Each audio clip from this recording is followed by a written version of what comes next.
I want to do some introductions. Today we have with us, well, I'm going to do introductions for today and tomorrow. This is a 2-day meeting. Some of the folks are here today, some of the folks are here tomorrow, and some of the folks will be here both days. We have Melissa Miller-Henson, our Executive Director of the Fish and Game Commission. My name is Ari Kornman, I'm the Wildlife Advisor. We have Chuck Strickland, Tribal Advisor and Liaison. And Cynthia McKeith is our analyst here in the room. From the Department of Fish and Wildlife, we have Chad Dibble, Deputy Director of the Wildlife and Fisheries Division. Chief Best, Deputy Director and Chief of the Law Enforcement Division. Jay Rowan, who's Chief of the Fisheries Branch. Scott Gardner, who's Chief of the Wildlife Branch. We're also joined by Jonathan Nelson, Environmental Program Manager for Fisheries Branch. Brett Kormos, Coastal Fisheries Program Manager. Brandon Monk, a Wildlife Veterinarian with the department. Dan Scalos, a Senior Environmental Scientist Supervisor. Christy Cripe, the Statewide Ecological Reserve Coordinator. Brett Furness, a Senior Environmental Scientist with the Wildlife Branch. Karen Mitchell, Senior Environmental Scientist with the Fisheries Branch. And Heather Perry, Wildlife Rehabilitation Program Coordinator with the department. And welcome to all of our department guests. This first one's the fishing one. Just listening. And just a reminder to please stay on mute unless you've been recognized and it's your turn to speak. Just a few technical notes. If you're participating in the Zoom webinar and are calling in by phone, please make sure that your phone number and your Zoom webinar are linked. If you logged into Zoom first and used the call me option, that linkage happened automatically. Please note that if you're joining by phone only and you wish to comment, staff will identify you by the last 3 digits of your phone number. If you're having technical difficulties with the meeting, please contact one of our staff members at 916-902-9293. Once again, that's 916-902-9293, and we'll do our best to help you. And Zoom's chat feature has been disabled for the meeting today. That's all I have. Thank you. So our first item on today's agenda is just to approve the agenda and the order of items. And so I just want to ask if anyone has any suggestions to make to the agenda. Okay. So we'll approve the agenda as published, and we'll move on to the second item on the agenda. Yeah, okay. The second item on the agenda is upland game hunting draws. To discuss and potentially make recommendations on a potential future rulemaking to integrate bird and mammal special hunts into the department's automated license data system. I'll turn it over to Ari to describe some technical details. So this is a potential future regulatory rulemaking.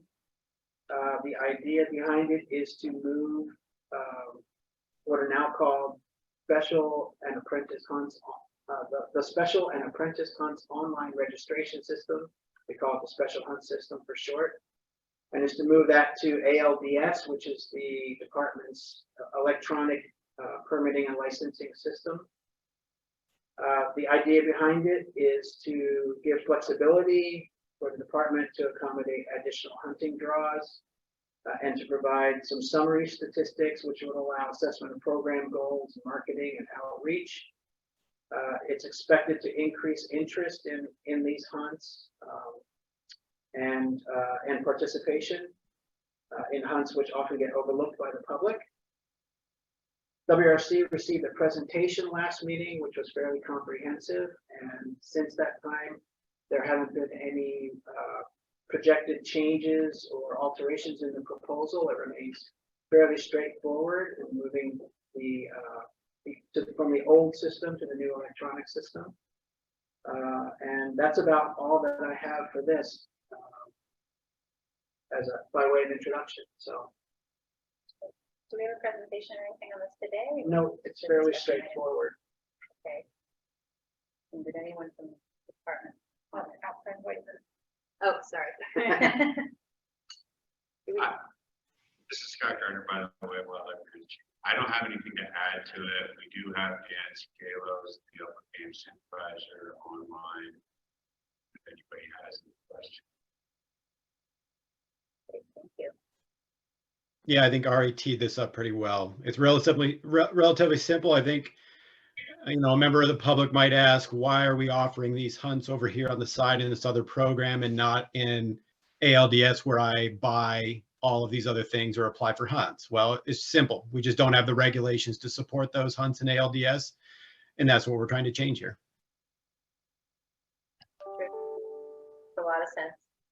As just a way to streamline the process on both ends, both for the department and for everybody who's trying to find those hunts. You know, the customers are looking for where to find them now. They'll all be in one place.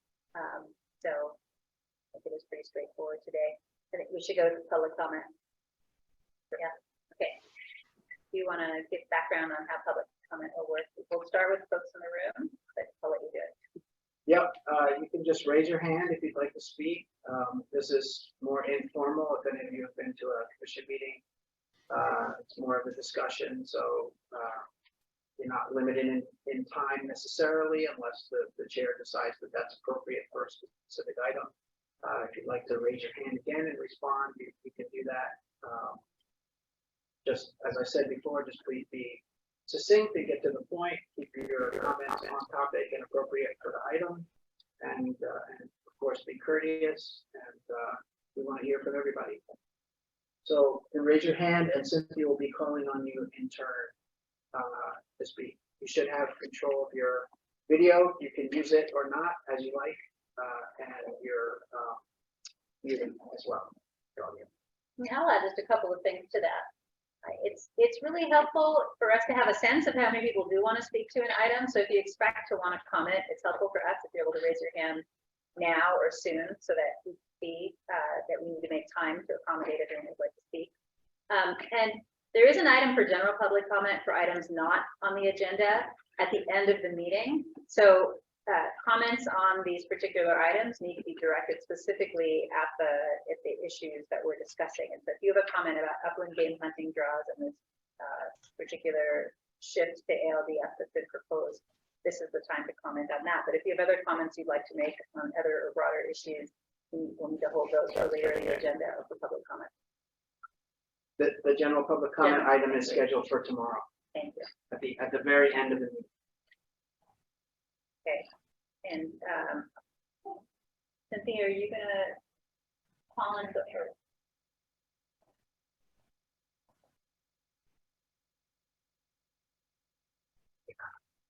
That's what you do. First of all, do we have any comment from within the room? I actually have a question. I'm Mark Henley with California Waterfowl.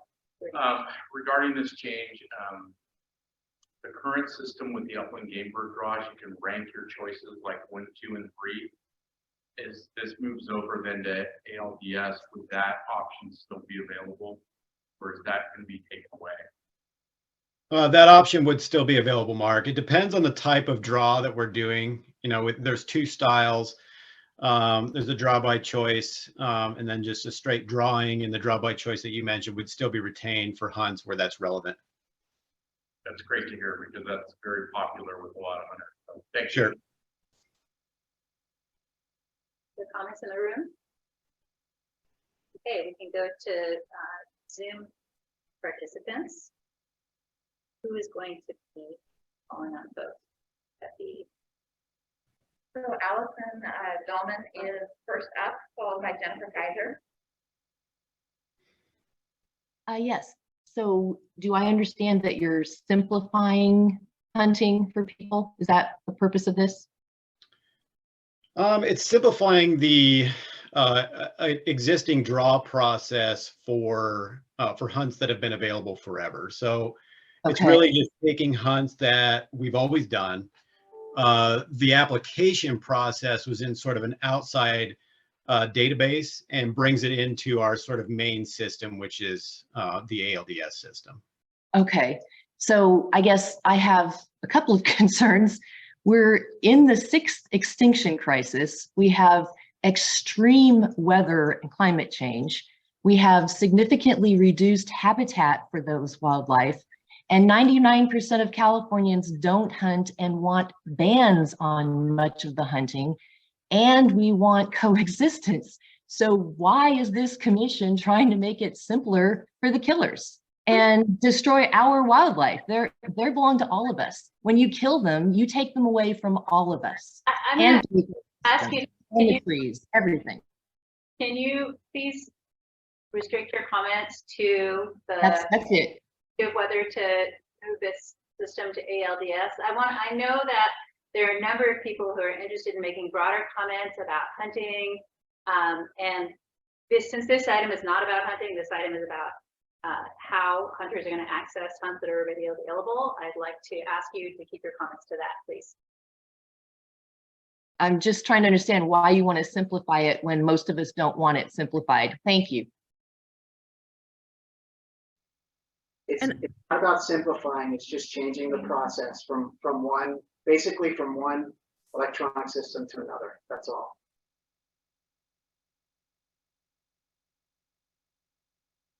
May I go next? I've had my hand up quite a while. Then Esther Gonzalez. Sorry. Go ahead. Jessica Kaiser and then Esther Gonzalez. Okay. I just want to say I completely agree with Allison. We, the people of California, if we were aware that this is going on, everybody would be shocked. And I think what we need to is to bring it to a ballot to make sure if everyone agrees with hunting black bears that are going to be extinct with, climate change, then, if we agree with that, then fine. But my guess is if it went to a ballot, everybody would deny that. And it just makes me angry. Thank you. Esther Gonzalez, followed by Robert Vanderhoek.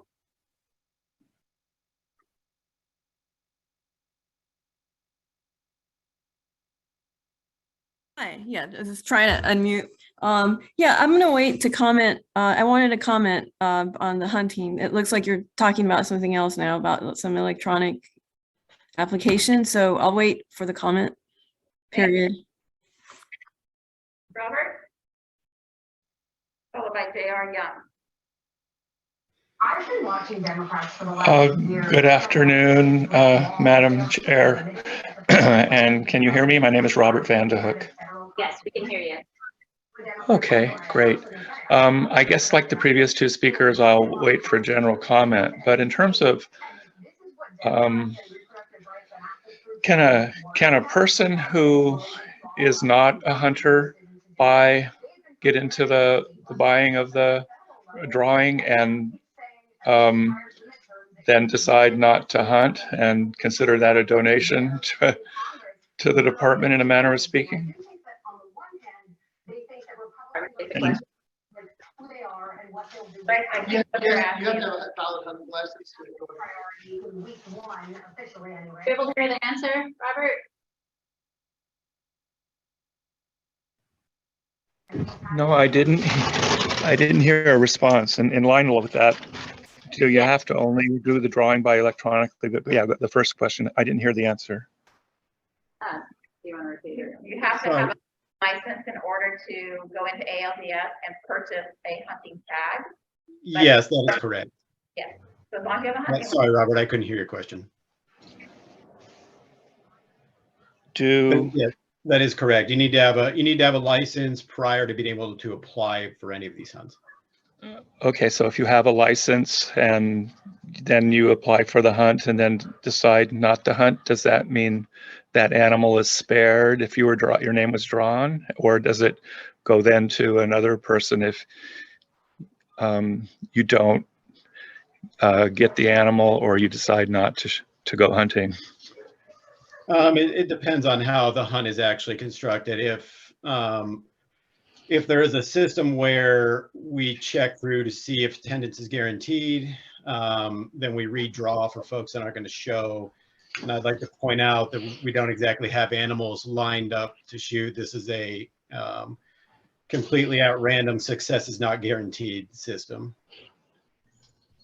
Could I ask specifically, how is that the case for the bighorn sheep as an example? I can't comment on that. I don't work on bighorn sheep, but any hunting is conducted in the same manner. There's, it's at random, and again, success is not guaranteed. And can you, You don't have comments about the Department Automated License Data System and just their broader questions about hunting, permitting and licensing. I'd like to ask you if you could possibly follow up with the department, because I want to make sure that we get time to speak to this item specifically. okay, and if you don't have a computer, can like a senior citizen apply in the drawing without doing it electronically? Yes. Okay, thank you. Thank you. All right, next we have J.R. Young, which will be followed by Brant McDuff.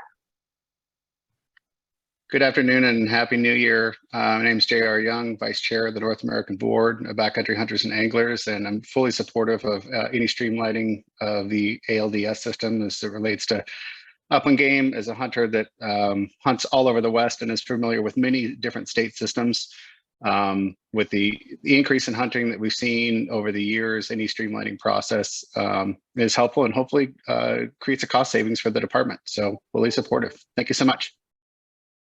Thanks. All right, we have Brant McDuff followed by Pamela. Hello, thank you for letting me speak. My name is Brant. I live in New York. I'm a conservation historian, and I fully support updating the system. I study this kind of stuff all over the US, and Maine updated their systems the last couple of years to make them more electronic, and the department saw a lot more money come in, and women's participation doubled. So simple electronic update systems like that can make a big difference. So I am in full support. Thank you. Pamela, followed by Devin O'Day. I just have a question about the procedure here. I'm confused. I want to comment about the black bear element, but it wasn't clear to me whether you're asking for all comments about the agenda items and then later comments about items not on the agenda. Do you want them all combined, or do you want them when you talk about the particular elements of the agenda? Great question. It's the latter of those. So while we're on this agenda item, we're going to do public comment on this item, and then Okay. The next item will take comments on that next item. Yeah. Thank you. Thank you. Thank you. Okay, Devin O'Day, followed by Anthony Fresquez. Hi, thank you all for opportunity to comment. Devin O'Day with Backcountry Hunters and Anglers, and I just want to echo the sentiments of J.R. Young there. I think he said it well, so appreciate that and support the proposal. Thank you. Thank you. Anthony Fresquez, followed by iPhone. Hey, good afternoon. Thanks for the opportunity to comment today. Really appreciate all you guys do for hunting and conservation in California. In the interest of everyone's time, I just want to say that I fully support updating the system, and will echo the comments from JR, Brant, and Devin. That's all I have on this particular piece. Thank you, guys. Thank you. Followed by Lori Jacobs. Yeah, this is Lori Jacobs with California Houndsman, and Bill Gaines is on the phone and he doesn't know how to raise his hand so he can speak. So he asked me to do it for him. Okay, and are you on the iPhone?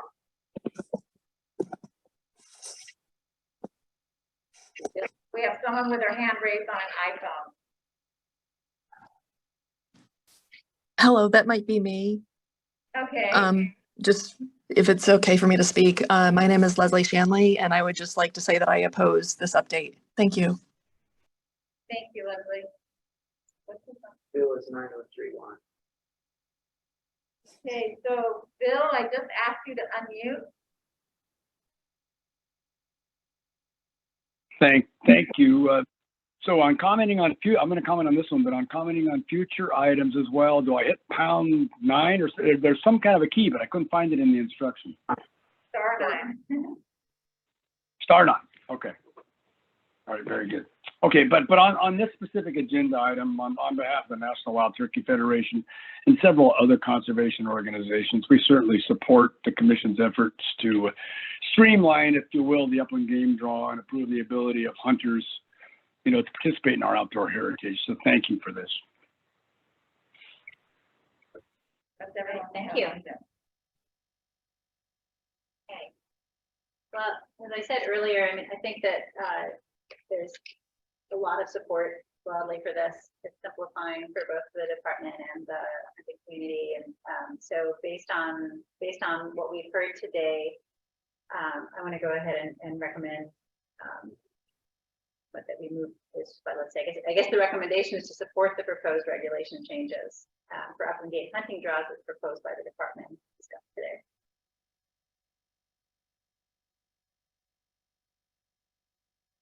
Good. Terrific. Thanks, everyone. All right, thank you, guys.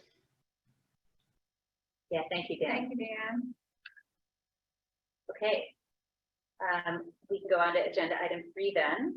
Agenda item 3 is preference points and refunds for hunting tags. And this is to discuss and potentially make some recommendations on regulatory options for big game preference points and refunds. And Ari, I'll turn it over to you for a little bit of background. Okay. At its February 2022 meeting, the Commission approved the regulation change to allow preference points and some tag fees to be refunded for bighorn sheep, pronghorn antelope, elk hunts, and certain deer hunts in the face of unprecedented wildfires.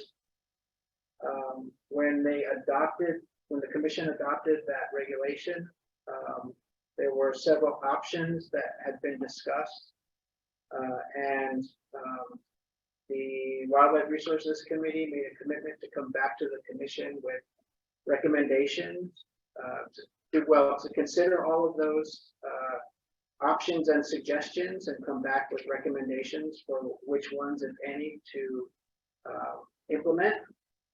The department submitted recommendations to WRC at its January 2022 meeting, and those are exhibit 2 in the binder and the meeting materials.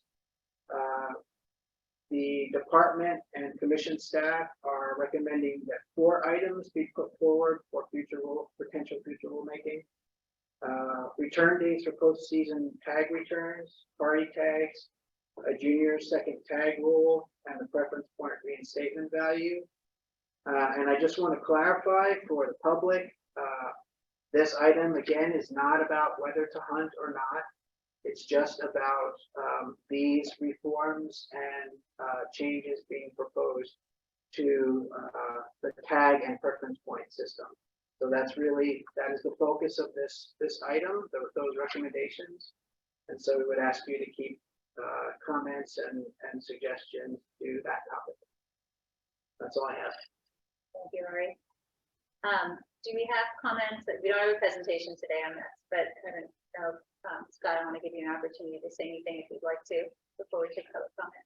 Yeah, on this one, I don't necessarily have anything to add. I mean, I agree with Ari's been working with our core team on this. These are the recommendations they've collectively come up with. One, to address the workload of tag returns with the postmark. Then I would also comment that this is related to an item that's going to come up under item 4, the grandma rule, as it's been called. Hopefully there's no offense with that. That we also support moving forward on. Great, that's the party tag. The party tag, Yeah. exactly. Perfect. Okay. There's a proposal in the exhibit on how to deal with that, having to do with the average points in the party. And I guess I would also comment that, although not explicitly stated, this is the preference points and tag returns related to wildfire.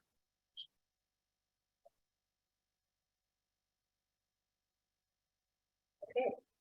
Should we go to public comment, starting with folks who are in the room? Raise your hand if you're in the room and you'd like to comment on this item.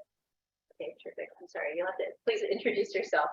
My name is Kevin College, and as far as the point I think there needs to be a date that they can return them. And so another hunter can have the option, the opportunity to go hunt that tag. Last year, I got gone for archery antelope.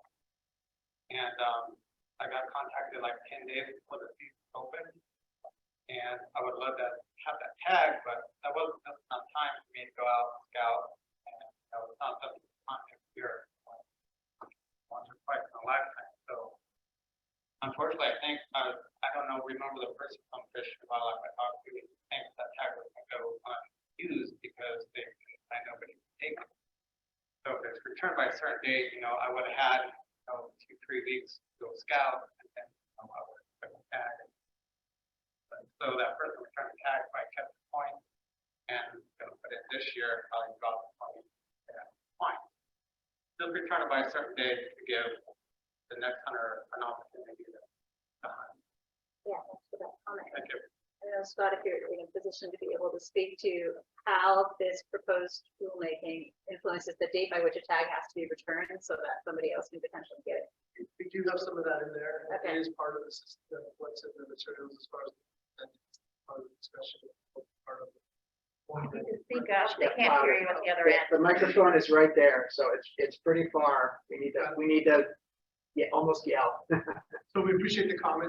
We recognize the comment. We've heard this comment. And we've been working to try and address that in the package. So appreciate that. Chair. Mark Henley, California Waterfowl Association. Many of our members big game hunt and purchase some tag waterfowl. I just want to say that they're fully supportive of the package and appreciate the organization effort. Thank you. Others in the room would like to comment? Yeah, I just want to echo what Mark just said, fully supportive of this, and as well as setting some sort of date. A lot of states, like 30 days prior to the hunt starting, so it's not like a specific static date because seasons are starting at all different times. But yeah, fully support it. It's awesome that the department's holding. Yeah. Others in the room? Okay, we can go to people who would like to comment on Zoom then. Melissa, is that okay if I go? We have a few. Christina Ampis, followed by Gordon Countryman. Good afternoon, everyone. I'm Christina Anthus, and I'd like to recommend to the committee that they reject refunds for hunting tags. I feel like that's why they call it hunting, not killing, the same way we call it fishing, not catching, etc. I feel like that's the gamble they're taking with their money. Also, I just want to stress that there really aren't any animals in the burn areas. I feel like studies need to be performed before we allow additional hunting. Thank you very much. Thank you. All right, so Gordon is going to contribute to the conversation, followed by Jake. Good afternoon. My name is Gordon Countryman. This is actually the first of these meetings I've ever attended. From what I've gathered, when you're doing your introduction of this program, you didn't mention mule deers being covered in the refund program that I heard. I think that they should be covered as well as the other species. And as far as deer and other animals going into the burn areas, they do go back into the burn areas right after the fires are put out and things cool down. Some of their best food comes from those burn areas.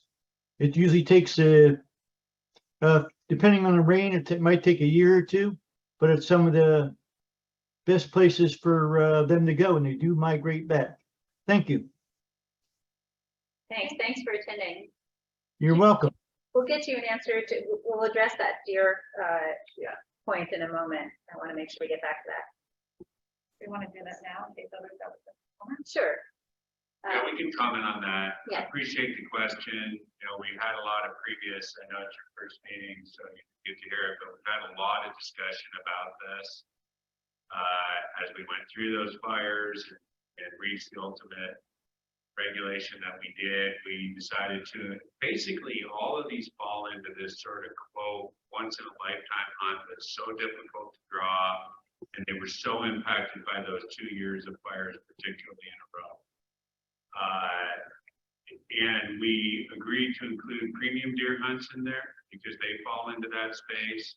But we felt like going to all deer was just too much. I mean, really, that's the bulk of the tags that we issue. So through those deliberations, just landed on keeping it to premium deer. The department, you know, while sympathetic to that, still makes that recommendation. Continue. Okay, thank you. All right, so we have a few other folks who'd like to contribute to the conversation. First up is Jake, followed by Mike Costello. I just want to thank the department for pursuing this issue with the recommendations and 17 proposal. And I think you guys found a great balance between the premium hunts and OTC tags for the department, the funding, and wildlife. So thank you. Thank you. All right, Mike Costello, followed by J.R. Young. Hey, good afternoon, department commissioners. Thanks so much for having this forum. It's amazing. There's 90 people online and several there. It's an awesome forum for us to have a conversation. On this issue, kudos to the department and the commission for reducing friction, lowering barriers, and kind of improving overall equity in the draw and the tag process. I think the changes here and the iterations that have come before it have really made, you know, they've made things better for hunters, and the opportunity to get one of these once a lifetime tags with a little less risk is a good movement. It's very progressive, and happy that you're doing it. So thank you for that. Thanks. All right, so next contributor is J.R. Young, followed by Devin O'Day.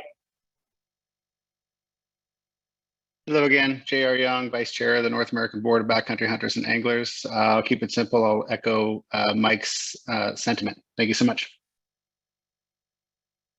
Thanks. You're up, Devin. Thanks, everyone. Appreciate the opportunity again. I'm also going to echo comments and support from Mark Hennelly and Mike Costello and JR. Thank you very much. Thank you. All right, we have iPhone again. I apologize, I didn't catch your name before.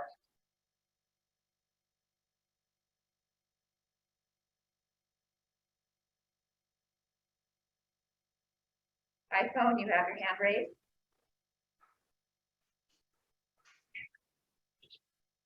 Oh, sorry, this might be a new person.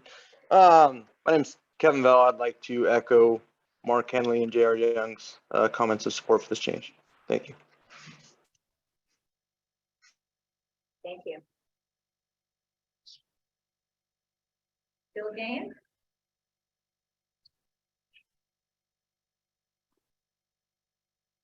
Bill, you just muted yourself. There you go. Oh, well, still can't hear you. Bill, we can't hear you. You're not muted, but we still can't hear you.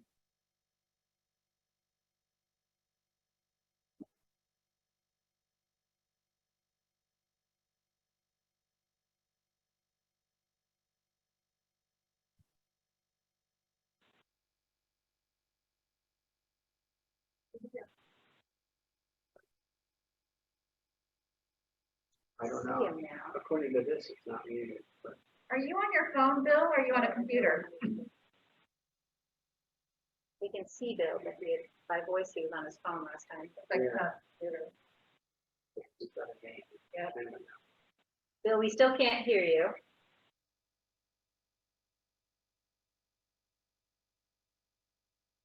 Same thing, go on. yeah, Okay. maybe don't call back. Okay. Yeah, sorry about that. Additional. Nope. There we go. Super. Yeah. Yeah, I mean, this is one that, as Scott alluded to, we've been discussing for some time, and I feel like we've come a long way. When we first talked about this in February of last year, you know, we did encounter from both hunters and non-hunters a desire to in some cases, like return the tag value, return the points, but not the tag value, not do a refund so that it could support conservation in the public lands, et cetera. And I think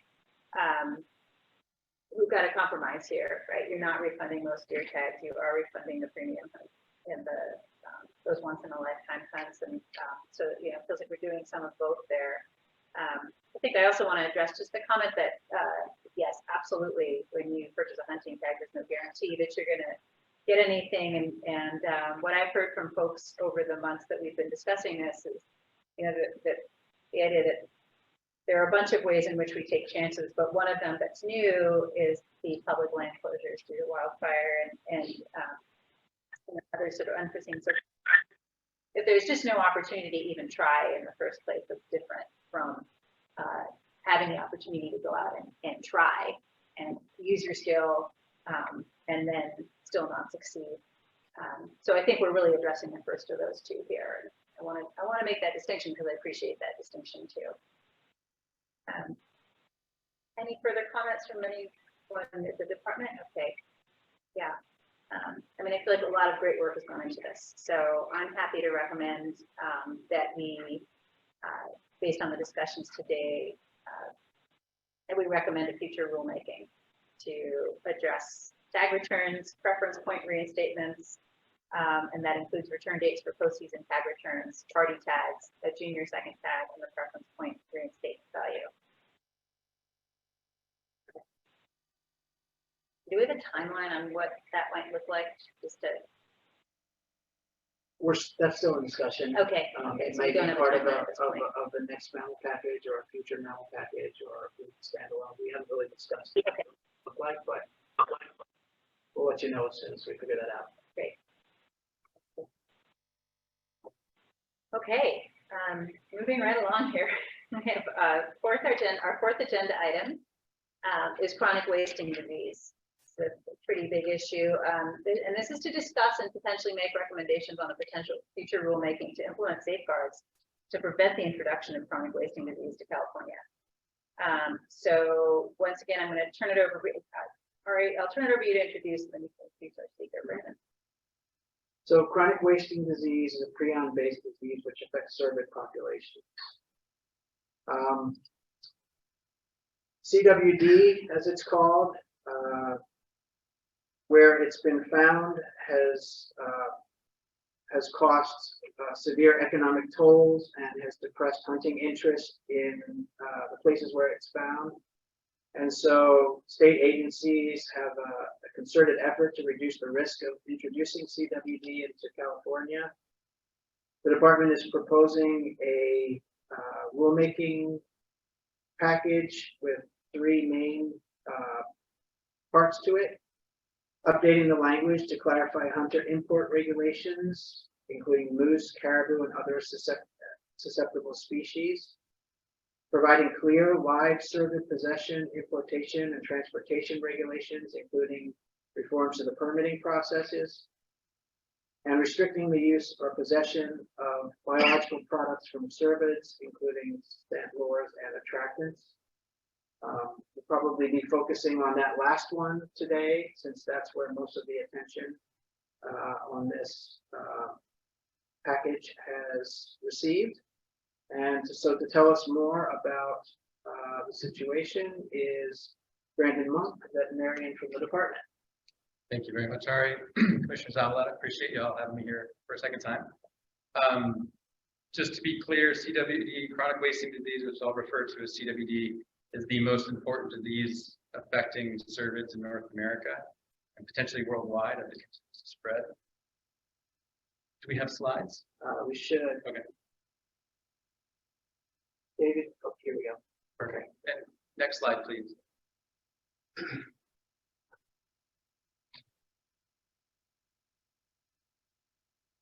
Thank you. So the focus of these recommendations is really prevention. An ounce of prevention can go a mile, right? So we look at preventing CWD as an investment in our deer and elk management in California. We keep it out. We keep more options for managing these populations appropriately. The three recommendations that we have already proposed I won't go through those. We did reach out to hunting conservation organizations about these and received some excellent discussion and some feedback. And that feedback is a lot of what this discussion is going to be about. I'll set the stage a little bit, and then I'll respond to some of the questions that we're able to dive into. Next slide, please. So CWD has spread unabatedly since it was first discovered in free-ranging deer and elk in the 1980s. And there's some large geographic jumps, and those geographic jumps are due to human movement of infectious materials. This unabated spread is in part why we are very much focused on prevention. We can keep it out of California. We're in a much better spot than if we let it in. Next slide, please. There's a number of management challenges that are associated with this disease, and reasons why we've been, as an agency that are managing this disease, have been largely ineffective at keeping it from spreading. There's an extended incubation period, so when an animal is first exposed to when we see clinical disease, that can be 15 months or more. And during that time, that preclinical animal, that animal that is infected but not showing disease, can shed infectious agents in urine, feces, saliva, glandular material, pretty much any excreta that'll be coming from infectious animals. And those prions, those infectious agents, remain infectious in the environment for years, potentially for decades. The one study that's been done stopped at 15 years and found that scraping prions, similar disease, were still infectious at 15 years. The ability for these animals to release infectious prion over a long period of time before we see clinical disease, some factors associated with the environment that may bind the protein, the prion, the infectious protein, that can make it more infectious, make it stay longer, or even can be taken up by some plants as a way to present it to susceptible animals. These are all factors that really make the environmental seeding a big concern with this disease. No vaccine, no treatment, multiple strains of the disease. We're just starting to figure out what that means. Different host susceptibilities, different disease characteristics, stuff like that. Once a population is infected, and if it's left unmanaged and that prevalence increases, then we do start to see population level impact. Next slide, please. We also see significant economic costs associated with this. Agencies that manage for CWD spend on average 8 times more, those agencies that have CWD spend on average 8 times more managing CWD than agencies that don't have CWD. We are currently in the don't have CWD category. In Wisconsin, it was estimated that following the detection of CWD, it cost hunters lost up to $79 million in the subsequent 2 years. That's a significant amount of money. There's significant economic costs associated with this. Next slide, please.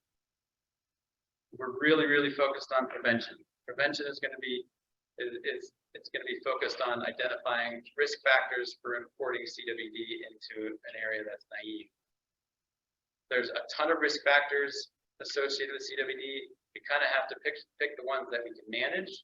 And on the right there, those are the ones that are the big ticket items. Movement of live cervids, movement of harvested cervids and their parts, infectious materials, biological products like biofluid-based scent lures, including urine-based scent lures, but also reproductive tissues and gametes that might be used in breeding, and then preventing unnatural concentration.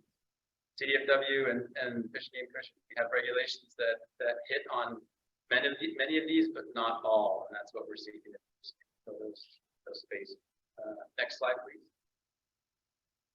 After meeting with hunting conservation organizations, it was clear that we all kind of needed a little bit better understanding of the commercial biofluid scent lure industry, what they were, what they meant, what some of the risks might be. And what we found was these are largely, if not completely, white-tailed deer sourced materials. So They're white-tailed deer farms, white-tailed deer urine, white-tailed deer scent glands that are going into these products. We also found through our conversations, both with the industry and with the hunting organizations in California, it doesn't seem like these products are widely used for hunting in California, which makes biological sense. Mule deer have different behaviors than white-tailed deer, and they can distinguish between species scent, and they prefer their own species. Camera trapping studies are really the only studies we have out there that we could find that looks at the efficacy of a scent lure, and it was an efficacy of a scent lure bringing ungulates into camera traps, and it didn't seem to be effective. There are synthetic alternatives out there, and we are not proposing to prohibit or regulate the use of those for hunting. Next slide, please. So I'm just going to hit some of the main questions that were asked of us. The hunting organizations wanted a discussion on what some of the certification programs are. There's a couple out there. There's the Deer Protection Program. This is a scent lure industry led and developed program to test urine that goes into these urine-based scent products. There's no agency oversight. The assay, the test that they use, this RT-Quick, in laboratory settings is extremely sensitive, and it's on orders of magnitude more sensitive than the tests that are USDA approved. But at this point in time, that test is not USDA approved for any aspect of CWD testing. Also, something that's important to note, even in the approved CWD tests, the USDA approved CWD tests, the reporting language that is used is very deliberate, and it's reported out as not detected, and that does not equal CWD free. That's because just because you don't detect prion, this infectious agent, in a sample that you tested from an animal, doesn't mean that that animal doesn't have CWD. It also doesn't mean that other aspects of the excreta from that animal are not potentially infectious. The other herd certification program is the other certification program is a herd certification program through USDA. This is a voluntary program. It's been in place, I think, since 2012 with a revamp 2019.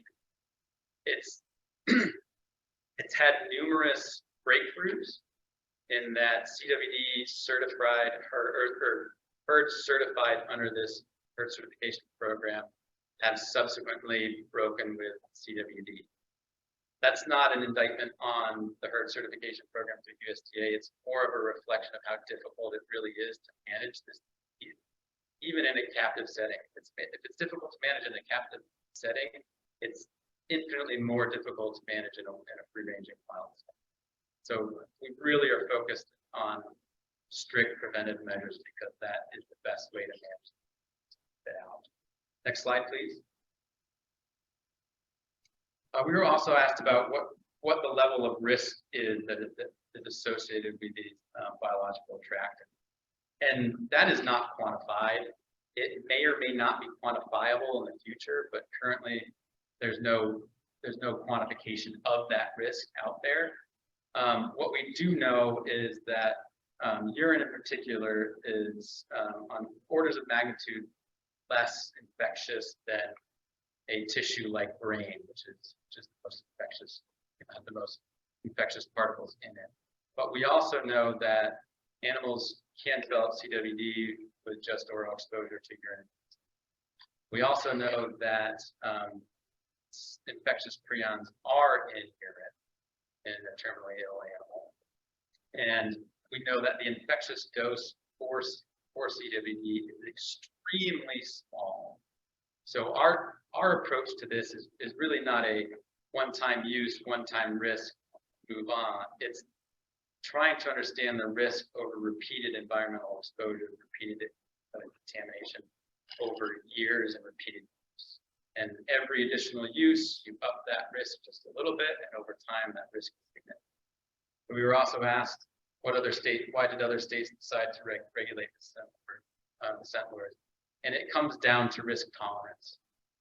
Because the consequences of CWD are so severe, both economic, for the management agency, but also for hunting and hunting traditions, that those consequences are just so severe that the risk tolerance has to be extremely low. We can't get rid of it once we get it. That's feasible or impossible. And prevention is really the best management practice. Next slide, please. And that's why we're recommending these three recommendations, and that's why we've kind of hit hard on the scent lures, because we had a lot of questions there. 14 states have already banned. 14 states and 6 provinces have already banned the use of urine-based or other biological attractants, and it's because of this disease ecology where the animals can be non-clinical yet still infected and releasing infectious prions into the environment. That can seed the environment, and then that seeded environment can be a source of infection. That's what we're trying to get out of health. Next slide. And I thank you very much for your time. I thank the hunting and conservation organizations for their time and their very thoughtful feedback. I'm happy to take your questions. Terrific, thank you. I do have a couple of questions. One is, you mentioned vaccines. So there's no vaccine developed specifically for CWD. Are there vaccines for any prion diseases? Okay. Nope. And there's been multiple attempts. No That's not something treatment. that's maybe coming in time soon. Okay. I think they've kind of stopped trying. And then, what is the situation with captive deer raising in California? Like, is that another potential concern? It is. Who's responsible for It's regulating it? it's another gray area. For the most part, all we have are fallow deer farms. We have very, and it's tightly regulated through the fallow deer 676 fallow deer farm permit regulations. One of the potential downsides to this USDA herd certification program is that it doesn't include fallow deer. It only includes, originally it only included mule deer, white-tailed deer, elk, and moose. Didn't include reindeer, didn't include any other species of genera. And then subsequently they found that reindeer were susceptible. The infection trials that have been done to date have largely been done with a single strain, the most common strain in North America. But what they're finding with the discovery of these strains, so the Norwegian reindeer strain is a different strain than the American strain. It has a different host susceptibility pattern. So we don't really know what the host susceptibility pattern is for all these different strains. So the precautionary principle most wildlife health professionals go by is that cervids are the susceptible species. So that whole family versus the ones that are just proven empirically. So fallow deer are currently not included in this.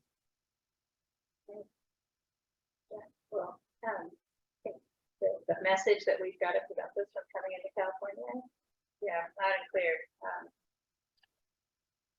Imagining no one disagrees with that, but let's hear what other folks have to say or to ask to this issue. And thank you so much for that presentation and all of that information. Really concerning, but also really, really important for us to understand. Are there comments in the room from the public? Dan? Yeah, go ahead. So yeah, this is very important. Great discussion that you guys are having on the prevention side of things. I'd be curious what the department is doing on the plan if it does come in. And the only reason I ask is, you know, it hits home for me when like the place that I grew up hunting in Idaho just had, you know, stuff confirmed last year, which is right next door to Oregon, which obviously is far from California. So does CDFW have like a reaction, I guess, if detection doesn't occur? That would be my only thing. And is there a plan to have something? I know Idaho.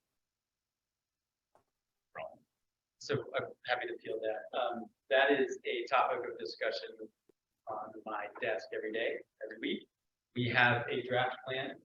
We've had a student task force in place in 2018 where we focused on surveillance, because up until really up until about 2016, 2007, 5 or 7 years ago. We did a decent job of surveillance from about 2000 to about 2012. That's pulled the funding for surveillance, so we did some opportunities for surveillance. I got here in 2016, we built it back up, started tackling that, writing the first chapter of our management surveillance. So we have draft chapters for surveillance, and we implemented that surveillance chapter. We have a response management chapter, which is what do we do when we get it? First detection. And we're finding more and more that communication outreach and education is probably one of the biggest. Been working on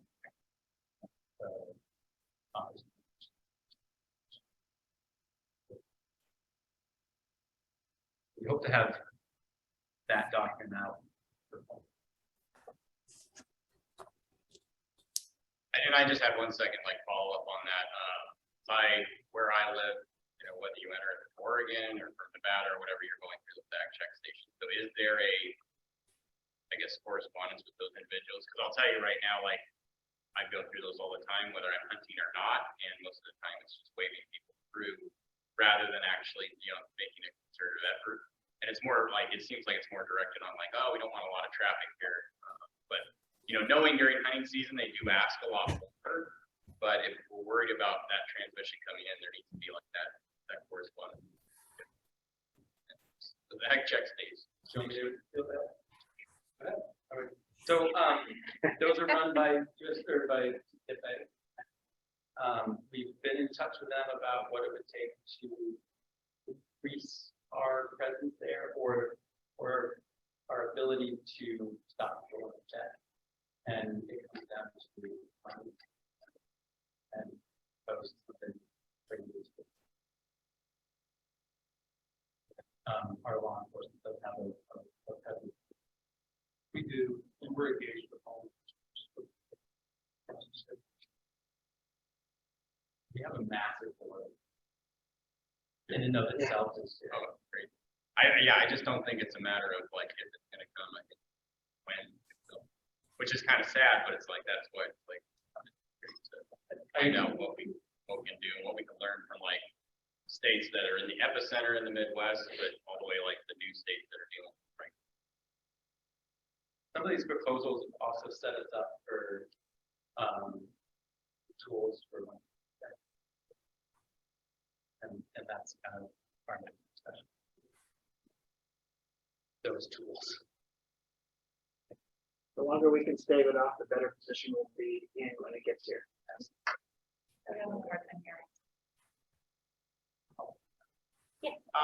There hasn't been any from animal to human detected yet, has there? There has not, and I'll expand on that a little bit because that is one of those things that is difficult to address. The best way I've heard it described is the risk is low for animal to human transmission of CWD, but the risk is not zero. We don't know what that risk is, and it may depend on learning more about these different strain types. Other comments in the room or questions? Yes. I have a comment. Well, I know hunters usually, can I talk? Can you hear me? We do need to go to Zoom because no one else has a comment in the room. So if your hand was up, I think that's fine. Let's go to our Zoom commenters. Go ahead, Esther. Oh yeah, no, I was just saying I know hunters usually hate wolves or just like to see animals dead, but we are starting to see wolves come into California. So I mean that will definitely help with that, with the chronic wasting disease. So I know we have like a tiny population, but hopefully for the future. Great, thank you. All right, so for those on Zoom who would like to contribute to the conversation, we have first in line William Simpson, followed by Gordon Countryman. And I will remind folks in the room People are having a hard time hearing you when you're speaking, so please do speak up and use your outdoor voice. Hi, can you hear me? Yes. Hello? Hi, my name is William Simpson. I'm the Executive Director of Wild Horse Fire Brigade. I've been living at my research station on the edge of the Soda Mountain Wilderness for the last 8 years continuously, which is just on the edge of, it's really on the California-Oregon border. And in this area, we have a herd of free-roaming wild horses, which I've also been studying because their interactions with the cervids are pretty important, and with the wildfire regime. I grew up on the ranch on the Oregon side of the border, and was in the FFA, raised pulled Herefords and Suffolk sheep. For the people that don't know me, I come from a ranching background, and then I attended Oregon State as a pre-science or pre-med science major. And so I've been up here in the wilderness for the last 8 years, continuously studying what's going on with our cervids here. And I have been in contact with Dr. Mark Zabel. I don't know if people here on this panel realize who he is, but Dr. Zabel is the assistant professor at the Prion Research Center in Fort Collins, Colorado. And I have a letter from him talking about my research and some of the things that we're trying to propose at Wild Horse Fire Brigade regarding chronic wasting disease. Some of the takeaways from his letter are, and some of you folks might know this, is that horses are resistant to prion disease. And we have solid evidence that in North America, going back not too long ago, maybe 1,000 years ago, there were about 20 million wild horses in North America, along with about 50 million bison. And because they are grazers and reduce the vector, as Dr. Zabel says, he believes the vector is vegetative materials for the prion, and it's dose related, is another thing he mentions that's pretty important. By reducing the amount of infected vegetative material without spreading the disease, there's a benefit to be had. But because of the severe reduction in wild horses in North America by the BLM and U.S. Forest to make more grazing available for livestock production, we've seen the horses go from as early as early 1900s. We had 2 million wild horses in North America. Reducing the vector, they're gone now. We're down to about 30,000 free roaming wild horses left in North America. So that's a consideration. Also, wolves, coyotes, I don't know if folks know this, but they are also resistant to chronic wasting. So when they do take an infected animal, which is pretty important, the predation of sick animals is overlooked, I think, by apex predators. They're nature's way of dealing with sick animals. And instead of having a sick animal wandering around for weeks at a time, spreading the disease on the landscape, the apex predators are co-evolved and uniquely able to pick out an animal that's off its game even a little bit and take that animal down and then end the spread.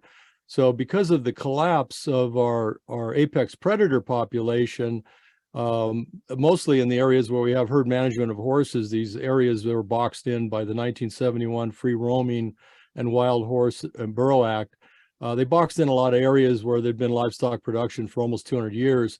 And of course, ranchers, and I was one, are very good at getting rid of the animals that take away the profitability, namely the apex predators. If they eat your lambs and your calves, you lose money. And so these areas, these herd management areas for 200 years have been, the apex predators have been removed with great prejudice, and not only by the ranchers, by the government as well. So in those areas, these happen to also be the same areas where we see this blossoming of chronic wasting disease. And as Dr. Zabel says, we don't know for sure as far as interspecies transmissions. We do see prion disease called BSE in cattle, also known as mad cow. In sheep, we call it scrapies. In humans, it's Creutzfeldt-Jakob disease. In every situation is 100% fatal. And there have been studies with macaque monkeys where they gave them meat that they knew was infected. And they had 5 monkeys in the group, and 3 of the monkeys contracted chronic wasting from eating what would be the equivalent of a hunter eating some infected meat on a weekly basis. So there's some concern there from that particular study. It seems to indicate that if you do eat an infected animal, you could become ill. The other problem we see in the real world is chronic wasting disease in a human is very difficult to diagnose. It's most often it's misdiagnosed as Alzheimer's or some other debilitating neurological condition. So it's kind of hard to put your finger on it. And so that makes doing these studies about transmission to humans a little more complicated. And furthermore, we need to start looking at better management of our cervid populations. Currently, we're the way we harvest cervids, hunters, and I used to be a hunter, but I had to stop because California, according to the best estimates I've found, we're down about 2.5 million deer over the last 50 years. 2.5 million deer. Oregon, according to Oregon Department of Fish and Wildlife, is down 500,000 deer. So that's 3 million deer just in 2 states are gone now. And it's from obviously a combination of things. But the way we're taking these game animals right now is, and I see this all the time up here by where I am, where the famous C1 hunting unit in California used to be world famous trophy hunting. Young men come up here with a shiny new rifle and I ask them what they're going to do, and they're going to shoot the biggest buck they can find. Genetically speaking, and I've been studying ecology, wildlife ecology, wild horse ecology, and ethology for the last 8 years continuously. What I see is when I look at a buck and I see a buck with 6-8 points, he's telling me I'm disease resistant. I know how to survive. I can fight predators. That's the guy I want breeding my does. I don't want some unproven forked horn out there breeding the does. So when you selectively remove the best genetics, what you're doing is you're letting the herd be bred by unproven bucks. I mean, making it very simple for people to understand. Does a farmer go shoot the prize bull when he needs a burger? No, he shoots a steer. He maintains his best genetics. So the way we're currently harvesting cervids is questionable. We need to look at a better genetic model than we're currently using, because our best genetic material is overhunted right now. So that, coupled with the current depletion, the ongoing fires, we're having gigafires now in California, 1 million acre fire. There's research out there that say between 20 and 80 animals per acre are killed in a catastrophic fire. Why are the fires catastrophic? It's because we've downed 2.5 million deer in California that were grazing about 3.5 million tons of annual grass and brush. So now, because the deer are gone, we've lost our vegetative control mechanism that nature had. We've got prodigious grass comes back every year annually. With this big rain we're having now, guess what? We're going to have a huge amount of fuel. So we need to start looking at things more intelligently instead of monetarily driven. And I think the hunters would eventually have more animals to hunt if we start doing things better, and we can start controlling chronic wasting disease. Thank you. Thank you, and I appreciate the nexus with other issues. I want to remind folks that to the extent possible, we want to try to have your comments focused on the issue that we're discussing on the agenda right now. So with that, we'll go to our next speaker if there are other speakers. Thanks, William. So our next contributors to the conversation are Gordon Countryman, followed by J.R. Young. Hello again. I'm going to be very brief here. First off, I want to compliment you guys on your control of CWD. It's one of the best programs out there from what I've seen. I think probably the regulations could be a little more streamlined for bringing game into the state. Outside of that, you're doing an excellent job. I was going to ask about if there was a prevention program in place, but I believe you've already answered that. And as far as what Mr. Simpson said, if I may, I agree with him to a point, but the problem with that is organizations like Pope and Young and those such type organizations promote killing larger deer with antlers. And that's generally what the public perception is, and hunters think that's what they need to do. I myself, I'm a meat hunter. I don't care about antlers, but majority of hunters probably do. So I want to say Thank you for letting me speak. Thank you. And I see that we have about 10 other hands raised. So I just want to encourage folks, if you agree with something that's been said previously about chronic wasting disease and sort of the 3 areas of potential regulation to help prevent its introduction into California, you can go ahead and just affirm what a previous speaker has said. And if you'd like to speak to those 3 points in particular, by all means, please let us know what you've got and questions that you may have as well. I think J.R. Young is next. Yeah, okay. By Christina Anthony. Thank you. Hello, thank you again for having me. Comment or question and a comment.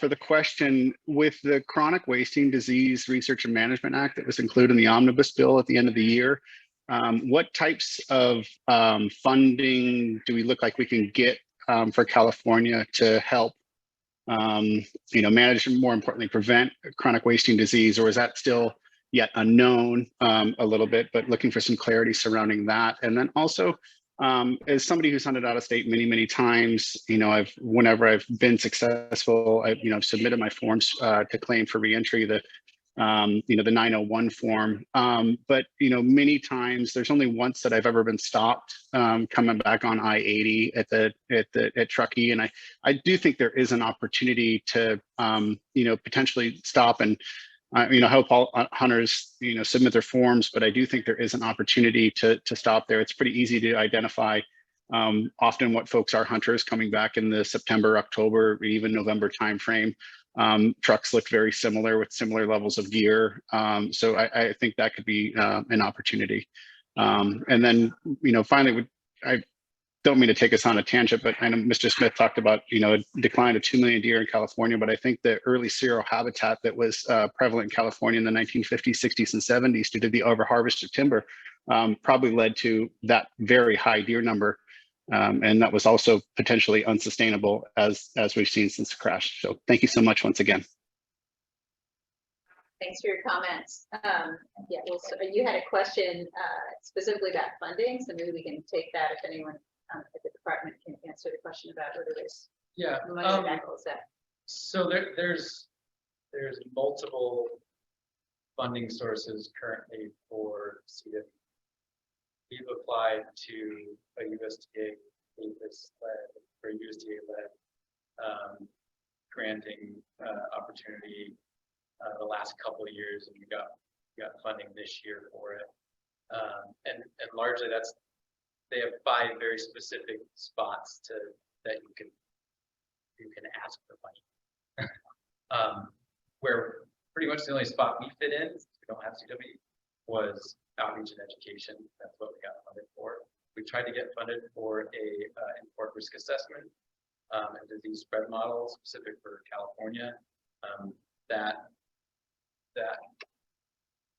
proposal didn't get funded a couple years ago, but we continue to work with our partners to work on that. We have a model that we're hoping to polishing off, and there's multi-state conservation grants that our collaborators are now part of, focused on CWD and risk assessments.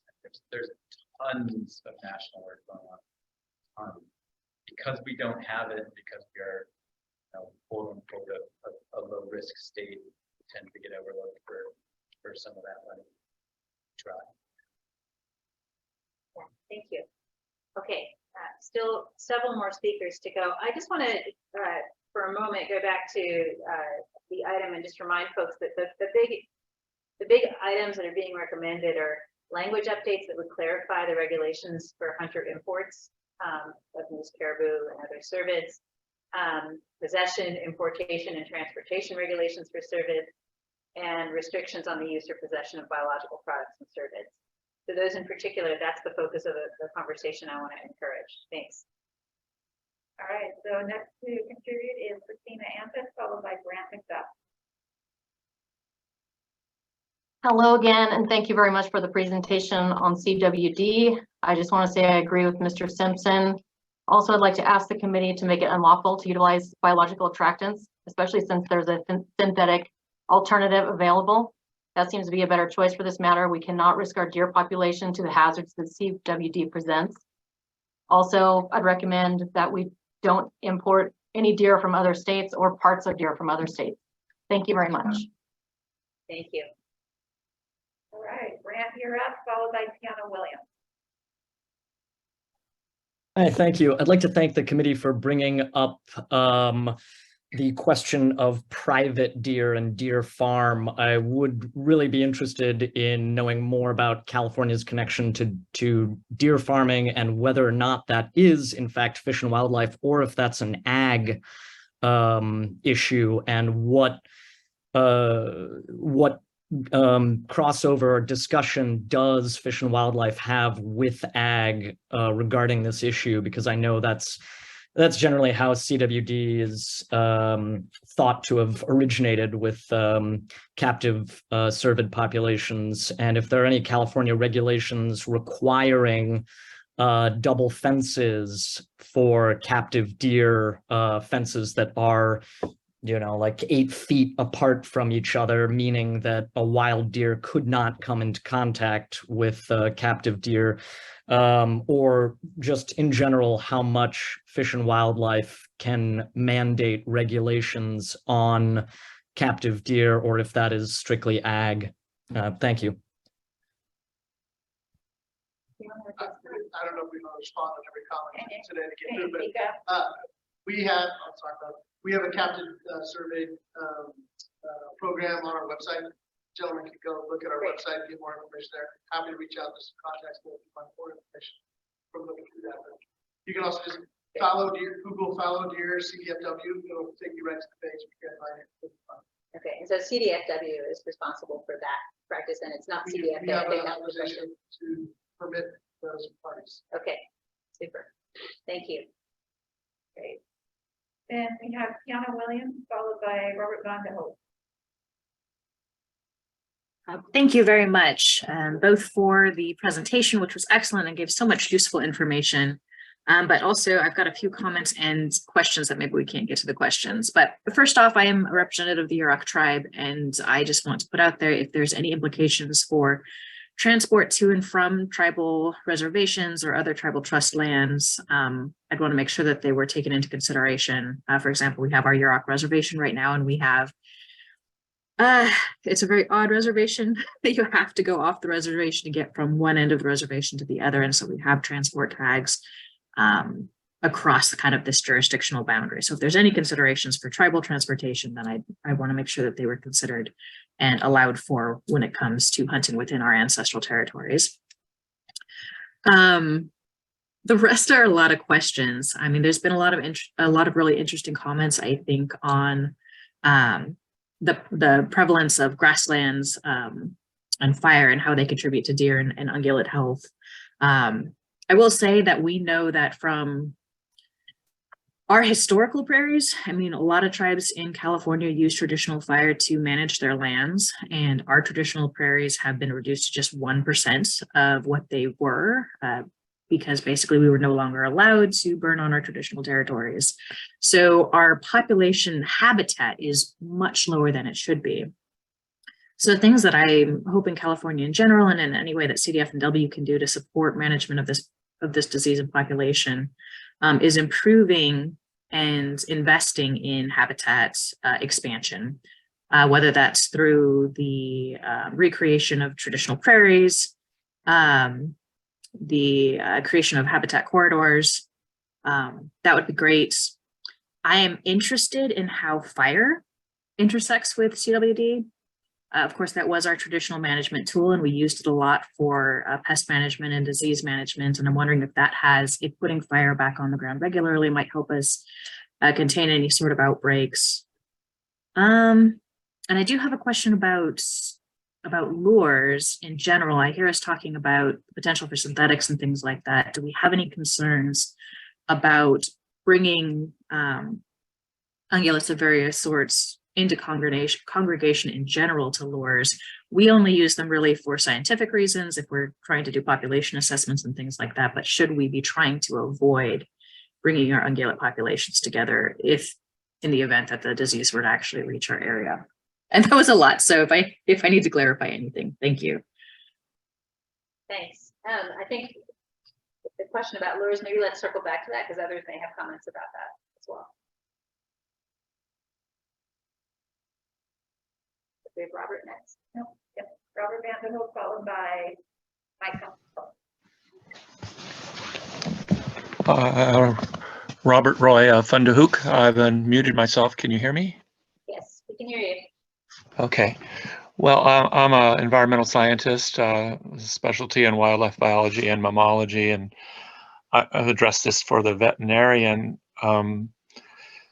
So my questions are and comments are, I heard that white-tailed deer was mentioned as the main vector. And first, let me say, I would like to play a little bit of the devil's advocate question and be opposed to any of the three measures for prevention, because if we take ourselves out of the equation as humans and we think of how we had 100-year plus history of removing mountain lions from our state, and we still have legal coyote hunting in the state of California. If we were to use that as a prevention method by letting coyote populations not be hunted anymore, and mountain lion populations should be increasing now that we've had the proposition and even with your commission going to list the mountain lion, at least in a portion of the range, we should be seeing an increase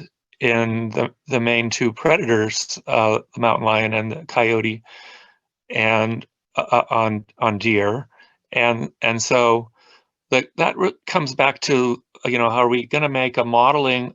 Should we, before we move forward, have a modeling concept here that just doesn't think about the priority for whether there'll be not wanting to have CWD here because there will be less deer than for humans to hunt and consume. Rather, we need to think about how mountain lion and coyote might be benefited by CWD being here, and we would increase the predator population back to what it was prior to the 100 years of lots of taxpayers' money going through the Fish and Game Commission and the department to eradicate those two large predators. We're now in the 21st century, we're in a different path ecologically and ecosystem thinking. And if you throw in, you know, climate change and more fire and grassland, and the only place that the white-tailed deer is in California, from what I understand, is Northwest California, like in the Yurok, a tribal nation area.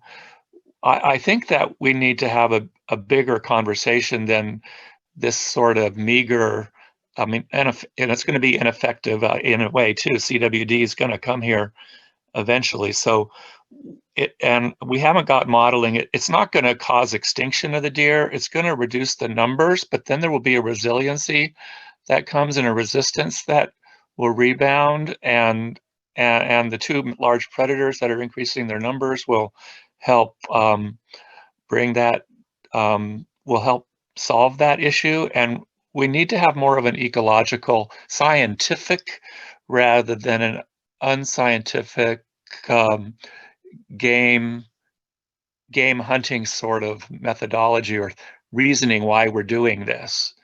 Thank you. Thanks, Robert. And so a couple of you mentioned the nexus with predator management, and I would just encourage others, if you want to support that, you can signal support for that. I hear you. There's like broader things that we can do that are nexuses with other management approaches that we pursue.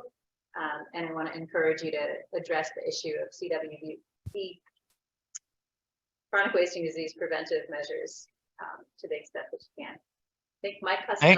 Thank you for that feedback, Madam Chair. Yeah. Yeah. Hey, thank you. I'll try to be quick.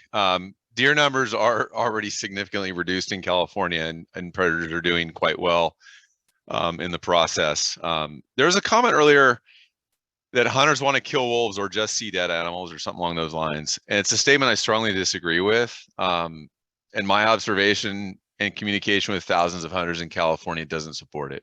It's a great bullet point that stirs emotions, but you know, even if it's dishonest, but I don't think it's something that, you know, warrants being allowed to stand. As far as CWD, is concerned, I'm pleased to see the department working on a plan to monitor and prevent it in the state. I think that's great. As a hunter, I encourage the department to continue with the work, and I'm in support of the proposals. I do have a science question. I don't know if it can be answered today or not, but wolves are often associated with removing diseased animals.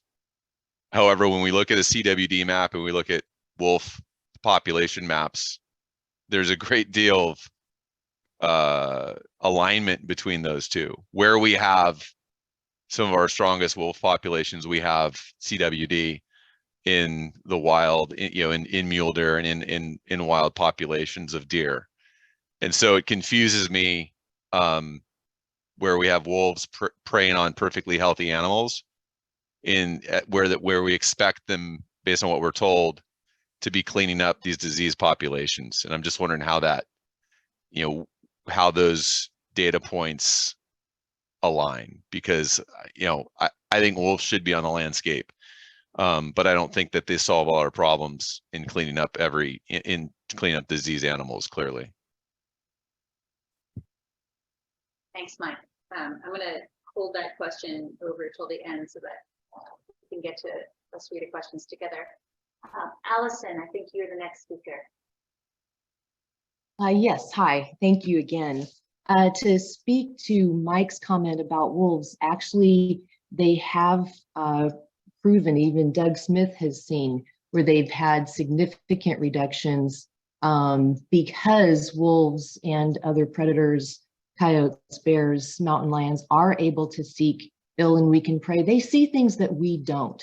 And I think that's a very, very important thing to note, is that just because we don't notice that a deer has a fever or arthritis, those animals are able to see this and detect it. And it's just natural to them. It's instinctive. And so they would be having those predators back on the landscape in higher numbers would naturally slow the spread of these and prevalence of CWD and other diseases. And I think we just have to accept that they do know things that we don't, and appreciate and respect them for that.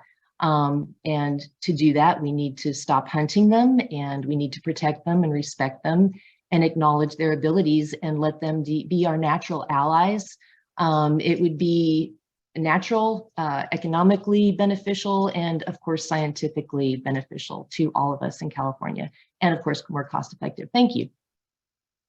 Thank you.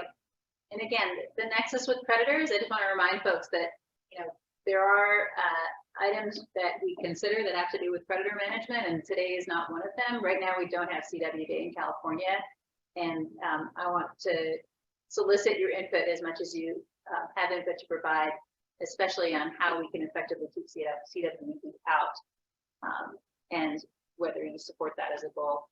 So let's see, I'm sorry, I can't see your name. Oh yeah, okay, our next speaker here is Judy Mancuso, and I apologize if I pronounced your name wrong. No, that's actually excellent. Thank you very much. I'm Judy Mancuso, social compassion and legislation, animal rights and environmentalist.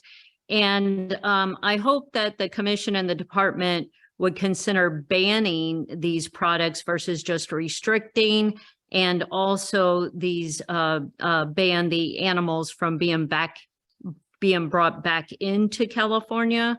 Our wildlife has enough challenges, obviously, and many people made the point about wiping out the apex predators and all the other challenges that they are faced with. So instead of just purely restricting and trying to manage, I'd say this is a big enough deal that, we just go ahead and ban it. So thank you very much. Thank you. Our next speaker is Esther Gonzalez. Yes, hi. Yeah, I agree on not using biological lure scents and not transporting carcasses into California, and definitely support the predators. And I do think that poachers do not respect wolves, so that's all. Okay, thanks. I just want to encourage folks to, so Point heard. This is not a conversation about predators or whether, kind of whole groups of people have particular views on them. So I just encourage you to keep your comments to CWD. I think our next speaker is Devin O'Day. Hi, thank you all. I'm going to keep it brief. I think one point of consideration or just commentary would be, regarding the declaration of importation of fish and game. I know that, there's a process to kind of streamline that form and to go to an online system. And I just think as much as we can encourage hunters and anglers to understand that process a little bit better and to encourage a little bit more messaging from the department and, collaboration with other groups, just so that folks know what they need to be conscious of when they are transporting game species, especially in areas with prion diseases like this one. And so I just, in our outreach from that previous initiative to put the form online, there's a tremendous amount of people who just did not understand the situation and the regulations. So I think that's just a point of follow-up and maybe a little bit more investment in terms of just communicating the need for folks to be really cognizant of this. Thank you. Thank you. Okay. Do we have any other speakers? But that's our final speaker. Okay, great, thanks. Lots of input. A couple of questions I just want to ask real quick. Can you give us a little bit of a sense of the relative risks posed? Maybe you can't, so maybe not a fair question, but the risks posed by carcasses coming across the border, which a number of people have spoken to today, versus the settlers and their products like that. So yes, so intact carcasses not allowed. Okay. So 712 regulations, the import regulations. That's one of the things we want to clarify, that should apply to all cervids, not just deer and elk. And the language in there is a little vague, and it depends. It's kind of open for interpretation. We want to clarify that. And that regulation is already focused at removing most infectious materials, brainstem, spinal cord. Most hunters, if not all hunters, are field dressing animals, so lymphatics are to go on. And we'll get questions, hey, can you test this deer? If you followed our import regulations, then the materials you can test your deer should so those regulations are in place. Okay, so I mean, if anything, that just emphasizes the comment that was just made about communicating what those regs are. Great. Tiana also had asked about any implications of tribal transport, and I don't know if there's a question there, but I think it's valuable that she's brought it to your all attention. That's all within California. So do any aspects of these regs prior to any detection of CWD affect movement not across state lines, but within California, even if it's between tribal sovereign land and state land? Not these regulations. No. Okay. Great. And then I think in terms of question, I will say comment to about the tribe. Is it very good input for that they are moving animals around. Outreach to tribes. I appreciate you saying that. I mean, as you know, that's something that's really important to the commission. Make sure that we are doing better as well as we have with those communications. So thanks for that. Is there anything else that anyone from the department would like to say?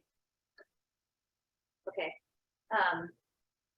Yeah, just real briefly. I mean, this is an incredibly important issue, and I think there have been a number of really important points raised. The importance of early detection and containment plans. So I'm really looking forward to seeing that as well. Just to know that when it does happen, have it bubble up, we're going to not have it immediately spread to dozens of counties. Deer farming, second sort of an interest in ways that we can minimize risks associated with that. Somebody spoke to the issue of concentrating cervids. That's an easy place to make sure that we're mitigating risk as much as possible. There was a question about whether lures cause animals to congregate or bring different kinds of service together. I don't know if you can address that.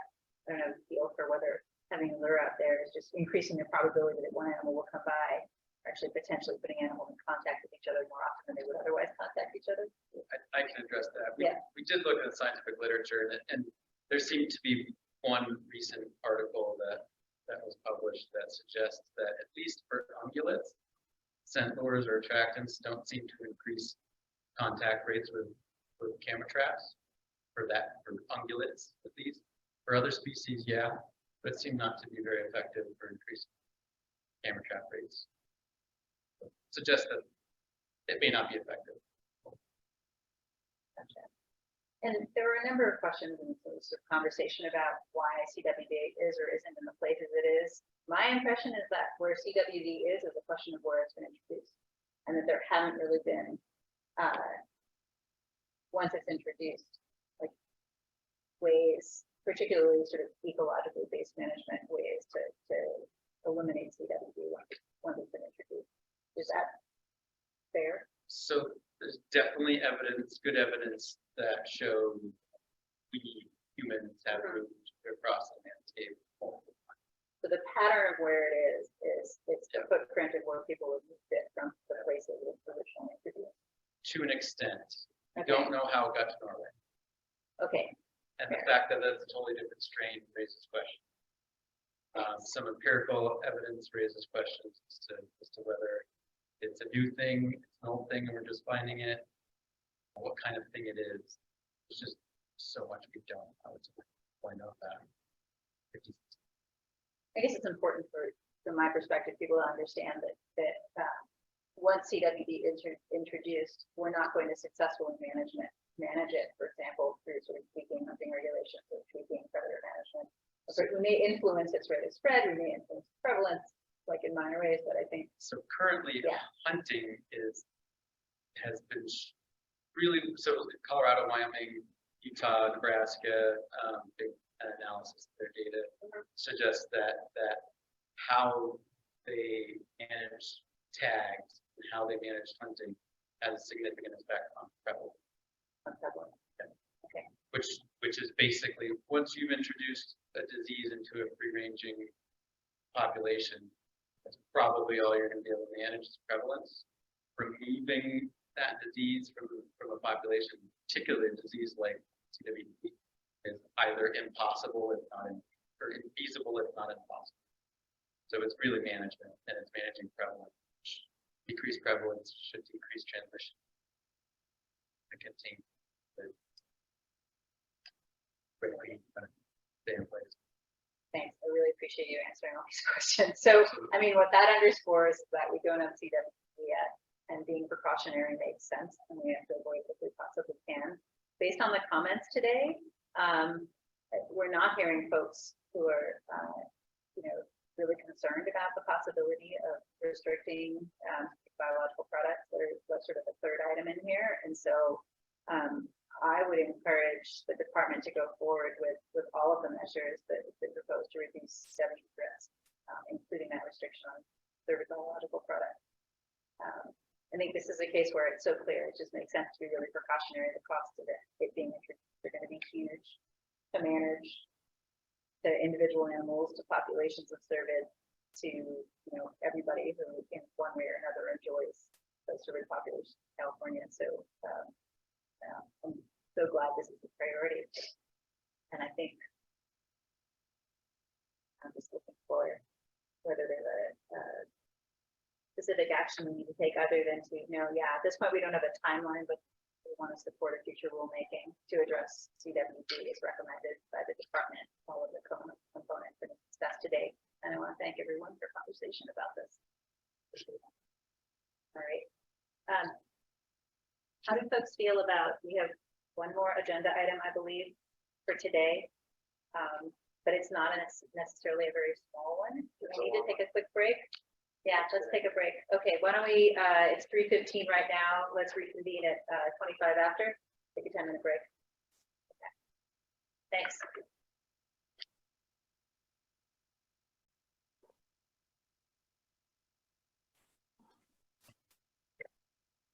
Okay, welcome back. We are moving on to agenda item number 5, which is the commission regulation change petition, excuse me, 2021-017. Before I hand it over to Ari to introduce, this is to discuss and potentially make recommendations on future rulemaking to amend big game hunting regulations, a variety of which are proposed under petition 2021-017. I want to just mention, because I know some of you are interested in this issue in particular, that there are no agenda items today specifically about whether we should hunt bears or not. There is one item in this petition that pertains to the possibility of a second bear tag. And so if you have comments specifically about that item or other items proposed in the petition, you can comment at this time on this agenda item. And otherwise, I want to ask you again to hold comments either for the other agenda item in question that's relevant, or for general just public input and discussion at the end of the meeting tomorrow when we have time to discuss items that aren't on the agenda. And I'll turn it over to you, Ari. Okay, thank you. So regulation change petition 2021-017 was referred to the Wildlife Resources Committee by the Commission at its December 2021 meeting. There have been multiple discussions of this petition at various past meetings, in addition to a petition workshop, which was held on January 27th, 2022, to specifically discuss the petition and the many proposals in it. The petition generally deals with big game and big game regulations. Have dinner 30. In a number of different categories: general regulation, bear, elk, bighorn sheep, and deer. You can see summaries of those exhibits along with department recommendations for those items in Exhibit 2 in the meeting materials. Commission staff, I want to make a clarification for the commission staff recommendation, which generally is to support the department's recommendation, but I specifically want to call out item 1, because in agenda item 2, the recommendation was to go forward with the rulemaking on the party tag item. Then commission staff's recommendation for item 1 in the petition is to grant. I just want to make that clear. And I also want to reiterate what Chair Zavaleta said. Comment on this item is for the, with respect to bears. I know there are lots of people who want to talk about bears, but comments are limited to discussion of a second bear tag only, whether hunters should be allowed to get a second bear tag only. It's not about whether we should hunt or not. It's not even about whether we should hunt bear or not. It's about whether hunters should be allowed a second bear tag. So please limit your comments to that issue only if you're commenting on bears. And that's right. And the recommendation for that is the staff recommendation and department recommendation is to deny that pending the bear management plan. So with that, I'm going to give the floor over to Scott Gardner, who wants to say a few words on the petition and the department's recommendations. And Scott, if you could, we have had folks say that it's been very hard to hear people in the room. So just again, reinforce, please use your outdoor voice. Testing, 1, 2. That's one thing I do have. Okay, well, appreciate that, Ari. And as we walk through this, you touched on those 2 items that we've got recommendations for. As you go down the table that we provided here, you can see that there are some other comments rejecting what's labeled as item 25, recommending that rejection.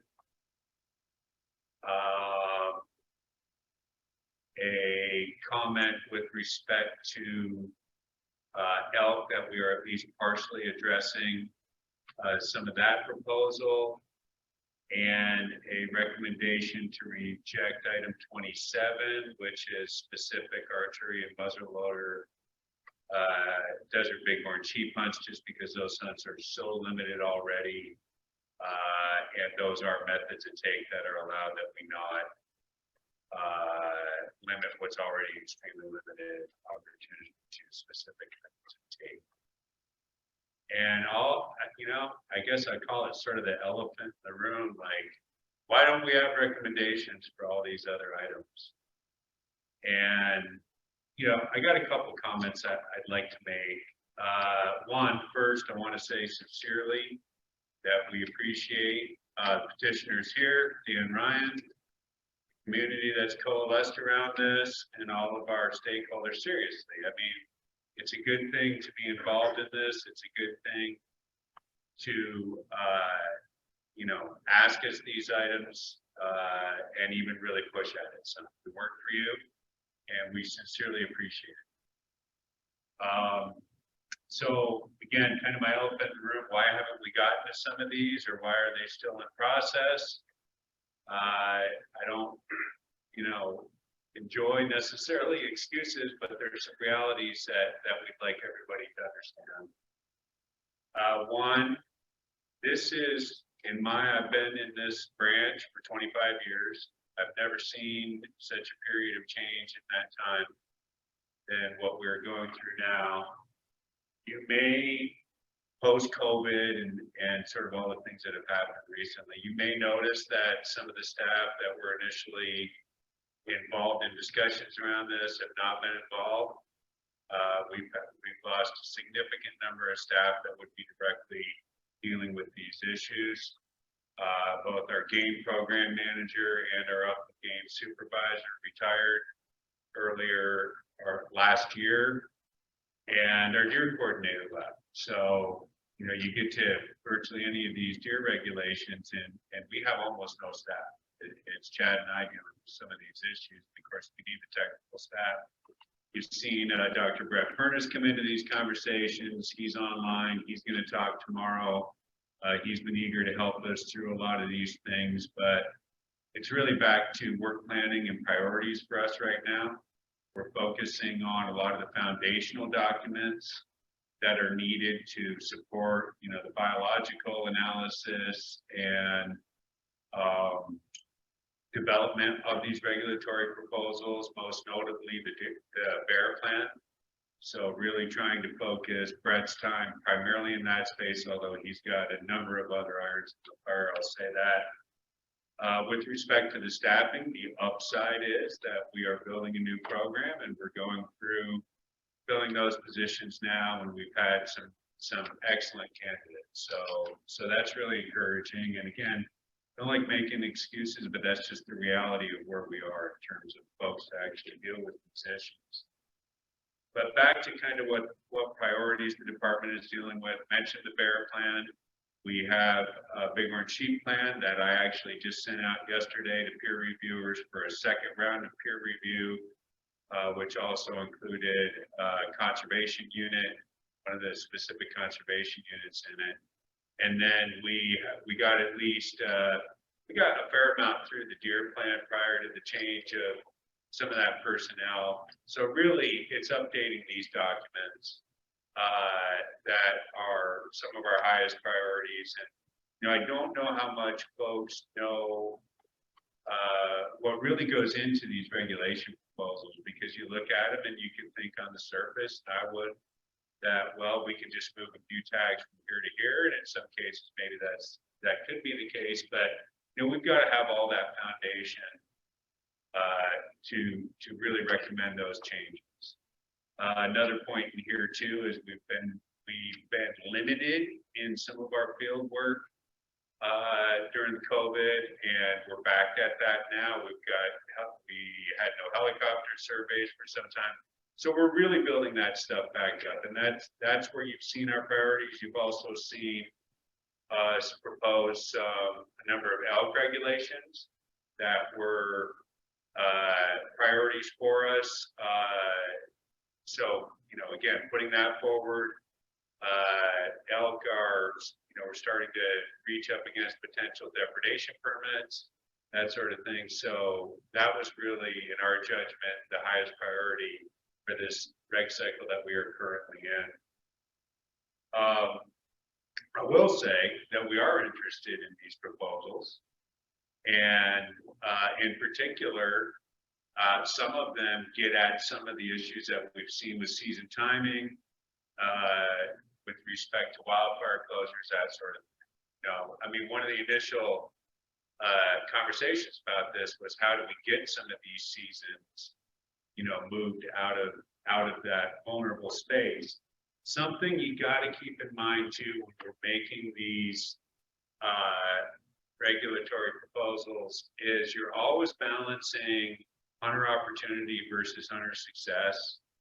And obviously, as you increase that success, you can't have as many folks, out there. There's a point at which the population can only sustain, so much harvest. So we've got it. We're always in that balancing between, how many tags can we issue versus what the success rate of those programs. So, this is something that we really need the time to dig into and get the right people looking at before we're prepared to move on these proposals, and perhaps others.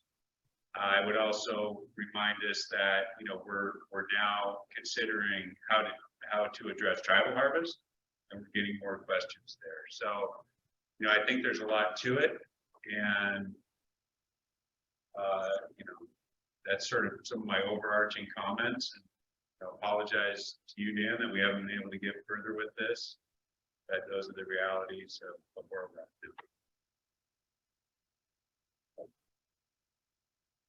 Thanks, Scott. We appreciate you going through all of that. And there's a lot here. I think unless anyone has any questions about what Scott just enumerated, I'd like to go ahead and give the public an opportunity to weigh in. I'd like to hear what folks have to say. And I want to reiterate, I know we've already done it twice, that for folks who would like to provide input on this item, there's a table of the items within the petition that you can comment on. And we've heard from both Ari and Scott now that the recommendation at this time on the second fair tag is to deny, pending more information from the bear management plan development process. And I think, we all understand that it makes sense for us to understand and have an updated picture of bear needs, status, population sizes, etc., before we make any changes to bear hunting regs. So I want to put that out there before we start this discussion, and invite folks in the room who would like to comment. And Dan, I don't know if you want to bat last or kick us off, but I want to give you that option because you are the petitioner. Doesn't matter to me. My preference. I'll go first. Okay. That's fine. Yeah, Dan Ryan, and yeah, no need to apologize. I mean, I shouldn't say I knew anything going into this process, because I didn't. I knew that there was a process of the petition, and Ari helped me a lot with this kind of stuff, just navigating the system. So I had participated in other states as a non-resident as far as introducing new hunts, working with the department on those kinds of things. And so this, yeah, totally a brand new process that I think in 2021 that we'd be sitting here in 2023 with recommendations. I was hoping it would be quicker, but I also understand the government process, and it needs to also take into account the public process, which obviously there's a ton of interest here. So, looking through the recommendations, and I had a comment that I submitted to the record so everybody could see that. And anything additional to that is just looking at like what this has evolved from December of 2021, or I think I submitted in August, and it didn't make it till December. But a lot has evolved as far as like through the workshop, obviously public support, public dismay with it and everything like that. And really it kind of narrows it down to like, what are the priorities that we've seen in common with everybody, you know, participating in this, and what are somewhat the low-hanging fruit that we could accomplish. So I think with the department's recommendations, you guys did identify some of those, the ones that align with the priorities that you just discussed, like health management, stuff like that. One comment I did have as far as like a top priority and I'd love to hear some more elaboration on it, is the tag reissuance. And I know the department does a tremendous job trying to exhaust its effort to get those tags awarded.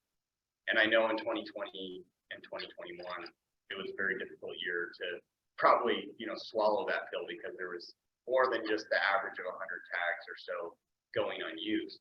I would like to see what whether that doesn't get recommended today, like following the trend of that, just because even if it is 100 tags, if it's for units that are you know, not impacted by fire, but people can still turn those tags back, and they still show, you know, and again, my information is just based on what you guys have on the internet on what's been reissued and what wasn't issued. You know, and so when you see these once in a lifetime tags, and I'm sure they got exhausted as far as like trying to reissue those, but they still didn't get issued, whether it's 2 or 3 tags in the Doyle muzzleloader hunt, or 2 or 3 tags in a antelope hunt or something like that. Those tags can be used, and they can generate some income department. So I would like to see that part, even though it's not something that necessarily we have set up that can be turnkey for next year, but something developed based on the trends from 2021. And I know I saw some of that data just in the record, as far as how many tags or points were reinstated and all that kind of stuff. And really the overall goal of that is just improving on opportunity. If we're having thousands of people getting their points reinstated, it's going to be more and more difficult to obviously draw tags. And then one of the other low-hanging fruit that I was just curious from the department's perspective is that Bass Hill muzzleloader and archery boundary change. I understand that does cover multiple districts or regions. I'm not sure what you guys call them between Plumas and Lassen County. But that is one thing that just seemed like a fairly simple change. We're not increasing take, we're not increasing, you know, numbers of tags, but we're improving the opportunity. You know, and obviously improving the opportunity could increase take, but when you're dealing with 20 and less tags for those types of hunts, it's not something that is that can't be handled outside of an eyesore or anything like that. So that was one other thing I had to note. And then lastly, you know, I'm not going to touch on a lot of the other things that I prioritize, but since elk management is a priority, and looking at how we can focus, you know, focus and help with depredation, but also focus and help, like these are once in a lifetime draws, and some of them are in higher fire zones than others. You know, looking at my recommendations and what those evolved into is, rather than like moving the seasons around, just giving them a wider, broad spectrum, more days for people to hunt. And so, you know, Marble Mountains and Siskiyou are ones that I have listed there, but there's a lot of others that kind of, you know, go by the wayside as far as like being noticed. And so, and they're not like, you are giving a person, let's say 60 days to hunt an animal, which obviously could increase their success. But when you're dealing with 1 or 2 tags, it's a moot point at that point. I mean, when you talk to your elk management person, if you're managing for 100% success for a unit that's 1 to 2 tags, making it a 60-day season, you know, just adds more of a benefit. And you're not going to have a person turn that tag back if they're only given 9 days to hunt during a fire, you know, high fire season, instead of giving them 60 days. So I just, you know, those are a few of the low-hanging fruit that I think we should definitely look at. And, you know, obviously the rest of it, you know, there's a lot in there. And again, I want to reiterate, none of those things like I wanted to like specific, like these are the hunts we need to do, because I think more of it is just like trying to snowball into like, maybe we should have 2 or 3 new hunts available, and try to phase that in over the next decade or something like that. Rather than it's like, all right, let's clean the slate. Like some states do. You'll see Idaho every 2 years, they'll have, you know, 20 new hunts. And that's their way of doing things. People seem to like it. Some people hate it. But I think, you know, based on this petition, it doesn't need to be a petition in the future, more of like a working group or something like that, where it's department driven rather than public driven. But thank you, and I appreciate, you know, the commission and the department, just the palatability to something like this conversation. Can I just quickly comment? Thank you for that. No, I appreciate everything you said there, Dan. And you know, something that to the Idaho example, we have not been having stakeholder meetings on big game in recent years. We used to do more of that. That's something that we want to get back to, so that we're having those conversations with you and with the department. And you know, it puts you in a spot to have the conversation here. That's definitely something that we are committed to. We get this team reassembled, and we have had those periods of time where, you know, we went in and really looked across the board and made a number of changes. So I want to note that has been missing, and that opportunity has been missing to you all. And we're building internally more positions and support for our regulatory process, both externally but also internally, because part of the conversation here came from you talking with our biologists, you know. So really committed to each of those pieces so that we can have a more dynamic discussion about regulations.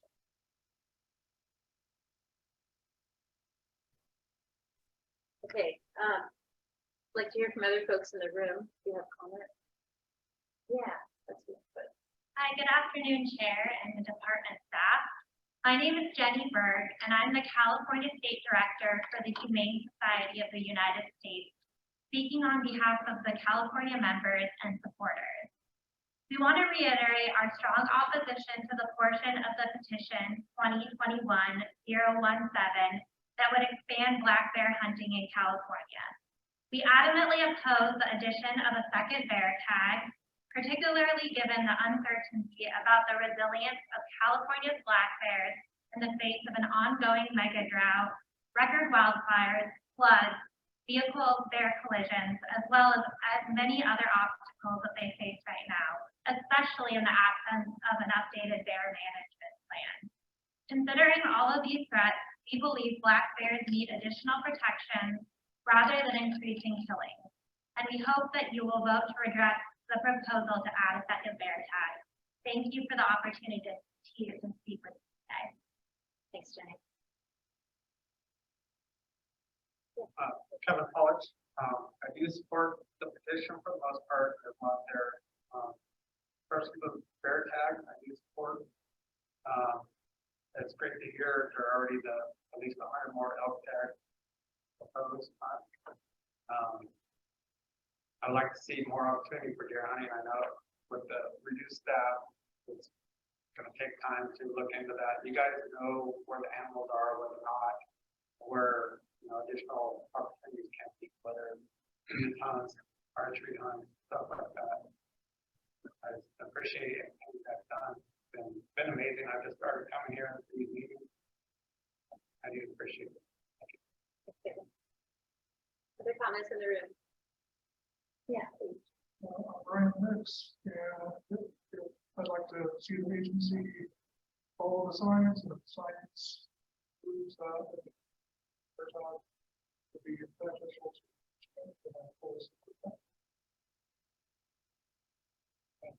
Thanks, Brian.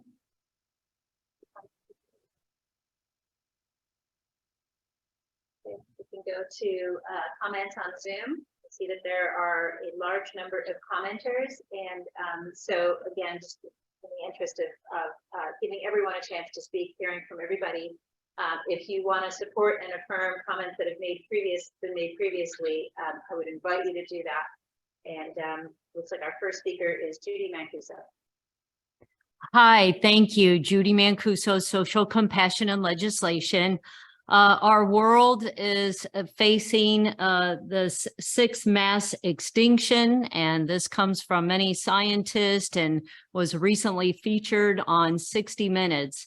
And I think that the conversations should be moving away from taking / killing more animals.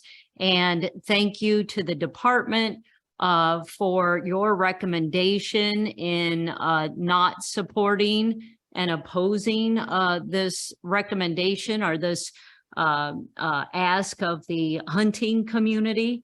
And while the management plan is so outdated, it seems the proper direction would be to go towards a moratorium on hunting altogether. So thank you very much, and thank you for allowing me to speak. Have a good day.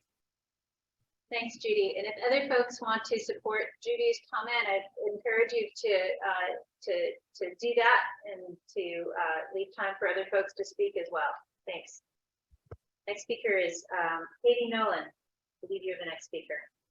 Hello, good afternoon. This is Katie Nolan, General Campaigner for In Defense of Animals, an international organization based in California with 250,000 supporters. I'm joining to speak on Agenda Item 5, Commission Regulation Change Petition 2021-017 regarding adding a second bear tag. We respectfully urge you to reject the petition seeking to increase black bear hunting by adding a second tag. Bears play a vital role in the ecosystem by maintaining populations of other species and spreading seeds throughout their habitat. In recent years, there's been an uptick in wildfires, heat waves, drought, putting a strain on bears living in and around affected areas and making it more difficult for them to find food. In addition to facing these ecological struggles, over 1,300 bears were killed in the 2022 hunting season alone. A second bear tag would put even more pressure on the bear population. We believe that you should not move forward with this proposal without a comprehensive bear management plan to understand how ecological and hunting pressures are affecting California's bears. Thank you for your time and your consideration.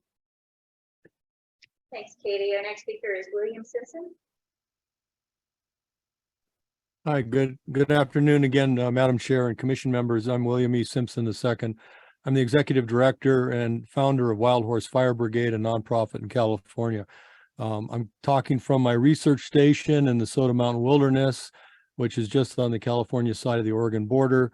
And that's in Siskiyou County, which is 6,100 square miles of remote wilderness. We have about the same population as Montana in our county, and we do have quite a few black bears here.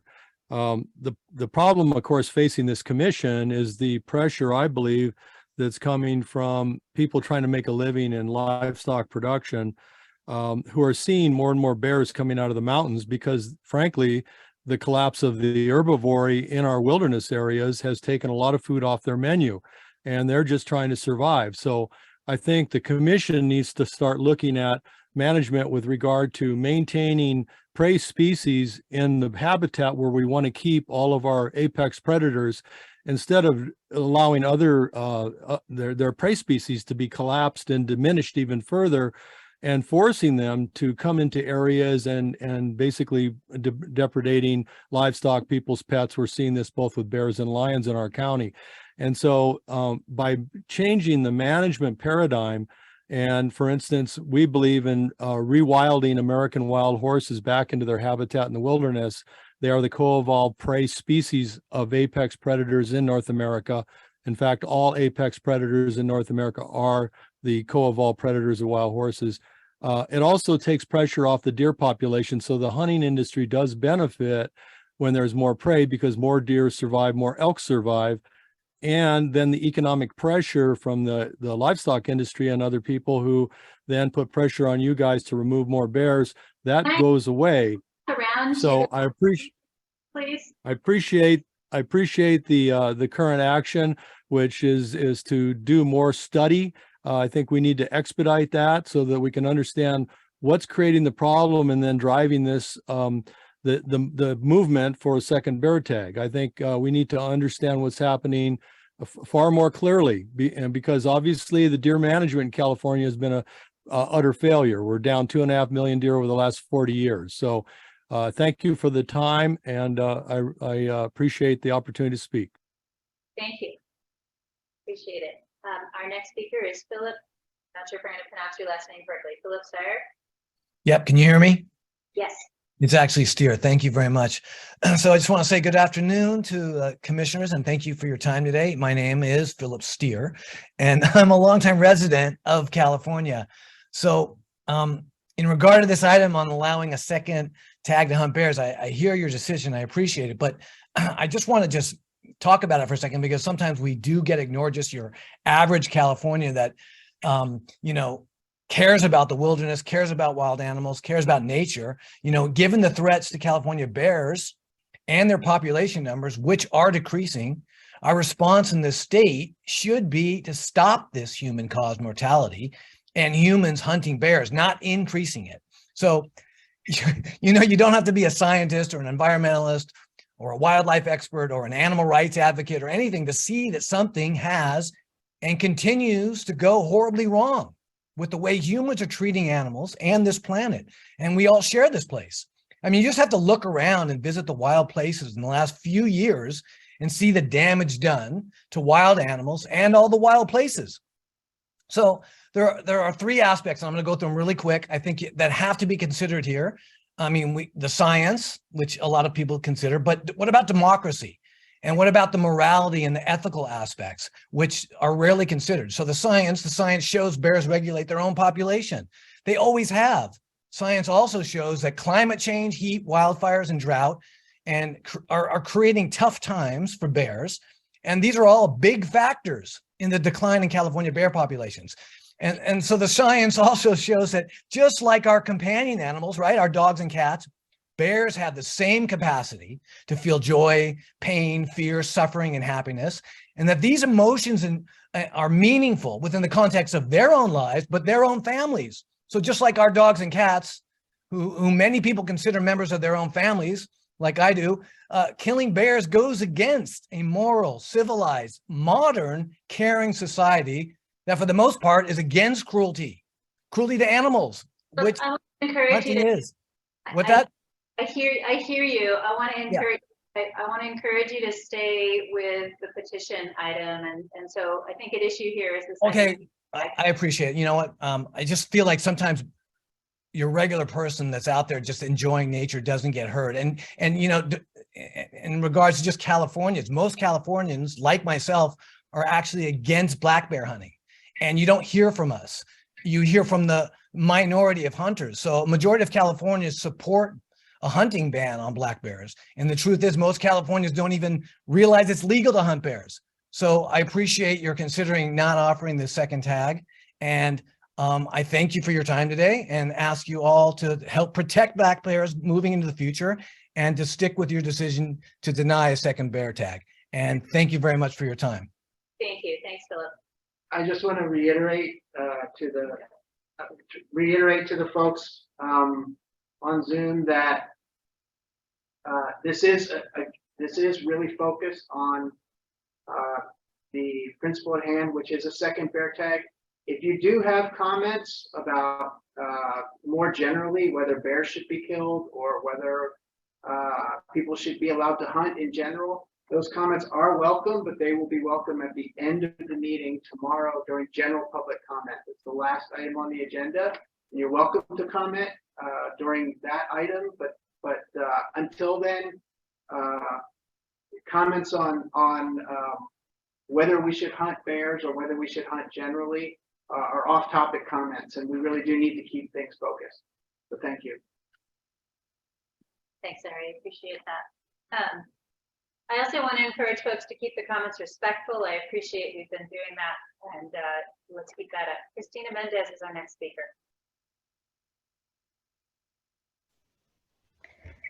Hi.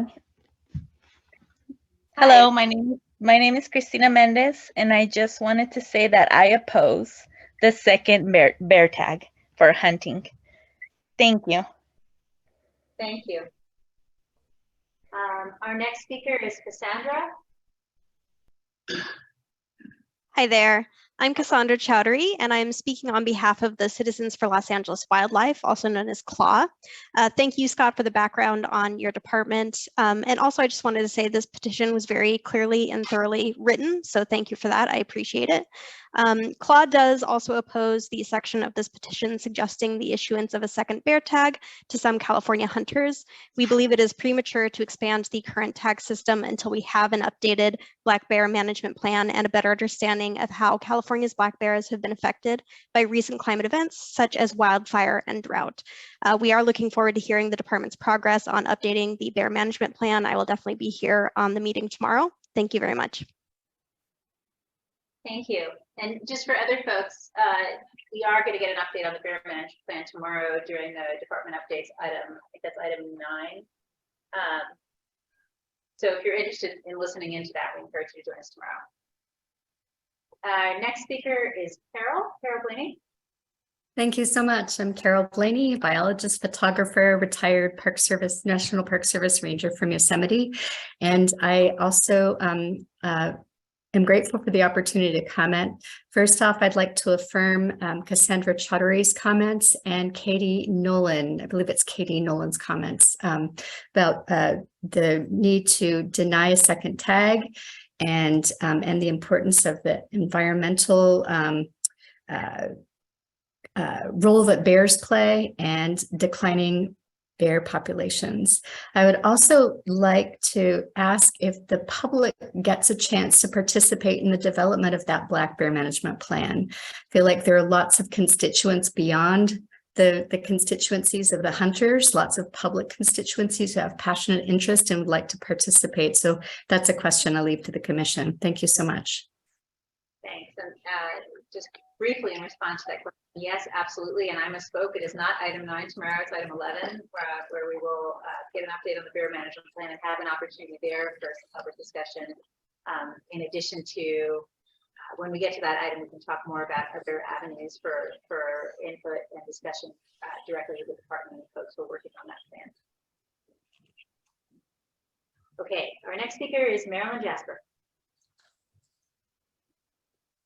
Can you hear me? Yes, we can. Thank you. Good afternoon, Marilyn Jasper, Public Interest Coalition. Because of a majority of the non-killing public do hunt to view or photograph wildlife, their opportunities and successes are reduced when any bear or wildlife kill tags are arbitrarily increased. Such an increase in bear killing tags is unacceptable, as these types of seemingly desperate enticements, which as stated are agency attempts to reverse the telltale decrease in hunting licenses. As stated, if more revenue is the agency's need or goal, then reducing the supply of kill tags to increase demand and then charge more for those tags makes economical sense. An unintended consequence of this extra bear kill tag proposal may be an increase in the illegal practice of baiting in order to get that second kill quickly before the kill quota is met. And as an aside, maybe the quota is not being met because bear populations have plummeted.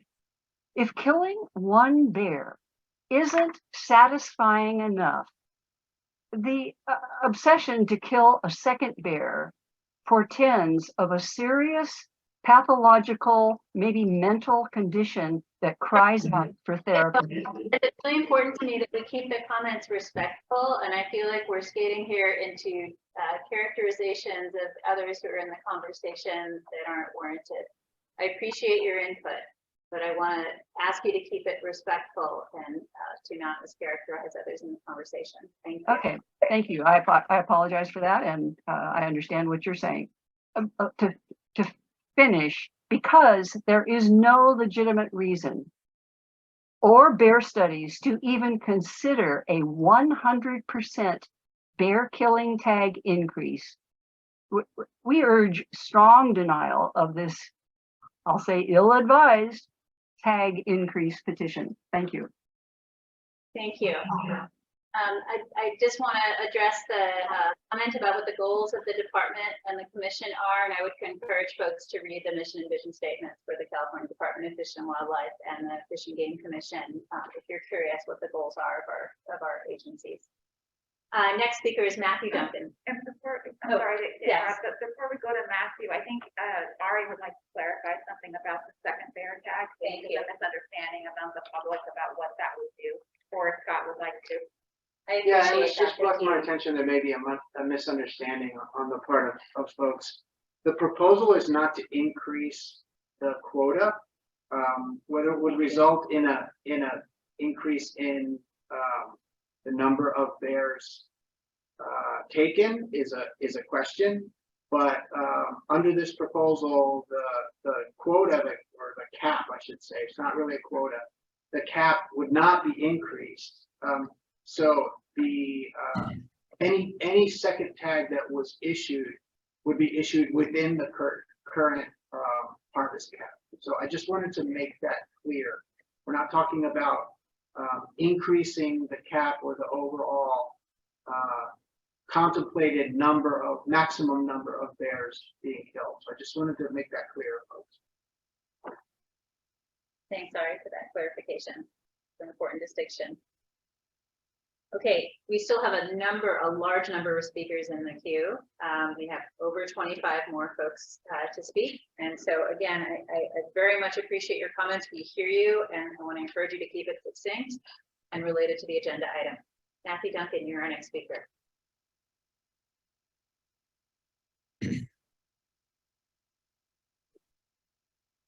Matthew? I think you need to unmute yourself. Can you hear me now? Yes. Hi, I do oppose the second bear tag proposal. Thank you. Thank you. Our next speaker is Nicholas Sackett. Hi, my name is Nicholas Sackett, Director of Legislative Affairs for Social Compassion Legislation. We are morally and ethically opposed to bear hunting and believe that perspective must be considered in regards to this proposal. Additionally, there remains a scientific argument that no hunting of bears should occur until a sound population count is finished. And therefore, we should not be encouraging more hunting of bears by giving out additional tags to successful hunters, quote unquote, successful hunters. We urge the commission to follow the department's recommendation to reject this proposal. Thank you. Thank you. Let's see, Megan, you're our next speaker. Megan Spargan. She does not try to pronounce last name, so I should remember. Sorry. Oh my gosh, I was on mute. I knew I was going to do that. Thanks so much. So thanks so much for hearing our concerns. I'm actually joining from Alaska today. Although I am a long-term California resident, I moved to Alaska 2 years ago, and I'm very concerned about black bears. And for that, I oppose the second bear tag. It's encouraging that it's already being considered that it's not going to be allowed, but just because of habitat loss, not to mention wildfires and the large population in California, it's just quite concerning. I mean, humans managed to wipe out the California grizzly a whole century ago. And so it's concerning to hear that there could be some additional effects on the black bear populations. And so I just want to say, I strongly oppose the second tag. I know that bears have pretty low reproductive rates, only producing every 2 to 4 years, and many cubs die in their first year. And so just because of all these issues that really put stress on the population, I want to strongly oppose all the way from Alaska, but because I am a long-term California resident. Thank you for listening. Thank you. Next speaker is Phil Cox. Hi, thank you, commissioners and commission, for hearing me. I'm not a lobbyist. I'm just a California hunter, voter, citizen here. And I completely respect the reason for not wanting to promote the second bear tag. I mean, I get that, wanting the bear management plan. For one, I'm out in the field. I see a lot of bears. I support the second tag, but again, you've got the science, you're there. So I do that. The one thing I did want to mention, I don't know whether it's on here or not, was the the grandmother, the loophole in the tag reissuance, I support that as well, the commission's recommendation. But I think the commission's been doing a great job. I know, again, as a voter, as a hunter in California, as a citizen and a family, I appreciate what you do and listening to everybody and, and taking it all into consideration. Thank you very much. Thank you. Thanks, Bill. Our next speaker is Kimberly Bauer. Just because of habitat loss, not to mention wildfires. Somebody is unmuted, and I just want to have you check. You are not Kimberly Bauer. Please make sure that you're muted. Wipe out the California grizzly of centuries. Hi there. And so it's concerning to hear that. Somebody needs to mute themselves. That Christina. Some additional effects on the black bear populations. And so. Thank you. Okay. Kimberly Bauer. Hi, my name is Kimberly Bauer, and I'm a California native living in San Diego, California.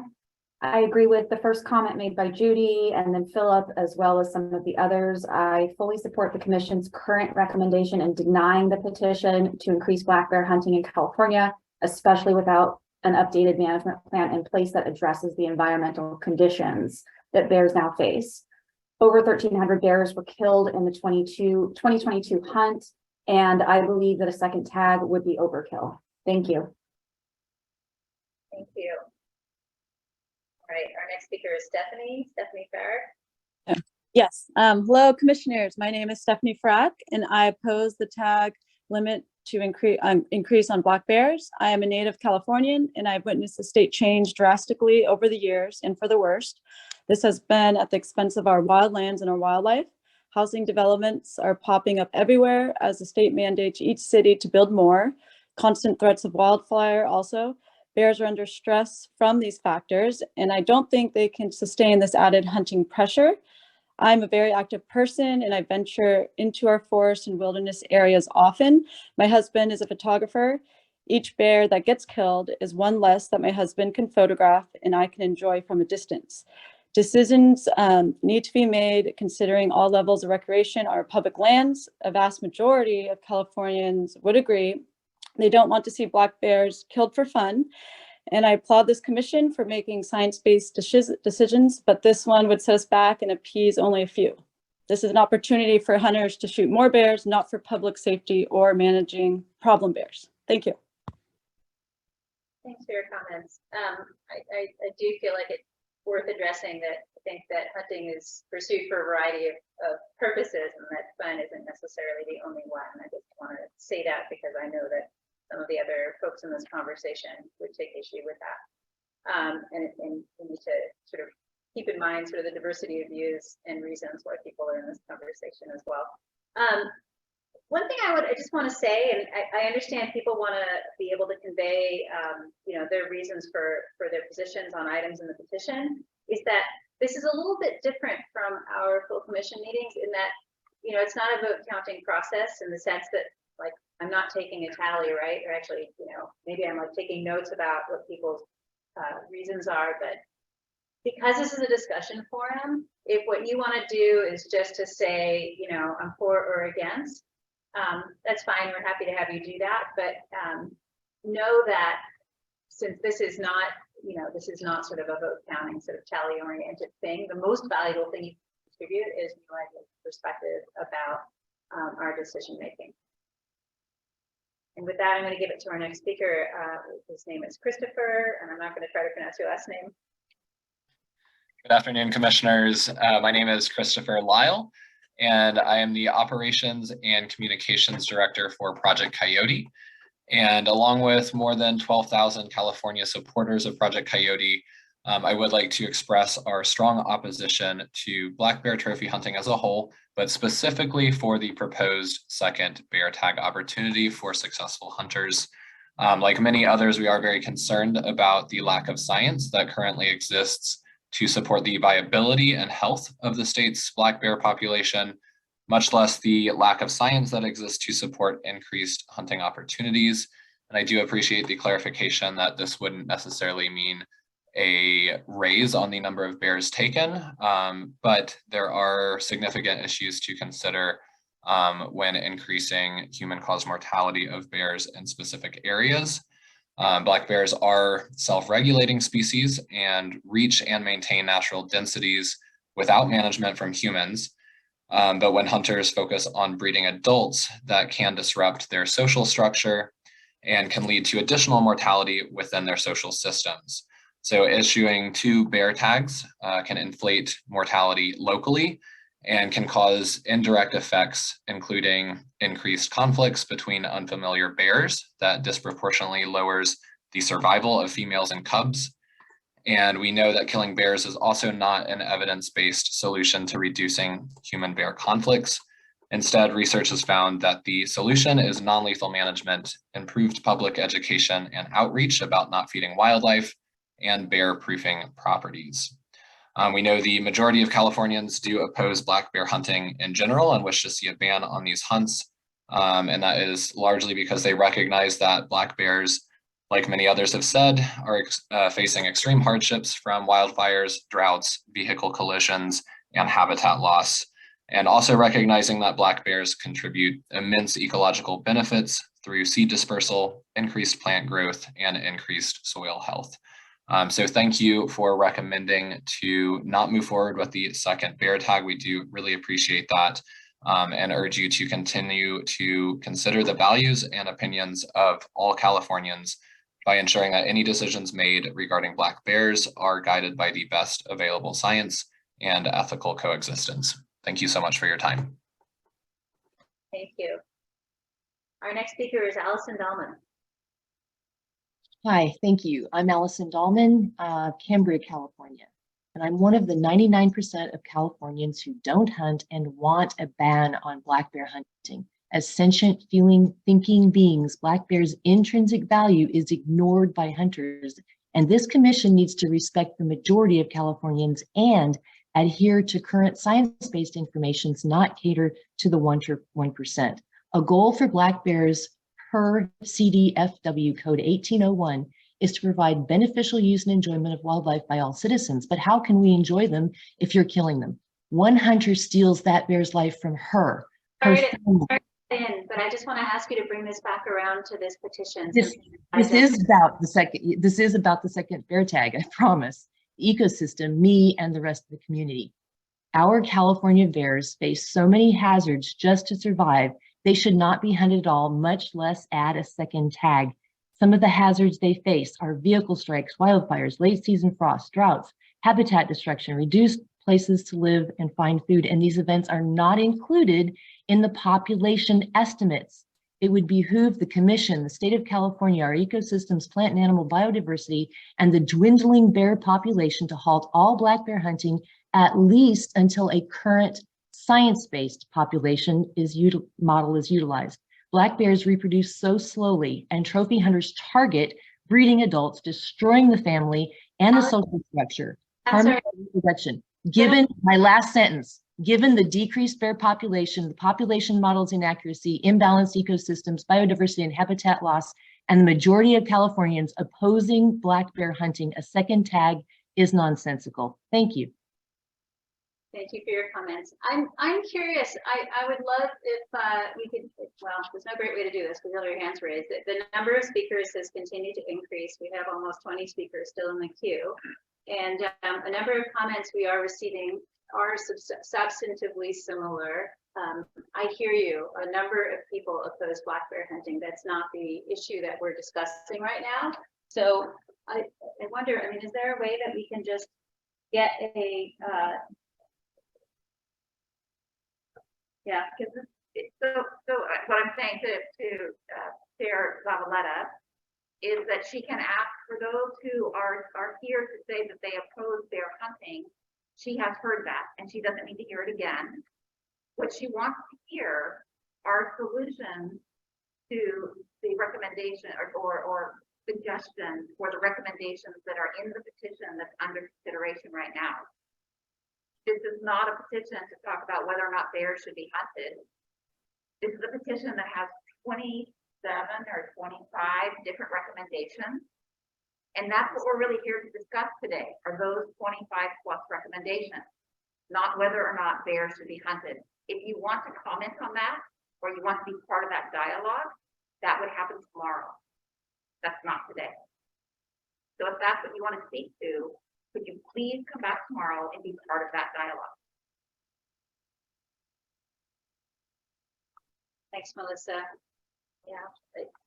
Again, you know, we appreciate everyone's perspectives and everyone's input. It's critical though that we do get to a series of recommendations on this petition. And right now, it's not moving us in that direction to hear the sort of substantial of the same comments over and over again from folks. So I would ask if you want to oppose the second bear tag to just go ahead and let us know that. And as Melissa is suggesting, if you'd like to have a broader conversation about bear management, to bring that to our conversation tomorrow. And I'll give you a moment if you want to put your hand down, you're welcome to do that as well. And I'll call on Christina Anthes, who's our next speaker.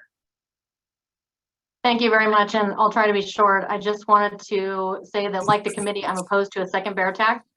I feel like there's lack of scientific evidence supporting the viability and health of the state's black bear population.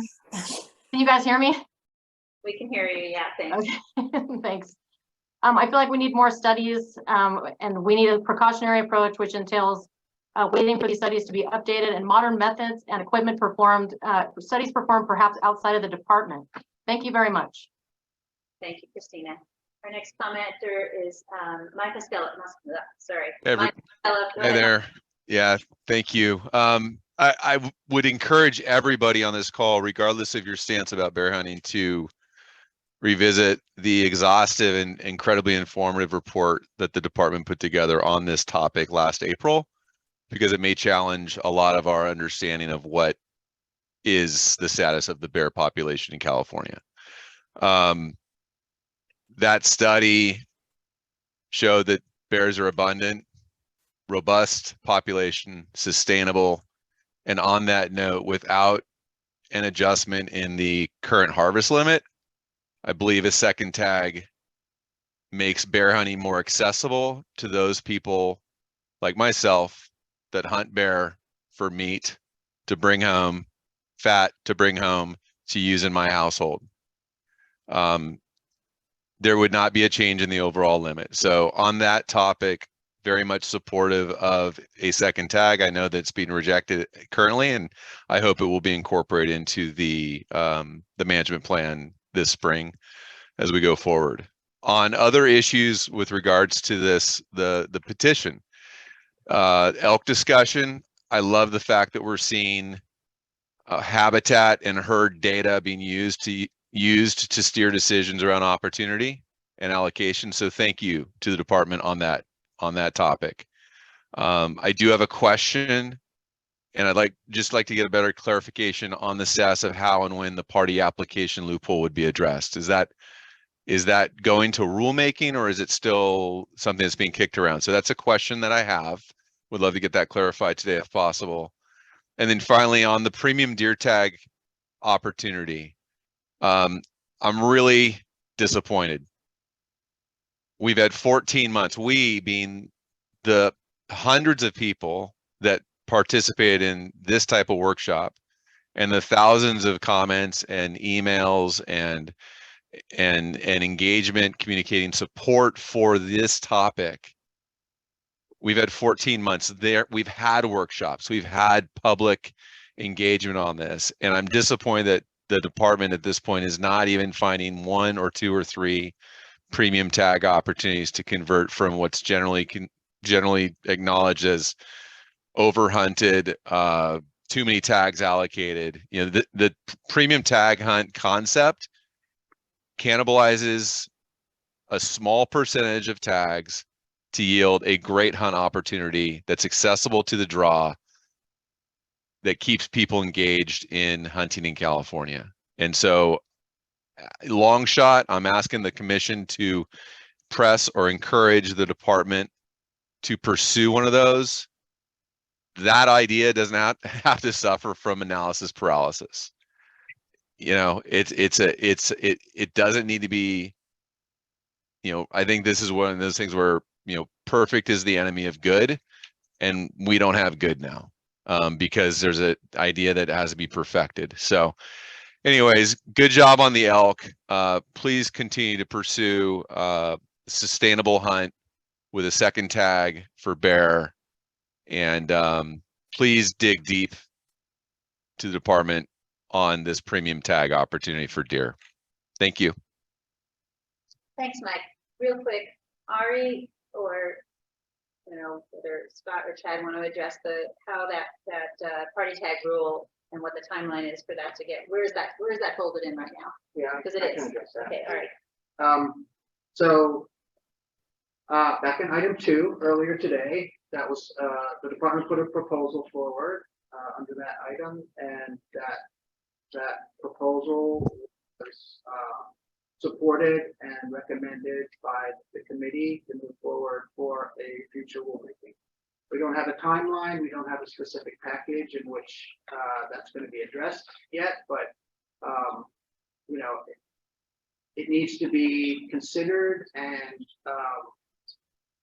acted upon by the commission writ large, the whole commission first.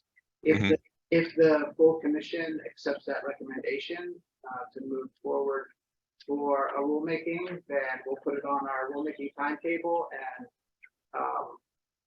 we'll have discussions then about timing and which rulemaking package to put it in as part of it, and we'll have those discussions with the department as far as that's concerned. So timing and that the like is still to be determined, but the most important thing at this point is it's been supported and recommended to go forward by the committee, and it's up to the full commission whether or not they want to accept that recommendation.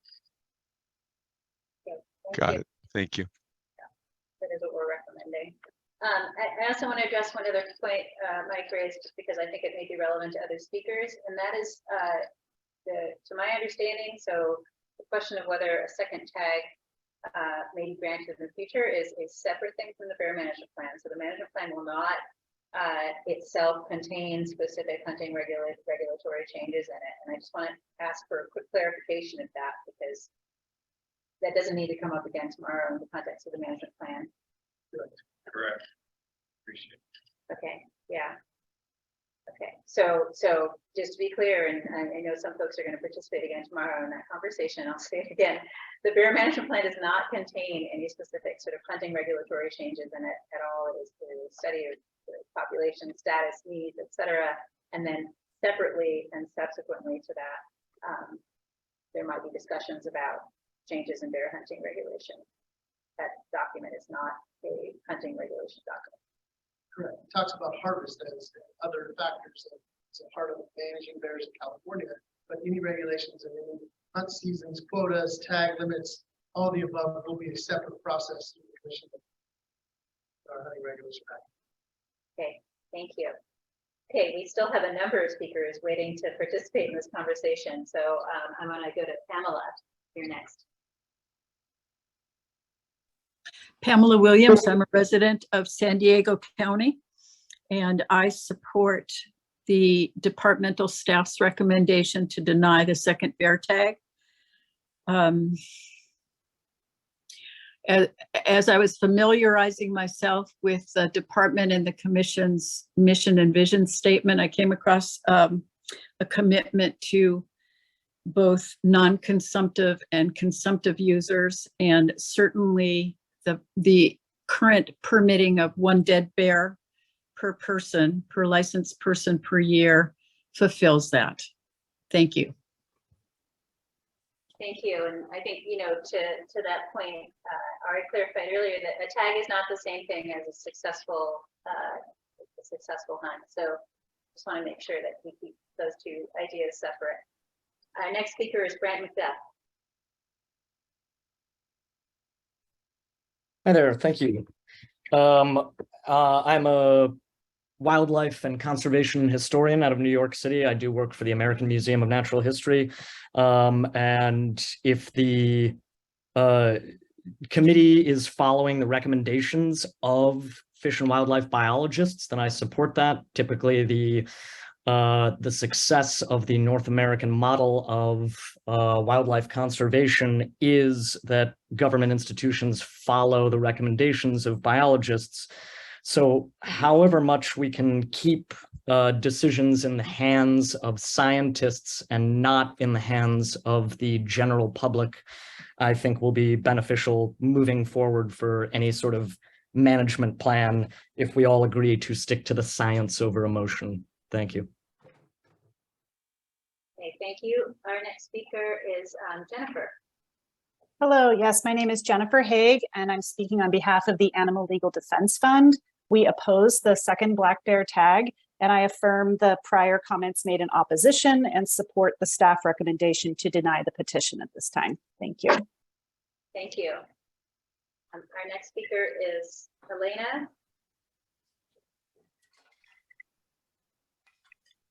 Elena. I think you said Elena. Yes, my apologies. Yes, I would just like to go ahead and support the viewpoints stated by Mr. Lyle from Project Coyote, as well as the woman who previously spoke as well in opposition of the second bear tag as a California resident. Thank you. Thank you. Our next speaker is Seth Watts. All right, are you there? Can you hear me? Yes, I can hear you.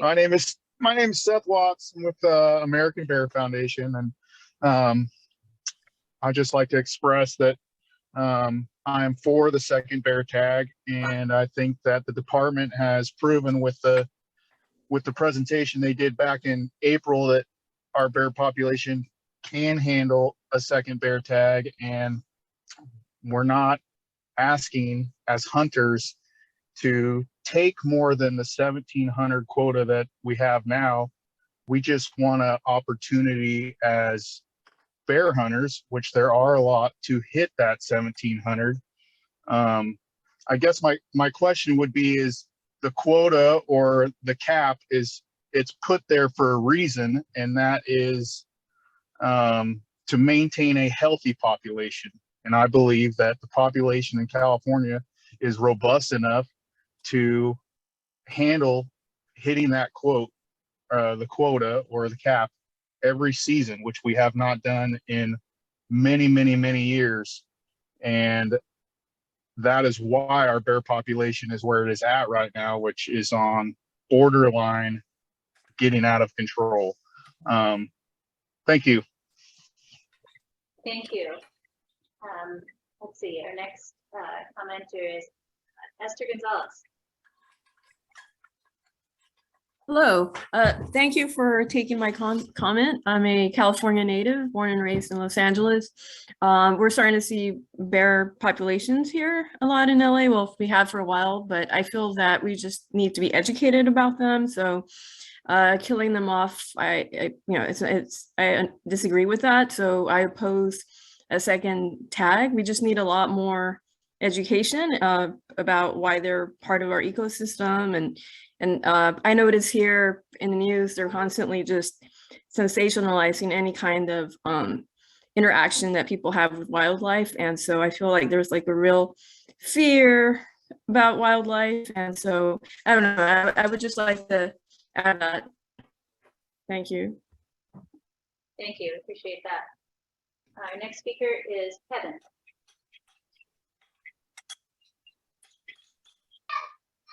Hello, commission staff, department staff. My name is Kevin Vella. I'd just like to reiterate Dan's comments from earlier. I think there's a couple of areas of low-lying fruit within the petition, mainly to extending the season lengths for some of the elk hunts like he talked about. Those are hunts that are managed for 100% success.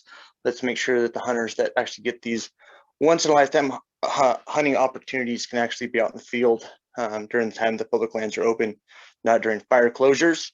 I also think that there's a good opportunity to be able to get to create a system to get tags, leftover tags for some of these hunts in hunters' hands so that they don't go unused. As far as the second bear tag, I think it's a little bit disingenuous for the previous commenters to continually perpetuate the statement that we have a bear population that is declining in the state, when just in April, like we talked about earlier, we all sat here and listened to Dr. Brett Furness with the department, talk about how we have a very abundant population of bears. So thank you very much. Thank you, Kevin. Next speaker is J.R. Young.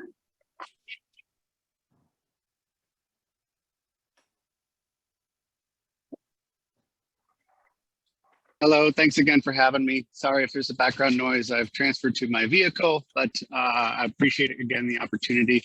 I would like to see a second bear tag, but I also do get the recommendation from the department. We're kind of with the timing of the bear management plan and anxious to see the updates that come from it for tomorrow.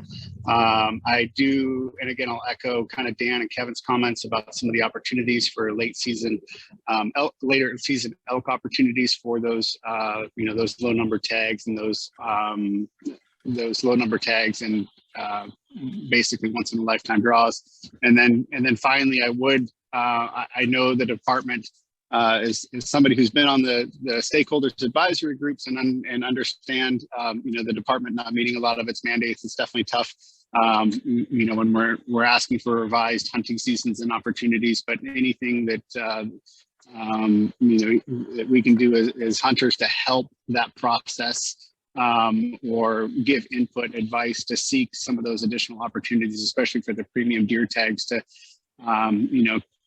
keep that point creep low, and have continued opportunities and incentives, especially for the newer hunters and newer generations, and help support the department's R3 plan.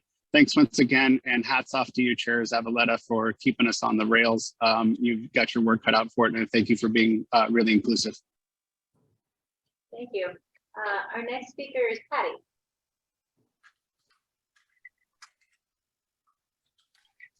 Oh, you're still muted. Let's see. Patty, can you unmute? You're still muted. We can't hear you. All right, here we go. Can you hear me? Yes?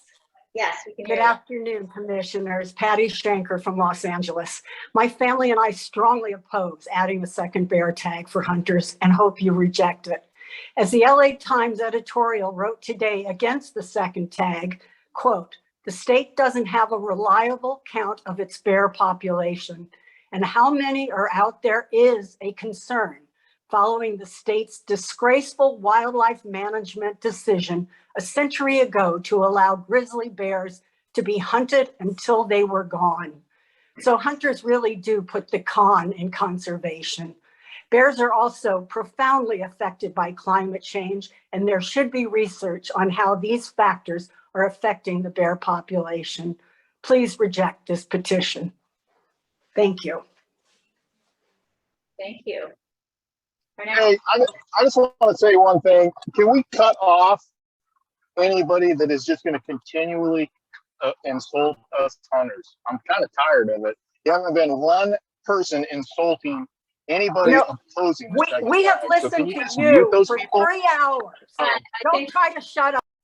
I don't want to make this a forum for arguments. I appreciate both of your comments. I appreciate, Seth, you pointing out and putting your finger on that jab. And I think I want to reiterate that, and I've reiterated a couple times, it's really important that we keep this conversation respectful. Oh, you can't even handle. We hear you better if you can keep it respectful and dignified. And I think,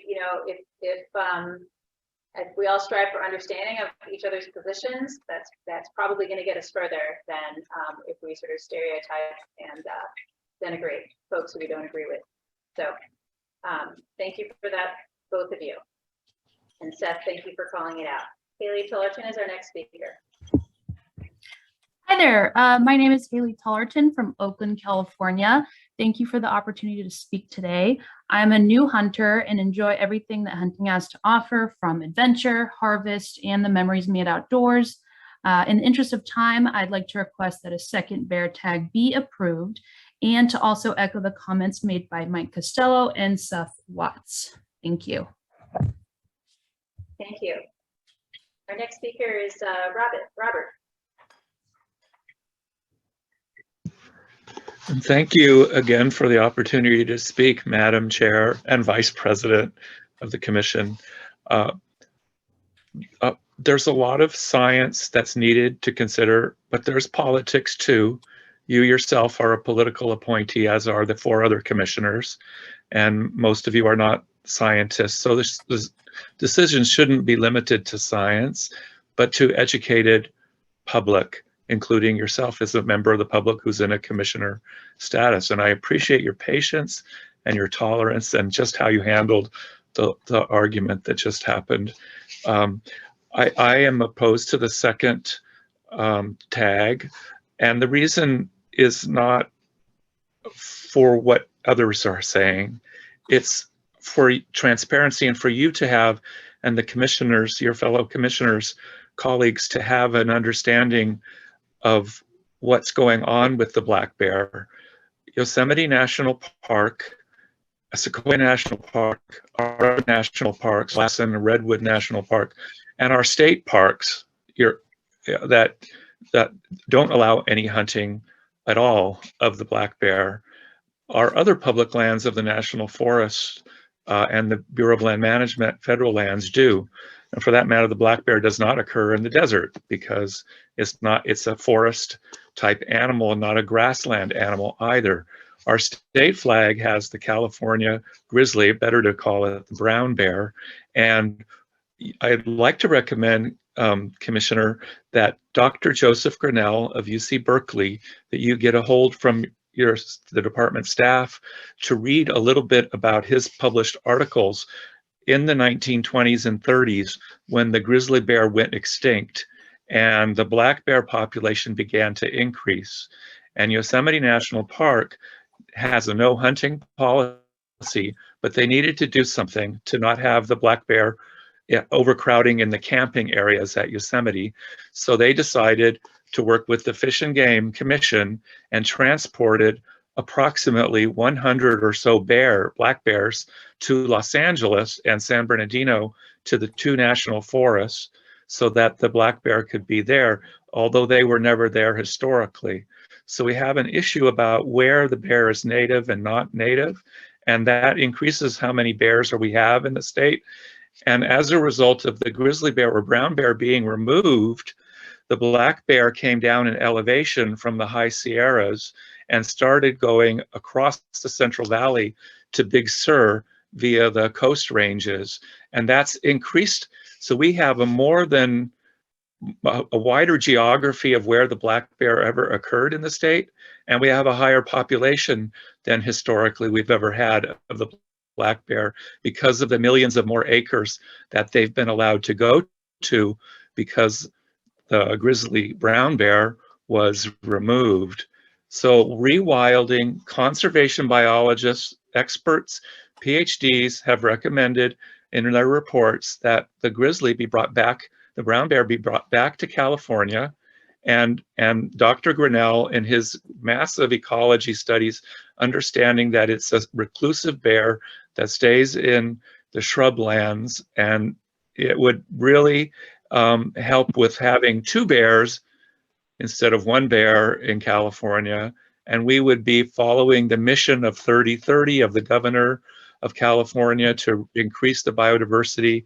And I thank you for letting me have that little bit of time and not restraining our time to like 1 or 2 minutes. We're sorry, your conference is ending now. Please hang up. Thank you, Robert. I hope that doesn't mean that our conference is actually going to cut off in a couple of minutes. No, okay, good. Okay. Our next speaker is Anthony Fresquez. Hey, good afternoon. Thanks, commissioners, for the opportunity to speak openly on a forum like this. Really appreciate it. To the officers in the field, thanks for what you do. We definitely don't take that for granted either. I'm a first-generation outdoorsman from the Bay Area. I appreciate the opportunities available to ethically harvest meat from the landscape from healthy populations of animals. In regards to issuing a second bear tag specifically, I believe it's a great option for opening up hunting opportunities in the state. Last year, we saw a presentation from the department in April on black bear populations in California. We saw the science presented last year. It shows the population is healthy, it's growing, it can support additional harvest opportunities. It also brings in additional revenue. And, us as hunters are happy to contribute our dollars to these tags. It's going to be put back into wildlife directly down the line. And finally looking at the numbers for bear harvest in California, the quota hasn't been met in years. And in order to maintain a healthy population level, I believe the second tag is a great option. And thank you for the time to speak today. All right, thanks, Anthony. Our next speaker is Devin O'Day. Hi there. Thanks for the opportunity to speak again. I want to echo what JR, Kevin, and Seth Watts mentioned about a few elements in the petition, including the grandma loophole, the expanded elk hunting opportunities. And I just want to mention, as a hunter, I do want to see and advocate for the science-based management of wildlife to see that quota met. But I appreciate the department's recommendation and looking at this and working on this objective through the management plan to look at all the different ways that we can sustainably harvest bears in the state and meet that quota. Thank you very much all for your time today.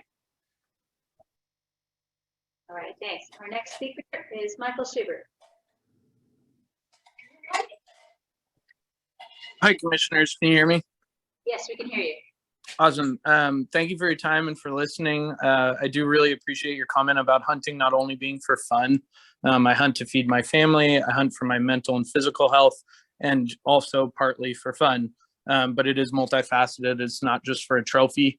I think most in the hunting community and everyone who's spoken so far that I've heard today would be thrilled to have the commission support CDFW finishing the bear management plan and hopefully recommending a second bear tag should the population estimates allow it. I'd also remind everyone that's been referencing the California grizzly that it went extinct before the North American model of wildlife conservation was in widespread use. No animal has ever gone extinct due to hunting after this model was implemented.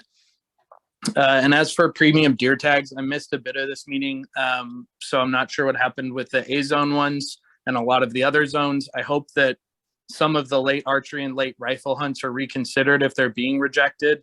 I've hunted for 5 years now. I've hunted every year in A zone. I haven't harvested a single buck due to various issues. Heat in August in A zone. I've hunted in 110 degree weather. I somehow doubt many of Project Coyote is leaving their house at that temperature. Fires, lack of available land to hunt, and overcrowding are a few other issues. In that same time period, I've gone on 4 out-of-state hunts. I've harvested 2 elk and 2 deer. And I would love to be able to harvest meat sustainably in California and keep my money in the state. And these premium tags would give me another great opportunity to do that. And they would also give the state a lot more needed revenue for conservation. Thank you very much for your time. Thank you. Our next speaker is Gordon Countryman. Thank you, Madam Chair and Commission. I have to say this. I feel for the Commission. I am amazed at the number of people on here who cannot follow simple instructions that make your job so hard. That said, I am a hunter, as I said earlier, but I do not hunt bear. However, I am not opposed to the second tag. Based on my experience in the field, I think we have a sustainable population. And because of that, I'm for the second tag. Thank you. Thank you. Our next speaker is Rick Travis. Hi, Rick Travis with the California Rifle Pistol Association. Madam Commissioner, I just want to echo our support for the department finishing the bear study and the management plan before we move forward. All right, thank you. And I know that we don't see a hand up for, there's a speaker who's been having trouble getting in. I believe Bill Gaines is on the line and would like to speak, but hasn't been able to raise his hand. Is that right? Okay. Bill? Bill Gates is here. Can you hear me? Yes, we can hear you. Oh, thank you for your patience with me. It's been a little bit of a challenge today. Nevertheless, I have the pleasure of speaking on behalf of the California Deer Association, the Rocky Mountain Elk Foundation, and the California chapter of the Wild Sheep Foundation on this issue. And want to open by letting you know we are certainly pleased to support the portion of petition 2021-17 that calls for plugging the grandma rule loophole, if you will, and appreciate the department bringing that forward for recommendation. And we urge the WRC to recommend it to the full commission for rulemaking. Secondly, with the exception of elk, in regard to all other recommendations brought forth in petition 2021-17, including the possibility of 2 bear tags, we will withhold our comments on that until science-based management plans for bears and big game species of interest are completed by the department and recommendations based on science are brought forward for consideration and discussion. And in closing, in terms of elk, we're very pleased to support the increase in elk tags the department and the commission are currently considering for the 2023 season, and look forward to possibly even adding more tags in 2024. And thank you for your patience with me today, and appreciate the opportunity to speak. Thank you, Bill. Glad that you were able to join us. Okay, do we have any further input? Yeah, I see one more hand raised in the Zoom. JP, would you like to go ahead? Yeah, thank you very much. I'll keep this brief. I joined a little bit late here, so I didn't catch much of what was covered so far, but I have the gist of things. But I'd just like to echo a couple of things that were said by Seth Watts, Mike Costello, Dan Ryan, and a couple of the other individuals who mentioned the North American model of conservation. I have a lot of faith in the commission that they work towards a science-based approach towards addressing a lot of the wildlife issues here in California. So I'd just like to say we generally support the petition, much of the opportunities that petition creates for Californians, not necessarily the additional take of animals, but just the opportunities for people to take advantage of outdoor recreation. So thank you, Commission. I appreciate your time, appreciate your patience in this process as well. Okay, thank you.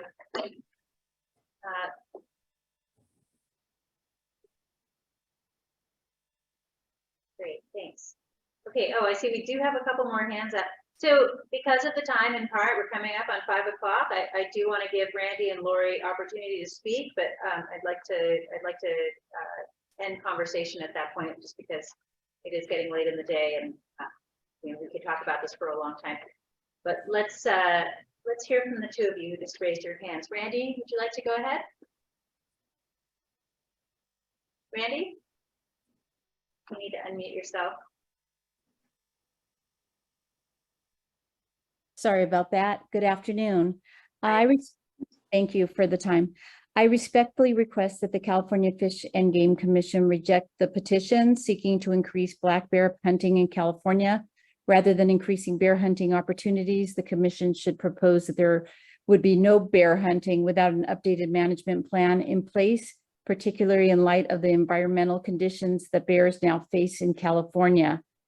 And thank you for your time. I won't go any further because I know you're limited. Thanks, Randy. And then Lori Jacobs. Go ahead. Yes, thank you for your time. This is Lori Jacobs with California Houndsmen for Conservation. Can you guys hear me good? Yes. Okay. I just wanted to say that we don't necessarily oppose the second bear tag, but we are for waiting for the bear management plan to be done. And we thank the department for getting it done. Hope it gets done in time, and then consider making some changes to the regulations. Thank you. Thanks, Lori. Okay. Any further comment here in the room? Input, calling it comment, but really okay, it's late, I know it. and you know, this is a really complicated petition. Melissa mentioned earlier, there are 27 items here. I really appreciate, Scott, you sort of walking through just the honest reality of where things are. We're really late to respond to this, and just like you said, I mean, it's been a while, you know, I'm happy to see that some of the things that you proposed, Dan, there's a lot of consensus on, and there's forward progress on. So addressing the party tag rule, I don't have a timeline for that, but I'm not hearing anyone saying that they're concerned about that. I think that's going to happen. So I think that's one that we want to grant, but it's granting it via a separate rulemaking process. Do I have that right? Yeah. Yeah. Okay. And then, well, yeah, granted. It has to go before the full commission and so on as well. All we can do in this committee is recommend.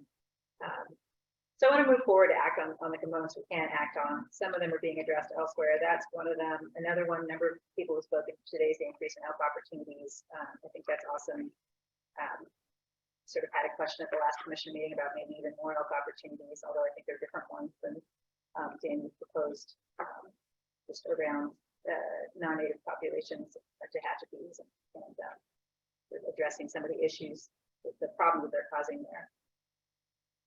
I think you said this already. We're not the idea about changing elk season right now. I think makes that's one you're already looking at, right? The department is looking at comprehensively at season changes across species. So I think we're going to end up recommending granting item 26 in the context of broader mammal hunting packages in the future. But it sounds like the department wants to be able to consider those in the context of other species as well. We heard from a lot of people about the second bear tag, and a lot of viewpoint points on that. But at the outset, we talked about waiting until we have the new bear management plan in place before making any significant changes to bear hunting. Based on what we heard today, I think that's the right thing to do. Continue to feel that way.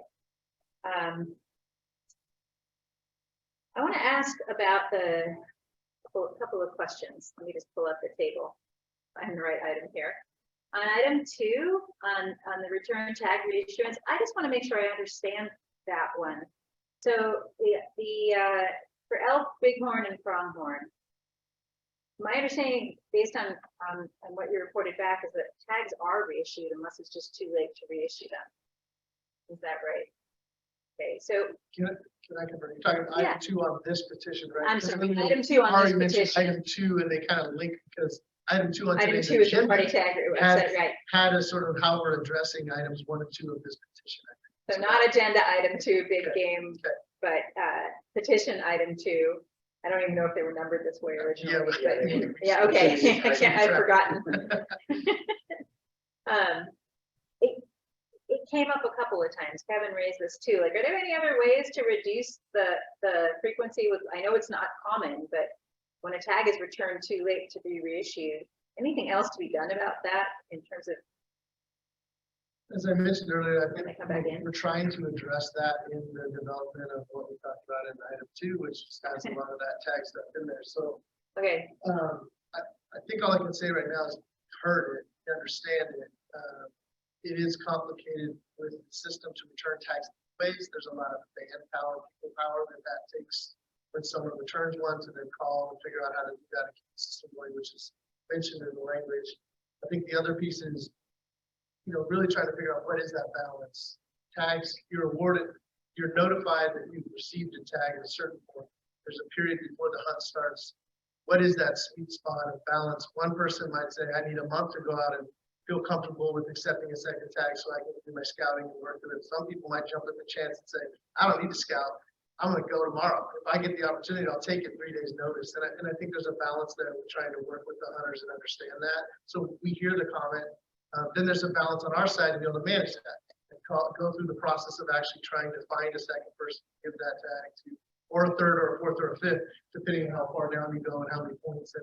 And there's a lot of logistics in there. So again, I think we've heard it. I'm a hunter, I understand it. And I think that's just something we're continuing to work on, look at as forward with a full sort of proposal.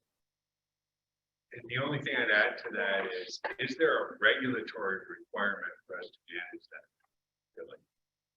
And our staff is licensed revenue and the ALDS do not think there is. That's a fair point, especially if you want to be flexible and nimble with trying approaches to manage that and do better going forward and not have to come back here every time to adjust some date we specifically put or some time frame that's written into a regulation. If that's something that's kept out, it's a little more flexible as you learn. Because we are very interested in hearing these comments, super supportive of all of the things in here, and they're on our list if you will. You've heard Scott. It's about trying to right now prioritize our efforts on where do we not have opportunity versus a lot of these, which I think I would call fine-tuning opportunity. And I think that's a significant difference for us in prioritizing work locations, ensuring we continue to have opportunity in general, and then working as we have time for staffing availability analysis to fine tune those to yet continue to create more opportunity, but also balance that more opportunity versus success. And where does that land, which wholly lands on how are our management and how are the animals doing? What are our populations doing like? And that's, so all of those things get blended in to our analysis, as we mentioned in there. We need to do more analysis, and those all take time. And that's just kind of where we're at in the reality of trying to work. Yeah, and I hear that. I mean, I just want to acknowledge that the petition's been in the works for a while, and it's been a really difficult period. It's been a really difficult period with respect to staffing shortages. It's been a really difficult period with respect to like how the world's treating us. Pandemic and droughts and floods and all of it too. So, I hope we're moving out of that mode. It sounds like you feel confident that we are. Do you feel like you can just give a general sense of timeline around, there's so many of these items that require more study around sort of the premium deer refinements around assessing the proposals to add things like archery hunts and apprentice hunts. And those are all important ways to create opportunity, especially things like archery. You already made this point.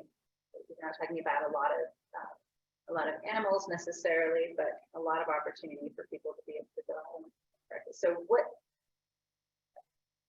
it's a question, like what is a realistic timeline?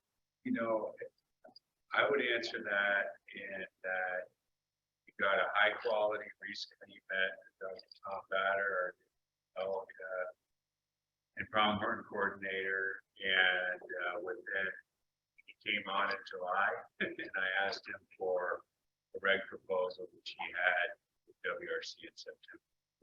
So it's really about getting people positioned to address these issues. I want to refrain from giving you a time and then not Sure. being able to honor that.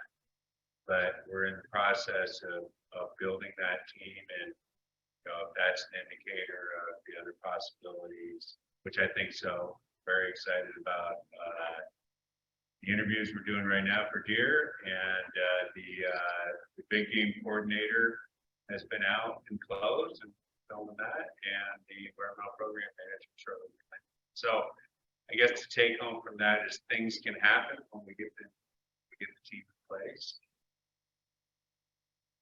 I don't know how to end that. I struggle with it, honestly, getting you a timeline for some of these, because as I mentioned, I feel like they're not saying they're not warranted. It's about priorities. We have a lot of opportunities. We have just our regular movement, those opportunities going throughout it.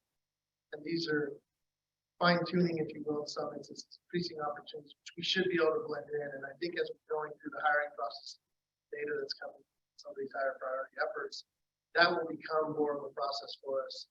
I'm bringing some additional resources to the program to help with these efforts. As Scott mentioned, taking on the initiative that we want to bring back that coordination, bring the stakeholders and having these conversations outside of here more regularly with us and them, so that we're putting these proposals together as we're going through our regular rulemaking processes, and we're able to fold those in versus having the stakeholders go through your process and come ask us, and now we're really doubling down and we're having to do single identified analyses versus what we're already doing as part of our general rulemaking year by year. So it's that coordination that I've been really trying to focus with Scott on, working through the branch and hierarchy folks and think through that process and working with your staff to get that done. Thanks. Yeah, but fair enough. I mean, I think that the last thing you said especially makes sense. Like you've heard it now, Dan, you've raised like specific things that are now on everybody's minds, and as we go through the regular process of generating the new rulemaking recommendations, I would just encourage you to keep them in mind. And, bring them back to us. Melissa? Yes. If I could, and I want to emphasize the point about patient capacity. Yeah. It's real. And for those who haven't been on the department's webpage lately, you'll visit the wildlife page and check out the staffing page. They have a page that lists out all of their staff for this program. And there are, I went to one program alone and it had like 50% capacity. It was just amazing.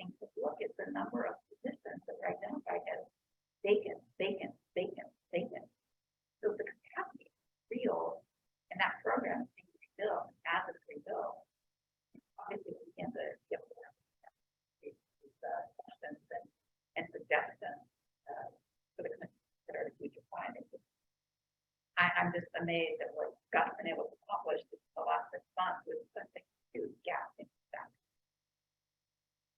Thanks, Melissa. I think it's a really important perspective. I think it's a perpetual issue that the docket is always bigger than the capacity, like for this department in this huge diverse state. And that's right. It's been especially challenging. So and it's a challenge. Yeah.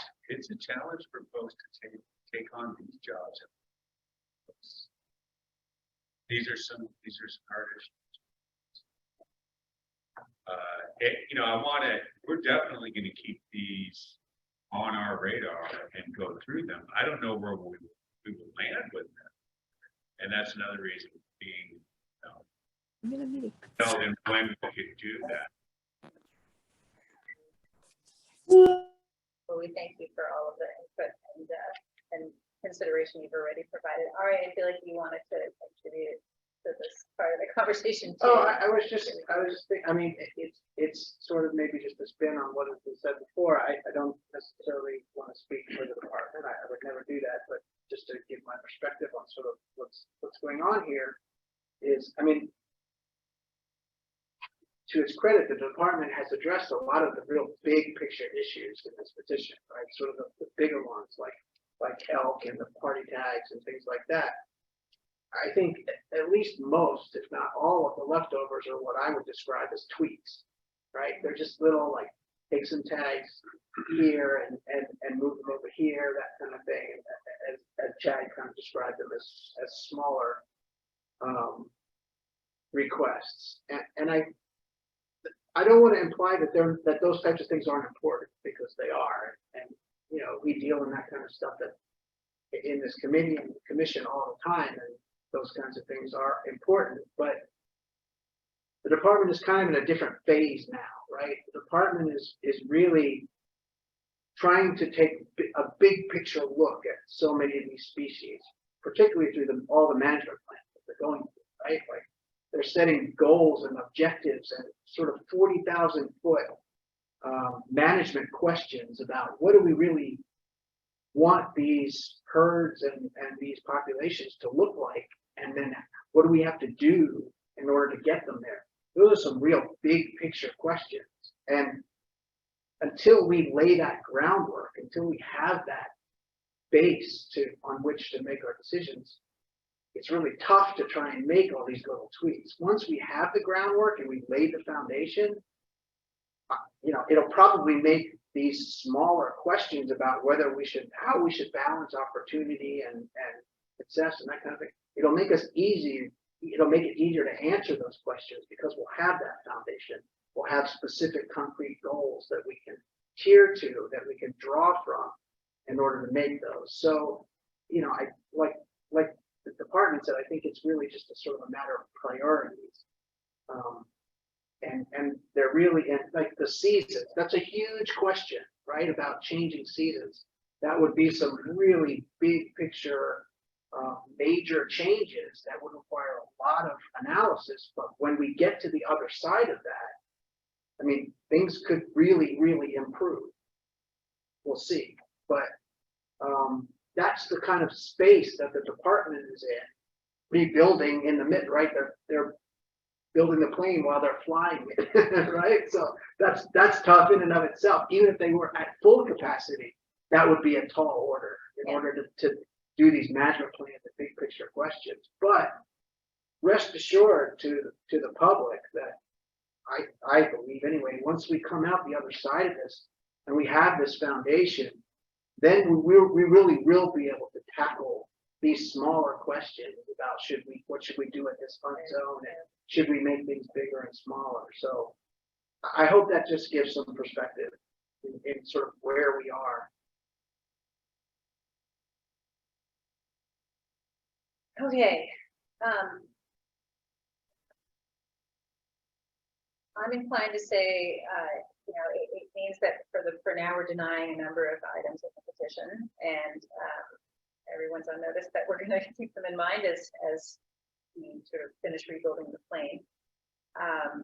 But I think I'm going to go ahead and suggest that I'm going to recommend that we follow the recommendations of the commission staff and the department, and and that we grant and deny the items as reflected in that table and the commission staff recommendations and as discussed today. And some of those are, some of those are already folded into other room, I think now. So I want to thank Dan. I want to thank you for bringing those all to our attention. The number that I'm moving forward on. Do I need to enumerate which ones? No, as Okay. long as you specify that your recommendation 24, aligns 26, with yeah. the staff recommendation, we know what that is. So Okay. we're good. All right. And I want to thank everyone for hanging in there today. So a long item, a long conversation. It's been about a 15-month process. And this is what we're here for, you know, to talk through everyone's ideas. So time well spent. And with that, I call, what is the right language? We're not adjourned, we're recessing. The meeting is recessed until tomorrow morning at 9 a.m. Same room. Thanks, everyone. Thanks. Excellent. Welcome, everyone. This is day 2 of the January 11, 12, 2023 meeting of the Wildlife Resources Committee. I'm Erica Zavaleta, committee chair and vice president of the Fish and Game Commission in California here. And I'm joined by a number of Fish and Game staff and department staff. And I'm going to introduce Ari, our wildlife advisor at the commission, to do introductions in a moment. But before I do that, I just want to thank everyone who's here in person. I really appreciate the participation both in person and on Zoom. And I know that the weather's made it especially challenging for some folks to get here. So callers and those of you who are joining via Zoom have been placed on mute, and when it's time for members of the public to be able to speak, they'll receive instructions on how to indicate that they would like to speak to an agenda item, and we'll unmute speakers individually. And I will turn it over to you, Ari, to introduce others who are here. Okay, well, I did introductions yesterday, Okay. and so I don't think I'm going to take up time today to do that. Okay. But we will. Well, we can introduce people as they are speaking, but I did want to give some technical notes for folks.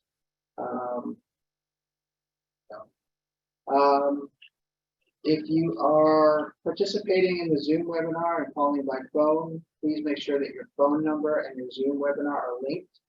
If you logged into Zoom first and you use the call me option, that linkage happened automatically. Please note that if you're joining by phone only and wish to comment, staff will identify you by the last 3 digits of your phone number.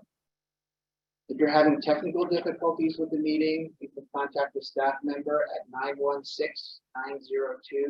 916-902-9293, and we will do our best to help you. 916-902-9293. The chat feature is disabled. When it comes time to speak for public discussion, if you'd like to make a comment and you're on Zoom, please use the raise hand button to raise your hand. If you're participating on your computer, the raise hand button is located at the bottom of the window and also at the bottom of the participant list. You may have to hover your pointer over the Zoom window for the row of options to appear. On the mobile app, raise hand is at the bottom of the screen. When your audio has been unmuted, you may need to click yes when prompted to unmute your microphone. If you're on the phone only, please press *9 on your phone once to raise your hand and alert us that you'd like to speak. If you press *9 on your phone a second time, it will take you out of the queue. Cynthia will manage the queue of speakers, and one of the staff members will let you know when it's your turn to speak. Excuse me. And the next speaker in line, you'll need to unmute yourself using the Zoom button or pressing *6 on your phone. And lastly, a reminder for everybody in the room, the microphone is there in the middle and it's not as strong as we would like it to be. So speak louder. It's kind of unnatural to speak at this tone. It's your outside voice. It's almost yelling, but we have to do that. Otherwise, people on Zoom can't hear us. So please remember just to speak inordinately loud. And that's all I have for the. Excellent. And I know there are a number of folks who weren't here yesterday, so I just want to take a moment to convey that, the main purpose of the committee meetings is to discuss and to refine a variety of items on our agenda, and then at the end of the meeting today on items that are not on the agenda. And it's really important to us that we have input and ideas from the public, from California tribes, from our partners at the department. And so I want to invite everyone to engage, but to do so in a constructive, respectful, and focused way. We have contentious items on the agenda, but this is a place where we're honing those ideas. We're not making decisions. We may be recommending decisions. And so I would just encourage everyone also to contribute ideas. And if you substantially just want to support a particular position, to feel free to disagree with others who've already stated that position, so that we have time to get through all of the items on the agenda today that we need to workshop here. And with that, unless there are comments from others at the table, I also want to say, I want to invite folks, if you'd like to sit at the table or where you can see us. It's a little weird to have my back to y'all. You don't have to, but you're welcome to. Hi. Can I sit by you? Yeah, absolutely. Okay. And I encourage folks to move around, during the course of the meeting as well. Can I also clarify for folks who are in the room to give input? Do we want them to step up to the microphone, or is it fine for folks to just use their outside voices at the table? Does anyone have technical input on that? Do we need a mic? Are we just going to talk around the table? I can hear you well. Okay, great. Well, I'm definitely trying to project. As long as they can hear on the main thing. All right, so we're going to get started with agenda item number 6. It is item on bullfrogs and non-native turtles. And so today what we're doing is receiving the final staff report, the draft staff report. So draft final staff report, both words. And so we're going to discuss potential strategies from the American Bullfrog and Non-Native Turtles Stakeholder Engagement Project. There's a pretty extensive packet. I believe, is it in the supplemental materials, or is it? It is posted to the website now, so anybody can go to the meetings page and download it. And I just have to acknowledge and thank Ari Corman at the outset here, who's done a tremendous amount of work on this item. So I'll turn it over to you to introduce it. Okay, thank you, Chair Zavaleta. In December 2018, the Commission referred to the Wildlife Resources Committee stakeholder engagement plan to engage with the public and different agencies and stakeholders on the many issues dealing with American bullfrogs and non-native turtles that had come before it, to try and arrive at solutions and ways forward to address the many issues. So staff embarked on an intensive process of convening 3 independent groups. Those groups were the agencies group, the environmental/animal welfare group, and the industry groups. Each of those contained a number of stakeholders and interested parties. And staff went through a process to see if they could arrive at solutions and to draw on the many the voluminous expertise that those stakeholder groups contain. I just like to take the moment. I see a number of those folks on Zoom who participated and potentially in the room as well. I, for one, both for myself and on behalf of Commission staff and the Commission, would like to sincerely thank all the participants. This has been a long road. It was a many years process that was punctuated by COVID and lots of other difficulties and internal difficulties and changes in staff and all kinds of things. But we made it. This is the light at the end of the tunnel, the final report, final draft report. And we really would like to thank all the participants just to take this moment. This really was a rather important process. And I think that we we, particularly the participants, have a lot to be proud of in all the work that we did. So staff composed 3 separate reports stemming from the work of these 3 different groups. The first was the raw results, just the preliminary project results of the 3 groups. Staff then authored an analysis of those of the work and the situation analyses that the 3 groups did, and then a number of recommendations for each strategy. And those were presented to the WSC in January, May, and September of last year. The report that we are presenting to the committee today is a conglomeration of those 3 reports into one single report that encompasses the collective wisdom and judgment of the stakeholder group, as well as recommendations from commission staff to the committee based on the work that staff report of those groups of that stakeholder engagement process.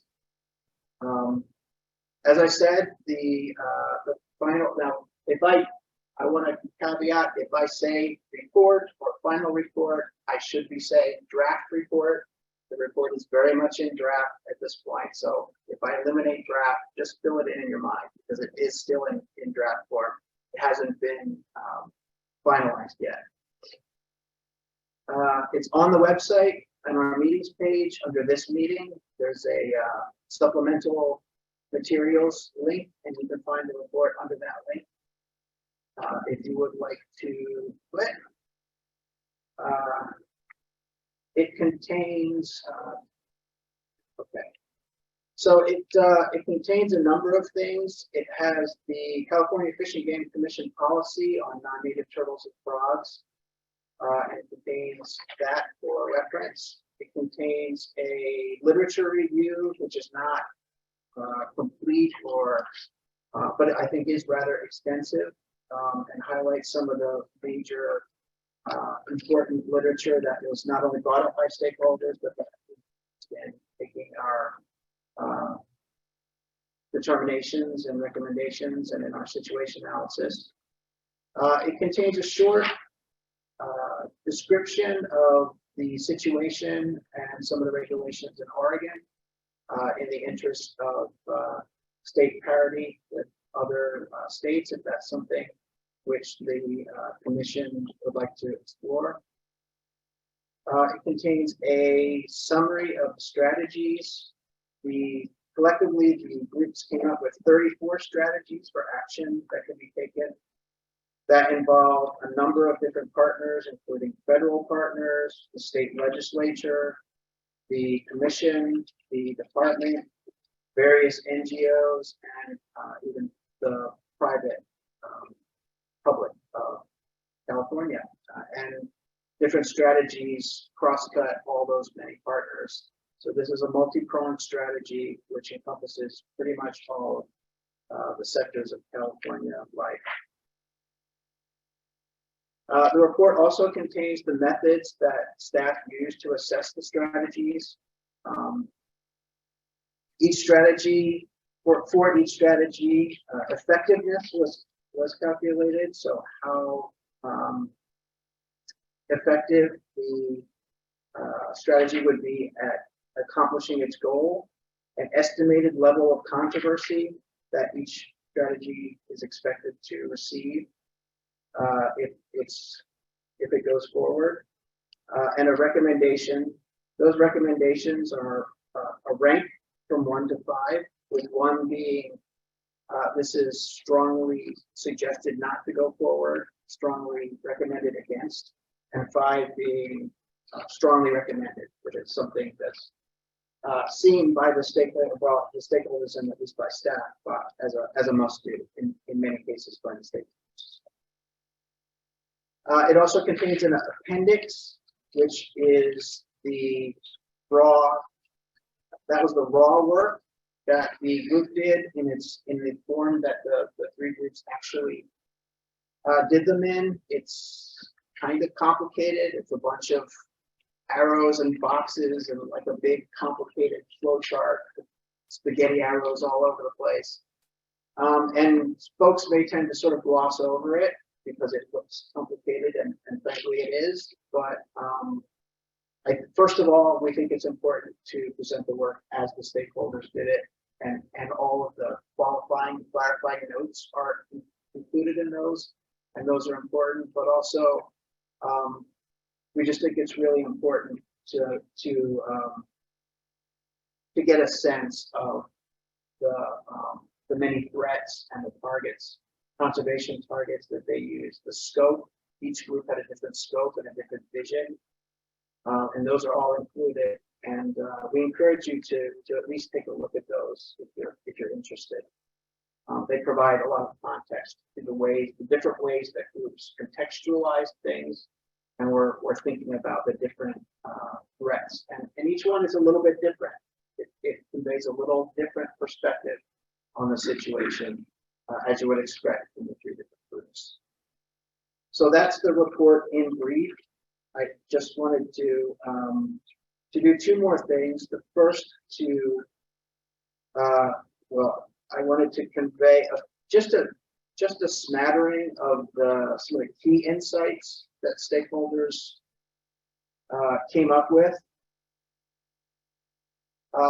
One of the main thrusts and something that came up over and over again in the stakeholders was additional resources. That if any of these strategies, if most of these strategies at any rate, are likely to go forward, additional resources for the parties implementing them is going to be critical. Obviously, the department is going to be a really important partner in putting some of these forward as the primary management agency in the area of wildlife. And if these are going to go forward, they need the resources to do it because they don't have it right now. But some of the strategies do address different creative ways to get more resources, not only to the department, but to other partners who might need them at some of these strategies. So I encourage some discussion of those. Another key insight was sort of a disagreement across the three groups. I think there was not a lot of parity on the need for and the effectiveness of particularly regulation and enforcement. There was a lot of disagreement about whether regulatory items, enforcement items would be effective. A lot of the disagreement on that stems from some really key important knowledge gaps. There's a lot in these situations, biologically and socially, that we just don't know, that we don't really have a good handle on. And until we do understand those things, it's really difficult to gauge the effectiveness of particular strategies and how effective they would be. So the groups came up with some different research and monitoring strategies to help address those knowledge gaps. Of course, we recognize that decisions have to be made without perfect information all the time, and so the committee and the commission will go forward to the best of their ability, even with these knowledge gaps. But obviously, any research or monitoring that takes place in the future would affect these and would affect our outlook on the effectiveness of strategies in the future. One thing they did agree on quite a bit is education, an educational component. All three groups felt that education was a critical component, that there was a sore lack of education on these issues, on responsible handling of animals and the like, and that some sort of educational component would be really critical to getting a handle on this issue going forward. In some cases, that was a sort of a large initiative that encompassed a lot of different audiences. In some cases, they viewed it as splitting up in many different educational initiatives. really focused and honed in on those different audiences. That's something that we could talk about, what would be most effective. But education was an important through line that all three groups really felt was an important component of any comprehensive strategy going forward. And lastly, I just wanted to highlight the many social aspects. Of course, this is a biological issue that affects the environment, and there are scientific and biological aspects to this, but just as much there are economic and cultural aspects to this issue, which makes it a bit of a sticky wicket, right? Some of those are very important to many sectors of California life and to a lot of folks out there. And certain strategies hit at the heart of some of those economic and cultural aspects. And we just wanted to recognize that and to say that any decisions that we made or any recommendations from the committee are made with those in mind. We really do want to hear from people about what those consequences would be if certain strategies are implemented. The report makes an attempt to outline those, but nobody knows that better than the people who are actually affected. And we very much want to hear from them. Just as a by way of a quick introduction, I just went through, and so part of the process was identifying what we call human well-being interests. These are the different non-scientific things which these strategies would affect, and there are a lot of them. Research, education in classrooms, spiritual and cultural practices, pets, human public health and safety, recreation and tourism, commerce and economics, animal welfare and ethics, and food. That's just a huge range of issues that these different issues and strategies touch with at some point. So you can imagine how difficult the decisions are going forward. And I don't want to talk for too long because I want to leave plenty of room for discussion, but I did just want to end with the point that I made earlier, that this is still a draft report. The staff is still accepting comments and suggestions on the report. Now the report is a staff report, so it does reflect the judgment, opinions, and recommendations of staff based on the work that the stakeholders did. So, you know, comments and suggestions on the report will be taken in that light. But I wanted to make the point that we've already received a lot of comments and feedback, and much of that has made it into the report. The report has been changed and edited based on that feedback, and we very much appreciate that. And right up until it's finalized, we're still accepting comments and would very much appreciate engagement on it. So I just want to make that point and open it back up for. Yeah, thanks so much, Ari. Huge amount of work that's gone into this over many years, and I think part of what that underscores is that I know it's been a frustration that it's been a long process for a lot of folks involved. And here we are now, and you know, my goal is for us to have recommendations to take to the commission in May at our May Wildlife Resources Committee meeting. So my goal is today to, as much as possible, hear from folks who have a stake in this and who have comments and input. And we'll sort of see what else we may need to do between now and May to get to a recommendation. But I say that understanding that because so much time has gone into this, we don't want to necessarily rush the process. And so if we can't get there, you know, it's not because this isn't important, it's because it is important. In terms of just sort of giving this a little bit more legs for conversation, at the core of the document is the summary of strategies. I printed it out and like poring over it. We received it, you know, just in time for our last Wildlife Resources Committee meeting, and none of us really had a chance to digest it. So my hope is that now folks have had a chance to digest it and can, in particular, provide feedback on the potential strategies that we might want to pursue. And Ari gave an introduction to sort of the range of things in there. for me, there's so many potential actions that it was helpful for me to sort of break it down. And so I'm just going to spend a minute saying that, that the potential actions include funding, they include education campaigns, research and data collection of various kinds, actions that would influence sort of compliance, enforcement, and inspections and things like that, and then some potential new regulations and or legislation. You spoke to what some of those were. And it just helps me to think through, there's that whole menu of possibilities. And then within those, in terms of the challenges that bullfrogs and non-native turtles pose, some of these measures would address introductions, and they would address introductions of two things. One is diseases, either new diseases or new versions. I'm not finding the word, but new strains of disease that we already have here, like chytrid. And then there's also a suite of things in here that address introductions of new frogs and turtles.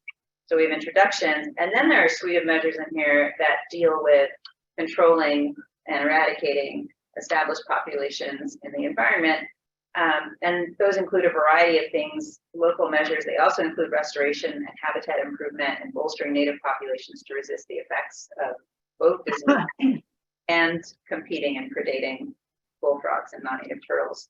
So that part is important to me because I want to also hear about the degree to which it's useful to pursue prevention if we're not also addressing established populations, and also the degree to which the need here is primarily around addressing disease versus around addressing new introductions and problems posed by the frogs and the turtles other than disease. Maybe that was clear as mud, but I feel like what we're looking for is a strategy that includes a number of the individual potential actions in here that together are going to effectively address the issue in a way that works for as many of our stakeholders as possible. I have a few. We don't have a presentation today. Is that right? Okay. Other than that, it was just an introduction. I have 3 questions. I don't know who I'm posing them to. Maybe it's to you, Ari, or maybe to folks at the department. One is there are a couple of possibilities in here that have to do with banning live sale versus banning all sales, and I just want to ask about clearly live sales prevents introductions of live frogs and turtles into the environment. What's the impact on disease? Like, do we have concerns about disease transmission if there's sale of parts, for instance? And I don't know who can answer that question, or maybe nobody can, but it's a question I feel like we need to understand the answer to make a call on that piece. I can take a shot at that. Thanks, so, your outdoor white space. I will. Sorry, I'll use my way. So, Dr. Atkinson from our Fish Health Laboratory and Dr. Kevin Pott put together an analysis of disease risks, and I believe they did address the differences in both live and dead sale of these fish. So I think that would probably be a pretty good place to look to answer those questions. I don't know that I want to venture out and answer that directly right now, but I think that white paper that probably be a good spot to check. Yeah, just sort of recalling the discussions that we had in the stakeholder groups. Certainly, the risk of importation from non-live frogs, if you ask about bullfrog, is non-zero, right? There definitely is still a risk, particularly in the water, is one of the main concerns. But obviously it's going to be much reduced, right? Yeah, I think that's the key. It's not non-zero. I just wanted to understand that. And you started to address another question. Just to clarify, I'm asking all these questions before calling on the public, mainly because some of you may have answers to these questions too. So I want to get them out before we get a comment. The role of water in disease spread, how much do we know about that? Because there are items in here that have to do with researching how much of a risk that is, and then also items that have to do with addressing it directly. So You mean What- water in the environment? Water discharge. I think it's primarily around discharge from facilities where. Yeah, Points that was a big item of conversation in the groups. It comes from a number of sources, right? It comes from shipments. It even comes from people cleaning out their tanks, right, at home and for pets, and everywhere in between. And there was a lot of discussion. I think it was a big unknown. There was a thought on the part of a lot of stakeholders that it wasn't much of an issue because most of it goes down. And I think there was an acknowledgement on the part of everybody, to be honest, that yes, most of it goes down the drain, right? It isn't poured out in the field or something like that. And so it does get go through a water treatment plant, which would tend to lessen the risk.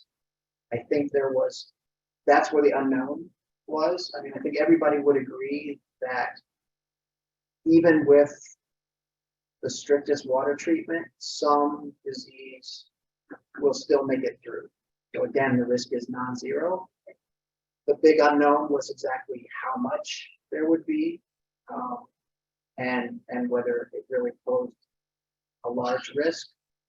At the same time, even while not understanding that risk, groups felt that the water treatment, there's a strategy. I want to get the right word for it. It was prevent water contamination. It's strategy 32, and that there were readily available, easily achievable methods that could be required. I mean, the one that really came to mind was bleach, right? That even just a nominal treatment of bleach, if done correctly, right, in the right with the right amount of bleach for the amount of water and right concentration, could be largely effective. And there's research to back that up. Could be largely effective at reducing the load even before it gets into water treatment. And if it doesn't for some reason go through water treatment, it could be even all the more necessary. So while the risk was real but unknown, I think there was a fairly decent consensus that that was a problem that could be readily handleable through some sort of means, presumably regulation, which wouldn't be onerous for folks. Great.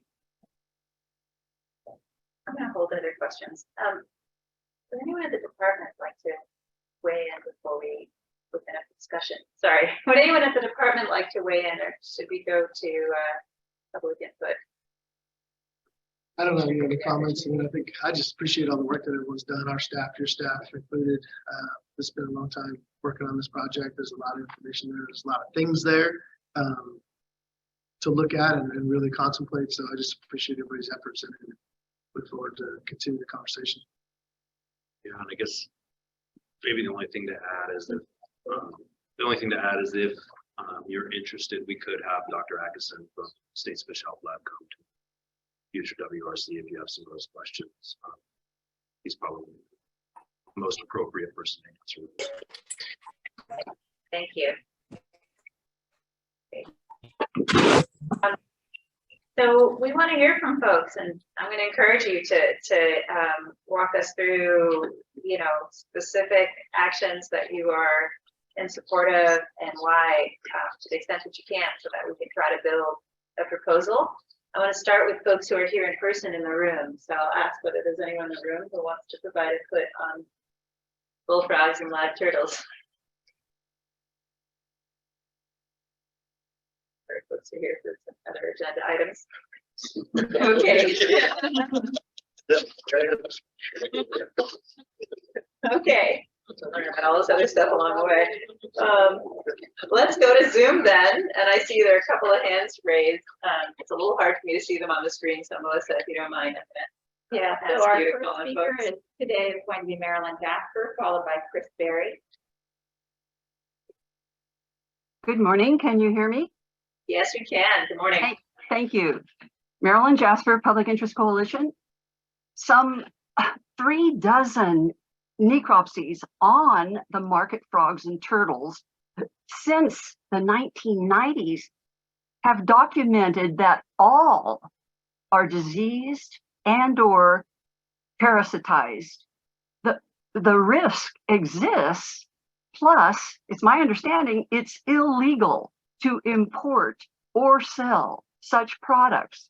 California Code Regulations, Title 14, Section 236, if I have that right.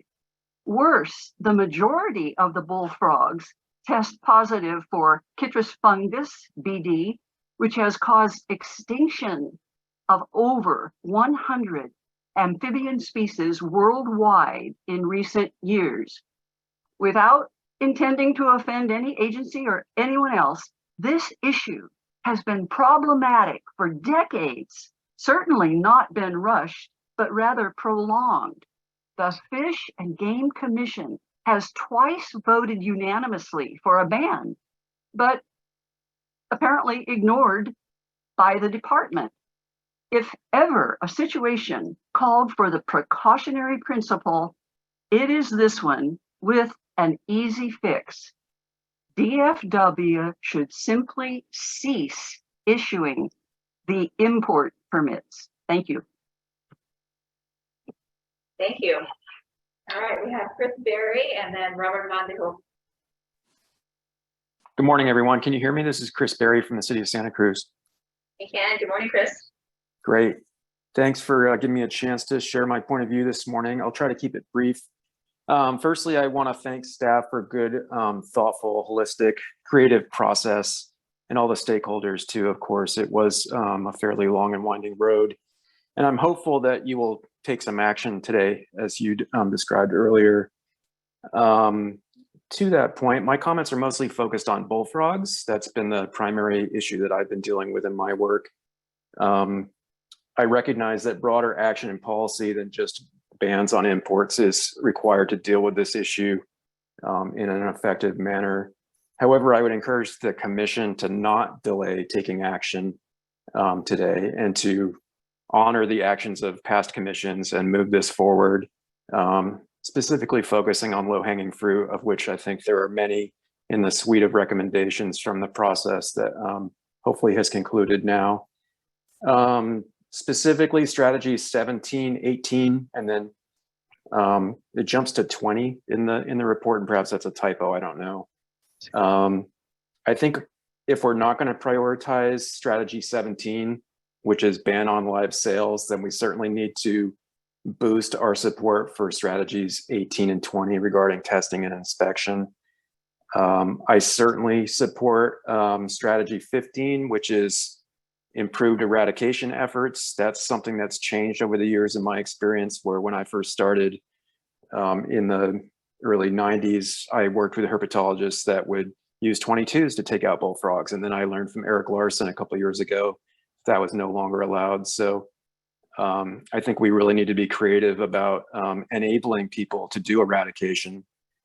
Finally, I think most of our natural resource management challenges are social engineering problems. So I appreciate the focus on the cultural implications of this policymaking. However, I think we need to focus on the broader cultural implications vis-a-vis protection of California's biodiversity, and not be so narrowly focused on one specific cultural implication, that being the live animal markets. Obviously, the implications of this policymaking are much broader than the impacts on the live animal market. So that said, again, thank you for including me in the process, and I wish you well with the policymaking. All right, thank you. You want to address, there was a numbering question that Chris raised, and I just want to make sure that we have a chance to address that. Yeah, that's just a mistake on my part. I'll make sure that strategy. It was probably in the last report. I'll make sure that that's the case too. But it should be in that one, but it just didn't make it to this one. So I will double check all the strategies too to make sure that they get transferred over. Yeah, I just missed that. if you're looking at the report, 19 is just listed in the table on page 17, so it's there, and that's domestic bullfrog aquaculture. So it's partly there. Okay. It just means things aren't misnumbered. That was the critical piece. No. So if people are referring to things by number, it's going to be the right items. Yeah. Okay. If you want context, I can go check the previous report. Say it now, but. Yeah, I think that's fine. Yeah, not right now. Yeah. Let's move forward. All right, so then we next have Robert Vanderhoek and Katie Nolan following him. Good morning. Can you hear me? Hi, Robert. We can hear you. Great. Honorable Chair, Madam Chair, Zavaleta, hope I pronounced your name correctly, and Vice President of the Commission, thank you again for the opportunity to speak. And I heard your kind of points of 5 points of funding, education, research, enforcement, and regulations. I would like to address mostly the American bullfrog.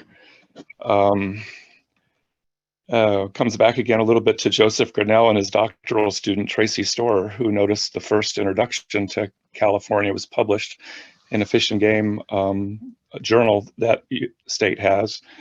It's like 1920s, about 100 years ago. And of course, that was fishermen or people who wanted to have them as bait from the Mississippi River region, bringing them here. But coming forward to urban Los Angeles, where we have a runoff issue from a development, and the State Lands Commission and the Department of Fish and Game management part of the department have a detention basin that's also part of the State Ecological Reserve that 20 years ago the Fish and Game Commission voted unanimously 5-0 to make the Ballona Wetland State Ecological Reserve. And there's a large bullfrog population because there's permanent water from the retention basin because the excavation went into the water table. So there's a slight salinity, but not that, and alkalinity, but the bullfrog population is like during the summer with is wall to wall, 1,000+ American bullfrogs and adjacent to that permanent water in the ecological reserve, the State Ecological Reserve, is a native hyla or pseudocris, the Pacific tree frog, or sometimes now called the chorus frog too. This frog is not impacted, the native frog, because the bullfrog can't live in ephemeral seasonal wetlands, so, and neither can fish. So that's one of our native tree frog is doing well at Ballona because it's using seasonal ponds that don't have predators, and then goes through its life cycle, and then the tree frog adults migrate, walking, of course, to a burrow of a native gopher, hole or to a squirrel, or hiding in the non-native ice plant that's from South Africa, and making it through the summer there, and then migrating back to in the winter with a pond. And so we have 2 frogs in the State Ecological Reserve, one native, one non-native, but the non-native one is mostly at the State Lands Commission boundary area that is the pollution runoff from the development that happened in the year 2000. And so it's come to with my observation. My name is Robert Vanderhoek, and I'm a wildlife biologist and environmental scientist, 40 years in public service in different government agencies. Robert, I want to encourage you to bring this back around to the recommendations in the report, because it sounds like you're headed there, but I'd like to hear what you think that means for actions that we might take. Yeah, well, I think we definitely don't want to have sales, or we have to stop the illegal bringing of the bullfrog, and having a law or rules enforcement to say we're not having sales anymore, or transferring them between places isn't going to necessarily stop. Isn't necessarily, I shouldn't even say the word, that it's not going to stop importation. Education is going to have to be a big component of this, and I think that the sports fishermen are there are ethical sports fishermen, but there are others that are just very much interested only in their getting to catch fish, and bullfrog is used as bait for fishermen. So in our urban areas where we have urban lakes and we have an urban fishing program of the department, we're really confusing the public, even in our urban areas, and the public is smart and able to be educated and informed, but there are issues, and this is also, you know, why I brought up the state ecological reserve, because there's an educational component there, and native birds, the herons and egrets, prey on the bullfrog. So there's I think charging ahead with rules and trying to enforce bullfrog and not have them in our state, you know, with a goal for the term non-zero being used by you. But I think I'd like to hear a lot more about, I don't think even the science is telling the whole truth of the story. And from economics and funding, there's now a whole group of scientists that are making money on removing invasive species, and it's gotten to be like a bandwagon, and there's more than 300 scientists. Can I need to ask you to wrap it up in okay, just making sure that we allow everyone else to have. All right. So just an open new report that says, let's look at what invasive species are, and are they necessarily bad overall? And knowing that there's more than 300 scientists nationwide and in Europe that have been pointing out the other side of the story, that because it's an invasive species, it shouldn't just be checkmarked automatically negative to the environment. Thank you. Thanks, Robert. And it looks like we need to just address a battery issue before we lose the meeting here for a moment. Here's that. Strand. Okay. Computer's about to die. I bet you they're just not turned on. Oh, the power strips. Okay. We'll keep moving ahead, and in hopes of we'll hope that we don't lose the meeting. If we do momentarily, we'll bring it right back up. So our next speaker is Katie Nolan. Thank you. She'll be followed by Carrie Krieger. Okay. Sorry, Carrie Krieger. Hi, good morning. Katie Nolan, General Campaigner In Defense of Animals. Thank you for the opportunity to speak and for your thorough research into this issue and for taking into consideration the recommendations of various stakeholders. Overall, our organization supports non-lethal management of non-native frogs and turtles. We support education campaigns to teach people with frogs and turtles as pets to not release their companion animals into the wild. And we support sanctuaries and rehoming organizations for companion animals. We also support data collection and research into live food as vectors for disease and making the sale of live bullfrogs at wet markets illegal. We do not support the developed commercial harvesting of bullfrogs or turtles for live markets.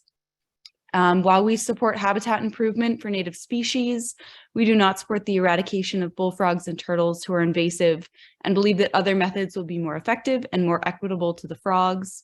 To conclude, our organization supports recommendations of non-lethal strategies to manage non-native frog and turtle species and a ban of the sale of live frogs and turtles at wet markets. We believe these recommendations should be ranked with the highest priority. Thank you for your time. Thank you. Gary? Now he'll be followed by Nicholas. Hi, thanks for holding this meeting and thanks for focusing on this issue.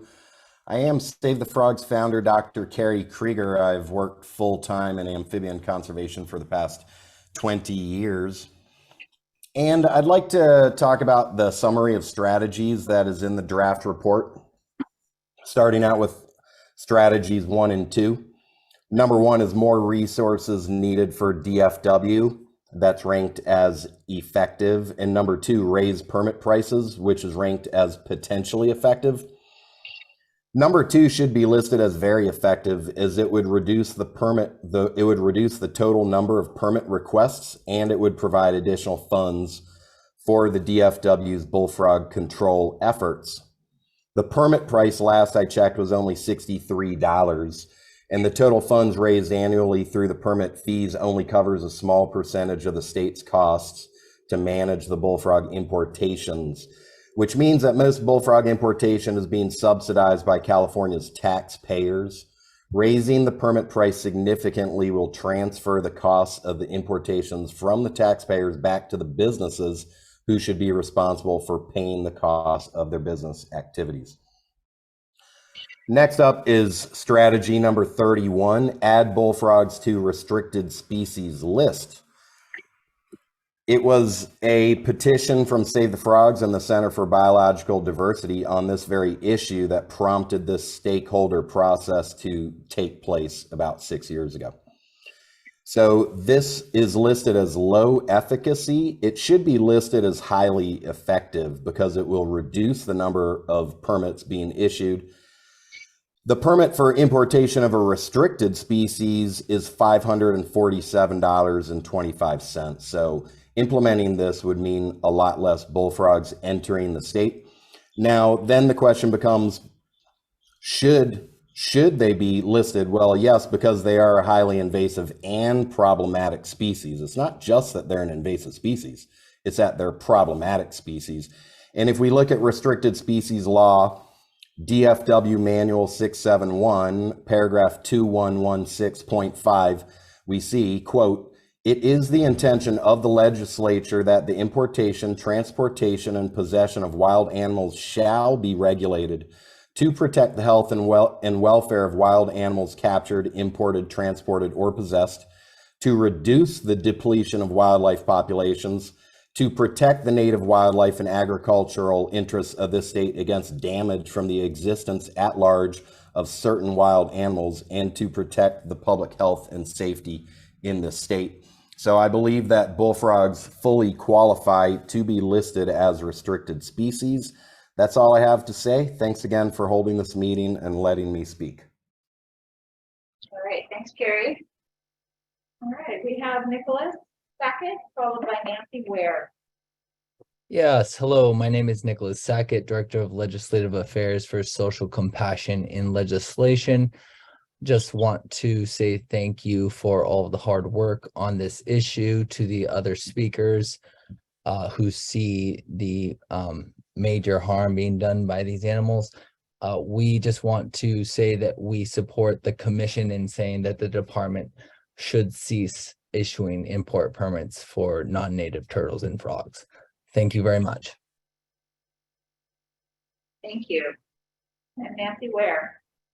Well, I'm primarily concerned with the fact that many pet suppliers sell online.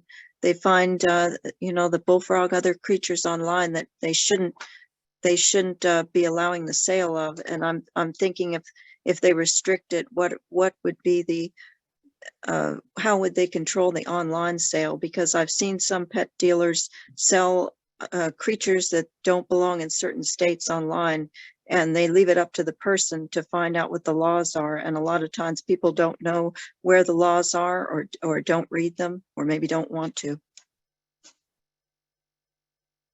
And this has happened with the cane toad and also with the smooth-sided toad. There's many pet vendors online selling these.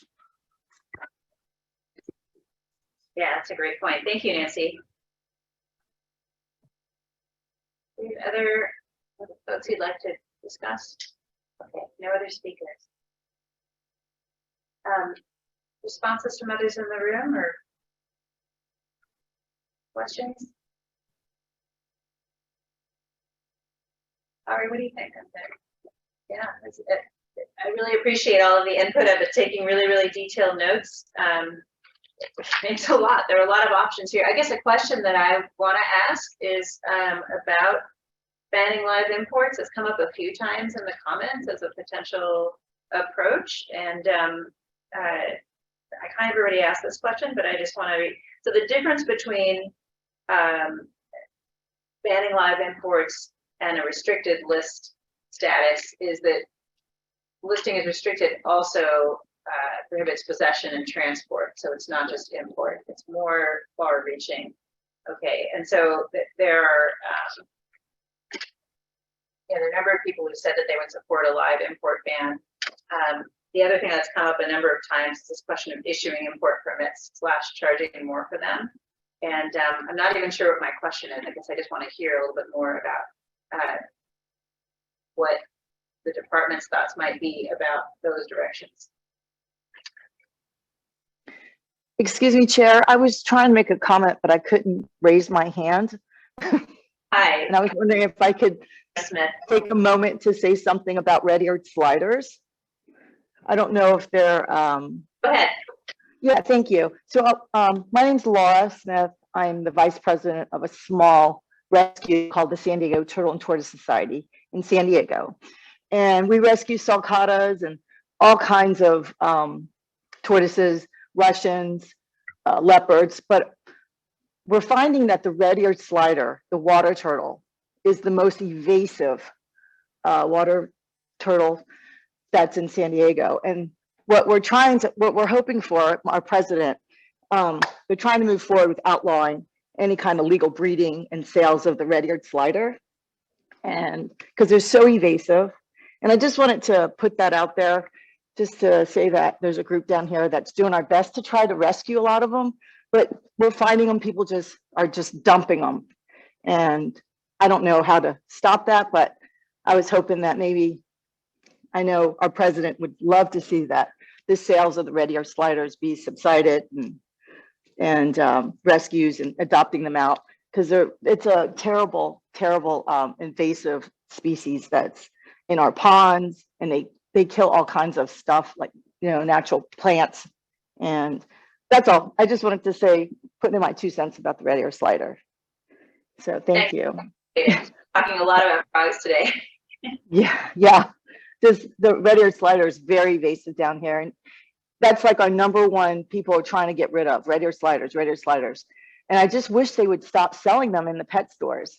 It's just, because people don't know, you can't keep them in a tank. They need a big, and it's just abusive. And so we're doing our best down here, but if we could help, legally stop them from breeding and selling them, that would probably help a lot of these animals. So thank you for your time. Thank you. So, Chad Dillon, Deputy Director of Wildlife and Fisheries. Should you speak loud? Yeah, if I heard your question right, or kind of inquiry, and I haven't been a part of the team working on this, so I don't know how far they've researched this already. So, chime in if it's been part of the discussions. But one of the speakers talked about 236, which is the sort of permit that we authorize, and there's a fee associated with that. And so, talking about raising the fee, the complications, difficulties, things to explore there, I think, are that fee is associated with not just bullfrogs. So raising that fee, should you take a rulemaking or want to try to do something in that space, without a carve out specific to bullfrogs, would apply globally. So there's some considerations to have there with thinking about that. Similar to restricted species, if you took that approach and wanted to look and explore in those options, which would have a higher fee on it, that's definitely an option you could explore should you choose to take that path. The second thing that I would probably look more into, or maybe have their team look at if you went this route, was really looking at what's existing already in that permit. There is some authorization in there that allows and calls for inspections, and that fee is associated with the permittee. If I read the code right, this is something for your council and our council to probably explore more. And that may just be a matter of work priority, and actually just enforcing on a different level than maybe we are now. And so really taking a stronger look at when somebody specific to Bullfrogs is asking for a permit, those authorities we may have to require inspections to be held by the permittee. Maybe there's more that you could do on the enforcement side of that. I don't know. I don't know what's happening now. So I don't know if that's actually something that's beneficial, but I think there's areas to explore in there that maybe there's already some interest in things you could do without having to touch a regulation is my point. And starting just from that perspective, if you were truly looking at ways to get at the importation stuff. So there's a little bit more in there. And again, I'm just skimming through code now, but that's definitely something the team could explore, parties could look at should you choose to take that part of the strategy going forward and really want to focus in on it. And then I think the last thing I'd mention is, obviously there's lots of space. You're talking importation, but there's bullfrogs all over in existing habitats across the state. And that's a huge lift, right? Invasive species control is a all hands on deck approach, period. So I think going forward, bundling some of those strategies is important. I think strategically looking at low hanging fruit and the long game is important, of things that could be done from all parties that could be a part of that, which is everything from legislative support, funding, department support, education, everything that you've mentioned in the report mentions, or the strategy mentions are all on point with trying to handle this stuff. Because not one single thing I think is going to fix that. Yeah, that's clear. It's going to take a bundle of these strategies. You know, I have lots of other small questions, but I think what makes sense is since the other folks haven't raised them, to not eat up more of our time right now, take this conversation offline and just try to work through and develop a proposal. Looking to some more input from Dr. Atkinson and maybe others on some of these questions, and with Ari to generate something for May. I really appreciate all the input from our public speakers today, because there is a lot here to wade through, but you've highlighted some areas that you know, maybe aren't even captured entirely in here that have to do with existing rights. I appreciate you, Chad, like sort of doubling down on opportunities we may already have. And I don't think, do we need a motion on this then? No, okay. Okay, so I want to thank everyone again for all of their work on this issue, and I think it's feasible for us to come back in May with a proposal. Yeah, and I think, Ari, for the team, I think you're spearheading this effort. It's really maybe going back and hearing this discussion today, honing in a little more on some of those and what they mean, fleshing them out a little bit more. The strategy recognizes pros, cons, risk, benefits, etc. But maybe we choose a couple and explore them a little further and see what that means. Right. I can do that. Yeah. Because there's a lot there. I think there's 34 or something. And when I say all hands on deck, we also have to be realistic about what we can actually do. So maybe there is a handful of them that we could explore a little bit more if that's what you desire to hear about. Sounds good. Yeah, maybe just to build on what you said, just by way of sort of explanation for folks that haven't been following or whatever. I mean, the remit and the scope for this process was incredibly wide, right? I mean, it's the whole thing, the whole issue. Those were the instructions from the commission, right? Mm-hmm. Their instructions to staff was to look broad, even look past our own authorities and things we can't do. And the reason for that was precisely because of this history of, for lack of a better term, spinning our wheels, right? Like, the commission recognized, especially based on things that had happened, that the commission alone trying to implement a strategy by itself in a silo had not and would not be effective. That if the commission was going to take some action in order to implement its piece, it needed to do that in a broader context, and it needed to do that in partnership with other organizations, primarily the department, but also the public, the legislature, NGOs, you know, as I said, all those broad sectors of society.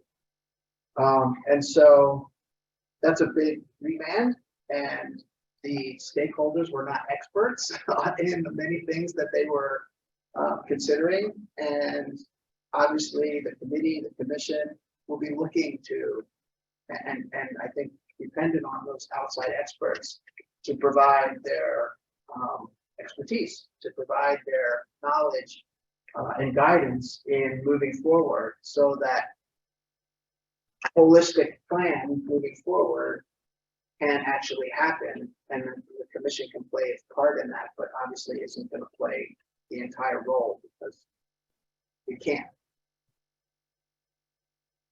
So just to provide that context. Yeah, it's a really helpful reminder that some of this is out of our hands, but we can still put together what we think would be an effective package. Right. And work with folks to get the pieces that we can't control. Okay, I want to thank folks for hanging in there for this issue, also who are here for other issues. It is, we've been going for an hour and 10 minutes. I want to try to take us through agenda item 7 and sort of see where we are in the interest of helping folks who are here get to their issue. Let's see if we can get through 7 and 8 before we take a break. But I encourage folks, if you need to step out of the room for a moment, to go ahead and do that. So agenda item 7, the Klamath River and tributaries of the Iron Gate Dam, post dams removal, a really exciting agenda item, because this has to do with looking to the future, discussing how sport fishing may respond in the Klamath River, what we might need to do about that after the removal of Iron Gate Dam, COPCO number 1 and COPCO number 2.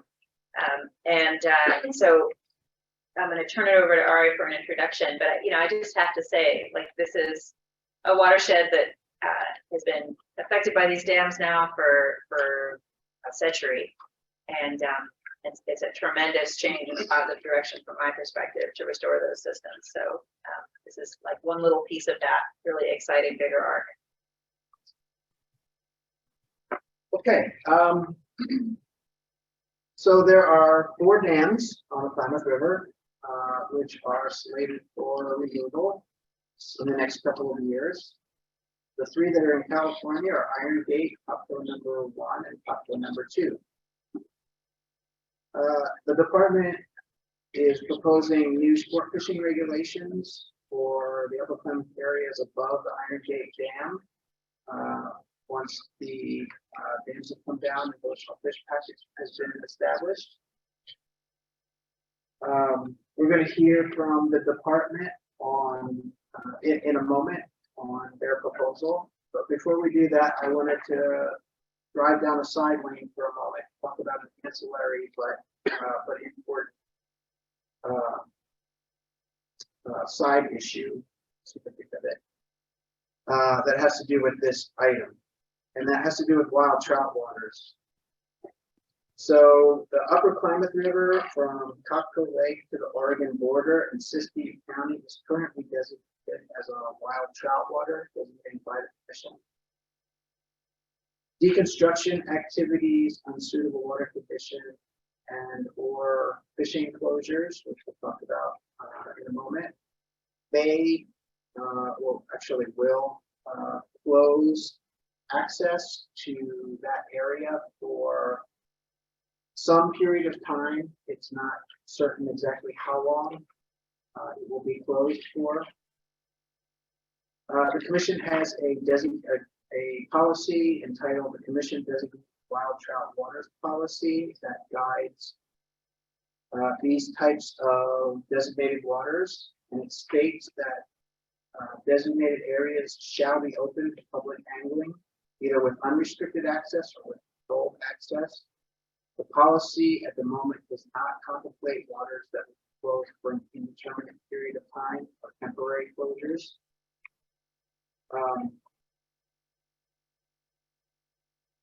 One could conclude from that that means that those waters should be removed from the list if access is removed from those lands.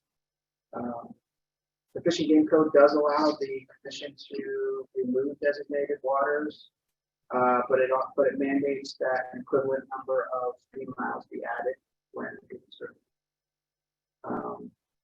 and so this would involve a substantial workload for the department and presents a number of issues. And commission staff has thought about this and has come up with 4 different options for the commission to deal with this issue.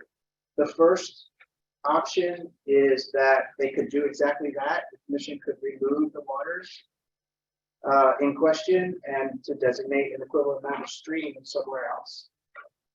That, as I said, would be a fairly substantial workload for the department and also doesn't guarantee that the newly designated area is anywhere near the currently designated area.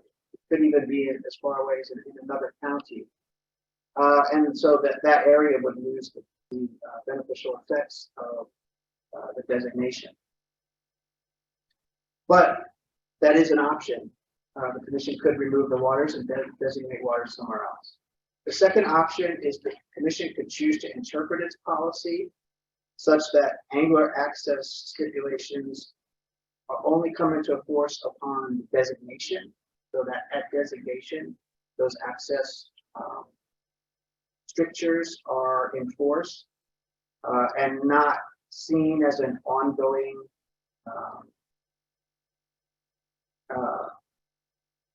condition of those areas.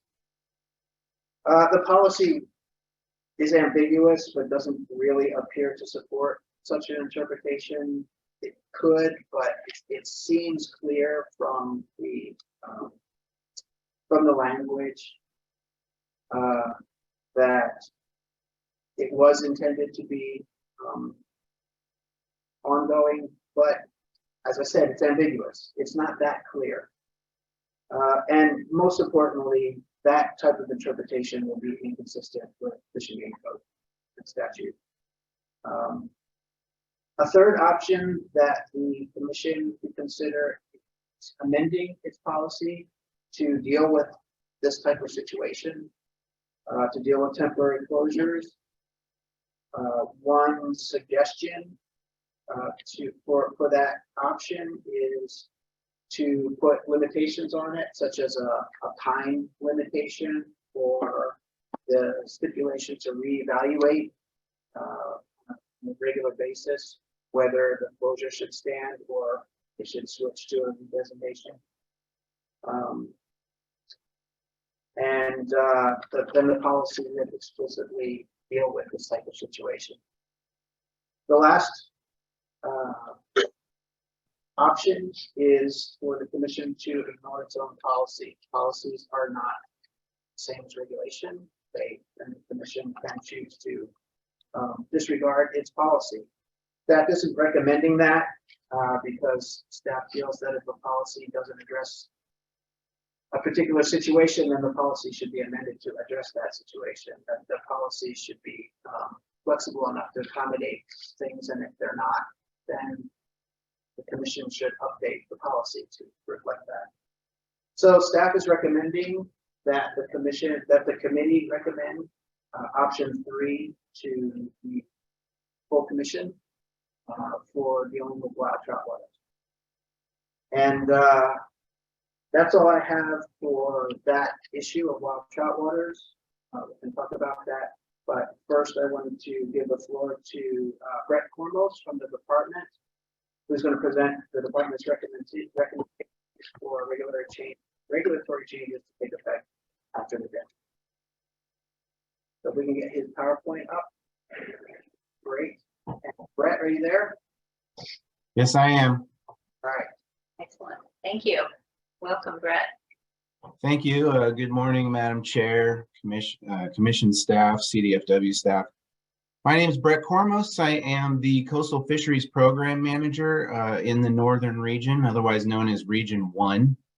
And I'm going to present the Upper Klamath Sport Fishing Regulation concept to you all this morning. I want I want to highlight that word concept. We still are in the conceptual framework phase of developing the regulations. CDFW is not pre-decisional at this point about what these regulations will consist of. We're still in the process of vetting that internally with specificity, if you will.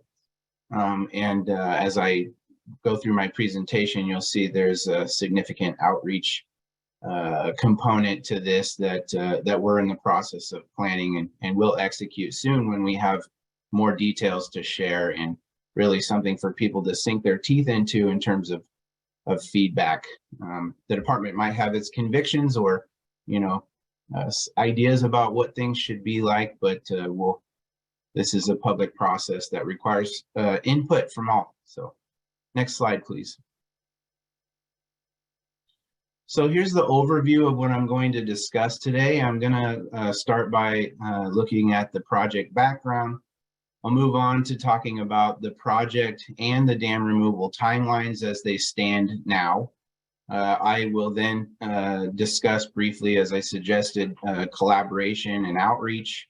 I'll touch on the proposed regulation timeline, and then, like I said before, the conceptual framework or considerations for Title 14, the actual regulations. Next slide, please. So the project background, the Klamath Dam Removal Project will restore roughly 400 miles of river habitat above the current dams. And this is going to restore anadromy. Those dams, as you discussed already, are the Iron Gate Dam, Copco 1, Copco 2, and J.C. Boyle in Oregon. Habitat restoration will occur above and directly downstream of the current dams. We anticipate that new and modified sport fishing regulations are going to be needed to accomplish reestablishment or repopulation objectives for anadromous fish populations. There's also a restoration component to that. And right now, the earliest we expect anadromous fish passage to be restored is in the fall of 2024. Next slide, please. So here is the latest we have for the dam removal project timeline. There's a number of milestones or processes, laid out here on this slide. Of note, in 2023, we're expecting to see a number of modifications and improvements to infrastructure.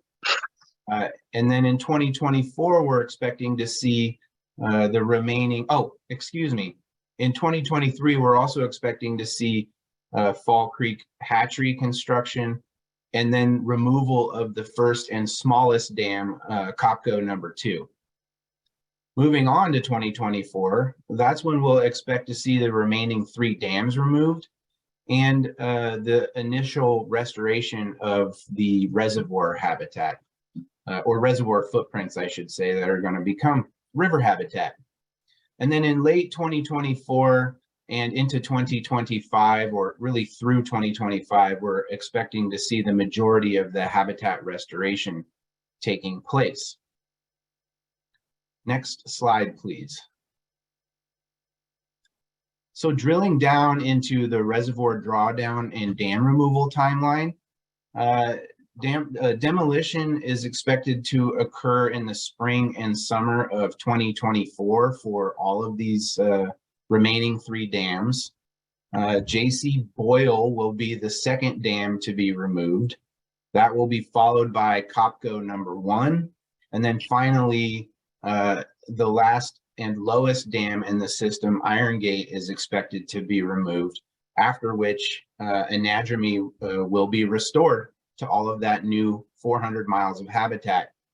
And that, as I said before, is expected roughly fall of 2024 as we see Chinook and Coho moving up to the upper reaches of the Klamath River to spawn. So it's coincidental in that sense. Next slide, please. So this is where I talk about collaboration and outreach. Early on in this process, CDFW completed some initial outreach on the conceptual regulation changes with a number of tribes that you see there on the slide. However, there's a lot of additional public outreach and planning that will commence soon and will incorporate any direction from the Wildlife Resources Committee, as I suggested at the top of my presentation. This bullet list that you see here are some broad categories that we are expecting in terms of outreach. You know, we'll be coordinating with Oregon Department of Fish and Wildlife, National Marine Fisheries Service, and the U.S. Fish and Wildlife Service. We'll be collaborating with the counties, and that would probably consist of Board of Supervisors, Fish and Game Commissions within individual counties like Siskiyou and Trinity County, and then a number of NGOs, and then last but certainly not least, there'll be continued collaboration with the affected tribes. Not all of which are named at the top of the slide. There are some additional tribes on that list that weren't reached out to with that initial phase. Next slide, please. This is what we expect the regulation timeline to be. The Fish and Game Commission public process will consist of a request to go to notice in April, a discussion in June, and an adoption in August. If all goes according to plan, we should expect to see the new regulations go into effect in January of 2024. And that is intended so that we have regulations in place during the demolition and reservoir drawdown phase of the project.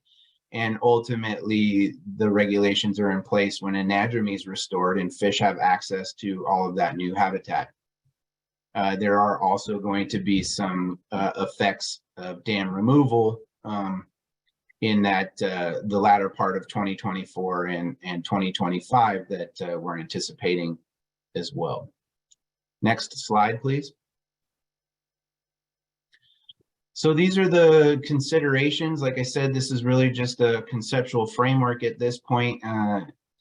But we will be expecting temporary closure of all fishing in newly available habitat above Iron Gate Dam and potentially areas directly below most affected by anticipated dam removal impacts. We're thinking there's going to be a phased reopening of areas dependent on species and habitat restoration progress or river recovery progress. Those are two slightly different things. The proposal will affect anadromous fish regulations, general trout regulations, and wild trout water regulations, as Ari was discussing just a few minutes ago. Next slide, please. The process could take many years, over generations for anadromous species. And really what I'm talking about there is salmon due to their life history and life cycle.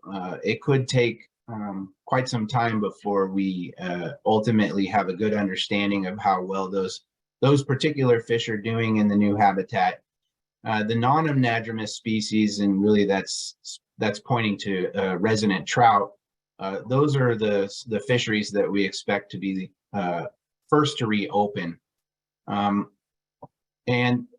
I said before, consultation among basin collaborators has begun and is ongoing, and really will begin in earnest in the near term as the department gets some greater specificity to the regulations we think we should be vetting with all of our partners. Next slide, please. And that concludes the presentation. There's my contact information for anyone who wants to reach out and discuss, ask questions, etc. Thank you very much for your time. Thank you, Brett. I have a question I just want to go ahead and ask now so that it's present in the conversation. Can you say a little bit more about what the nature is, what the modes of outreach have been to collaborators? You listed several collaborators, and I'm especially interested in tribes. I mean, I think this is this huge restoration project, one of the biggest that may ever happen of a previously dammed river. And it's also this huge opportunity to sort of reset management of those fisheries with tribal input and co-management more than just input. So I guess I just want to ask for a little bit more detail about what that looks like. Is that meetings? Is that in-person consultation? Is that telephone? Is it just letters?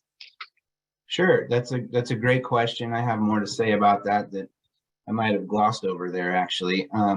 So the initial phase was distribution of the RCCP. That was sort of this regs process in its infancy, and that was distributed to the tribes that I showed in that slide, and comment was solicited. So here's the RCCP. Here's a copy of it in text. Please give us your feedback. And if you'd like to meet and discuss, we'd be happy to do so. We ultimately didn't receive any feedback, but for one tribe, that was Hoopa Valley Tribe. They provided us a number of comments, many of which were quite helpful. And that's where tribal interaction stopped for the time being. What we are planning now, and this is true for everyone, not just tribes, is a phased outreach process. So the first step is going to be letters that we will be sending to partners, tribes included, NGOs, counties, that whole list that I briefly discussed. And those letters will ultimately consist of an invitation for in-person or virtual meetings, whatever is preferred. And we will have those meetings with folks who are interested in reaching out. In particular, I got to stop and say, we have a long list of affected partners in and around the basin, a number of which have been intimately involved with this dam removal project all along and have been instrumental in the process. So we are going to be very deliberate and very careful about the outreach process. The letters will happen as an invitation. Those who get the letters and respond will have the opportunity to have a meeting, but there will also be more directed outreach via phone call, via email. Really, we're going to do the best we can to leave no stone unturned. And there will be an opportunity via the public process and just word of mouth too for folks to get a hold of me or any number of folks in the department to have conversations, especially those folks who aren't somehow or otherwise represented by the broad categories that we're reaching out to, like, for example, Trout Unlimited, Cal Trout, a tribe, a county board of supervisors. There's a whole bunch of sort of umbrella organizations or groups that we're going to be targeting, but we don't want to leave anybody out. Gotcha, thank you. And I know that you're also in conversation with tribal committee and the folks who participate in that. So just want to encourage that you keep doing that and solicit input that way. I'm glad to hear that you're getting on the phone with folks. I think we keep finding that sometimes the letter doesn't get a response, but the phone calls do. So I really want to encourage more of that now and down the line when the reopenings start to happen, and again, when co-management becomes a possibility. So thank you. Yes.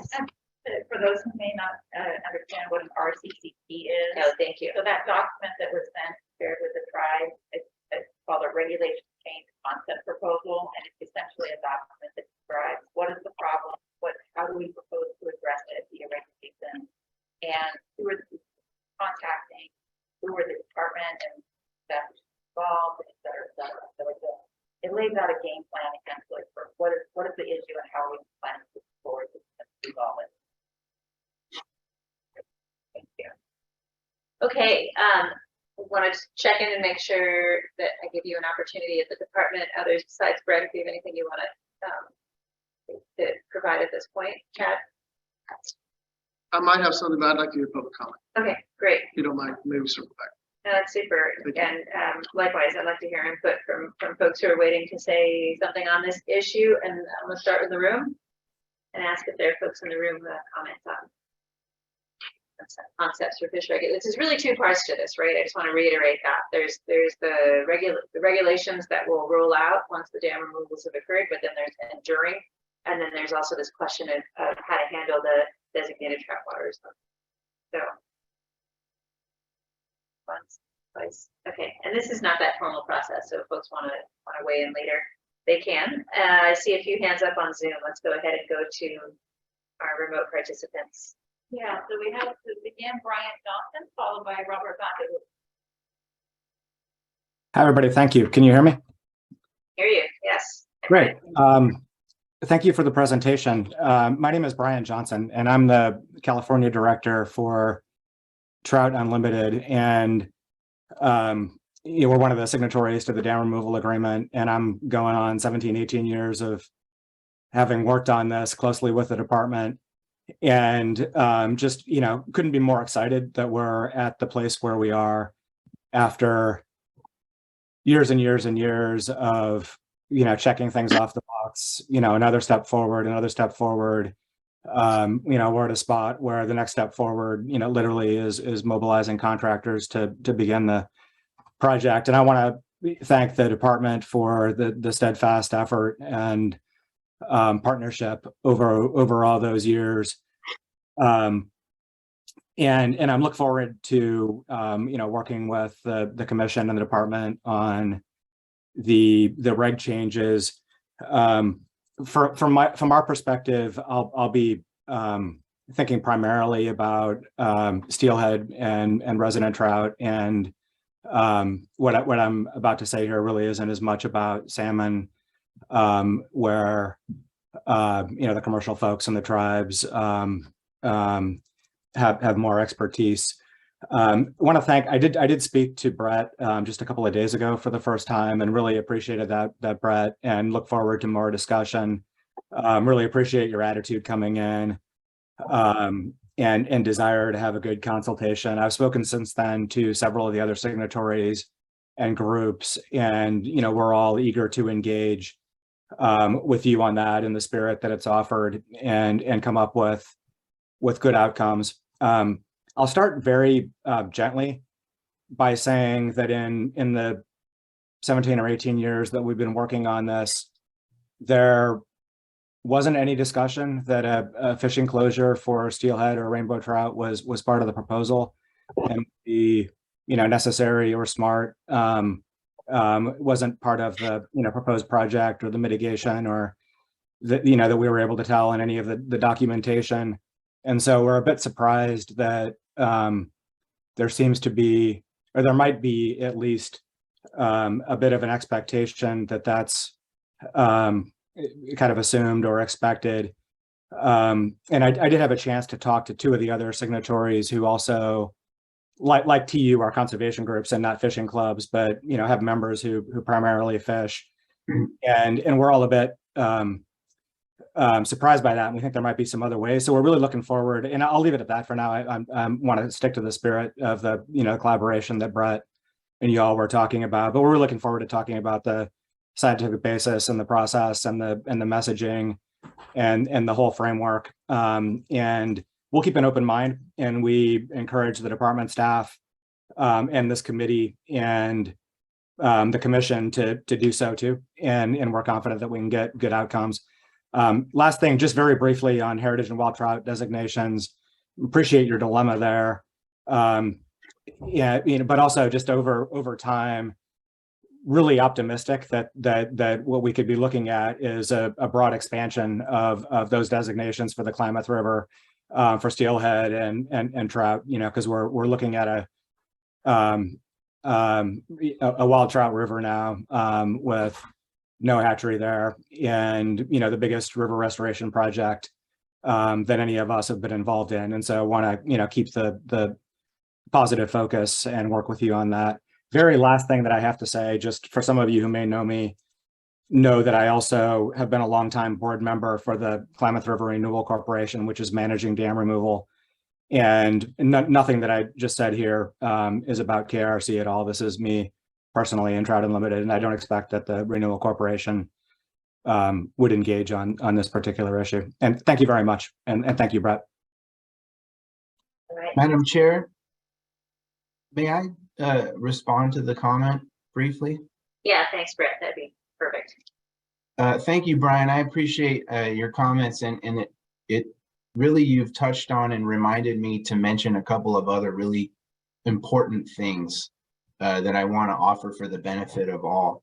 One is that this regulatory process that I just discussed really is sort of the first phase in the regulatory world or universe around dam removal.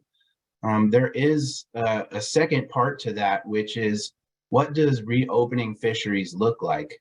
And unfortunately, a number of the objectives that one would want to point to when thinking about that were not, and for good reason, were not identified in the dam removal framework and planning process.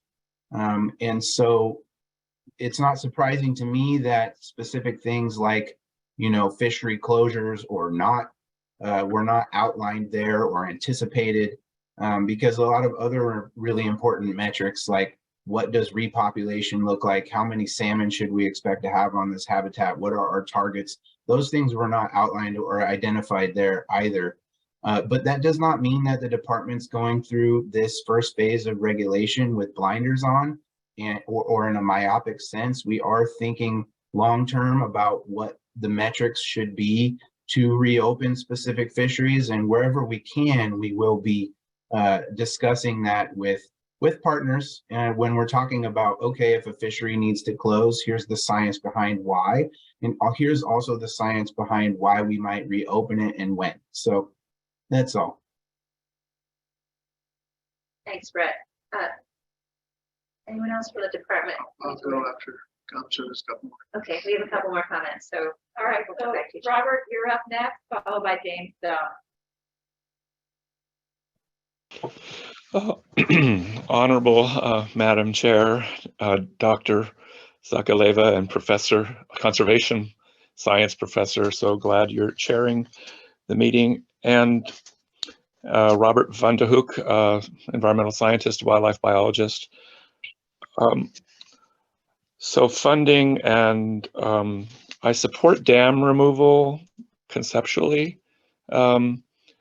because of the possibilities for wildlife and ecology, ecosystem happening, but they're expensive is one issue. There's sediment and soils behind the dams that have riparian habitat once you go beyond, with migratory birds nesting in willow forests with dams, behind dams. Fish ladders, I'm not familiar with the 4 or 5 dams. If they have any fish ladders, they're a lot less expensive to make, and they can go up pretty fast, and they can help facilitate anadromous fishes to get to the in between the different dams along the river for spawning, and that's just one point. And then I'm also trained and worked in the government as a CRM, or cultural resources manager, as an archaeologist, an anthropologist, geographer. I worked with tribal nations in Northern California, mostly Northeastern California, early in my career. And from what I've learned in talking and interviewing, listening, a lot of listening, is that sure, they want for their culture and their inherent to have salmon and anadromous fishes, but remember, they're also thinking about wildlife. So they don't want seals or sea lions that are born in the Channel Islands National Park in Southern California and then migrate north for the summer and fall, and then go to the Klamath River, and they consume a lot of salmon.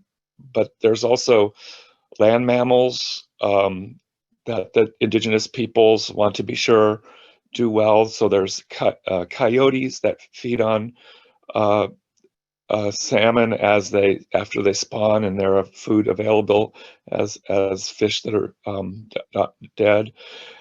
Then there's the concept that they have brought back the condor into their tribal nations area with the U.S. Fish and Wildlife Service, and what is the condor connected as a carrion feeder. They feed on dead animals. That can be seals, that can be dead fish. So that's important to really, and I think it's time to think about the department having a CRM manager, anthropologist, a small staff of 2 or 3 archaeologists, cultural anthropologists, linguists to really be able to fully further connect to the tribal nations, which there are several in this watershed of the Klamath watershed. So there's that to consider. Thanks for the chance to speak. And if there are already fish ladders, then what I said about that's moot, I guess. But I don't think there are. That could be corrected. Thanks. Thanks, Robert. Thank you. And just to be clear, the dam removals are taking place over that next couple of year period. So that's not an area that we are considering a decision. It's more in response to after those dams are removed and during that process of removal. Just want to make sure that's clear. So looks like we have another speaker waiting. James Stone, please go ahead.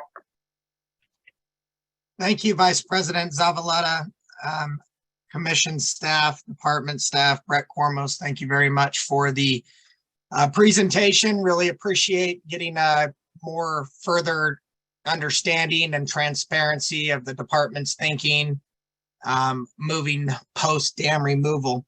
My name is James Stone. I'm the executive director and president of NorCal Guides and Sportsmen's Association. And we represent a lot of the fishing guides in California, as well as many thousands of members spread out across Northern California who love to angle. Our group has always been the group that advocates for angler opportunity wherever that might be in Northern California. So we're always going to be advocating for against closures so that we can have access and opportunity to certain areas and bodies of water. A lot of our membership is concerned about the trout fishery and how the closures will affect personal recreation. We wanted to possibly suggest that maybe a fishing work group be put in place that could possibly just maybe be a couple of meetings, 1 or 2 meetings that are arranged on behalf of the department that could, include the stakeholders and get them involved and maybe kind of dissect what is in the thought process behind the science and behind the closures so that maybe we can have more time to engage on a non-commission level prior to this getting to the commission in April and adoption later this year. We would like to suggest things like limited days, limited hours, catch and release fisheries. We want to discuss the long-term closure on the anadromous species of Chinook salmon. While we recognize that a closure might be warranted for the first generational cycle of salmon, we don't know what's going to happen. Nobody has seen a dam removal of this size ever in our time. And so it's going to be very difficult to predict everything. And so that's why we would really like to see maybe an outline or a layout of the processes and what metrics and thresholds will open the fisheries again, and before we can get behind this or completely outright opposing it. But any long-term fishery closures or any fishery closures that are not 100% based on science, then we would like to at least dive into that a little bit more before April. So I look forward to having those conversations with Brett and others that would like to. I'd like to also say that in reaching out, in my knowledge of this topic, once it was agendized and reaching out to the department, I've only been able to get out to a number of people in our membership that would be affected by these closures, these fishery closures on the upper Klamath River. And so I think some outreach is warranted on the department's social media. I'd like to see a few posts on the social media to engage those people so that they can get involved. With that being said, you know, we always want to keep angler opportunity open, and, you know, you never know when a certain fishery might close or a certain fishery might not be available. And I want to make sure that, you know, Joe can go from the Delta catching sturgeon all the way up to catch and release trout up on the Klamath if he wants, as an example. I think that, you know, we want to thank the department and all their work that they're doing. We also want to make sure that we're recognizing that a lot of these fish are going to leave California state waters and they're going to enter Oregon waters where they spawn in the upper stretches of the river. And so parity in regulations and parity in communications amongst the states is going to be imperative for the recovery of Chinook salmon, along with the co-managers. And we really look forward to that. We recognize that the anadromous fisheries floor is going to be changed long-term and going to affect inland and ocean fisheries. But I think that there could be a lot of communication on behalf of the department and the stakeholders. And so we look forward to that. We just want to make sure that fisheries is not, you know, once again, the easiest knob to turn. Thank you very much for your time. Thanks, James. Final comment. Okay, I want to give the department an opportunity to respond to the discussion so far. Chad, would you like to? Yeah, gladly. Chad Dibble, Deputy Director of Wildlife and Fisheries. Full transparency in prepping for this meeting and meeting with Brett and sort of our conversations and what the materials were, I had similar, I wouldn't say concerns, but thoughts around what we need to do in this space and the conversations we need to have and how the department needs to move forward. So, I mean, first and foremost, I want to recognize this is, you know, kind of unprecedented what this project is and how it's reflected with our state's existing laws and regulations and the time it takes for us to be responsive to things that happen. And so we've got that little bit of a conundrum, if you will, going forward. You can see here that we're trying to write a regulation that's into the future for a project that's yet to start, technically. And there's some things there, right? And we're talking about taking away fishing opportunities in anticipation of a project, which we all hope will happen and have faith that will move forward.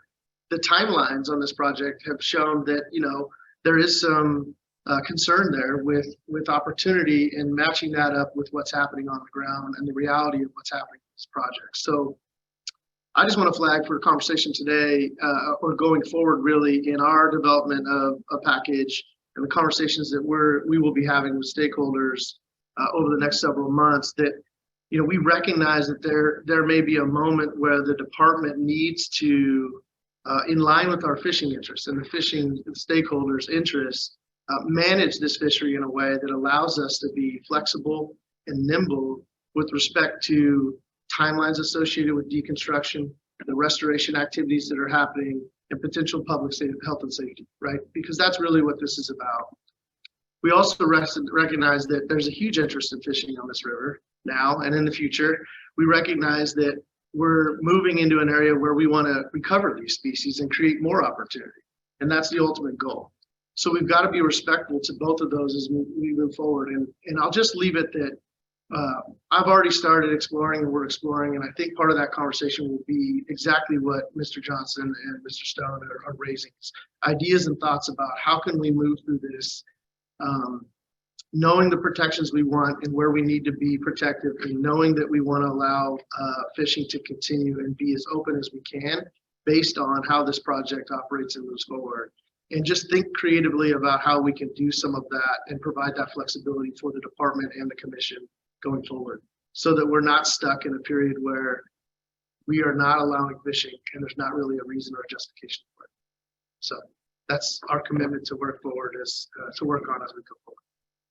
Great, thanks, Chad. That's really, I mean, it's good to hear, because I think I really hear those comments that it's important for a regulation to have baked into it some understanding of what triggers, exactly as James said, what triggers are going to reopen the fishery at what point. And, you know, there's this balance to strike, just like you said. I mean, in the long run, we're trying to ensure robust recovery, healthy populations of these native trout, steelhead salmon. There are probably some other fishes I'm not thinking of, and balance those though with fishing opportunities. So I appreciate that. I think the suggestion for a work group, my concern is that This process is slated to begin like only a year from now, or a little less than a year from now. And right now we're on a timeline to have some initial regs in place if everything goes smoothly, just in time for that. So I don't know that we want to hold up this process, but I want to encourage more conversation. Sure. You know, I know that you're always open to that at the department, about what goes into these regs, so that it is clear how they're going to be adaptive when fishing opportunities can be available again, under what circumstances the closures need to persist. Yeah, question from staff. The clarification. So our understanding was that the regs were going to be effective January 2024, but that they weren't going to be effective until dam removal, which I understand is the first full of fall of 2024. So it sounds like, I mean, do we have a little more flexibility with regard to effective? I think Brett can specify when right now anticipated first, dam removal starts, and how that plays out. But I think it's also important to recognize we don't yet know what those impacts might be. We can anticipate what we think those impacts might be and how they might affect fishing and how they might not. And I think that's where we want to explore the flexibility. And as that phasing approach happens, as you start upstream, kind of middle, go down to the final phases of removing Iron Gate and sort of move through that process, what does that mean for the very upper limit? If and where we have wild trout designations and we have opportunities, how does that affect it? I think that's where we want to kind of understand and explore whether there's opportunities. There absolutely will probably be a moment where there's no fishing because we're going to go do something in a section or in an area and there's too much public risk. There's too much unknown with downstream effects, sedimentation to the river, what that effects that may have on the fish in the river for opportunities and distress, whatever it is. So I think that's the things that I want to explore a little more and see if there's opportunity to be nimble. It doesn't, and as the project phases over the years, that we don't have to come back here through a 10-month process to then try to figure out how to open it back up, because we may be in the middle of those windows where opportunity is available and it's right on all occasions, and the timing it takes here is just not compatible. And I think that's what we're trying to learn here is this is a unique situation where we're trying to anticipate the right thing going forward, but there's also components in between there over the next 3, 4, 5, 6, 10 years, as Brett mentioned, as this whole total project goes forward. And I think I'm just looking at the timeline, and you're right, the dam removals themselves aren't slated to begin until summer 24. But what I was seeing is that there are these diversion culverts and tunnels and stuff that start opening right at the beginning. But everything that we published for the public today has said that these regulations would be effective when the dams are rebuilt. That's fair. Yes. So that means it doesn't start date of when they would come in place. Is that what you're saying? So first day of construction, so nothing until. It'll be sooner, or is it really after the dams are built? Is the language that's been used in the public setting? Madam Chair, if I could chime in. Let Brett chime in. Brett, please. If you throw the timeline slide back up, it might be helpful, but be mindful of the fact that J.C. Boyle is actually the first dam to come out in late 2023, before these regulations would come into place. And then that reach from J.C. Boyle all the way down to Iron Gate, imagine that as an active construction and restoration site for the entirety of the 2020 year of 2024. And so with the, all the way up until the fall. So there's two things to be mindful of. One, that the area that we're contemplating right now will be impacted negatively from a fishing standpoint for basically the entire year of 2024 and really starting a little bit before that. So that's being considered. And then the other thing is just practically speaking, due to the regulation timeline and the 10-month process that Chad just talked about, January 1 of 2024 is really the opportune time to install the regulations relative to the project timeline, all of the construction and restoration work that's going on, and then when we expect anadromy to be restored. So it's kind of in the sweet spot in the middle of all of that stuff relative to the timelines that are possible here, and the timelines we're facing around the project. It's, you know, we're doing the best we can to walk the tightrope there and put this in place at the correct time. And as Chad said, we're exploring ways to be nimble. The most important thing to us here is that we have a successful restoration project, because that's what this really amounts to, both in terms of habitat, but also maybe even more importantly in terms of fish populations and long-term sustainability and increased better fishing opportunity for generations to come. So you know, that's a major consideration, but so is this regulatory framework and the timelines around that, and trying to ensure that no opportunity is taken off of the table unjustifiably at any point in time. Thanks for that, Brent. And I don't disagree with that at all. I think what I'm thinking,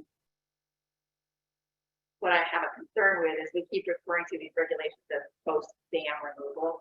So I would just suggest we think about our terminology and refer to it as something else, because these really aren't regulations for. Oh. They're during as They're well. during. Yeah. Yeah. Thank you for that.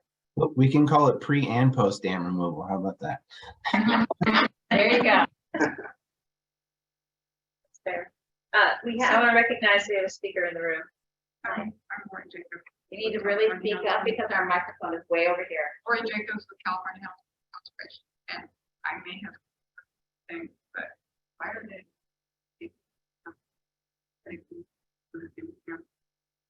The department likes to speak to that. It's Brad, a great you big wanna- question. can you Why hear are that? they down? Question in the room was, why are we removing the dams, or why are the dams being removed? I don't know if that's you or Brian Johnson wants to take that one on as the champion of this project for 18 years. One of the champions. And you can just give us a big overview, right? He's got it rehearsed. I think the short answer is that the dams are bad for fish, and removing the dams is expected to improve conditions for fish, such that we have healthier, more robust, and more abundant fish populations long term. That's the short and sweet answer. Thanks. You know, with respect to this question. Madam Chair, Robert Van de Hoek, I just wanted to say that Peter Moyle, our distinguished ichthyologist and UC Davis professor of many years, is here, and he could answer anadromous fishes, because you weren't sure which other ones. I know the lamprey is another one, and then there's native suckers that are freshwater fish on the river. You might want to ask him some thoughts. I don't know. Thanks. Yeah, thanks, Robert. Appreciate that. Yeah, I mean, I think at this point, it's less critical to me that we here list off which species we're concerned with, because I trust that the department's got that in hand. So I just don't have it like top of mind. I think with respect to this question of temporary closures, you know, to return to sort of one of the issues that we're facing, which is the policy, right? The wild trout waters policy. You know, it says right in here in the meeting materials that, you know, we could limit temporary closures to those necessitated by safety considerations and for the restoration of the river or the fish, the system only. And they could be time limited, or they could have a reevaluation stipulation. And you know, so that seems like a good mechanism in addition to whatever's in the regulation to ensure that we're hewing to those guidelines for when a closure is acceptable. I want to ask what an appropriate sort of time frame would be, or an appropriate sort of reevaluation cycle might be that we would put into that policy if we wanted to limit those closures. I'm sort of looking at you, Chad, but yeah, looking at Jay as well. I think it's a fair question. You're talking about the trout policy as well. Yeah. Like how long would you, it's not just open-ended close, but how long would you hold yourself accountable to come back and revisit? Is it open again? Is it not? Or do we need to move on to finding another water across the state? And if we're amending policy in general to address dam removals in general, you know, part of our thinking has to reflect like this particular set of projects and what the appropriate timeframes are. I want to make sure that we're going to go down that road. We're thinking broadly about what's the right it every year? Is it every 2 years? Is it? That's what I was thinking. Yeah. I was thinking every 2 years, to be honest. Yeah, I mean, through the first year, there's a lot of unknown, but I think you could set it first as every 2 years or something. I mean, that's not to say that you couldn't reopen it at any time, right? Right. You wouldn't have to be doing evaluation. If it. But at a suddenly- minimum. But, we have but to- that's the point is, it wouldn't leave it out there hanging, everybody forgets about it for 10 years, at Yeah. least every 2 years. The commission would be making it basically an affirmative decision, or it's like you're not, it's specifically not taking action, saying, okay, it's still closed, we still anticipate it, to be closed for a decent period of time. We don't think it's going to be 20 years, but we still think it's the temporary closure is appropriate and not make it. I think Or- something in that realm would. Or the reverse, right? Well, I think that we bring a new package together every year, right? A new designation of wild trout waters. A new designation of wild trout waters. So we could provide updates at that time during that new designation, right? If we have this list of waters that we temporarily suspended or have on hold, it'd be pretty easy during those presentations to just provide an update on where we're at with those, and then go on to recommendations. Maybe it's annual because we do it anyways. Right. We do it That's what I'm anyway, saying. yeah. We're already coming to the commission with new designations. Really easy to provide updates on where we're at. And I think you're right about crafting this. Well, this is our immediate need. There's going to be a lot of restoration going on in California. So this is likely not the only opportunity that we're going to have, or the only waters that we're going to have. We're going to issue. So, I think recrafting the policy to look at restoration in general is probably, and kind of approach it more broadly is. Madam Chair, I might offer a little bit more on this just for context. And in specific to the wild trout water that we're talking about in the specific place it is in the overall dam or restoration reach, if you will, dam removal reach. It is directly downstream of J.C. Boyle, which is the first dam to come out in late 2023. And any closure around that from a biological standpoint is largely going to be contingent upon natural processes and water year, sedimentation or aggradation of that habitat after that first dam comes out. So my expectation, just from a biological standpoint, not taking into account regulatory timelines and things of that nature, is that that will be the first place that comes back online. If we're lucky, Mother Nature will give us a big flushing flow and clean that area out very quickly. And so, you would think a year to 2 years, perhaps. So maybe 2024 and at maximum 2025 before we would be all but certain to have that area available to fishing again. And as Chad has pointed out, and if you have pointed out, and others, we're also contemplating ways that we can be even more nimble than that. So it's not necessarily contingent upon an annual cycle, but if something happens that justifies justification between that time, we might find a way to open it. So hopefully that's helpful for everyone when they're thinking about that particular stretch and how long you might have to put a temporary closure. And just to add one more thing, this is getting into the weeds a little bit, but right now that wild trout water allows barbed hooks and retention, which is something that might have to change in how that fishery is prosecuted long-term, because that's not consistent with the rest of the anadromous Klamath River. Thanks, Brett. Brian, I saw that. Oh, I'm sorry. Oh, Chad, Ron's got his hand up. Go for it. Yeah, okay. Brian, did you want to? Well, I did raise my hand, and I don't know that this takes away from Brett's point, but in terms of the process, the first dam that would come out is Copco 2, and that's later this year, and Boyle and Copco 1 and Iron Gate will be proceeding in 2024 together with, as Brett said, Iron Gate being the last one that gets fully removed. And I don't know that takes away from the point, but it's worth noting though that the fishing pressure will drop by necessity through 2023 and 2024. The project will be happening. Some roads will be closed. There'll be traffic out there. Guides are already planning to stay away. And the people managing the project, I haven't heard anybody say that fishing reg changes are necessary for them to do that. But by default, there'll be a broad area through that construction period where people just won't go because they won't be able to, and also because people will be laying off. So that's all. Over. Thanks, Brian. Yeah, it doesn't take away from my point, but I did get turned around for a second.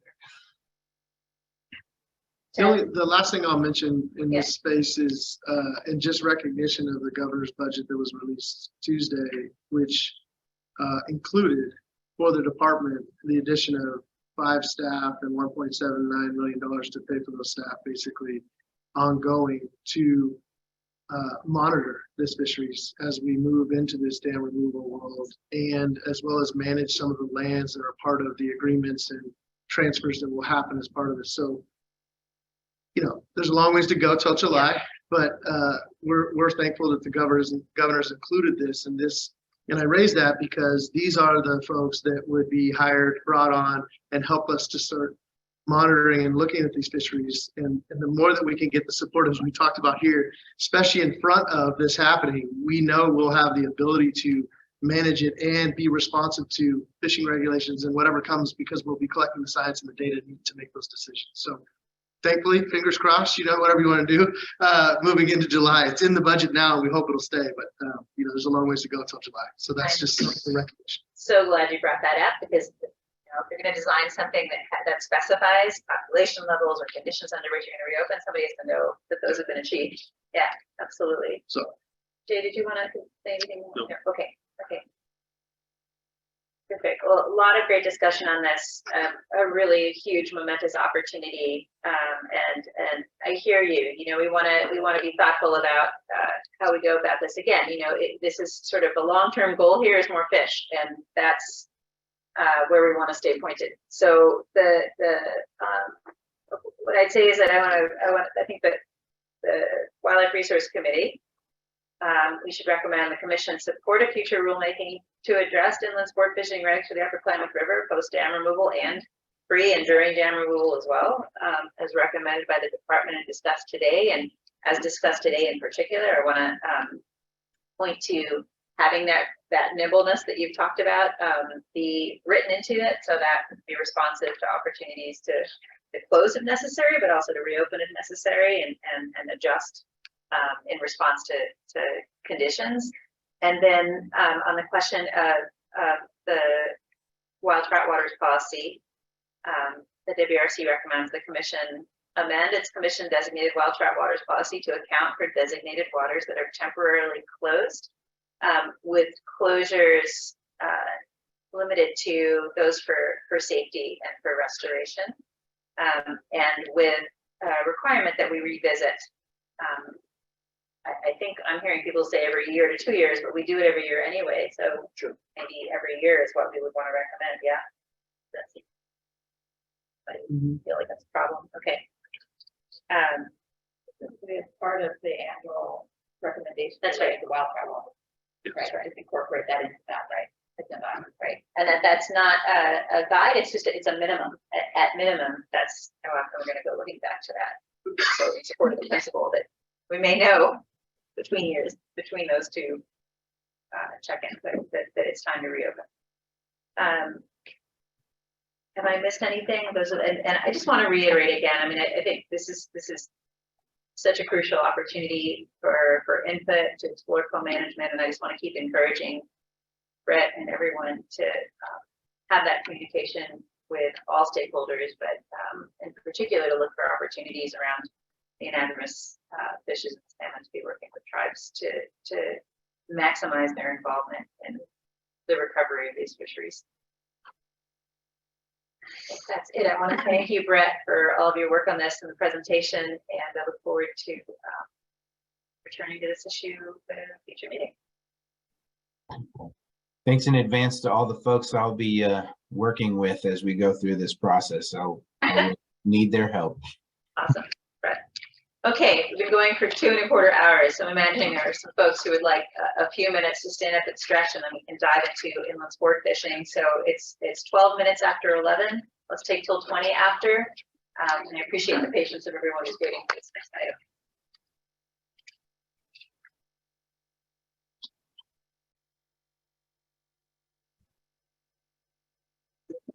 Okay, we're going to resume conversation in today's WRC meeting, and our next item is inland sport fishing, and there are 3 parts to this item, and we're gonna do each one separately. So we're gonna start out with A, which is inland boat limits, and then we'll go to striped bass slot limits, and then the periodic inland sport fishing rulemaking, and we'll do comment on each and discussion on each before we move to the next piece. So. Everybody back when you need, I think. Yes, I'm going to turn it over to Ari then to please introduce the inland sport limits item. So in February 2019, the commission denied petition 2018-014 that had to do with inland boat limits. But when they denied it, the commission asked the department to work with the petitioner to see if they could basically to see if they can make it work, to get further clarification and to see if inland boat limits was something that could be supported going forward. At the May 2022 WRC meeting, the department provided an update and its recommendations in a memo to the commission, which is Exhibit 1 in the meeting materials. That recommendation is not to go forward with an inland boat limit regulation change. The rationales are in that memo, and commission staff supports the department's recommendations. And today is to discuss and potentially make a recommendation to the commission on the vote. And I want to ask Jay first, you're the lead on this from the department. What do you want to speak to the item before we go to comment? I don't have a whole lot to say. Wait. Geez, I'm really that quiet. I feel like I'm talking. Yell. It feels weird. She can't hear you. Okay, I'll talk to Cynthia. So, yeah, I don't have a whole lot to say that's not included in the memo.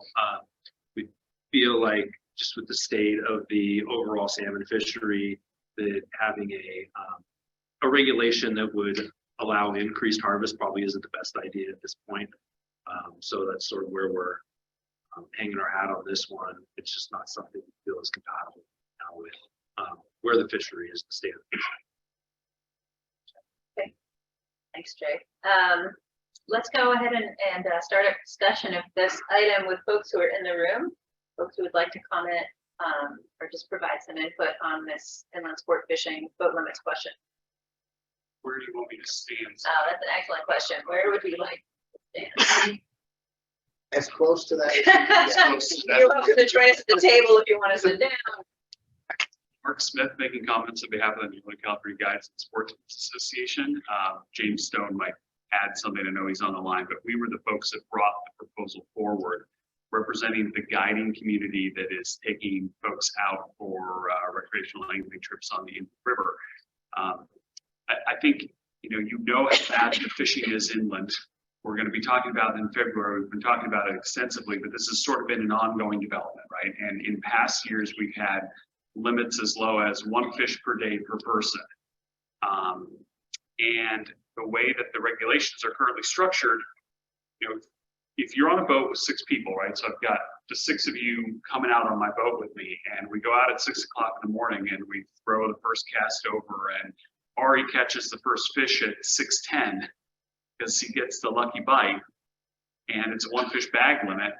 You're done for the day, right? I mean, we're probably staying out another 8 hours. We're going to give everybody the opportunity. These trips usually go from like 6 to 8, but as far as you're concerned, under the way that the regulations are structured now, you're done.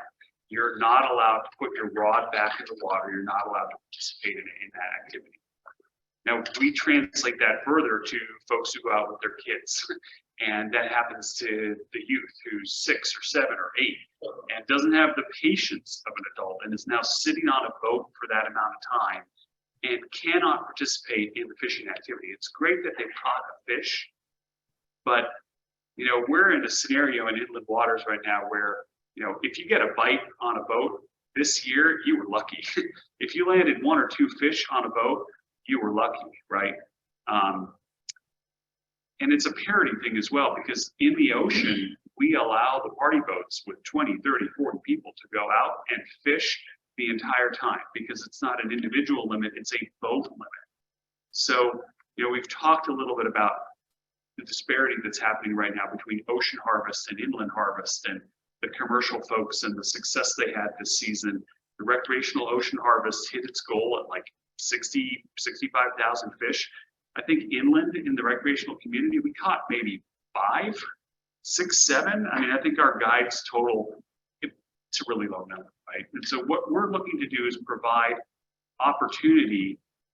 If the concern is that we are going to be negatively impacting harvest and species success, well, part of that is then you're telling us the inland conditions are so bad that we can't allow you to fish like this. But we're not the managers of the inland conditions. We're just faced with the consequences of what's happening, right? We have told the commission and the department that we're willing to work on adjustments to bag limits, to opportunity. But what we really want is for people to be able to have a rod in the water, to be reeling in, to be, you know, fishing with a plug, to be bobbing row, to actually do something that's an activity that's called fishing. Even if it means for 6 hours, you may not catch a fish, right? And so if the concern is first that we're going to catch more fish and that's detrimental to the population, we're totally open to having that conversation. We always were. What we don't want is people sitting on boats who are just like sitting in a boat for 7 hours because they can't do anything. The second concern we did hear consistently throughout the conversation was law enforcement concerns, right? And so I put myself in the position of a warden. It's a difficult job. We have total respect for them, but I honestly think that this is easier for them to enforce than the other way around. Here's the example I'll give. I got 6 people on a boat. They're all fishing. The bag limit is 1. There's a fish in the well. Somebody needs a ticket because there's a fish on the boat. That means somebody's caught a fish. That means somebody's rod shouldn't be in the water.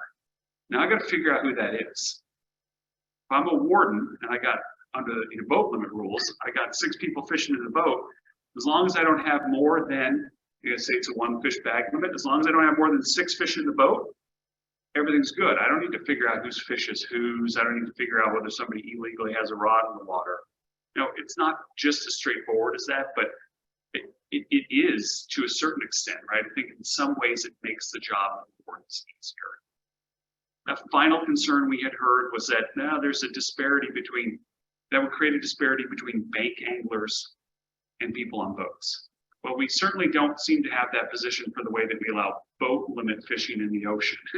And maybe that's because they're further away. And you know, the boat's 3 miles offshore as opposed to 30 yards off the bank of the river. But again, we think that if you can make an accommodation in one place, you can make an accommodation in another. And a bank angler may be out there as a singular person. I may take my family out and pay a guide $250 a day, which is what the going rate is for salmon fishing, to go out and fish. And again, the opportunity to pay $250 a day, it's a steep price, and it's a really steep price when you're sitting on a boat with your hands in your lap because you're not supposed to have water. That's not fishing. I think plenty of us fish and don't catch anything and come back again because it's the process of fishing. It's relaxing, it's soothing, it's casting, it's reeling in, it's being engaged with the water, it's being engaged with the ecosystem and what's happening. And what we have right now is a situation where we're limiting that ability for folks. So that's why we brought this proposal forward. Frankly, we've had a lot of conversation about it since 2018. It took a long time to get the ball rolling. We appreciate where the department's recommendation is, but we strongly disagree with it. And we would ask that the commission reconsider. Thank you. Thanks. Mark. Other comments from in the room? Yeah. Yes, my name is Captain Zach Medeiros. I have a charter boat here in the San Francisco Bay Delta area. It's the first time I've ever heard about the boat limits maybe being approved inland. And I think that being that it is the first time, stance on it. I think anything like that is a case by case basis because every individual species needs to be managed individually. They all have different needs. So I'm not necessarily opposed to like what he's saying. I don't know that much about it, but I think that before we changed, probably shouldn't be looked at for what exactly we're talking about. Yeah. Other comments on the phone? Okay, we can go to Zoom participants. Yeah, so on Zoom, we have James Stone. Followed by Mike Costello. Can you hear me okay? Yeah, hi, James. Hello, Vice President Zavaleta, Commission staff, Department staff, James Stone, NorCal Guides and Sportsmen's Association. Just for clarity of Zach's comment, if you didn't know, this is for salmon only, which this boat limits rulemaking came down to. Oh, I appreciate the department's time that we got to discuss this over the last couple of years. This conversation's been going on for multiple years. And, while, Mark said it exactly correct and everything he said was true, and we respectfully disagree with the department. I wanted to add a few more things that, I've said time and time again that this exercise of individuals, whether it was a charter boat or a captain or a guide or a recreational boat that goes out with friends, this is a practice that is most commonly done in our society today. People fish together. And so it's already happening right now and has been happening since I've been alive in my 43 years on Earth. I've always witnessed this and questioned it at every level, and is why we brought this to the commission, because we wanted to make sure that the department was aware of this. Now, whether the enforcement is being done on it, that's a different story, and I'll leave that part of it out. What I mainly want to discuss is I just want to talk about being a recreational angler. As a recreational angler, as a father or a grandfather, they should be allowed to take out their daughter or their granddaughter or grandmother. It doesn't matter who. It just matters that people should be able to take the next generation of their family out and have an opportunity to get them excited about fishing. And we've lost that in California, especially in the Delta waters, with all of our anadromous species that we're seeing decline together, parallel, with a common denominator of having water problems. Now, we're trying to advocate, even through the department's R3 program, to reactivate, recruit, and retain all of these anglers, and trying to tell our members, buy a fishing license this year. Heck, we'll buy you a fishing license this year. We'll buy you a lifetime license. We give away over 20 lifetime licenses to our youth every single year. And we write those checks directly to the Department of Fish and Wildlife. We've already written checks upwards of tens of thousands of dollars over the last 6 or 7 years. And for these licenses, through their license and revenue branch, trying to encourage people to go fishing. But what happens is when you take that 6, 7, 8, 9-year-old out fishing, 10-year-old, even 15-year-old, and you get them off the Xbox, and you finally get them out there in nature, and you introduce them to what we have as a wonderful resource here, and then you only let them catch 1 or 2 fish, they're going to lose that enthusiasm. In fact, the kids that have been on my boat when I was a full-time guide, they used to go back up in their seat and grab mom's phone because they're bored, because they caught their limit and I had to cut them off legally. All we're trying to do is say that is that there's a grandpa or a family member or even a friend that wants to allow that kid or that new angler and get them enthused and excited about fishing to catch their fish, it doesn't harm the population. The last thing I'll say is the memo was kind of blunt and direct at the amount of harvest level that transpires inland for salmon. And I would like that memo to be revised and to be a little bit more honest with where the harvest control rule is having major problems and where the model is failing for harvest, because it's definitely not inland.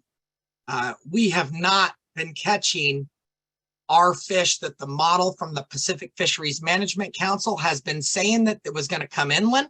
In fact, many years it's off over 100,000 plus fish, which in turn, the escapement affects the amount of available fish in the model for us to catch inland. It's 14%, just so you know.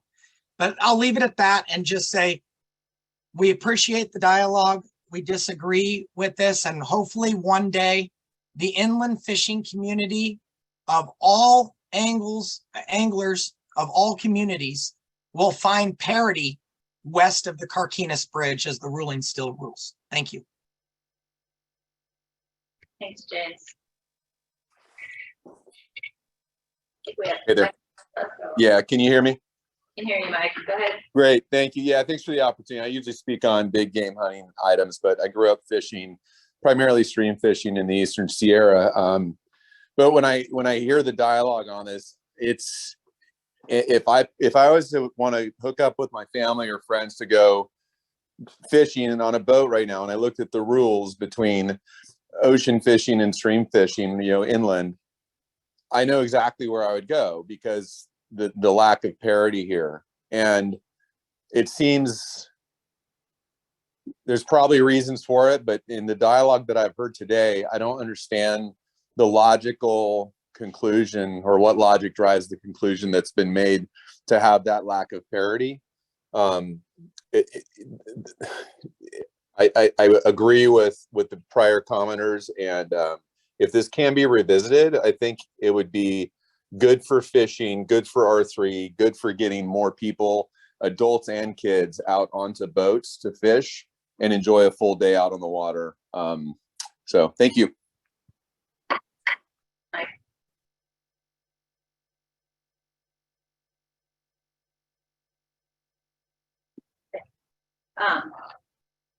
Is that our last speaker on Zoom? Okay.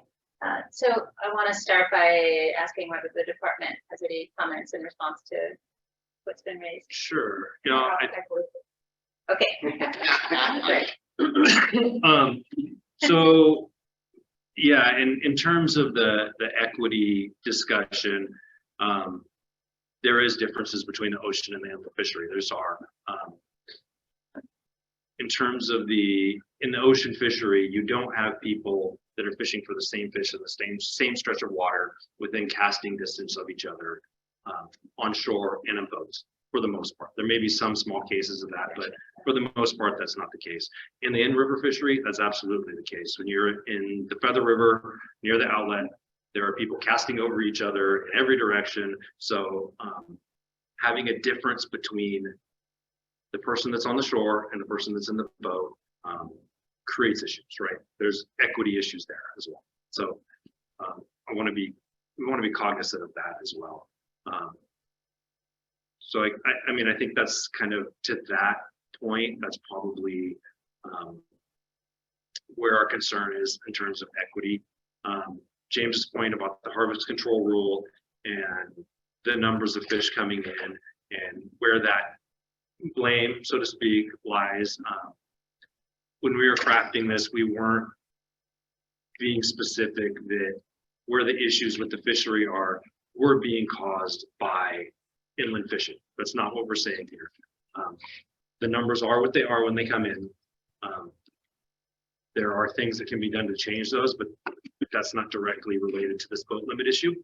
The fact of the matter is, if you have additional rods in the water, additional lines in the water, your opportunity for harvest increases. That's something that we're concerned about with this particular fall round chinook fishery.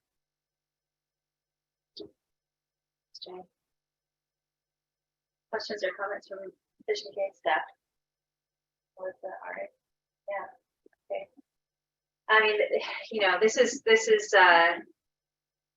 two things are hard about this one for me. One is I fish. My daughter's an avid angler. She's 12. So I've been there. James, I can totally empathize with this. Yes, this issue. And our go-to is typically to like figure out a different way to fish because that's what we've got before us. But I mean, I think the other piece of this is really hard is the situation with inland salmon is terrible. As Jay said, you know, it's not,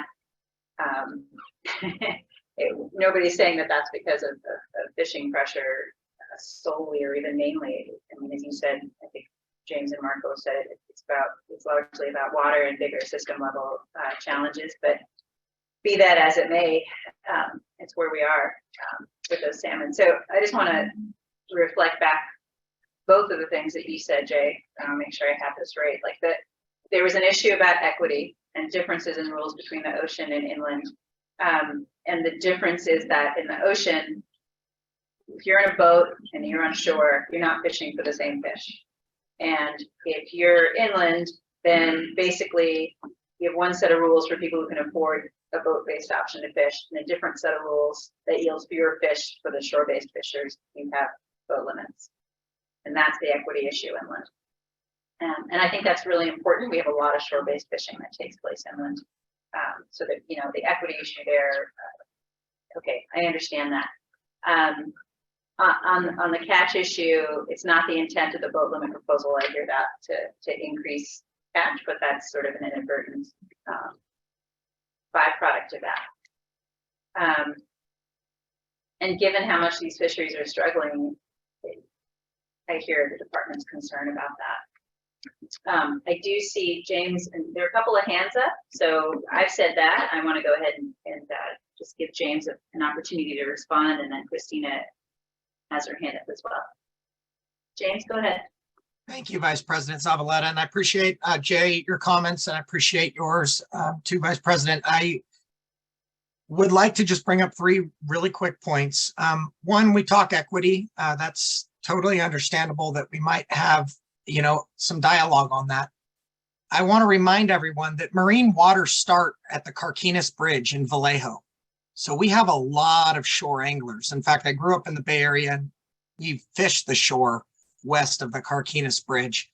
So those marine waters include everything west of Carquinez. So that's the entire bay. And that's the entire South Bay, all the way to San Jose, where friends of mine grew up fishing in the shore. That includes Sausalito, Marin. All of those areas are considered marine waters west of Carquinez. So when we say the ocean, I want to be, you know, clarify a little bit for the record that this is marine waters, which is west of the Carquinez Bridge. So if there's an equity issue, I question how are we addressing the equity issue in the bay of marine waters east of the Golden Gate of that line. And I also want to bring up that this isn't, we just asked for this for 1 or 2 species inland east of the Carquinez Bridge. But this rule that is currently in place allows for it on halibut, sturgeon, salmon, striped bass, every species. It allows everyone to party boat fish on every species. So it's very interesting to hear that we're, you know, the department, I understand we've been in multiple conversations that they're concerned about, you know, the equity shore angler issue, but we want to make sure that everyone's being treated fairly. And that's what we ask for in the future. Thank you. Thanks, James. Christina, you need a comment.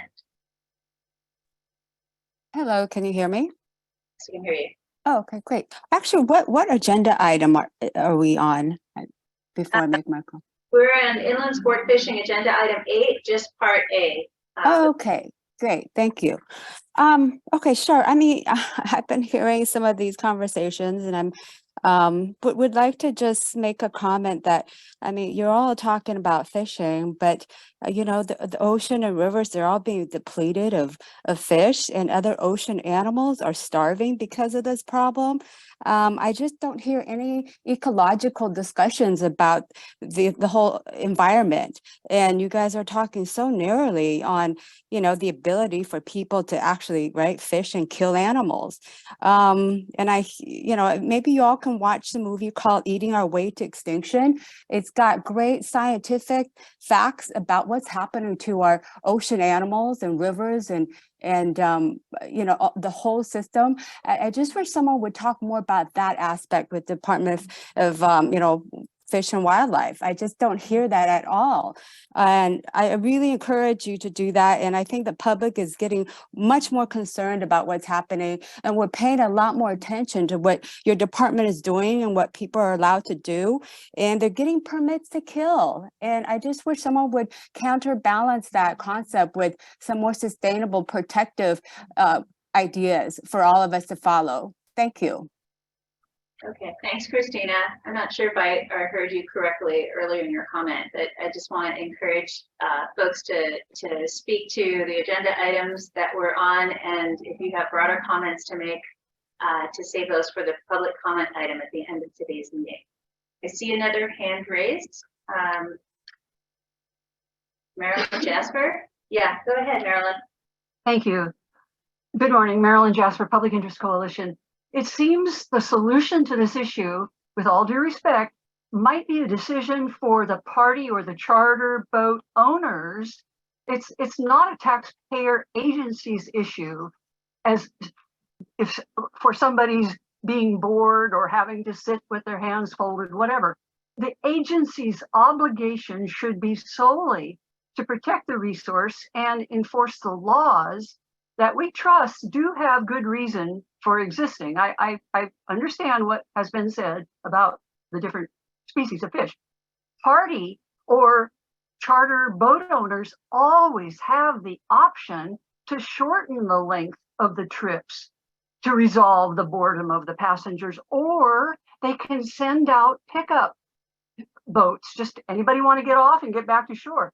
I mean, there are so many, it seems to me there are other solutions that do not involve the agencies.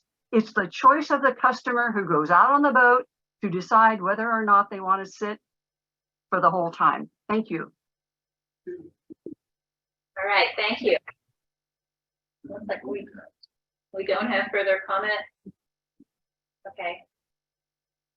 All right. Yeah, thanks. I mean, I sort of already said a couple of things about how, you know, we hear you, and I think this is a, you know, this is one where I have to sort of, given the condition of the fishery, I really want to, I'm sorry, I'm remembering that, James, to that issue of shore angling, ocean-based or marine angling being everything west of the Carquinez Bridge, I do want to raise that question. So we have boat limits in areas where right now we have boat limits where there are direct competitions occurring between boat-based and shore-based anglers, and maybe that's something we do want to take up down the line west of that point.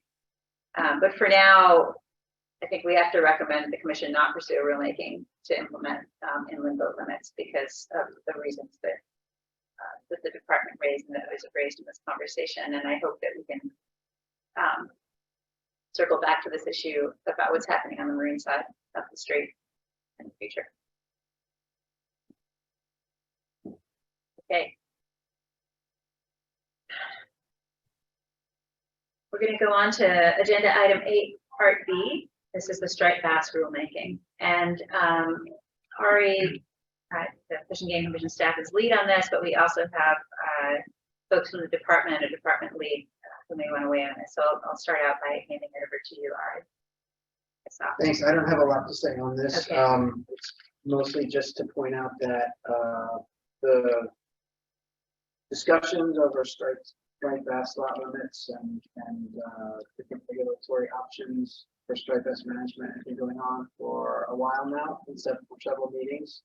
At the last meeting, the department presented information that it has gleaned from its angler survey and some of its biological data, and here again from the department on an update and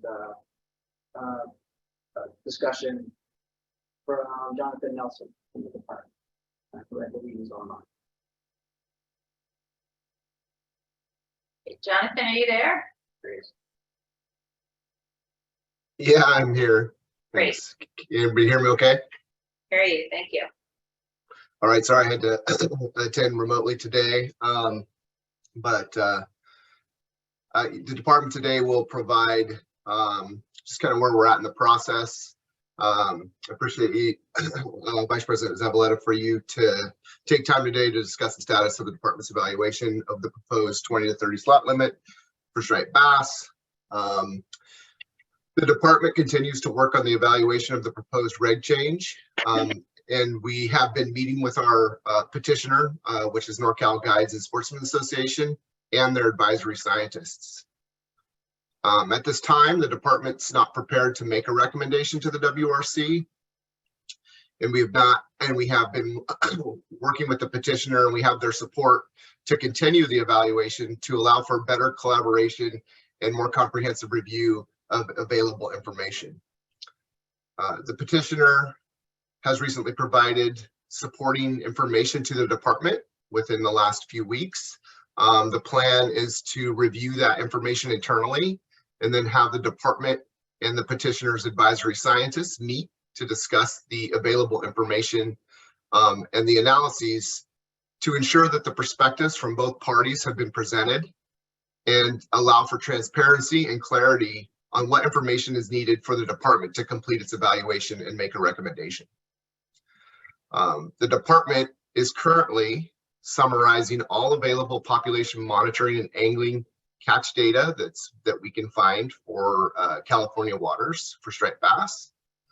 We are reviewing all available native fish predation studies, mostly in the Delta, and any data that can help us evaluate if we can determine the role of striped bass to predation of native fishes compared to all the other piscivorous fish-eating fish, birds, and mammal predators in the system. We are summarizing responses received from the public for the striped bass angler preppet survey that we posted for 3 months earlier in 2022, which I think had over 25,000 responses. And we plan to post those results to our striped bass webpage in the next few months. And we are in the process of reviewing East Coast regulation slot limits to understand the biological, socioeconomic, and management factors that were used to set those size ranges and see if the methodologies and reasoning they use is similar to needs here in California for our striped bass fishery. So with that, I guess I'll leave it to see if you have any questions or looking for any additional information at this time. All right. Thanks, Jonathan. Anyone else from the department before we go to public discussion? No, I guess maybe Jay Rowan, Chief Fishery Branch. Huh? Excuse me.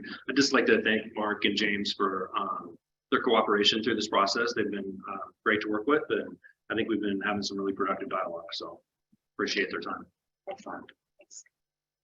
All right, I want to go straight to public discussion because I know a number of folks would like to discuss this one. And we'll start in the room. Mark, go ahead. Mark Smith on behalf of the Northern California Guides and Sportsmen Association. Want to echo the comments that John and Jay just made that say we appreciate the ongoing dialogue. It's been a little slow on our end. There's been some health issues and then the holidays and some other things. They've been very patient with us as we have worked with our volunteer scientists to provide them some data. And we're looking forward to the upcoming conversations so that any solution or any suggestion can be put forward. Again, as a reminder, we put this forward because like all other species in the state of California, striped bass have seen declines. I think we have a lack of data about exactly how bad that is, but fisheries in the Delta are just not doing good generally, and they continue to do worse. And there's a number of reasons for why that is, but there are also management tools at our disposal, and we use slot limits for the management of other species. Slot limits for striped bass have been used very successfully on the East Coast to create a really vibrant fishery. We had that fishery, we still kind of do, but you know, remember you turn on see a bass tournament, people would flock to California to participate in these bass tournaments. And they're not the same as they used to be. We're not catching the same size fish as we used to. So we really want to do what we can to protect this species and this fishery.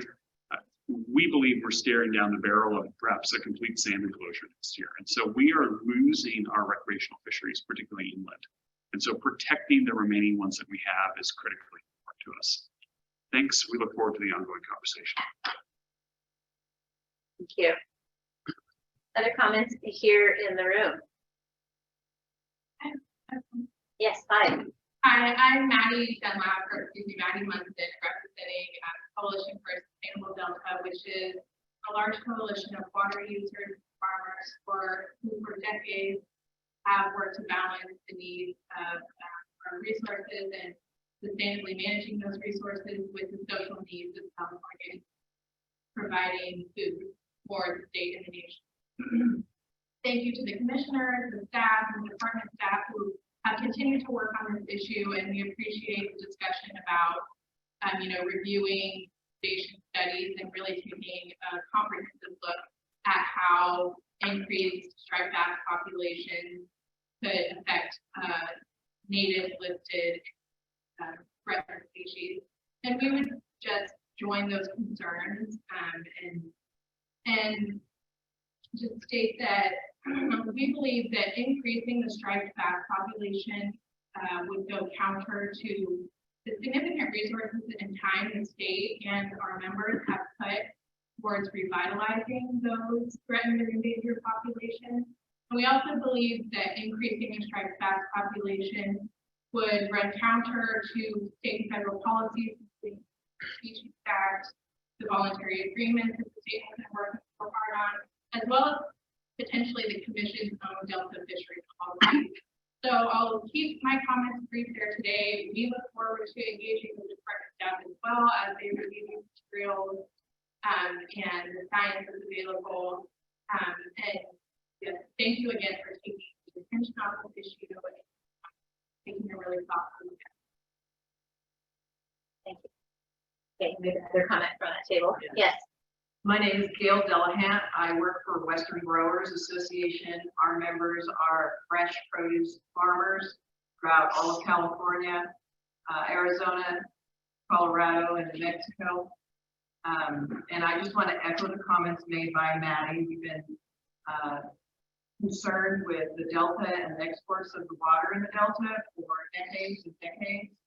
Spent millions and millions of dollars trying to increase and repair the quality of the water and the fisheries that are endangered now. And I'd like you to understand that while the endangered species act is there for the fisheries, for the fisheries in the Delta, and we are limited to how much water that we pump out of the Delta because of it.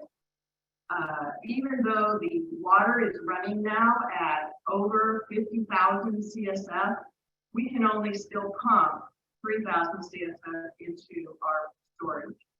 So this is a big concern for us, and we're trying to get over that hump so that the Delta water quality actually improves and the fisheries actually improve. We do think that this fast policy will hamper all of that and those decades and millions of dollars that we put into trying to cover it. Thank you. Yeah, I'd like to say that striped bass have existed in our state for over 100 years, and they've always coexisted well with everything we've had. And now that their population's at an all-time low, they're considered some huge significant impact to native things that they've lived with for 100 years. When you have a slot, you're talking about protecting a fish that's, on the bigger side of things. One of the things that people are concerned about, like salmon, steelhead smolt, salmon smolt. One of the biggest predators on those are pike minnow. When a pike minnow gets at a certain size, there's only one thing that'll eat that, and that's a large striped bass. Large striped bass, they're not interested in eating smolts, things like that. They eat big things. They eat things like pike minnow. There's nothing to take pike minnow out after that. So I also think it's in the interest of the public, because we do have state consumption guidelines that say you should not eat striped bass once they reach a certain size. They spend a lot of time in our bay and our delta, and I think they're very important. My passion is sturgeon. It's not striped bass, but I feel if you eradicated all the striped bass, it's been proven historically that fishermen are going to fish for something. And I think all that attention will be put on things that are very sensitive. A lot of us are here today to talk about sturgeon. Those same fishermen will just be fishing for sturgeon. And they're very underrepresented to striped bass. You can fish for them in a plethora of ways, from a guy off the bank with a mudsucker trolling, from the boat. They put a lot of money into our economy as well. And they've always coexisted well until now. And now some of the water people are saying that they're the main problem. Thank you. Other comments here in the room?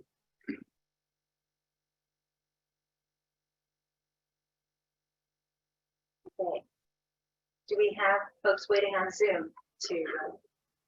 Okay. No, our first speaker on Zoom is Katie Little, and our second followed by David Hurley. Hello, yes, Katie Little with California Farm Bureau, and I would just like to express concern with this proposal. But for the sake of time and brevity, I would like to align our comments with Maddie and Gail's previous comments. So thank you so much. Thank you, Katie. David Hurley, followed by James Stone.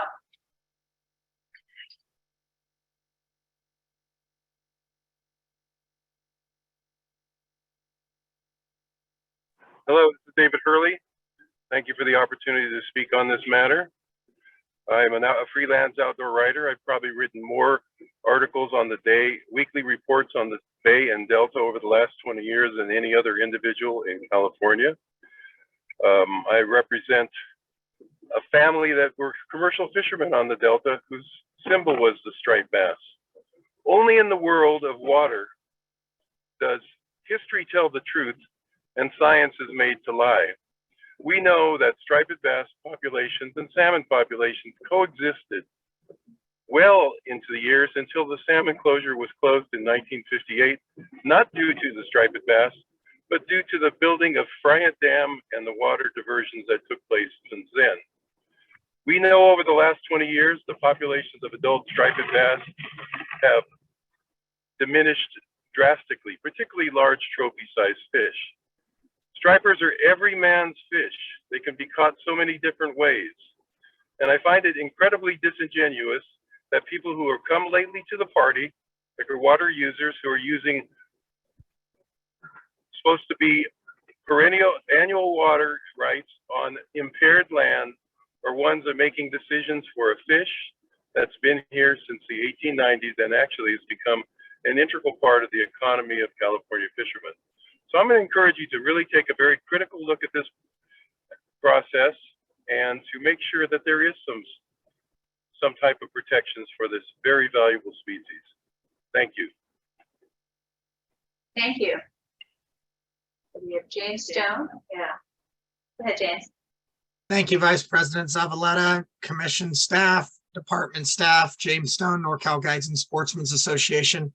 I just wanted to thank the department for all of the work that they have done on this. Jay Rowans in particular, as well as Jonathan Nelson. And I know there's a lot of other staff members involved too, not to waste everyone's time, but really big thanks to Jonathan Nelson and Jay for how much time that they've put into this iconic Delta species. The species has been around so long that our past commissioners have said that they were naturalized. There's been lots of debate over the years and lawsuits and petitions for regulatory change on this species multiple times. Over the past 140 years that they've been in existence, there's been 3 regulation change enacted by the department to protect the species. There's been net pens and hatchery operations to build the populations back up when they fell historically under 500,000, led by California Striped Bass Association and others. And then the population now is at an all-time low where we don't know what that number is. We know it's under 500,000. We know that we're not catching the fish that we used to catch. As a full-time guide operator that fished for striped bass for many, many years, I can tell you that the fish that we just had 10 years ago are gone. And the fish that we once had when I was a child catching them under the Benicia Bridge are gone. So we think that this slot limit is going to be a crucial point that possibly will be a blend of older science led with, socioeconomic and new science led hopefully by citizen science included. And we're going to be able to advocate with the government what's right to protect the species. I think that everyone is understanding that all the anadromous species are in a parallel decline. So there's a common denominator of why all those species are declining together. It's not like striped bass are accelerating and others aren't. I also want to bring it to the point that we throw the second largest striped derby north of the Delta, the largest north of the Delta, and it's held in farming community with farmers in Colusa, California. And we have a lot of farmers that support our derby and that are in our organization supporting the striped bass slot limit. So I want that to be clear, that interests that are interested in something other than protecting the species might be interested in something else, because there's a lot of farmers that are in support of the slot limit in Northern California. Thank you very much for your time. Thanks, James. Other comments? Yeah, I'm Captain John Badger. I've been fishing here for, pretty much my entire life. I've been a licensed captain for, since 2000. One of the, it's really hard to sit here and listen to somebody tell us that, they want more water, and here we are, we're talking about, not only this one species, but we're talking about a whole bunch of other ones that are in, the problem with the situation is the water. The reason why we have declines is the water. The reason why there's no fish and we're having problems catching, salmon, it's the water, and it's really embarrassing to sit here and tell you after 20 years I've been watching this whole thing and watching the droughts, and, the droughts come and the droughts go. The fishing gets better when there's water. I mean, there's no big mathematical calculation as to what we need. What we need is more water. It's just that simple. And believe me, I like eating my blueberries. I like eating my whatever you guys make down there, nuts, whatever it is. But I'm telling you right now, if we don't get a handle on it, maybe they should be taking their water while there's a whole bunch of water. Maybe striped bass is the topic right now, but all these things are surrounded by our water dilemma. If they continue to raise the limits, or they continue to, not abide by, the law as far as how much water they can draw, we're going to wind up in this situation year after year after year. Yeah, we got a whole bunch of water right now. That's great. Is everybody going to forget about this topic? If you forget about it, you're wrong, because in 10 years time, we have another drought. Shoot, man, we don't have enough water to make power. There's blackouts everywhere. And here we are sitting here talking about, giving farmers even more water way down south.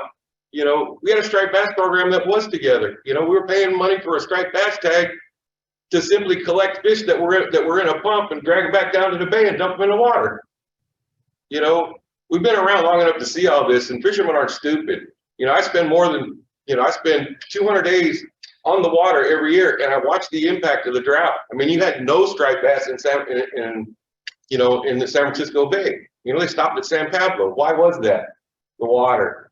So I mean, if we're gonna try to do anything, it's put a leash on these guys that are taking all this water, and somebody really just look at the situation, because we're not going to be in a good situation the next drought, because I got a feeling with the impact that they have on the water, they're going to take even more. These dams are all going to fill up, and here we are, we have a 5-year drought again.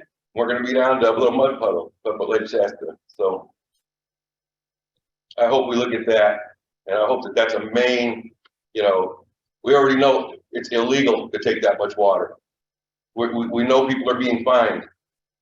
It's illegal. Stop. Help us out here. Not just the fishermen, but the fish. Thank you. Other comments in the room? Or on Zoom? Okay.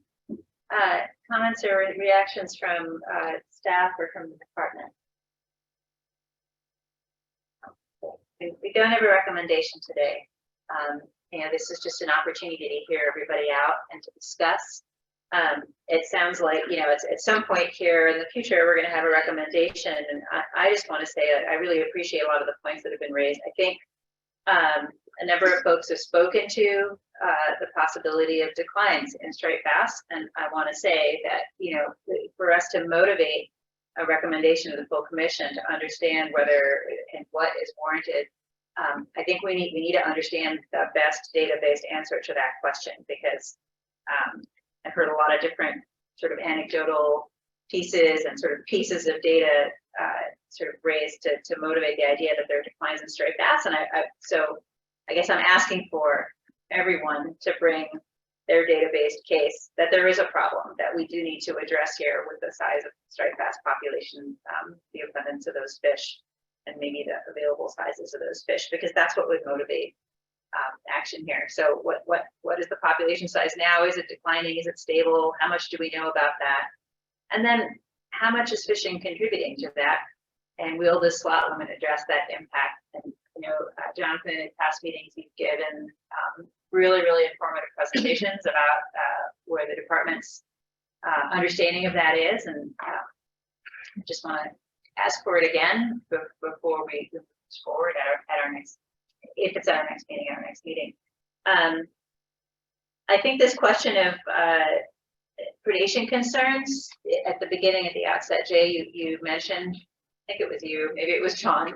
Yeah, that's right. John mentioned that you know, there's a review going on about what those impacts are. We have to look at that. That is part of the striped bass policy too, and it just, you know, it is part of the decision matrix here. Like the folks who are in support of the slot limit understand it's all these fishes that are declining, and so I want to make sure that we have a good understanding of that too. I have some questions about. I mean, they're not reservations yet because I haven't seen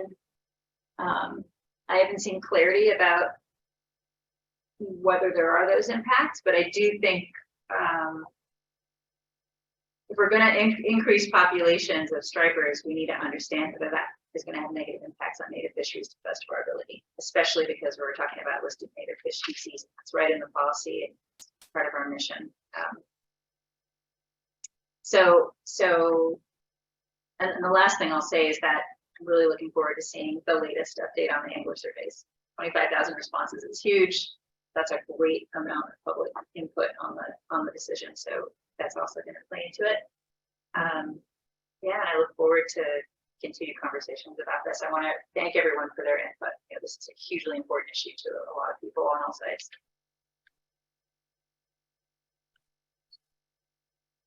Jonathan, thanks. Sorry, I didn't see that you had your hand raised. By all means.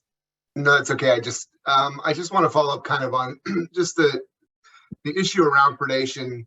I know that striped bass particularly get targeted as the biggest offenders, but you know, there's a suite of fish, mammal, and bird predators.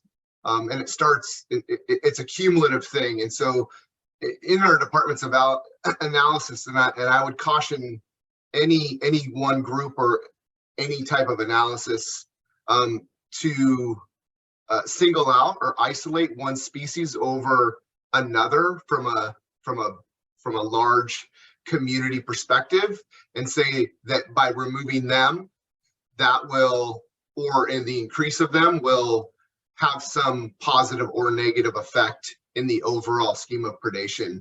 And I don't know that we'll be able ever to answer if by removing or by reducing population, striped bass will go away.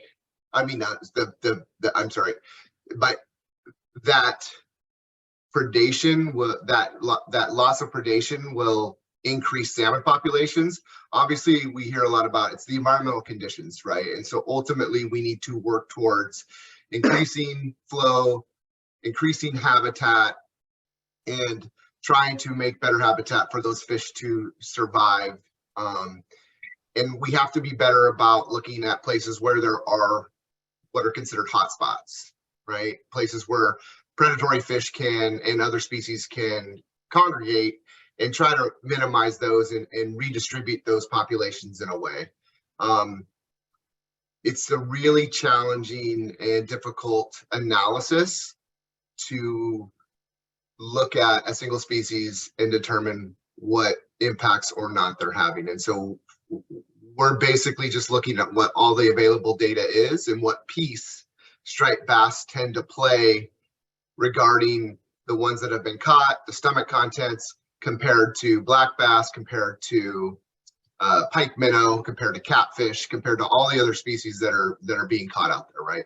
The other piece is birds. Birds have a huge impact, likely in the earliest stages of in the tributaries where it's clear water, when they're emerging out of the gravel and the eggs, cormorants, and nobody's really looking at that, and that's a really hard thing to evaluate. But as I say, it's a cumulative effect that starts from the eggs down, and I think we tend to hear that striped bass are the primary problem, but they're part of a bigger collective predator group, and I don't know, by isolating them or the change in their population, if we would potentially be able to see one way or the other impact. So I'm just putting that out there, that's what we are really challenged with right now when we look at the information and trying to figure out how that will affect the potential change of any fishing regulation. Yeah, thanks for that, Jonathan. I definitely don't want to be making an unrealistic ask. I want to follow the science on this. I think we want to sort of do the best we can. And I hear you that, I mean, I've been trying to read this literature too, and pretty clear to me that right now it's pretty much what we don't know. So I don't want to be unrealistic, but I really appreciate that sort of bigger picture perspective on how likely we are to be able to put our finger on an answer or a number. Not very likely. There. Okay. Okay, so again, this is not, we're not taking action, we're not making a recommendation. We'll look forward to continuing this conversation, and I want to thank everyone who contributed. And we're going to move on to part C of agenda item 8, it's the periodic inland sport fishing rulemaking, and turn it over to Ari to introduce that. So the department will be proposing several changes to sport fishing regulations. The ones on tap for this cycle include Churro Creek, Russian State Hampton area, Rose Scottish Creek, and Yuba River. And I'm not going to dwell on it. I'm just going to let the presentation speak for itself. So we have Jay Rowan with a presentation. We have Jay here. I'm going to do this. Okay, yeah. awesome. Thank you, Jay. Yep. So good afternoon, Vice President Zavaleta, Commission staff members, members of the public. Thank you for attending today in person and online. Jay Rowan, Chief of Fisheries Branch of the Department of Fish and Wildlife. Today I'm going to talk about the proposed changes to the inland sport fish regulations we're recommending for the Commission for the 2022-2023 reg cycle. So next slide, please. So just a quick overview, as already mentioned, we have 4 items we're bringing forward for the 2023 inland sport fish regulation cycle. 3 of these are going to be recommendations for changes or clarifications to geographic boundaries that are in some cases in conflict. And then we have a recommendation to reject a petition change the Commission accepted for consideration that came to the Department for review. Next slide, please. Right, so first one we have Churro Creek. The current regulation in 7.40B27 has a lower boundary of Churro Creek in San Luis Obispo County is the point that Churro Creek enters Midway Marina in Morro Bay upstream to the Twin Bridges on South Bay Boulevard. Got a few issues with this one here. First, 740B has Churro Creek open to steelhead fishing within a geographic area that overlaps with the Morro Bay State Marine Reserve, which is closed to the take of all animals. So we have a conflicting regulation in this area in 2 different locations. Second, the 2 geographic markers for the lower boundary used in the current regulation, Midway Marina has closed down and no longer exists. And the Twin Bridges on South Bay Boulevard, which have been replaced by a single bridge. So those 2 places are no longer applicable. And then lastly, complicating matters even more, this tends to happen in coastal stream estuary transitional interfaces. Primary channel is shifted after high flow events and no longer actually flows in a way that goes by these 2 boundaries. So we have three kind of issues here that we want to get fixed up. So the department is recommending changing the Churro Creek lower boundary 740 or 7.40B to the current state marine reserve boundary, which is the area below mean high tide line within Morro Bay, east of longitude 120, 50.34 west. Next slide, please. Jay, maybe you and your team can have a talk with Mother Nature to To stop. doing these things. Change. These estuary interfaces are a little tricky, right? You Yeah. get waters moving around, especially during storm events, braiding channels, things like that. They're doing what they're supposed to do. Yeah. Next one we have Russian River, the current most downstream section of the Russian River and the Inland Sport Fishing Regulations 7.40B79 is open to fishing all year with a daily take of 2 hatchery trout or steelhead in form possession. The water body description in 7.40B is listed as the Russian River main stem below the confluence of the East Branch Russian River. This doesn't really establish a very clear downstream boundary. In addition to that, we have a similar issue with the Morro, as we have in the Morro Bay area. The lower Russian River estuary, we have the Russian River State Marine Recreational Management Area, where take of animals is prohibited. So all these don't overlap. It's not really a clear interface.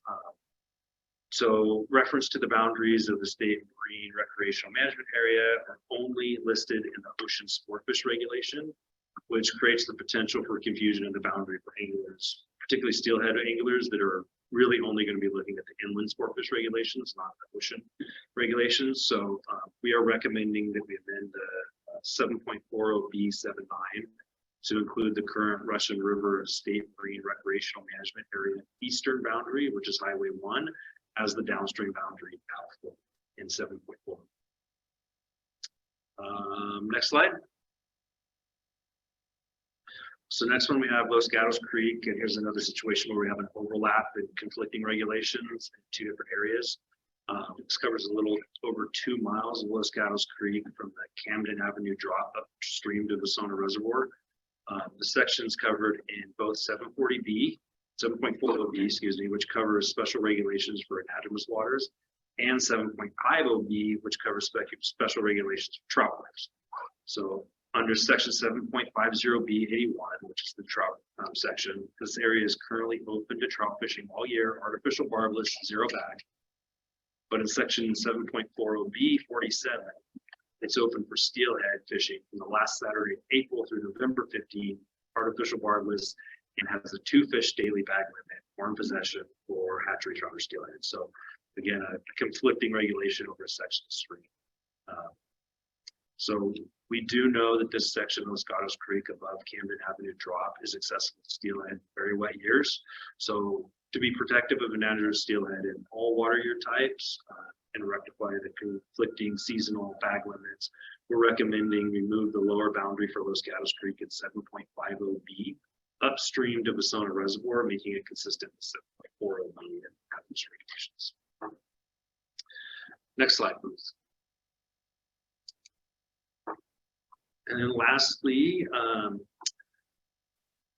we have is from a petition the Fish and Game Commission granted for consideration on the North Fork of the Upland River, requesting a return to the pre-regulation simplification trout regulation 7.50B. The previous regulation was to the last Saturday in April through November 15th, only artificial lures with single barbless hooks, 2 trout daily bag limit, and then from November 16th to the Friday preceding the last Saturday in April in the winter fishery, only artificial lures with barbless hooks and 0 trout. So the new reg has the river open all year, only artificial lures may be 2 fish bag limits. So essentially the difference between the two is we have the 2 fish bag limits now available during the winter months, and we no longer have those hook restrictions. So the department has reviewed the request and existing data, and we feel the current regulation is consistent with the management objectives of limited harvest trout fishery, which is our management goal. And the current regulation provides a reduced bag limit, gear restrictions to only artificial lures, both of which are significantly protective measures. and allow for some limited harvest opportunity year round. Based on the most current information we have on the fishery and angler use, we don't anticipate this regulation is going to have a long-term impact on trout populations in the Yuba River. And the department does conduct monitoring on the Yuba River. If impacts are observed, we will recommend change to the regulations appropriate, but at this time, we don't feel any changes are warranted and recommend the commission reject this regulation change. And with that, you can go to the next slide, and I'd be happy to take any questions. Nice picture of the Yuba River.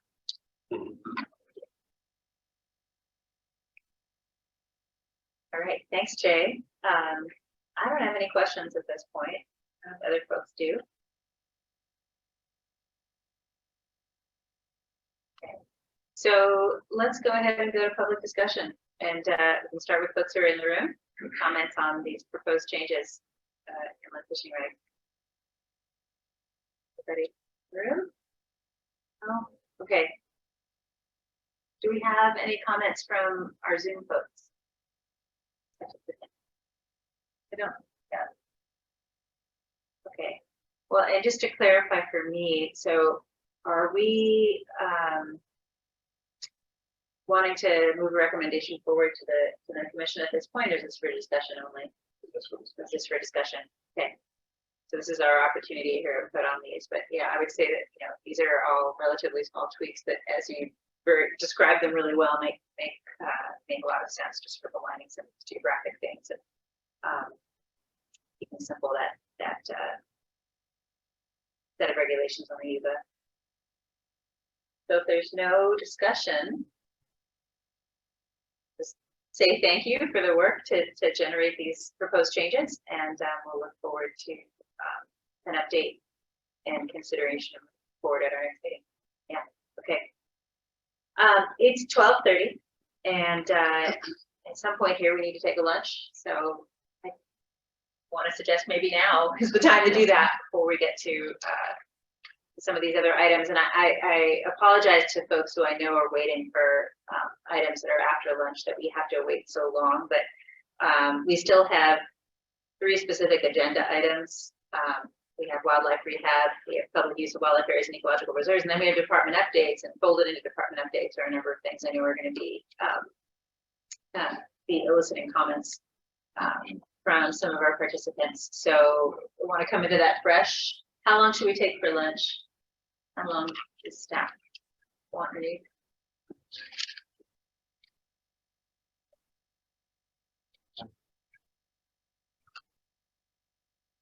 An hour and 15? Okay, gotcha. Okay, so it's 12:30. I'm going to suggest we take an hour and 15 minutes then on recommendation of staff for lunch, and we'll reconvene at 1:45.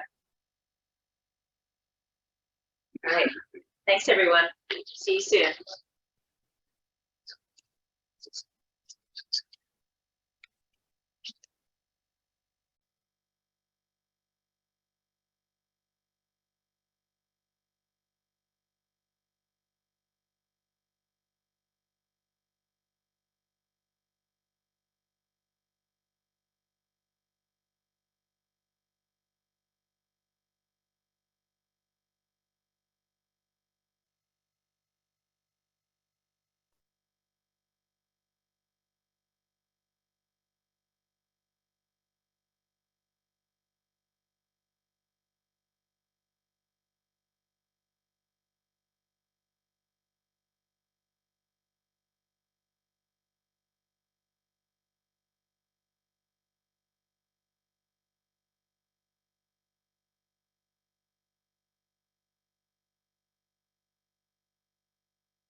Right.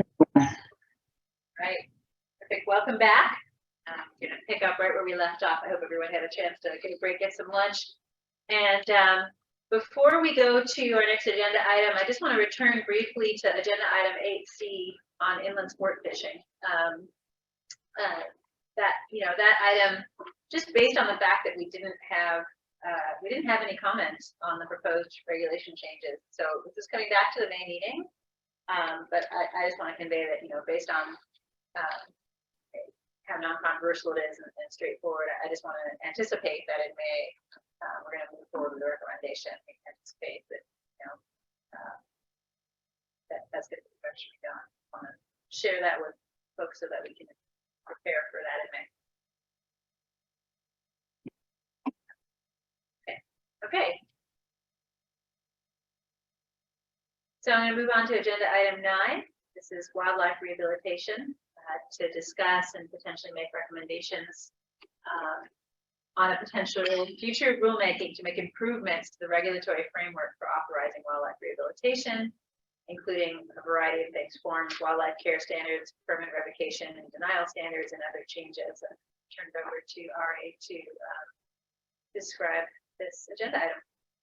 Okay, the department handles permitting for wildlife rehabilitation facilities. And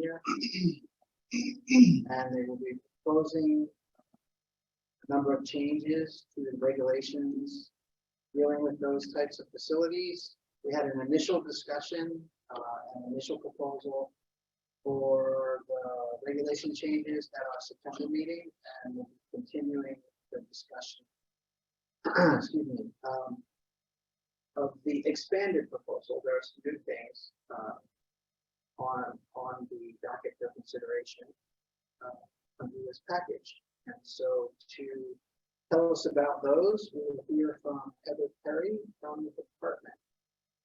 Let's see, she's online. We'll get her presentation here. There you go. Thank you, Ari. Can you guys hear me okay? Hi, Heather. Thank you. Hi. Hello, my name is Heather Perry, and I am the State Wildlife Rehabilitation Program Coordinator, and I'm with the Wildlife Health Laboratory. I'd like to thank Vice President Zavalata and the WRCA for the opportunity to present the proposed changes to Title 14 California Code of Regulation, Section 679, the possession of wildlife and wildlife rehabilitation. We've been working closely with our regulation unit and core team, including the Office of General Counsel, Law Enforcement Division, and subject matter experts through the early stages of this rulemaking process. A regulation change for 679 last occurred over 15 years ago in 2007. At that time, minor amendments to subsections A and F were taken up. However, several elements of necessary changes were not captured during that rulemaking process, and currently, Section 679 is inadequate and does not provide current standards, clarity, or consistency for constituents. Further, it does not give the department authority to properly support permittees and ensure compliance with conditions of their MOUs and permits. Next slide, please. On behalf of the 84 primary wildlife rehab facilities permitted in the state, and their 350 satellite facilities and nearly 3,000 volunteers, we seek to update Section 679 to do the following. We would like to modernize the current requirements and standards necessary to ensure the welfare of native wildlife undergoing rehabilitation. Update the permit application and approval process and integrate this process into the online automated license data system known as ALDS. And update necessary forms and documents incorporated by reference. And these will include a revised form DFW 542, which is the Wildlife Rehabilitation Permit application, revised form DFW 540, which is the annual end of year report, and then several new forms that will include the Satellite Facility Authorization Form, a Veterinarian of Record Agreement Form, Wildlife Rehabilitation List of Authorized Persons Form, and a Wildlife Rehab Facility Emergency Action Plan form. Next slide, please. This slide depicts some results from a rehab facility survey, and this chart outlines several key questions and areas that we would like to improve and these regulation changes, and these are results from that survey. And as you look at the chart from left to right, it goes from not at all an important area of concern for them all the way to an extremely important area of concern. The department is committed to transparency throughout this rulemaking process in order to best support constituents and diverse publics. Public outreach began in 2022 regarding proposed changes to Section 679, and the response has been overwhelmingly positive. We received 89 responses from 56 of our permitted facilities, which is approximately 67% of our permitted facilities. November 15th through December 5th, the Wildlife Rehabilitation Facility Survey was sent via email via survey link to permittees and satellite facilities. Majority of respondents thought updating 679 was extremely important. November 5th through the 6th, I attended the California Council of Wildlife Rehabilitation Symposium and presented information to permittees and satellite facilities regarding the 679 rule changes we were undergoing. Further public further outreach is planned once the concept is accepted by the department, including notification to all permittees via email, and mail with a summary of proposed changes. A series of up to 3 listening sessions for permittees virtually via Microsoft Teams, which will be open to their satellite facilities, staff, and volunteers. A public meeting held virtually via Teams or Zoom to increase accessibility and participation of our diverse public and interested parties. Next slide, please.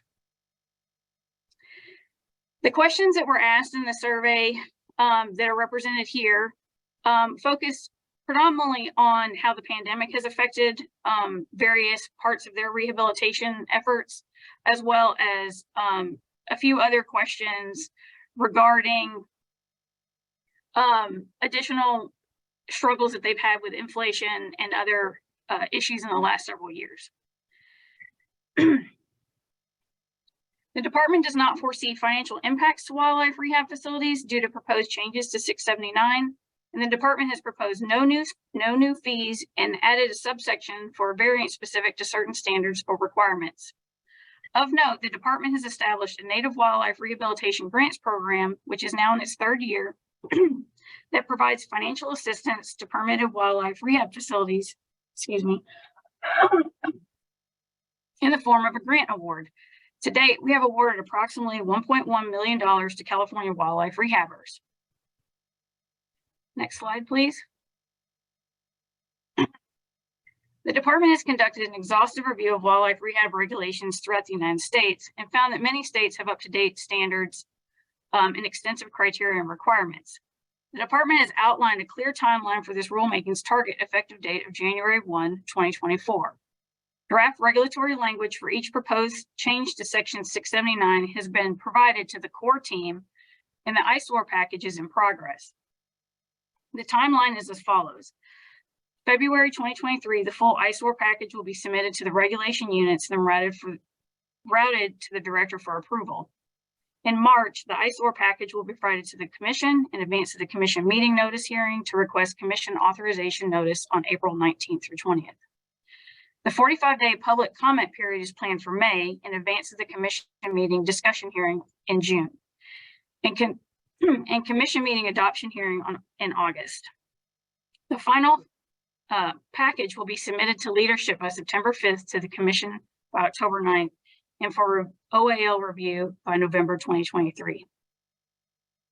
Next slide, please. As part of this rulemaking process, the department is using the most current standards and requirements from various reputable sources, including the 2021 Standards in Wildlife Rehabilitation as published by the National Wildlife Rehab Association, the 2022 California Veterinary Medical Practice Act, California Council for Wildlife Rehabbers, International Wildlife Rehabilitation Council, Association of Zoos and Aquariums, Animal Care Manuals, American Veterinary Medical Association, the 2020 AVMA Guidelines, as well as Title 14 Sections 670 and 671, which are the falconry and restricted species regulations. There are 9 proposed sections for 679, which will include definitions, These are standard definitions, clarifying terms used throughout the other 8 sections. Transportation and possession of live wildlife.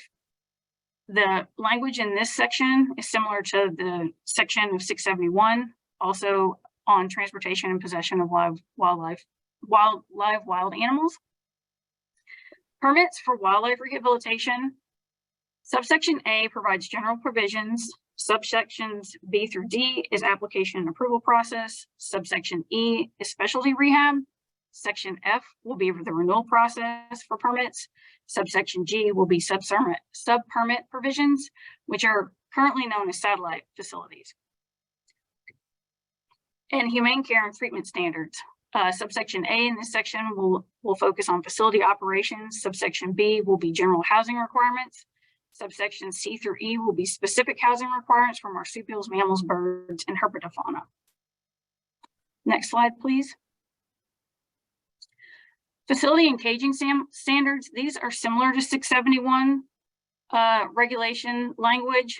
Additional subsections that will be included here will be specific to wildlife rehabilitation, will be subsection A5, which will discuss biosecurity practices as they relate to communicable disease and disease reporting. Subsection A7 will be public display of wildlife. Subsection A8 will be notification requirement of dead or diseased wildlife. Subsection B 1 through 5 will be the treatment of wildlife in possession. And section C will be long-term confinement of wildlife.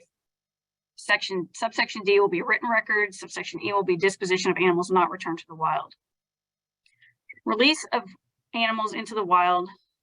Subsection A in this section outlines how wildlife shall be released or otherwise handled or placed with departmental approval. Inspection of rehabilitation facilities. Subsection A will describe the process of inspections, the documentation that's required during an inspection, and satellites will now be subjected to departmental inspections.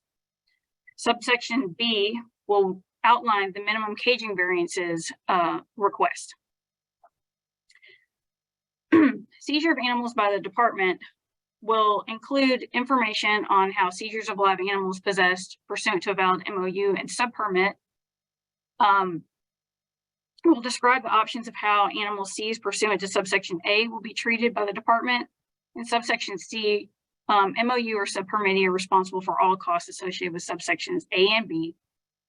In the last subsection in this section, we'll discuss the transfer, euthanasia, or release of live animals possessed by a person with an invalid MOU or sub-permit. The last section, which isn't listed on this slide, it was previously included in a former section, but it has now been determined that we will remove it from the section we have it in, and we'll put it in its own section, will be the permit denial and revocation. This subsection subsection A discussed denial or revocation of an MOU or a sub-permit.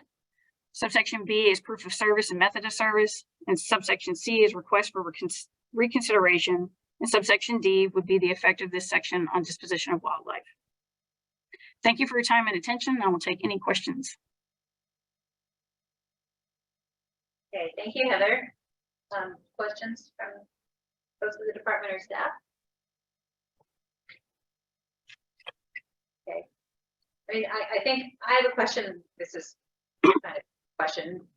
When there wasn't anything in the binder at this time, so what you just described, Heather, is like, it sounds like quite a bit more than was proposed initially, and you already alluded to that. And it's hard for me to wrap my head around what the contents are of some of the new things that you've discussed, like biosecurity practices and what those would entail, and disposition of animals that aren't returned to the wild. And, like, there were a number of things that we didn't hear last time. So I guess my question is whether those things will be available for the binder for the May meeting. That's the Yes, ma'am. We have approximately 90% of the content of this written, and about 50% of the eyesore is ready. And so our eyesore meeting was supposed to be last week, and it's been postponed. And so we've been uploading and getting this information ready for that meeting that will happen, I believe, next week is when we're having it. Okay. Great. Thanks. Other comments? No, I guess I would just say you could see that Heather laid out a proposed time frame, and we'd like to go to notice with it. Yet we also understand that there's a lot in here, and you know, are you comfortable with the commission? That's the ultimate question. There's just a lot in there, and you know and it wasn't really entirely clear to us what we would need to satisfy this committee to move to the commission. Thanks, appreciate that. I'd like to hear what other folks have to say. So let's open up the discussion to other folks first in the room. You've got your hand up. Yeah, I'm with both of you. For this, the context of this meeting, an executive secretary or executive summary be more appropriate for our level of understanding. I followed most, but as soon as the numbers came out, they lost me. So a simpler format. And an opportunity to review more of what's being proposed. And bigger numbers. Okay, thank you. Other comments or input, discussion from the room? I would just say, I think what Scott said, and I'm hearing all of this as well. There's a I don't know if it's a fine line or a line of understanding to figure out where we're informing the public and we're moving forward, but we're not fully into a recommendation, which is a different process in the department, right? So that's a fully up through the director. It's going to the commission versus a sort of discussion area where we're taking public input, we're discussing some of these things. So I recognize both of those and how we get there, knowing that there is still another process in front of the commission before this is done. So it's trying to strike that balance of getting folks comfortable, or you comfortable in this arena, to authorize that to move forward for notice. And knowing that that noticing process is yet another public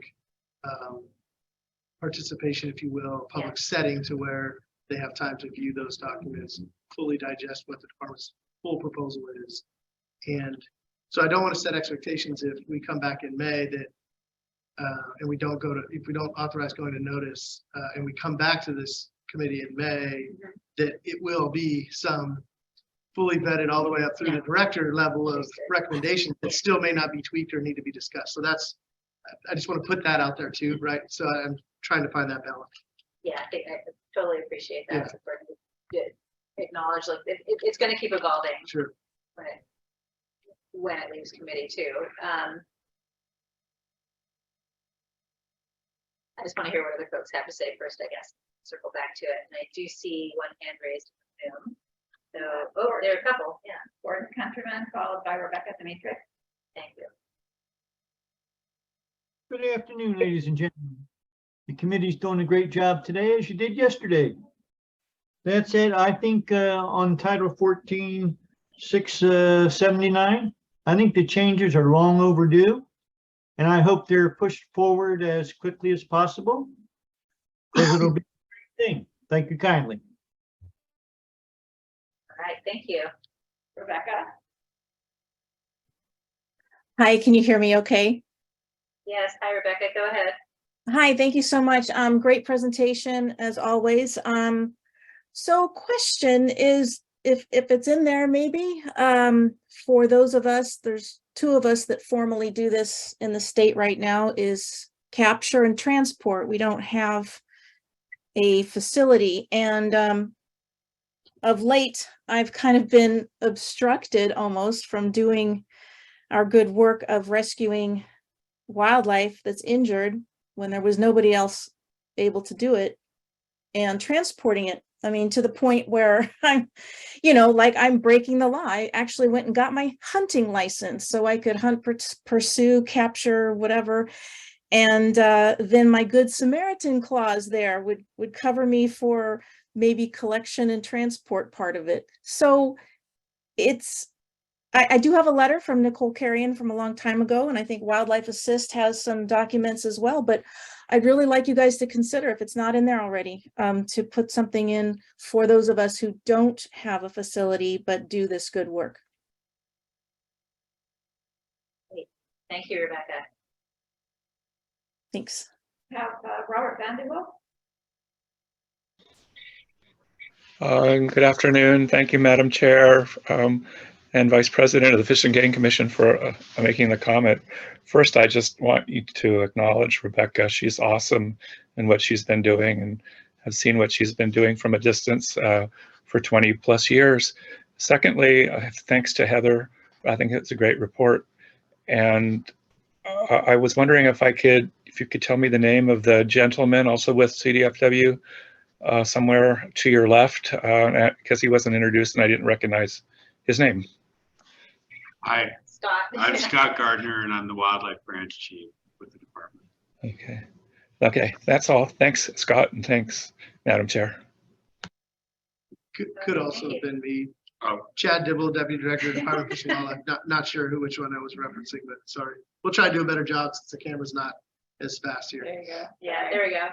There's Chad. Chad's on the There's end. Scott. Scott's on it. There's Jay. Robert Feldman's hiding behind them at the other end. There it is. We're gonna do introductions this morning again, for folks who are only here today. Okay, so, Robert, I'm not sure if you meant to raise your hand again, but I'm guessing not. So if you, we'll just go ahead and assume it. No, it's down. Okay. All right. Yeah, I mean, I don't mean to sort of understate how important this is. I just want to echo a couple of the comments that were made. That, yeah, this is very overdue and really needed. I'm thrilled that there has been so much progress on it, and you know, I think it's really important that it has expanded a lot since last time, like in the best possible ways. It sounds like it's moving in the direction of being more comprehensive and addressing some issues that weren't in the first round. I just feel like we need an opportunity to learn a little bit more about and hear a little bit more about particularly sort of the new dimensions of it. So I agree with folks who are urging us to move forward on this quickly, but I think we needed to come back in May so we have a little bit more of an opportunity to explore with a chance to look at it and review it, at least the draft, what some of these pieces are. And, you know, just heard mention of all kinds of important things like evacuation plans and like drug storage, and all this stuff that that I want to make sure the public also has an opportunity to just comment on and discuss. So I think for today, I'm going to recommend that staff bring the draft to the May meeting of the WRC. We'll add it to the work plan to discuss and possibly make a recommendation at that point. But Yeah, and Sarah Zavaleta, your team will work with department staff to figure out what that document looks like and give some Thank you. detail Yeah. to make sure that you have the information to feel comfortable with. Great. Good. Yeah, thanks. Okay, moving on to the agenda item number 10, public use of wildlife areas and ecological reserves. Today is a opportunity to discuss and potentially make recommendations about a future rulemaking regarding public use of department managed wildlife areas and ecological reserves. Some specifics that we'll hear about in the presentation today. I'm going to turn it over to Ari to give us a little background. Just a little bit. From time to time, the commission adopts regulations governing the public uses of wildlife areas and ecological reserves. And today, the department will propose a rulemaking with a number of those proposals. The proposals improve public safety, increase recreational opportunities, provide resource protection, and manage staff resources for various department plans. You look at Exhibit 1, the binder for summary and detail of those. To tell us about it here, we have Christy Craig from the department. And in case you hadn't heard, we have to use our outdoor voices because the microphone is over there. Yeah. So the folks here at the other end. We have to, yeah. And are you? I am not, we have Just say someone next online slide. to say next one. Great. Another reason why we need to carry this. Right. You can move her closer if you need to. You can have any folks here. Good afternoon, Zavaleta, members of the department, and the public. My name is Christy Craig, and I'm the statewide ecological coordinator. Our last land package, is that loud enough? Will you hear me? Our last land package was 2019, and it focused on property designations with few properties that were undesignated. This package represents a combination of property-specific proposals for resource protection, public safety, and several new recreation opportunities for wildlife viewing, hunting, and fishing on our wildlife areas and ecological. Next slide. I did get a comment, somebody texted. Thank you. Maybe just roll this a little bit closer. Just, yeah. Just, yeah, take it over there. We'll just do that For now. For the Just for the presentation. just for the presentation. Just for the presentation. But as she answers questions and people are talking, we'll have to go back and forth. Okay. So if we can put her chair next to the table, and she can just speak from there. I feel like I'm yelling. Okay, can we put you in the center then? They want to put you in the center. It's easier to keep it centrally located. Roll my chair around. Yep, just roll on in. Somebody's scared. We got a really close view on the camera too. Okay, all right. Okay, so we are looking at three sections within Title 14. We're looking at 550, 551, and 630.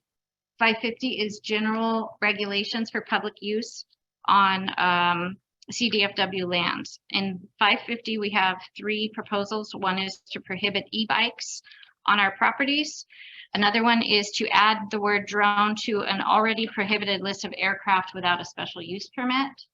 And the third item in 550 is to include a time limit for last entry during waterfowl hunt days. This is something that was previously in regulations and was omitted when we moved from property-specific regulations to the subsection format we have now. Additionally, we'll be looking at, so wildlife areas are 551, ecological reserves are in 630. We have three property designations, and then several proposals to improve public safety, increase recreation opportunities, and provide resource protection. And lastly, we have a department ban on neonicotinoid pesticide use on CDFW lands. Next slide. So we have two wildlife areas we're proposing designation for and one ecological reserve. Next slide. They are in regions 1, 2, and 5. The first one is Big Springs Ranch in Siskiyou County. It was acquired from the Nature Conservancy, and we're looking at a type A or B wildlife area. The property is 5,800 acres, and we're proposing waterfowl hunting, upland game, and junior hunts. Right now, we have a management plan in process on this property, and this property will be a candidate for renaming once the consultation with the tribes is complete. We are already working with them on a potential name change. Next slide. The second property is El Dorado Wildlife Area. We received this property from Urban Ranch Partnerships, and we're looking at a type C wildlife area. This property is 1,821 acres. It's located in the Upper Cosumnes River watershed, and we're looking at having hunting, fishing, and wildlife viewing. This property, we're also talking with tribes, and so it may be renamed as well. There are some additional regulations for this property, but I'm going to touch on them in the 551 subsections. Next slide. Peace Valley Ecological Reserve. This property has been with the department for 30 years. It came to the department from Department of Water Resources for a state mitigation for a state water project. We may be getting additional adjacent land soon, also for mitigation for a state water project. It's adjacent to Angeles National Forest, and if we can designate this property, we can open it up for special hunts, and it also allows hunters additional access to federal lands. This property is 900 acres. All right, next slide. Can everybody hear me? Yeah. Okay. Okay, 550 general use regulations for visitors. In the first section, 550C, visitor entry and responsibilities. On all units during waterfowl and pheasant season, no permits will be issued after 3 p.m. As I said earlier, this was previous regulation, and during a reorganization, it was omitted, but managers have continued to adhere to this request, and we would like to put it back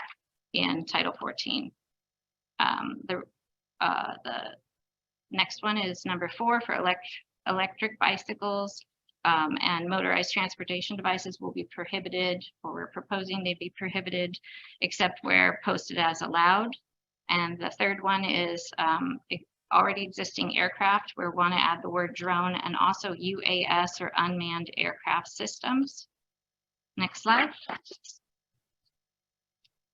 So we're going to go over 551 and 630, the subsections. Next slide.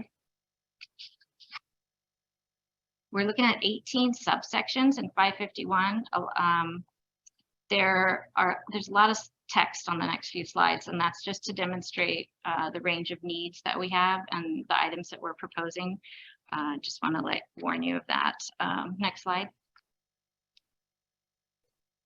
Oh, that's kind of hard to see. Okay, so the first section up there is it's dog training and dog trials. One of the proposals for Region 4 is to add a deer hunt to Los Banos, North Grasslands, and O'Neill Wildlife Area.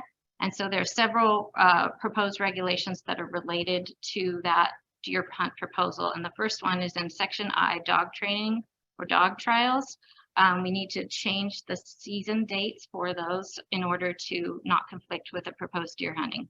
There is a training opportunity for dog training on Napa-Sonoma Marsh in Region 3. The next section over is J, bicycles. And in Region 1, we'd like to propose bicycle use in designated areas for those top 6 wildlife areas. Daughtery Hill previously only allowed bicycle use on one of their units, and they're going to expand that to all of the units. And the proposed El Dorado Wildlife Area wants to allow bicycle use, but no group events and no one not bigger than groups of 8 to limit the impact. Off-highway vehicles, the Eel River Wildlife Area currently allows that on all of their units, but they recently had a big habitat restoration project on the Ocean Ranch unit where they did habitat restoration on the dunes and the wave break, and that also included a trail system with interpretive panels and the launch for kayak and canoes. So we want to limit OHV to only if you have regional manager written permission on that particular property to protect that investment. Next slide.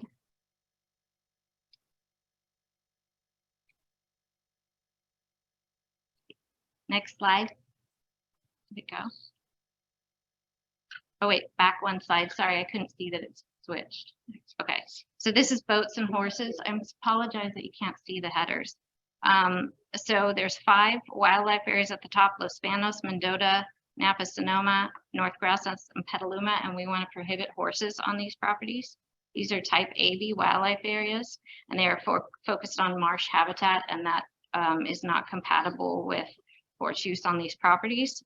However, there are 2 properties, Daughtery Hill, which used to only allow horses on 1 unit, and they want to expand that to all their units. And the proposed El Dorado Wildlife Area has a similar stipulation of no organized events and not groups bigger than 8 for their wildlife area. For boats, there's all kinds of property specific proposals for boats, like boat type of motor where you park your boat. I just sort of lumped them together here just to reduce the amount of text we have on the slide. So for Clifton Court Forebay, Mendota, North Grasslands, Shasta Valley, and Sacramento River. Lake Earl Wildlife Area is having an issue with people windsurfing in the marsh, and so we wanted to add some regulation that is recreational boarding equipment is prohibited to avoid the impacts on the wildlife in the marsh. Camping with trailers, same kind of thing as boats. There's various different requests. Daughtery Hill wants to remove camping. Upper Butte Basin wants to remove the words during waterfowl season so they can allow hunters to camp during other hunts. And for fire restrictions, Clifton Court Forebay just only wants to allow portable gas stoves. Next slide. Oh, did I go forward? Okay. This one, this is an incomplete list, but it has a lot of stuff on it, but I tried to pick the topics. The type of closures we're looking at are to prepare for waterfowl season, no hunting on specific units, no access to specific areas for public safety, remove old exclusions or closures that are no longer needed, close an area to accommodate for deer hunting, and Gray Lodge wants to move hunting of pheasants to opening weekend and upland game shoot days only. Next slide. Okay, type P. This is type P. Grizzly Island used to use a flight forecast and they don't use it anymore. So we wanted to clean up that and replace that with the text that the new proposed text. O'Neill needs to, along with the proposed deer hunting, they would want to have rifles, pistols, and shotgun slugs only allowed for deer hunting. Type Q, the section Q has a varied several property things. Let's see, Clifton Court Forebay is deleting their registration. Fayesloo, Knoxville, and O'Neill have updated text. And I'll give you an example. Knoxville wants to have a special draw entry permits are required for all visitors during the first week of a zone deer season. O'Neill wants to allow for deer, and they usually have a self-registration, but on junior pheasant hunts the day after and during deer, you don't have to self-register because they'll be controlled entry.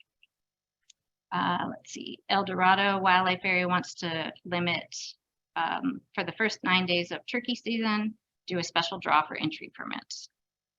So in S&T, I'm going to deal with these together. The Tehama Wildlife Area that's highlighted with a star right there, that's an error. It should be Tehama allows deer and pig already. And what that should be, say Tehama pigs. Pigs are currently allowed only with a tag obtained through a special drawing, but they're proposing that to change to allowed during the G1 deer season. So we do have opportunities, new opportunities on 3 wildlife areas to have deer hunts, 4 wildlife areas that would expand quail, and Upper Butte Basin along with quail is asking to add turkey. Next slide. Section U, this would be archery on a type A wildlife area. We want to remove, the department proposes to remove archery from Los Banos wildlife area. This activity is prohibited on all other AB wildlife areas. It is a public safety issue to have commingled sports on a wildlife area. This was inadvertently included some time ago, and the department proposes to remove the public safety risk.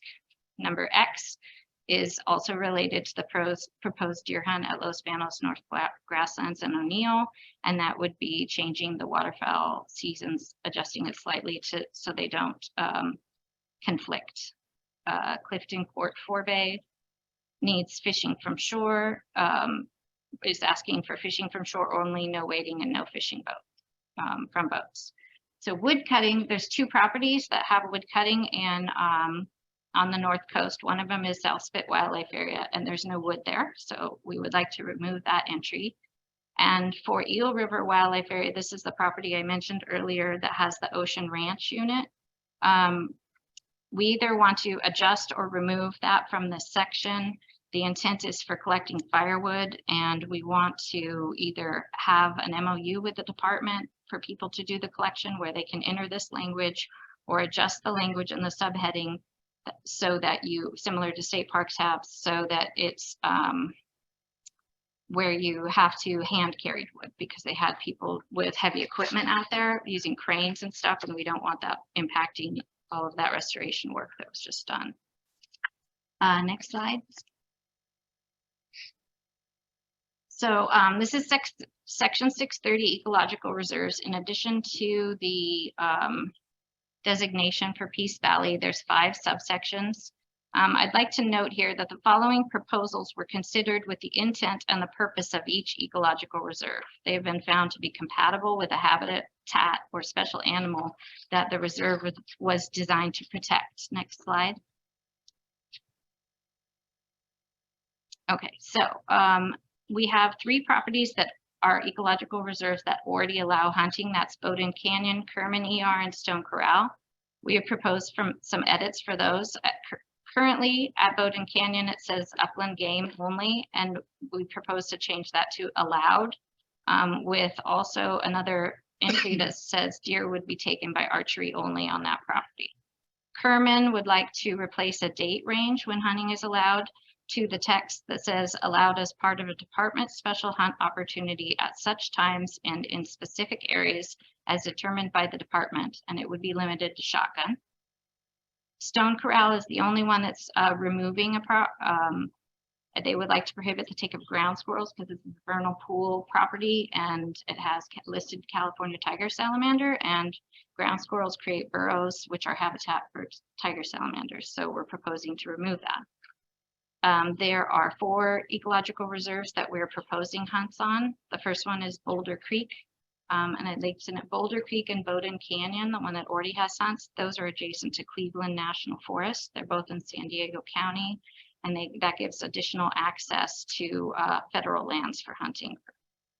Burton Mesa is in Santa Barbara County, and this is the only property managed by CDFW that can provide hunting opportunity in Santa Barbara County. It has a recent management plan where hunting was determined to be a compatible activity.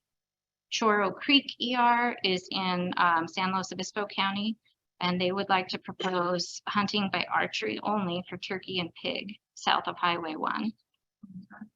Choro Creek, south of Highway 1, on the unit south of Highway 1. Let's see. So the fishing regulations are mostly to align with existing marine protection areas and state marine conservation areas. The first 3 properties were able to do that by just saying fishing allowed in designated areas only. Fagan Marsh ER and Redwood Shores have allowed from boats only, and Upper Newport Bay is remove allowed from boats to be consistent with the MPA in that area. Elkhorn Slough wants to add fishing in the marine conservation area. Next slide. For swimming and boating, Fagan Marsh wants to allow only lightweight, non-motorized boats to be operated in the reserve. Eden Landing wants to clarify some of their text about the types of motorized boats that could be used. Redwood Shores wants to prohibit swimming, and then you can use a boat in Redwood Shores, but you have to launch from outside because there's nowhere inside the reserve to launch your boat. For bicycles, there's some new opportunities at Bakersfield Cactus ER for bicycles and horses. Carrizo Plains is proposing to allow bicycles on a few units and horses on a few other units. Watsonville Slough wants to allow year-round bicycle use on the Lee Road Trail. And then for Morro Dunes, the Pacheco unit links up to Montano de Oro State Park, so they want to allow horses there but prohibit them on the Bayview unit. Next slide. Okay, so Elkhorn Slough has some closures and restrictions, and that would basically be if you have pets, you have to keep them in the vehicle. People must stay on established trails and paths.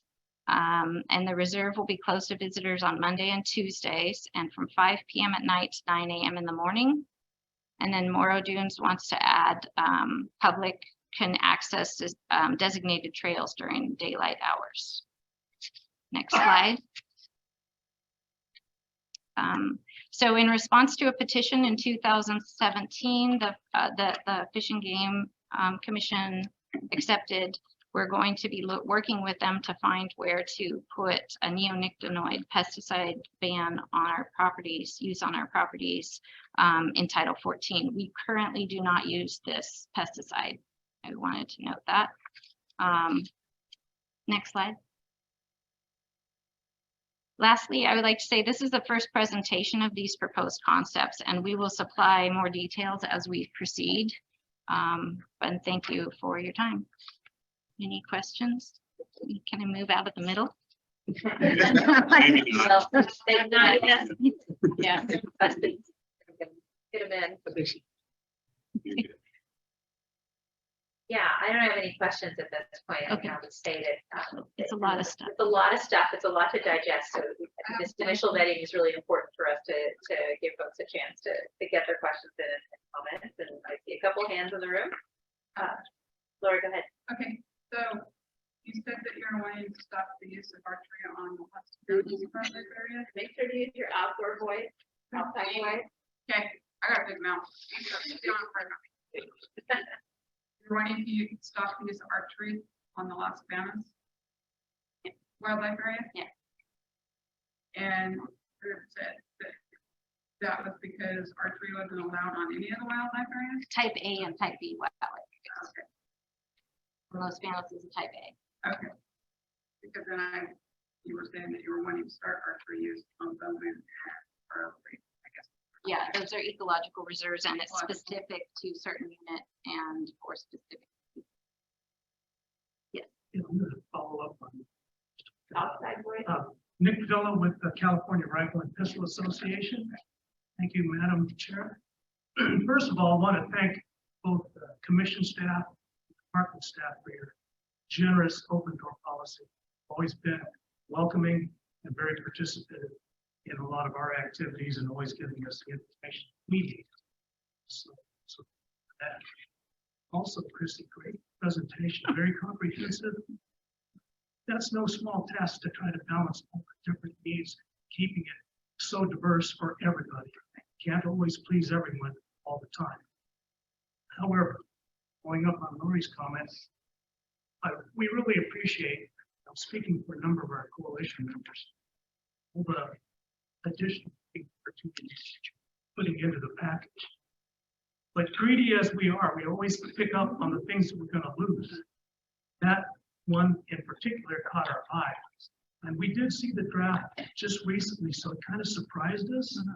And so coming back to the open door policy, we would like to have some of the members in a more focused, smaller group, talk about some of those options that we think might help maybe mitigate closing down all archery hunting on the type A, specifically. So we just like to have that audience with you. Come up with some other options. So thank you for that. Did you hear that they're Yeah, more dialogue, more conversation. And, you know, you're always dealing with a lot of natural resources. But we're also a resource too. Our human resources are available to the department. So we're always available to provide feedback. So utilize us. We're here. We're here present just as much as you are. So we're a team. Let's get it done. Can I comment? Yeah, so two things. One, I think a point of clarification. I believe that archery is closed only during the waterfowl season on type A areas. Is that correct to your understanding? I think that's the error. So I'm not certain. I guess we have to clarify that. And of course, we're open to discussing this next, but I can wait here some more. Yeah. Great, what? Can you speak up, please? Oh, The pesticide, What about the pesticide? that's something about spraying. neonicotinoid pesticide use is we're going to be looking at where to put that in to be banned from using it on our properties. It's not something we use right now. Okay. It's somewhat in response to a petition that the commission we have had.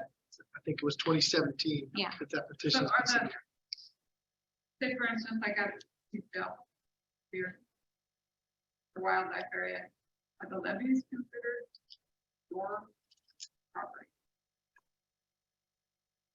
I don't remember we'd have to look at jurisdictional boundaries and how that plays out on each, in every wildlife area we have. Ecological reserve is different in that respect. We can follow up afterwards if you have specific questions about individual lands.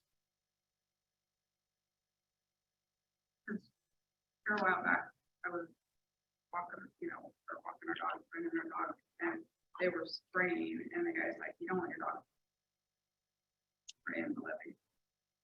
There is department, many state agencies have regulations that oversee parties that own the levees and their operations and maintenance that are keeping weeds down, keeping growth down, so to maintain the levees, flood control, all the above. So I couldn't tell you specifically that where you're talking about exactly, but we could look into it if you had interest for sure.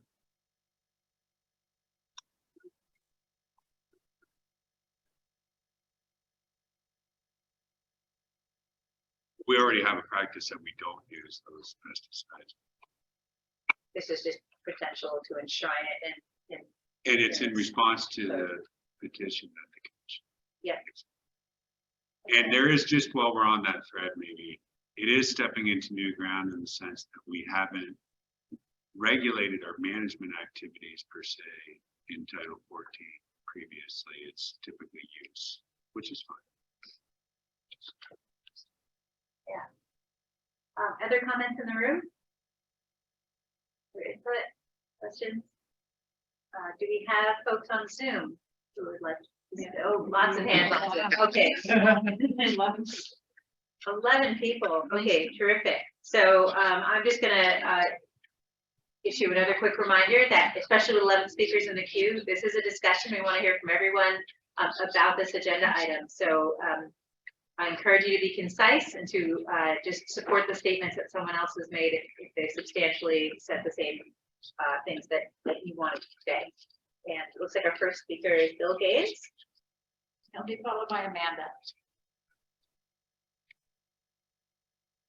Bill, go ahead. Can you hear me? Yes, we can hear you. Hi.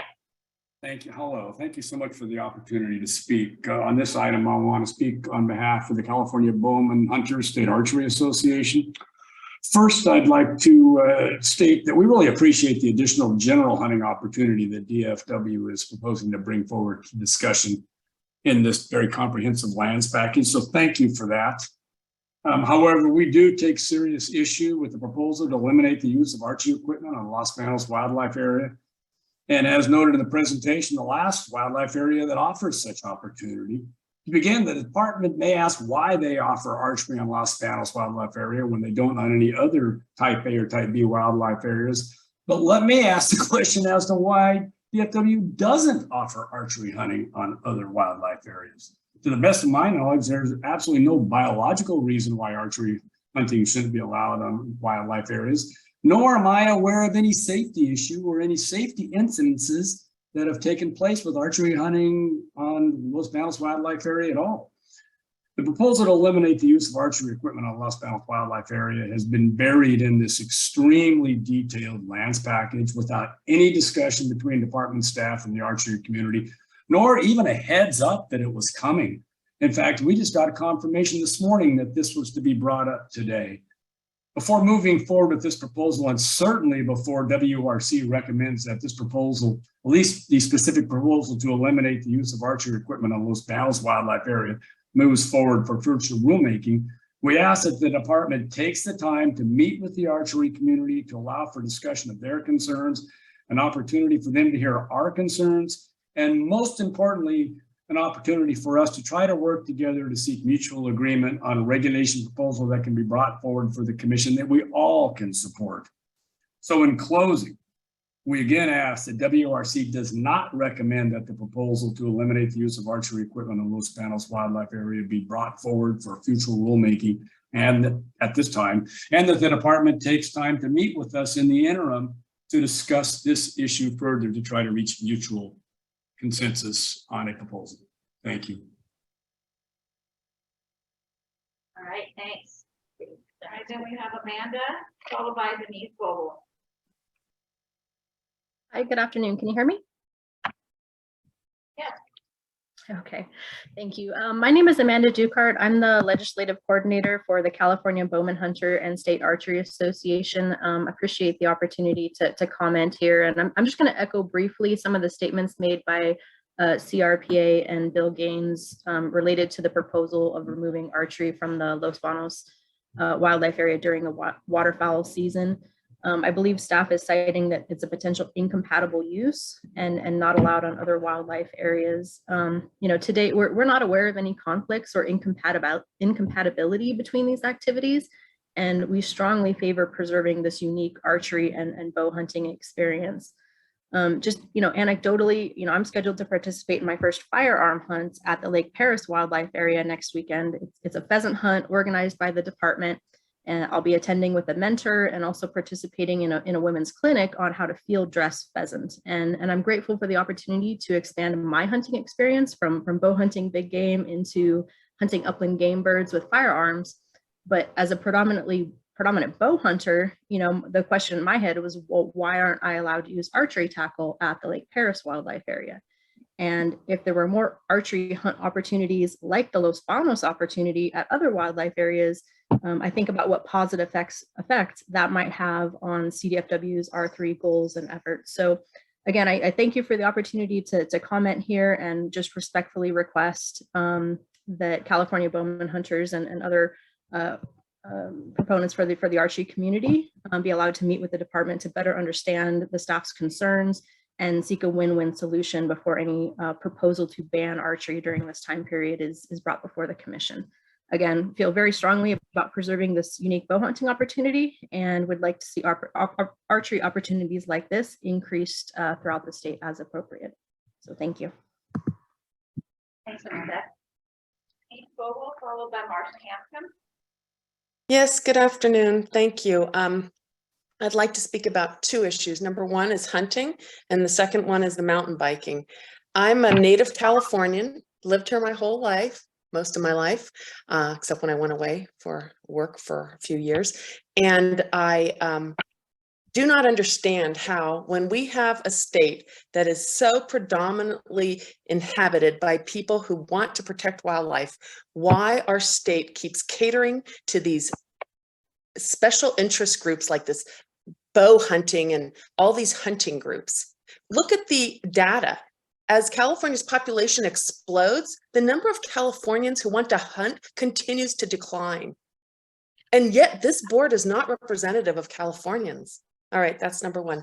That's on hunting. I do not think hunting should be expanded in our state lands. It should be reduced with a long-term target of eliminating it.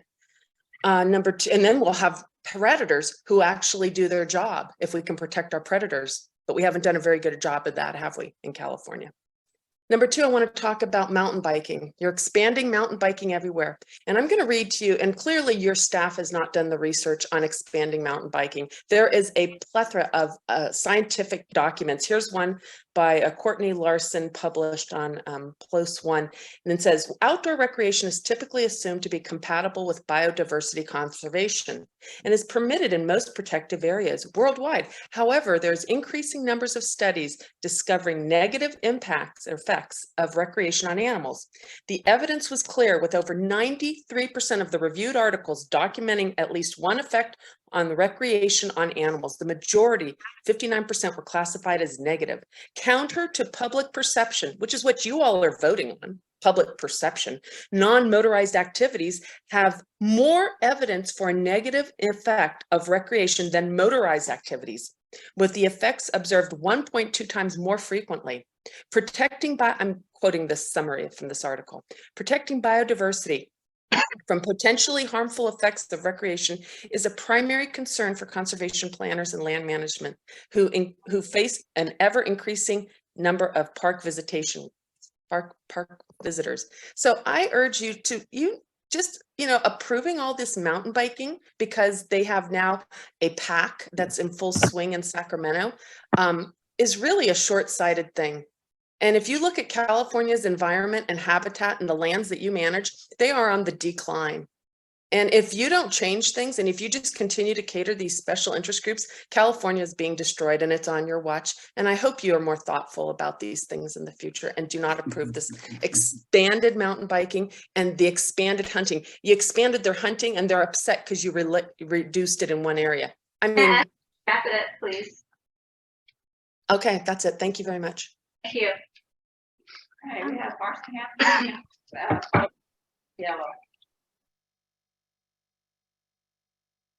Hi, my name is Marcia Hanscom. Can you hear me? Okay. Hear you. Go ahead. Thank you. My name is Marcia Hanscom. I'm with Protect Ballona Wetlands, and I'm wanting to speak to you about the Ballona Wetlands Ecological Reserve on the Los Angeles coast, which was designated by this commission as an ecological reserve in 2005.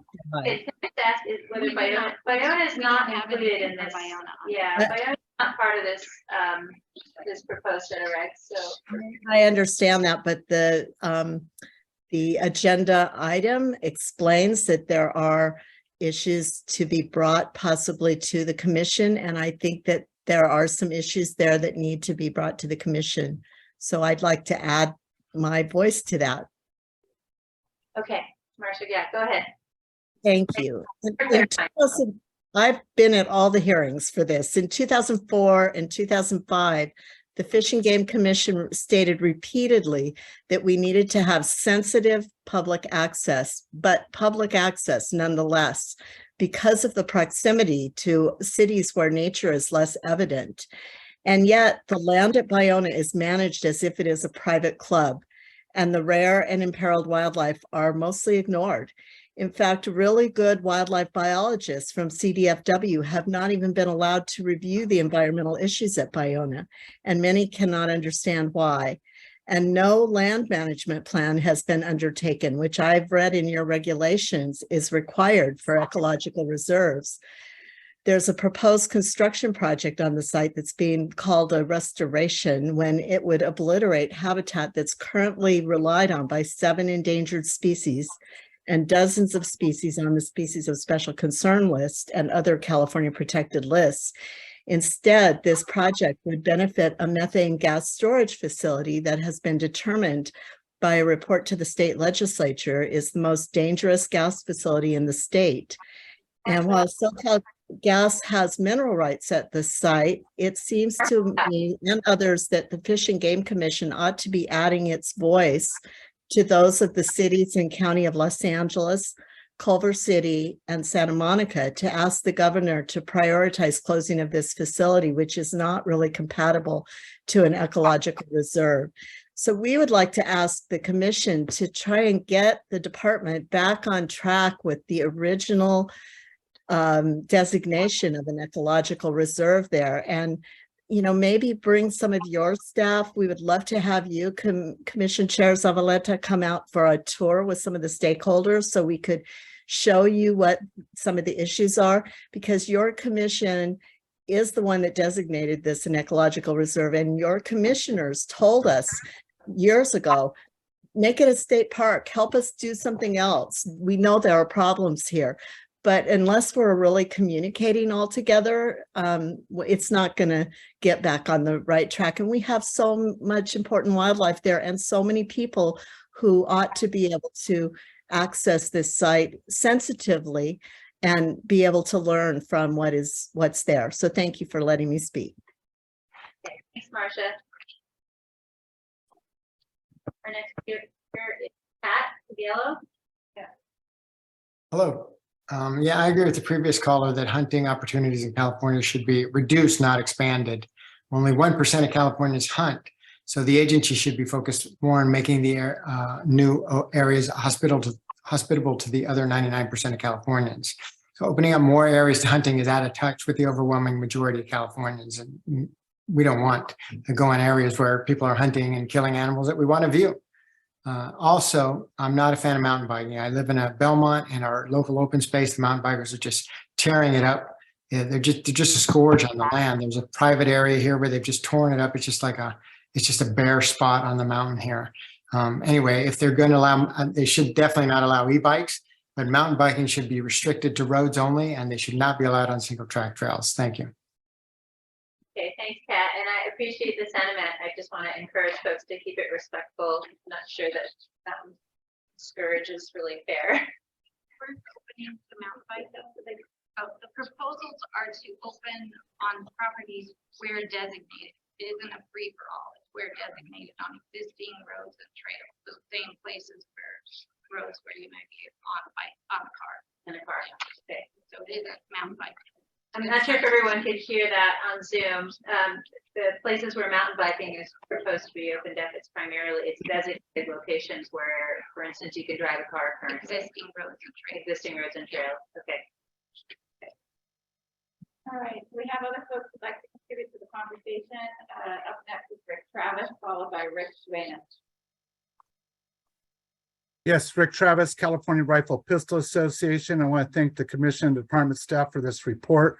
I wanted to speak specifically following up on Bill Gaines and my partner Nick Vela on the subject of Los Banos, but I want to highlight that as an archery instructor and someone who has mentored mostly women and young ladies on hunting, that is a very big group. And despite the 1% that has been used, there's a lot of things in California have 1%. We still work with them. All the groups here are minority speaking groups. We're none of us are the majority, and I appreciate the department keeping that. But I really would like to see archery expanded, because the number of youth that are moving into the field for various health reasons as well.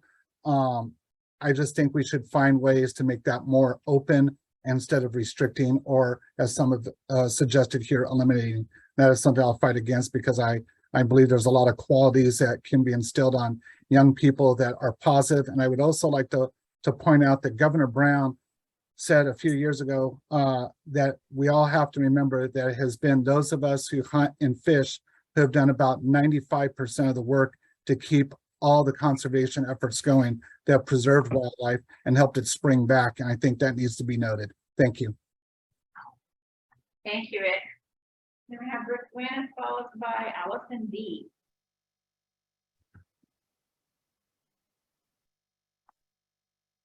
Hello, can you hear me okay? Yeah, Rick, we can hear you. Go ahead. Great, thank you so much. Yeah, I'm a hunter, fisherman, bird watcher, general outdoorsman. And I wanted to kind of echo the sentiments of Rick Travis, where,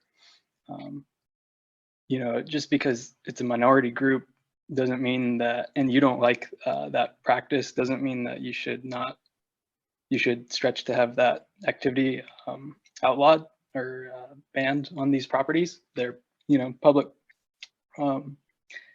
properties for the use of, you know, all Californians who enjoy the outdoors. And as long as people are following the rules and regulations as set out for those particular properties and the intent for those properties, then we shouldn't have a problem with other user groups using them within the rules. With that said, I had a few questions on some of the regulations outlined. One, I noticed that there was a point about Doherty Hill having camping removed as one of its stipulations. I think currently tent camping isn't allowed. Only camping from campers and trailers is allowed in the designated parking areas there. I wanted to voice opposition to that, or at least better understand the rationale behind that. If the you know, car camping and camping in the parking lots is going to be removed. I personally really enjoy that wildlife area, and I camp there. There's not a lot of national forest or BLM opportunities for camping nearby. I'm watching you. Why isn't your hand up? By the way, Bill Gaines, you're unmuted there for a second, I think. Anyway, second point, I hunt waterfowl from a scull boat on Clifton Court Forebay, a decent amount. And I also access the Sacramento River wildlife area for hunting. So I wanted to get an idea of kind of what some of those boat regulations, the new boat regulations for those two wildlife areas would be. I can also follow up in an email if that's not readily available. And for some of the new regulations proposed for the Upper Butte Basin wildlife area for turkey season and the Tehama wildlife area, pig tags in conjunction with, I think it's the G1 hunt. I wanted to get a sense of what those new or changes to those would be, if you have it handy. Once again, thanks to the department for presenting that presentation. It was very helpful and well explained. Appreciate it. Thanks. Thanks, Rick. Why don't we go ahead and just. Yeah, do you want to email me those questions and I can get back to you? Again, this is the first time that we've been able to even bring these up. So I can look up the information for Clifton Court and email it to you. And the pig hunt was by permit only, but now they're going to allow it during the G1 deer hunt. But as for correcting that your email address is up on the last slide. Yeah. So if folks want to send you questions, they can see the presentation online, right? Your email address is in that presentation. And we'll have more details on all of this stuff in the iceberg. But it sounds like we're also going to have. We're going to have another details in May. presentation in May that, yeah, we can elaborate in the areas. And ideally, the details will be in a separate document. We'll work with the commission, much like the last presentation, to get the right level of detail. All 35,000 pages of. Please tell know why the binder's long. All right, so we have Allison Wee, followed by Robert Vanderhoek. Hello, can you hear me? Hi, Allison, we can hear you. Go ahead. Okay, thank you. I'm opposed to hunting on all of these lands. Wildlife viewing and hunting are just diametrically opposed. We can't watch them if you're killing them and disrupting them in their own habitat. There's already too much hunting on federal land, so no more. Wildlife areas should be safe zones for them, not killing zones.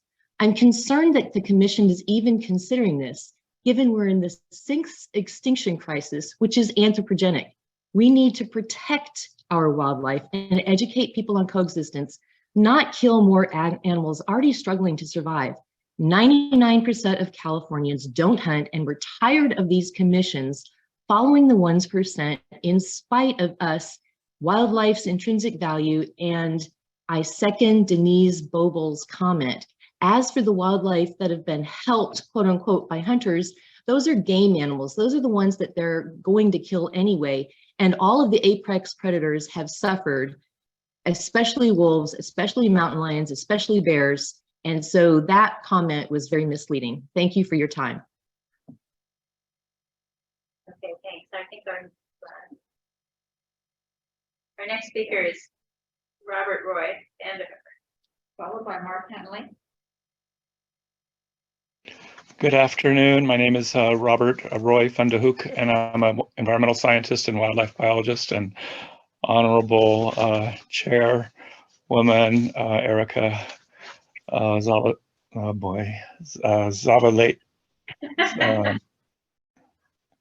I apologize. Zavaleta. I'm Vice President of the Commission and Professor and Doctor in Ecology and Conservation. I'm honored to be able to speak and make some comments here.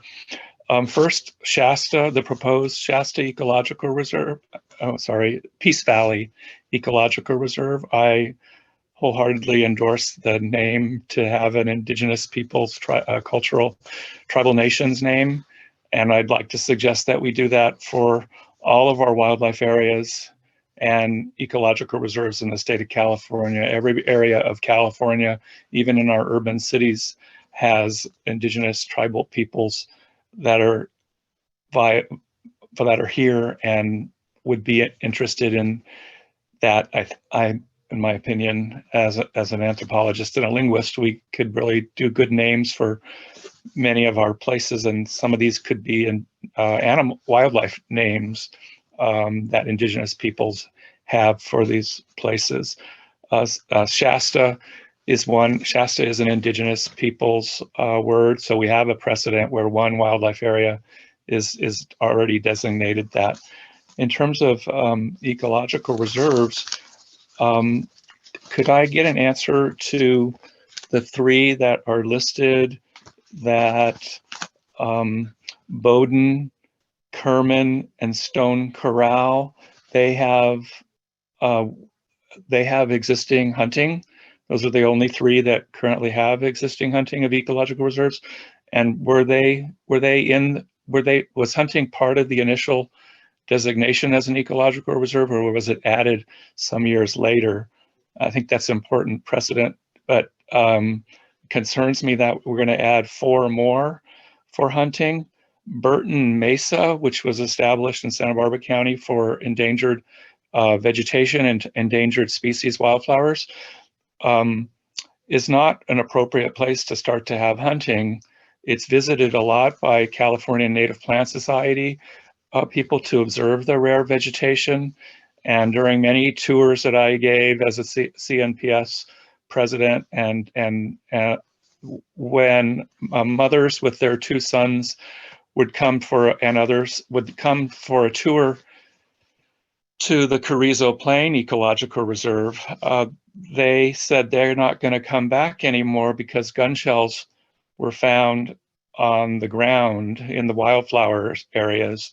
And so, as we know, hunters are not required to pick up gun shells after shooting. They are laid on the ground and remain and contribute to an aesthetic type of pollution, as well as whatever metal is in there that over time will add to the soil. So I don't think we should be adding hunting in particular to ecological reserves that are for wildflowers or for a reptile that's endangered, or for endangered birds. So one example is Bolsa Chica in Orange County was for the least tern and the snowy plover. That's where the monies came from the Wildlife Conservation Board. There was no suggestion that fishing would occur. So that's this is fishing. It's also hunting in a sense, but there shouldn't be fishing. There will be fishing lines and fishing hooks that will not be retrieved and hard to enforce. And we will start to see, and will be reports of listed endangered birds being killed by fishing lines if we start to intersect fishing in areas of where the ecological reserves were designated to be for, basically, accidents happen, and the safety issues especially. I don't agree with e-bikes or at various places, especially the Ballona Wetlands State Ecological Reserve, where that's not on the list. But I think I would ask, I want to say that Dr. Heather Perry's presentation was really well done and really showed a broad what's happening, but I'm hoping there's time to still add ecological reserves, that not to open up more new things, but to make more constraints. We've had special rules made for Ballona Wetlands State Ecological Reserve already on drones, for example, but we need to rein in on, because it's a high density urban area, people are being hurt and saved by the e-bikes on the Ballona River's estuary bicycle trail because they're going way too fast with e-bikes, and wildlife has been hit. Snakes have been run over, native snakes, and I just barely scratched the surface. Like you, Madam Chair, I was overwhelmed by I appreciated that you said there was so much to try to digest here. I think we need to go much slower on where please don't go towards the rulemaking process fast on this. Thanks. Yeah, thanks, Robert. And we're not going to, I think we're sort of conversation about this. This is going to come back in May, and this is an opportunity just to do this initial vetting. There are a couple of questions for Christy, thanks to who did the presentation, Christy Crack's presentation. I think one of the things is the e-bikes and motorized transport. That's a proposal for a general use regulation that would apply throughout the system. Right. Okay. So that sounded like support for that. There was another question in there. Got it. Bowden Canyon, Kerman, and Stone That's Corral. right, thanks. They're not the only ones that allow hunting. They were just the only ones that had edits to their existing text. Okay. Question. Okay, great. Thank you. We still have quite a number of speakers in the queue, so keep moving along. So we have Mark Emily followed by Grant McDuff. Hi, Madam Chair and Commission and Department staff. It's Mark Henley with California Waterfowl. We like the lands package overall. We particularly appreciate not only the establishment of the several new wildlife areas, but also the creation of new hunting opportunities for deer and quail on certain existing wildlife areas that have basically a surplus population of those species. I can personally tell you that at some of the Central Valley wildlife areas this fall, when I was hunting, there were significant numbers of valley quail. And because of the expansive blackberries, roses, and other heavy vegetation that the quail have to hide in, on those areas that were closed at the time, that should keep hunter harvest relatively low and I think sustainable in the long term. You really can't overhunt the quail. They just have too many places to hide. We do share the concern that Bill Gaines and others have about the removal of archery at Los Banos Wildlife Area for certain game birds like pheasants. As you guys all know, that the bird hunting community is a diverse group and many like to hunt in their own particular way. You know, some use 12 gauge shotguns, others 20 gauge, many use dogs, but not all. Some rely on falconry. There are also a few that do use archery, and I think keeping that available as an option makes the regs more inclusive and doesn't significantly detract from other opportunities or create safety issues. You know, I would ask, has there actually been any archery accidents on Los Banos Wildlife Area, or is this just the fear of future accidents? I think we need to look at the data on that. That wildlife area, by the way, it's 6,200 acres in size, has lots of different habitats on it. And so it seems to me that there's adequate room to accommodate all types of users. I'd also quickly like to respond to a couple of the previous comments on why hunters' input should be listened to in this discussion. You know, hunters are the traditional users of Department of Fish and Wildlife lands and arguably know them better than any other group. They also contribute millions of dollars each year to the management and operation of the wildlife areas, as well as millions more for other conservation activities by the Department of Fish and Wildlife. Many of them volunteer countless hours of their personal time to help clean up and maintain the wildlife areas, while the hunting groups that they belong to, like mine, also assist the Department of Fish and Wildlife with a lot of restoration and management work there. Hunting is furthermore a critical management tool for many game species, especially waterfowl, turkey, and deer. So our voices are particularly relevant in my view. And also, lastly, to the last speaker, there is a little litter law. You have to pick up your spent shells or you can be cited by law enforcement. So that issue is already addressed in the regulations. Thank you. Thank you, Mark. We have Brent McDuff, followed by Steph Watt. Hi there, thank you. My name is Brant. I am a conservation historian and wildlife economist. I do some work for the American Museum of Natural History in New York. So it's a little bit later for me than you guys. I'd like to thank the committee for the work they did on this package. I would like to encourage the committee to continue to look critically at bicycles of all types, motorized, electric, foot pedal, mountain. Even in designated areas, they are extremely, they take quite a toll on both habitat and wildlife. They just move too quickly and they disrupt natural ecosystems. So I'm very much in support of continuing to look critically at those bicycle regulations. I also support continuing a ban on drones, as mentioned. I support, however, the expansion of hunting and archery hunting on public lands. Thank you for the opportunity to talk, and good luck with the rest of your work. Thanks. Steph Watt, followed by Christina. All right, can you hear me? Hi, Seth, we can hear you. Go ahead. Hey, thank you. I'll just keep it short. I just want to echo what Mark Henley and Bill Gaines and Amanda said. I think that we should be expanding archery as much as possible. I mean, I don't want to lose any more opportunity than we already have. So thank you. Thank you. All right, we have Christina, followed by Christina Antis.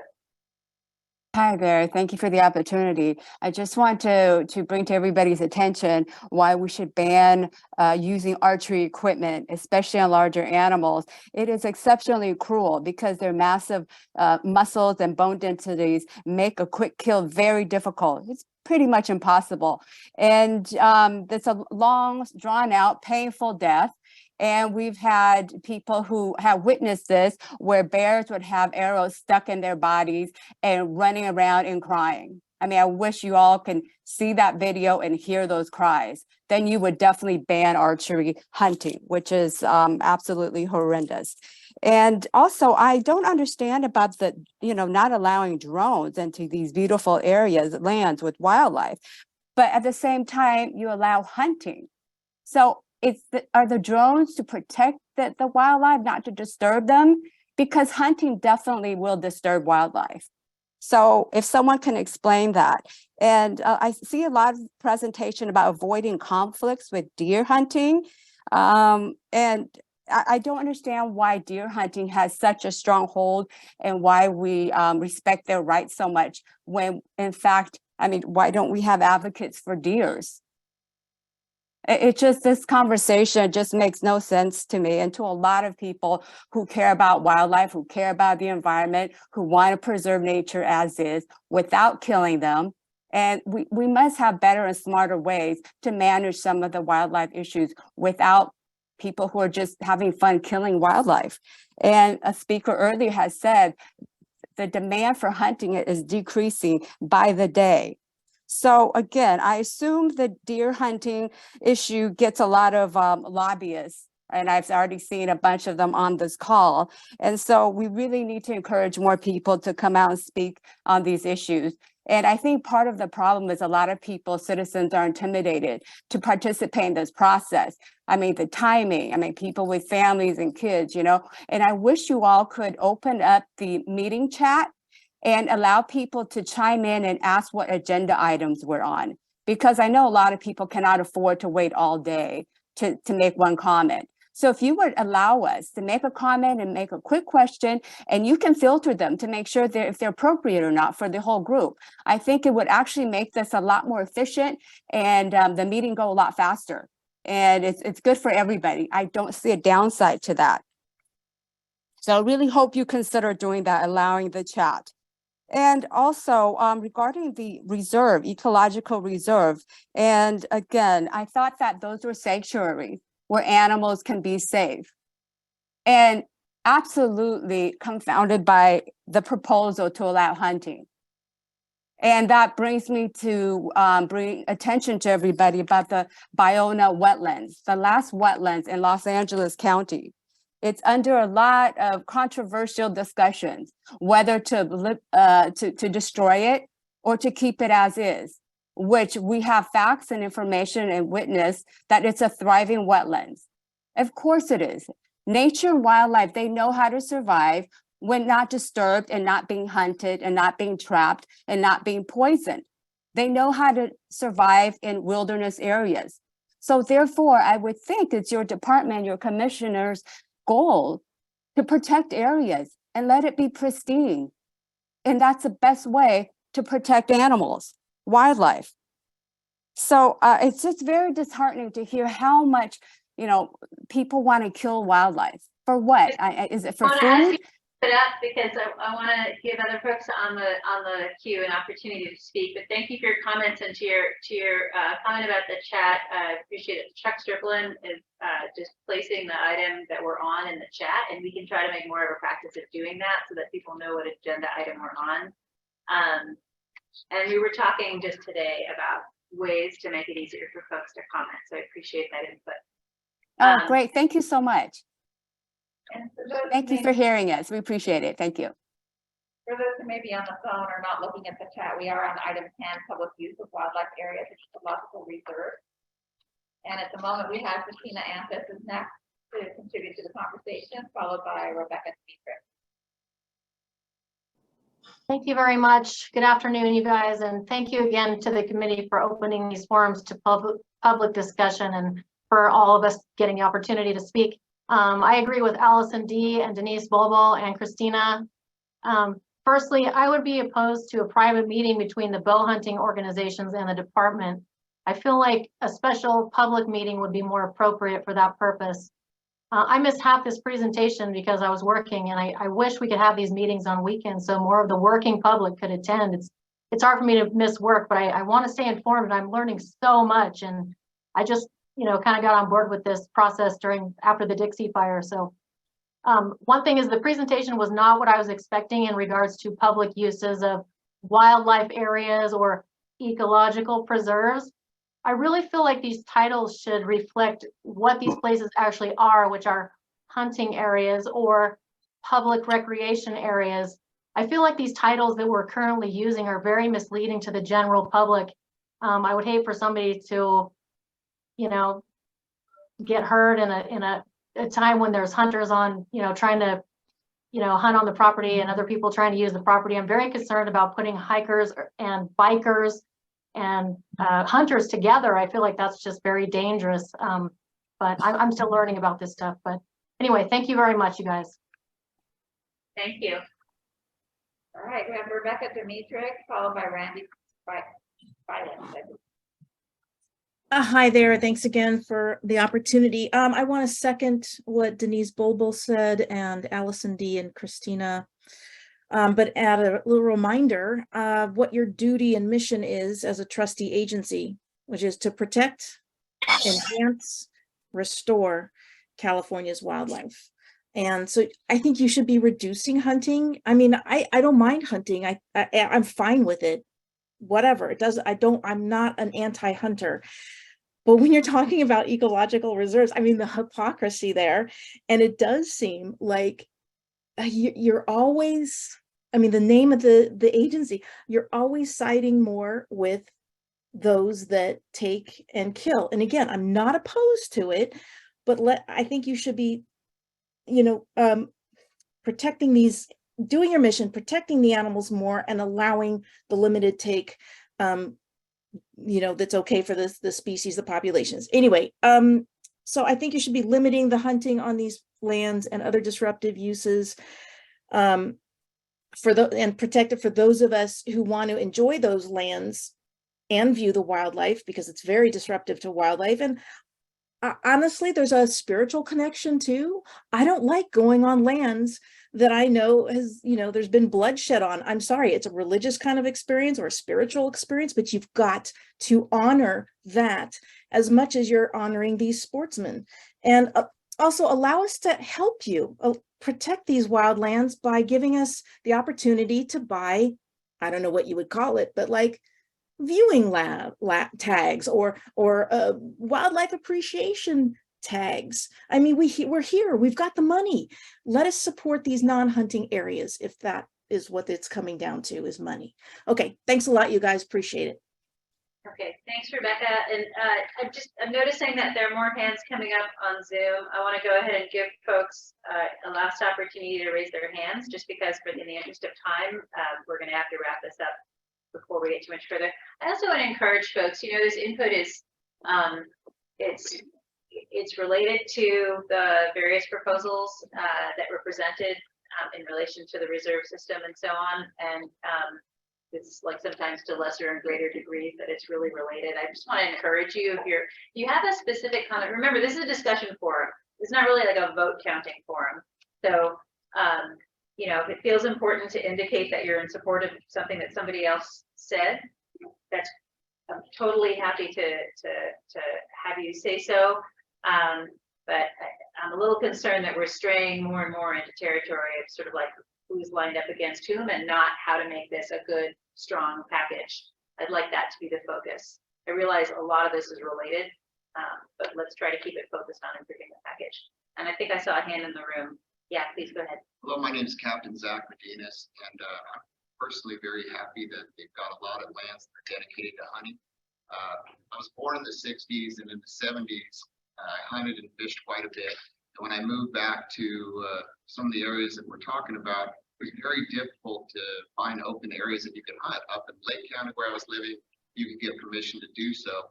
And I think a lot of people have a hard time understanding it's not just a tradition of hunting, it's a life skill. And I think something that illustrated that tremendously is the pandemic that we all lived through. I live in a pretty affluent area. People up there have the means to do whatever they want. And when I walked in the grocery store and I saw the meat department, it was empty because they had the money and they bought it all. I never worried about that. I know how to hunt. I know how to fish.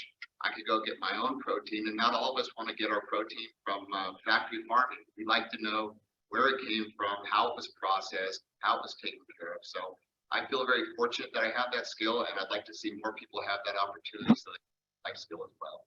Thank you. Thank you. Okay.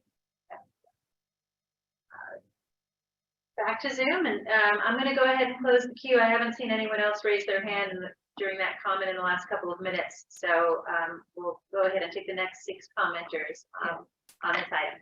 So our last speaker today on this item on Zoom is going to be Anthony. So right now we're going to Randy, followed by Marilyn. Hello. Good afternoon. Oh, I'm on. Yeah. Hi, Randy. Yeah. Go ahead. Hi. Thanks. Good afternoon.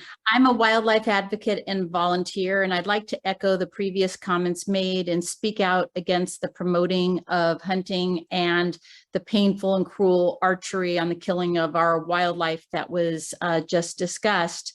I would like to circle back to the California Department of Fish and Wildlife's mission statement, which states that the mission is to manage California's diverse fish, wildlife, and plant resources and the habitats upon which they depend for their ecological values and their use and enjoyment by the public. I believe we should be respecting wildlife areas and ecological reserves and looking for ways that the public can make good use of these areas for enjoyment and not just promoting wildlife killing. I liked Rebecca Dimitrich's comment about, perhaps making a revenue source for the state on wildlife viewing tags. We could have advocacy groups like we have hunting groups, but we could have wildlife advocacy groups now start to promote these lands for wildlife enjoyment and viewing, and not just hunting. Thank you so much for your time.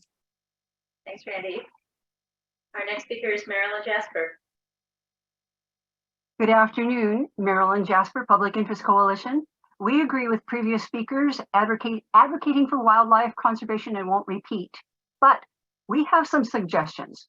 When the public hears terms such as wildlife areas, ecological reserves, and especially refuge, the implication is total protection of wildlife.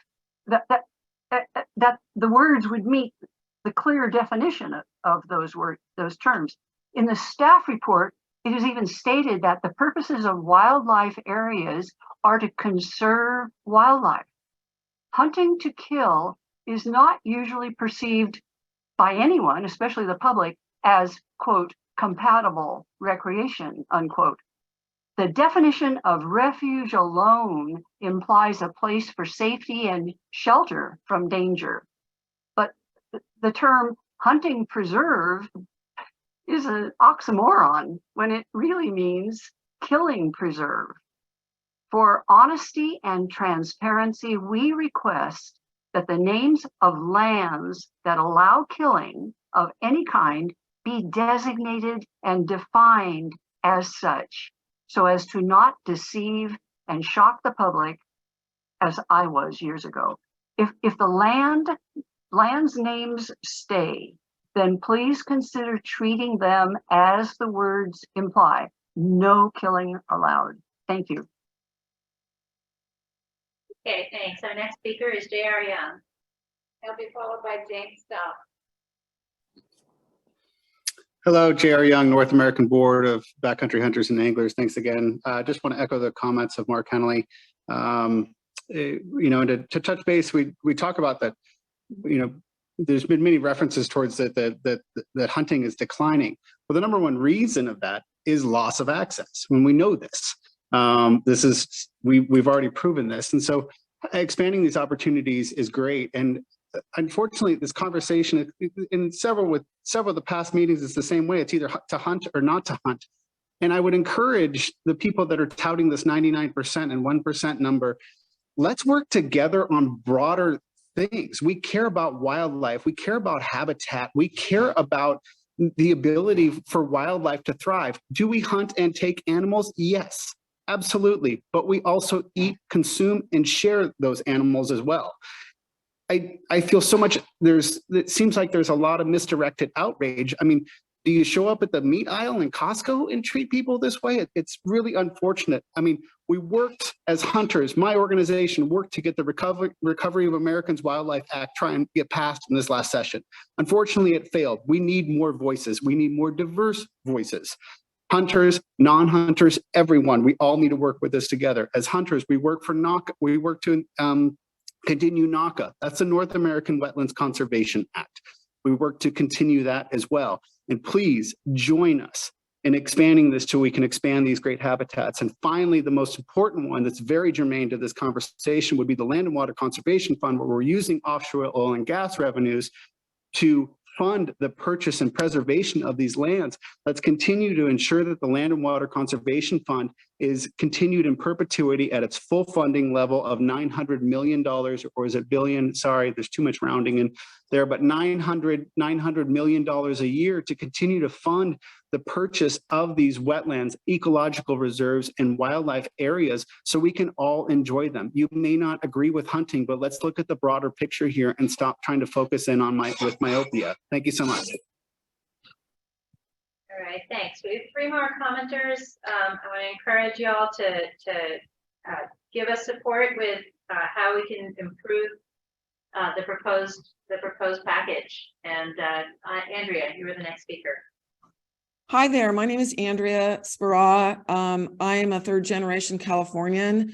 I just have a couple points to make, and that is that I am a wildlife rescuer and volunteer, and I support what a few others have said about expanding hunting. I specifically am against the idea of expanding the archery in Los Baños.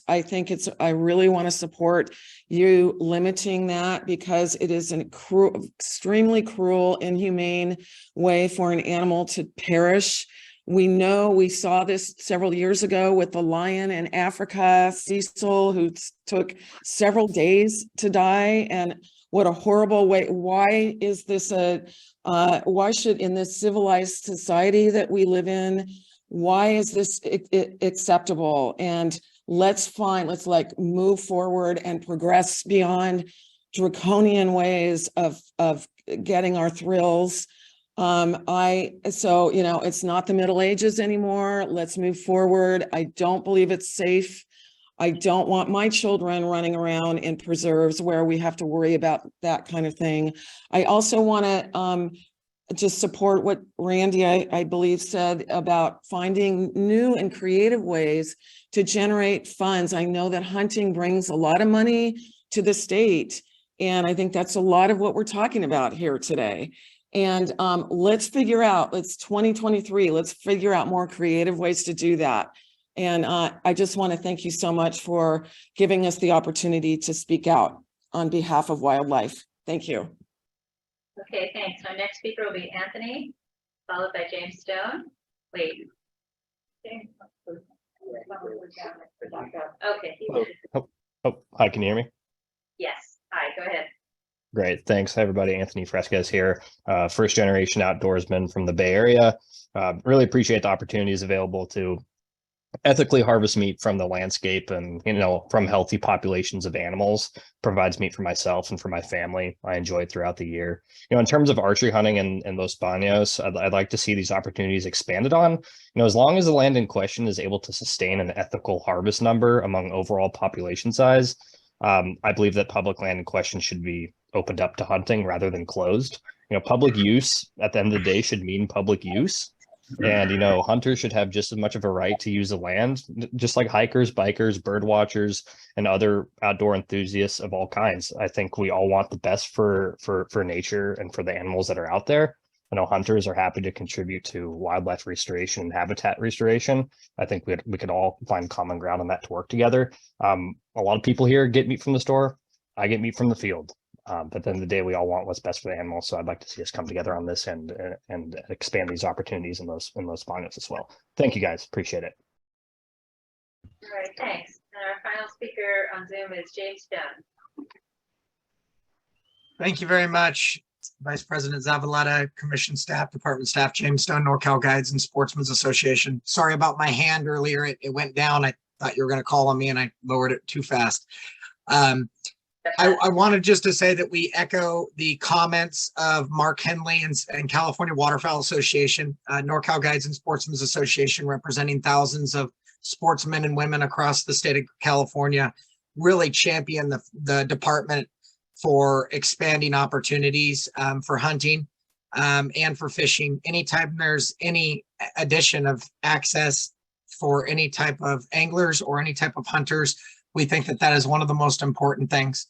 I also wanted just to bring one point to the people that are on the call that don't hunt. And there are also, a lot of fees that hunters pay through our licenses and tags that go to the conservation and protection of these animals and these areas. Specifically, a lot of these areas are the type A, type B passes, which, are well over $100 for season passes now, or daily, I think it's like $25 or more now to access some of these lands. And so these hunters that are accessing these lands are giving back monetarily as well through their nonprofits, through conservation work to protect these species. And so I just wanted people to hear that side of it as well. So thank you. Great, thanks, James. Ari, yeah. Yeah, I just wanted to make the point that several of the commenters criticized the terms wildlife areas and ecological reserve and suggested that we change them. Those terms are in statute, they're in Fish and Game Code, so the only one that can change those are the legislature. That's why we use those terms. Helpful, thanks. And I think those terms are also in pretty broad usage to refer to places where hunting is permitted on a federal level. So I think they may have different plain English connotations than they do in reference to land management.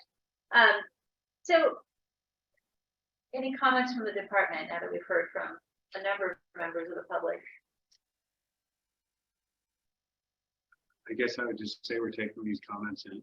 Yeah. And we're certainly happy to have conversations. I think you said it very eloquently, Nick, and we'll go from there. And anything that you would like us to bring to the next discussion, we're happy.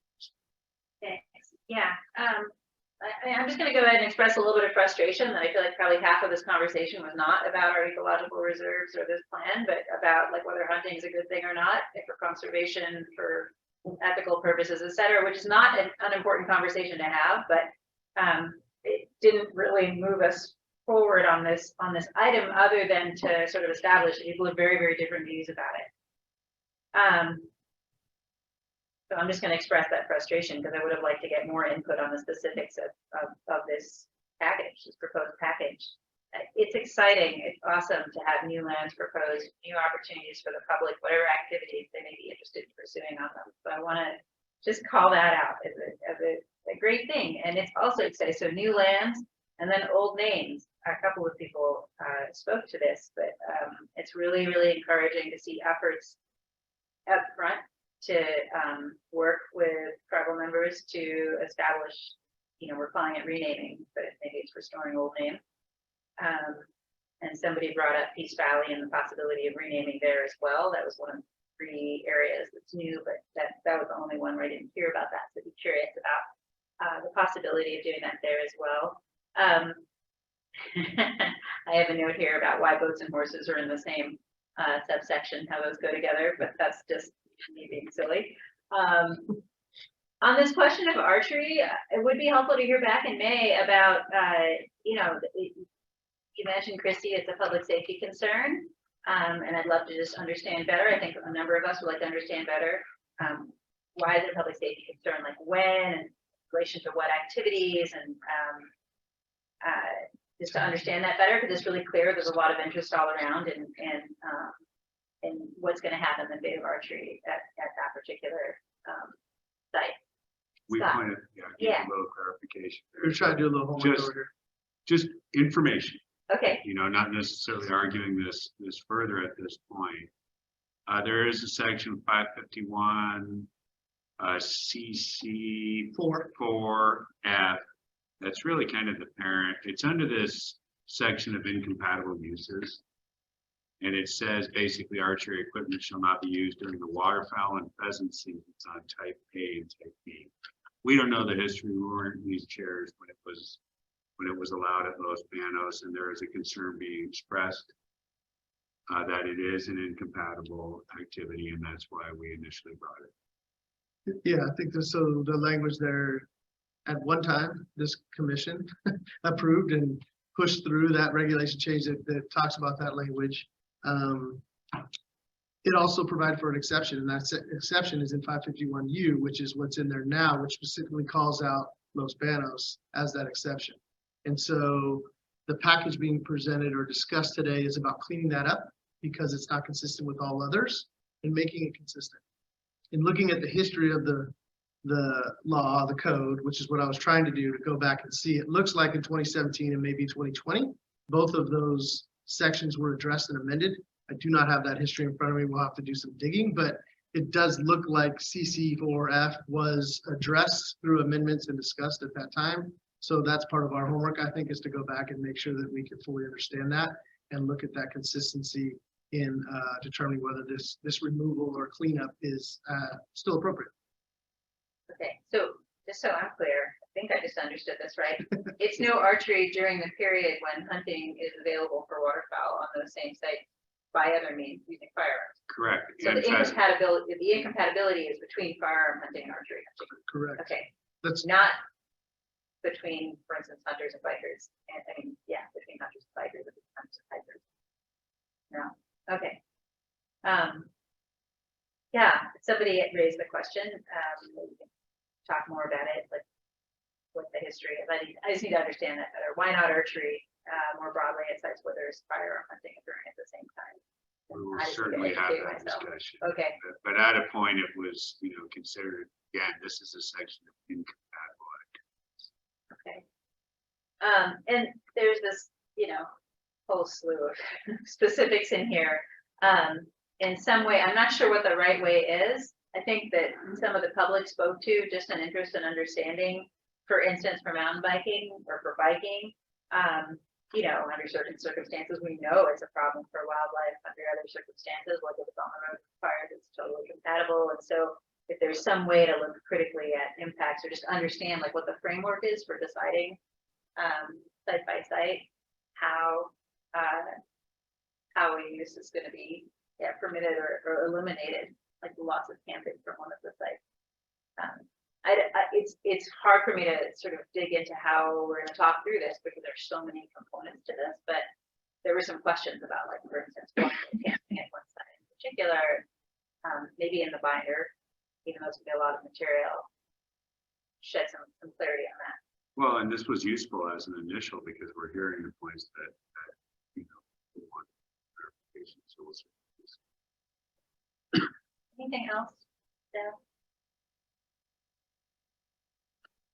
Maybe the only thing I'd add is we'll go back and research some of these and look at that, but obviously you can imagine there's circumstances across these locations and wildlife areas that are individual and unique that might not fit broadly speaking. So yes, camping is allowed here, what have you, but there may be a unique circumstance as to the camping that's happening on that property that might need that additional ban. So we'll put that through, but that, for example, I don't know if that's the case exactly, but you know, maybe it's too close to something that's right. None of us know, but or whatever, which makes it incompatible in that area, even though it's generally allowed across all of the other properties. So and that just to add that that's the kind of level of detail that's typically included in an initial statement of reason, right. Where each individual change within codes and regulation has to be identified, why it's a problem, identify, you know, why is it the only solution, et cetera. So, but it sounds like we'll have more details. Wonderful. Well, thank you so much again, Christy, for all of your work on this and for that very detailed presentation. And thanks everyone for your comments and for the discussion. We've been going now for a couple of hours since lunch, so sort of like hanging in here for the grand finale, but I'd like to propose a 10-minute break until 4, just to give folks a chance to stretch and get some water. And we have then just the department updates, general public comment to get through before the close of the day. So we'll see everyone back at 4.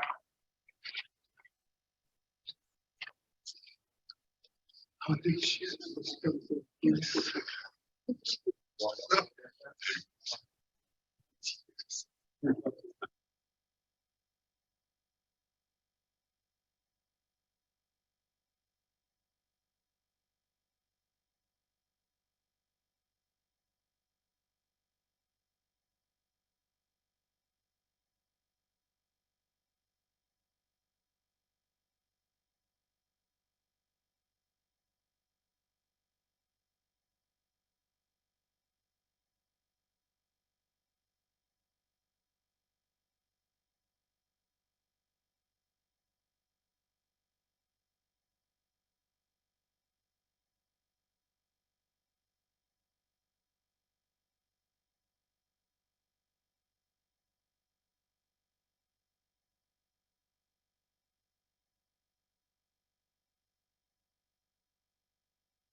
back where we left off.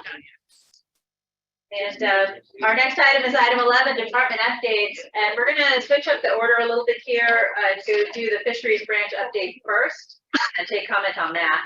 And then we'll go on to wildlife and law enforcement. So I think I'll just turn it over straight to you, Jay Rowan, Branch Chief Fisheries, for the fisheries update. Yeah, thank you very much. So I'll start maybe with the obvious, lots of rain and snow. Reservoirs are filling up. Some of the smaller reservoirs are actually reached a flood curve and are starting to make releases. The larger reservoirs are storing water. Snowpack's well above normal. More snow, rain coming. So obviously it's caused some issues for people, but from a fisheries standpoint, it's great news. So pretty excited about that. There are a few things that we typically watch for during these types of events on the fishery side. We haven't had any significant issues that I'm aware of. On the hatchery side, we're typically watching water levels, potential for flooding, clogging intakes, power loss.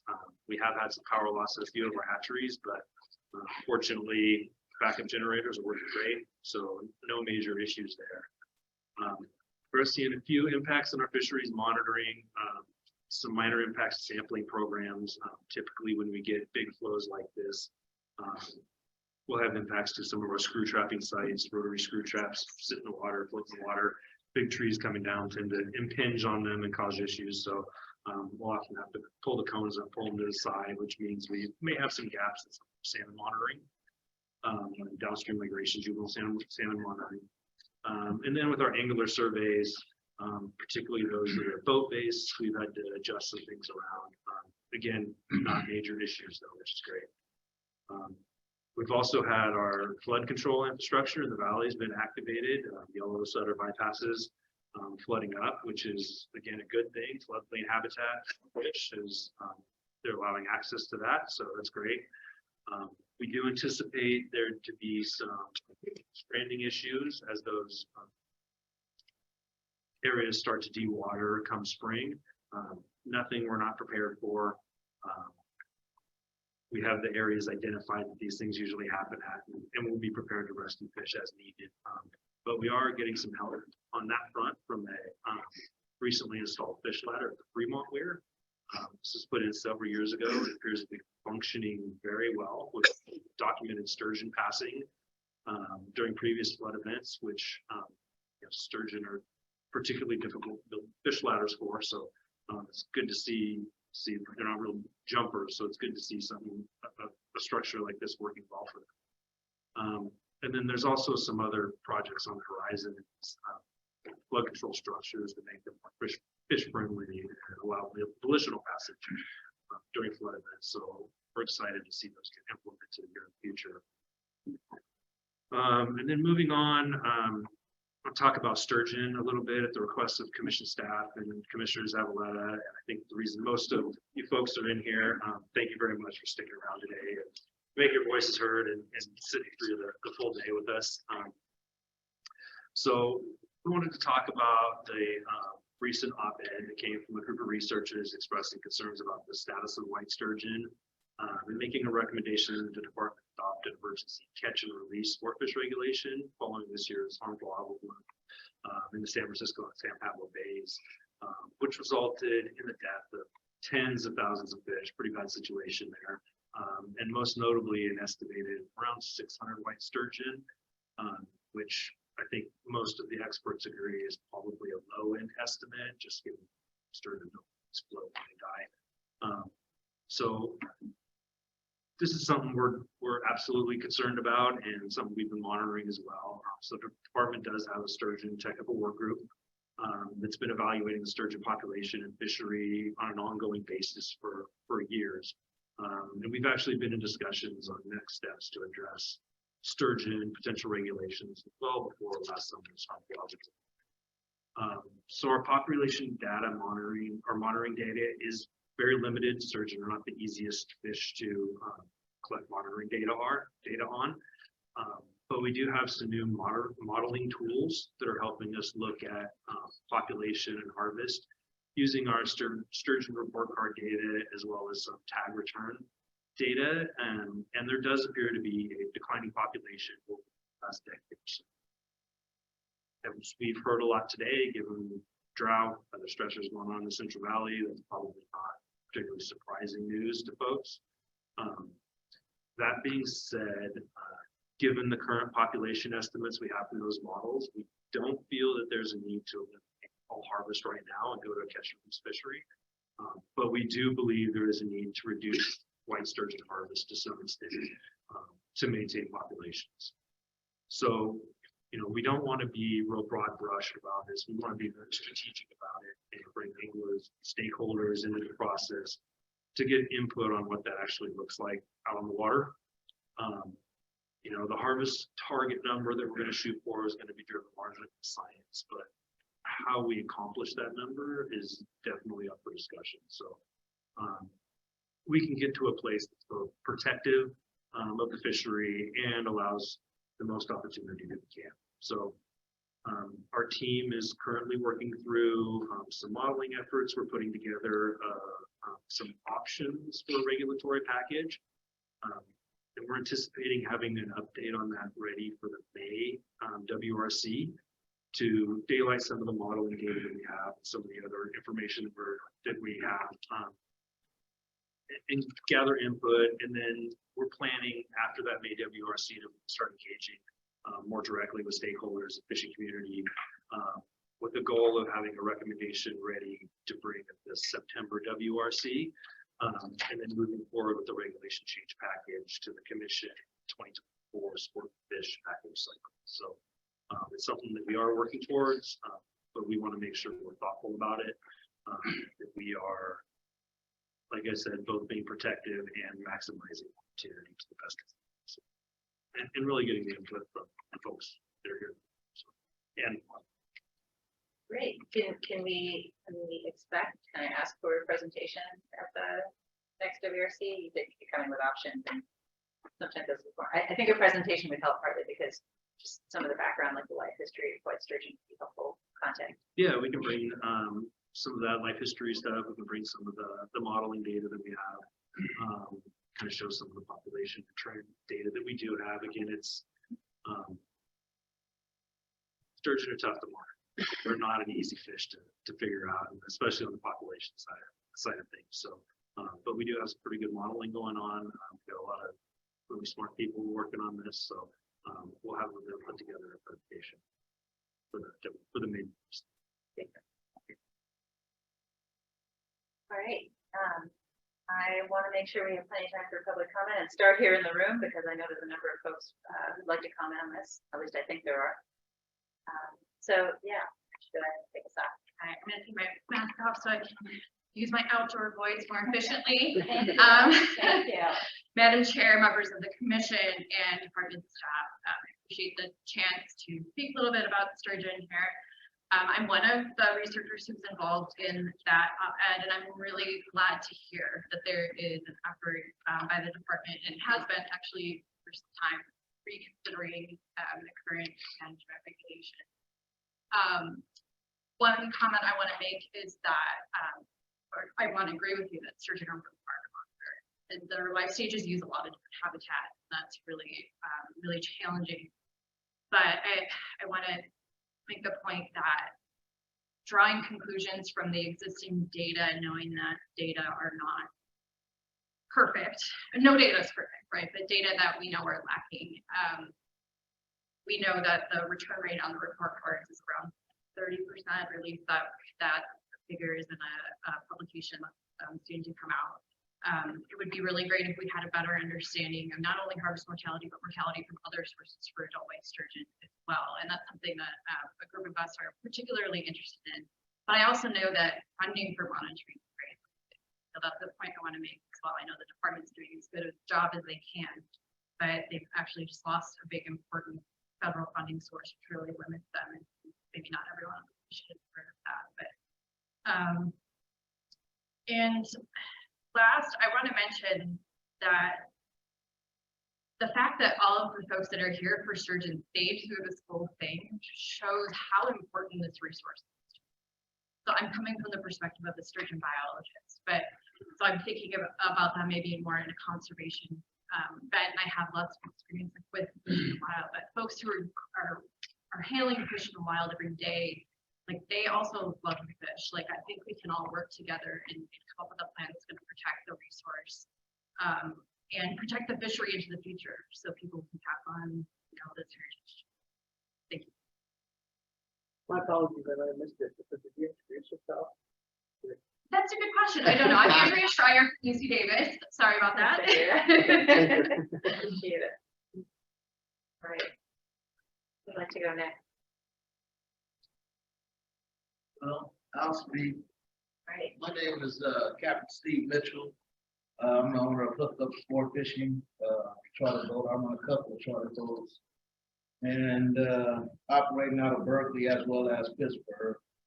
But what I basically all of us, well, I ain't gonna say all of us, but for the most part, I think we all do agree with her as far as working together, because at this point in time, honestly, the system that you guys have in place really doesn't help define what the real data is on those fish in our system.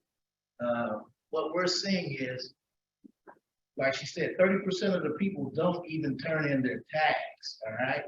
So out of the probably about 500 people that really go out there sturgeon fishing, and then they're only here and there.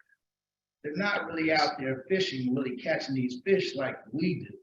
Because all of us out here, we pretty much out there every day. We release a lot of fish.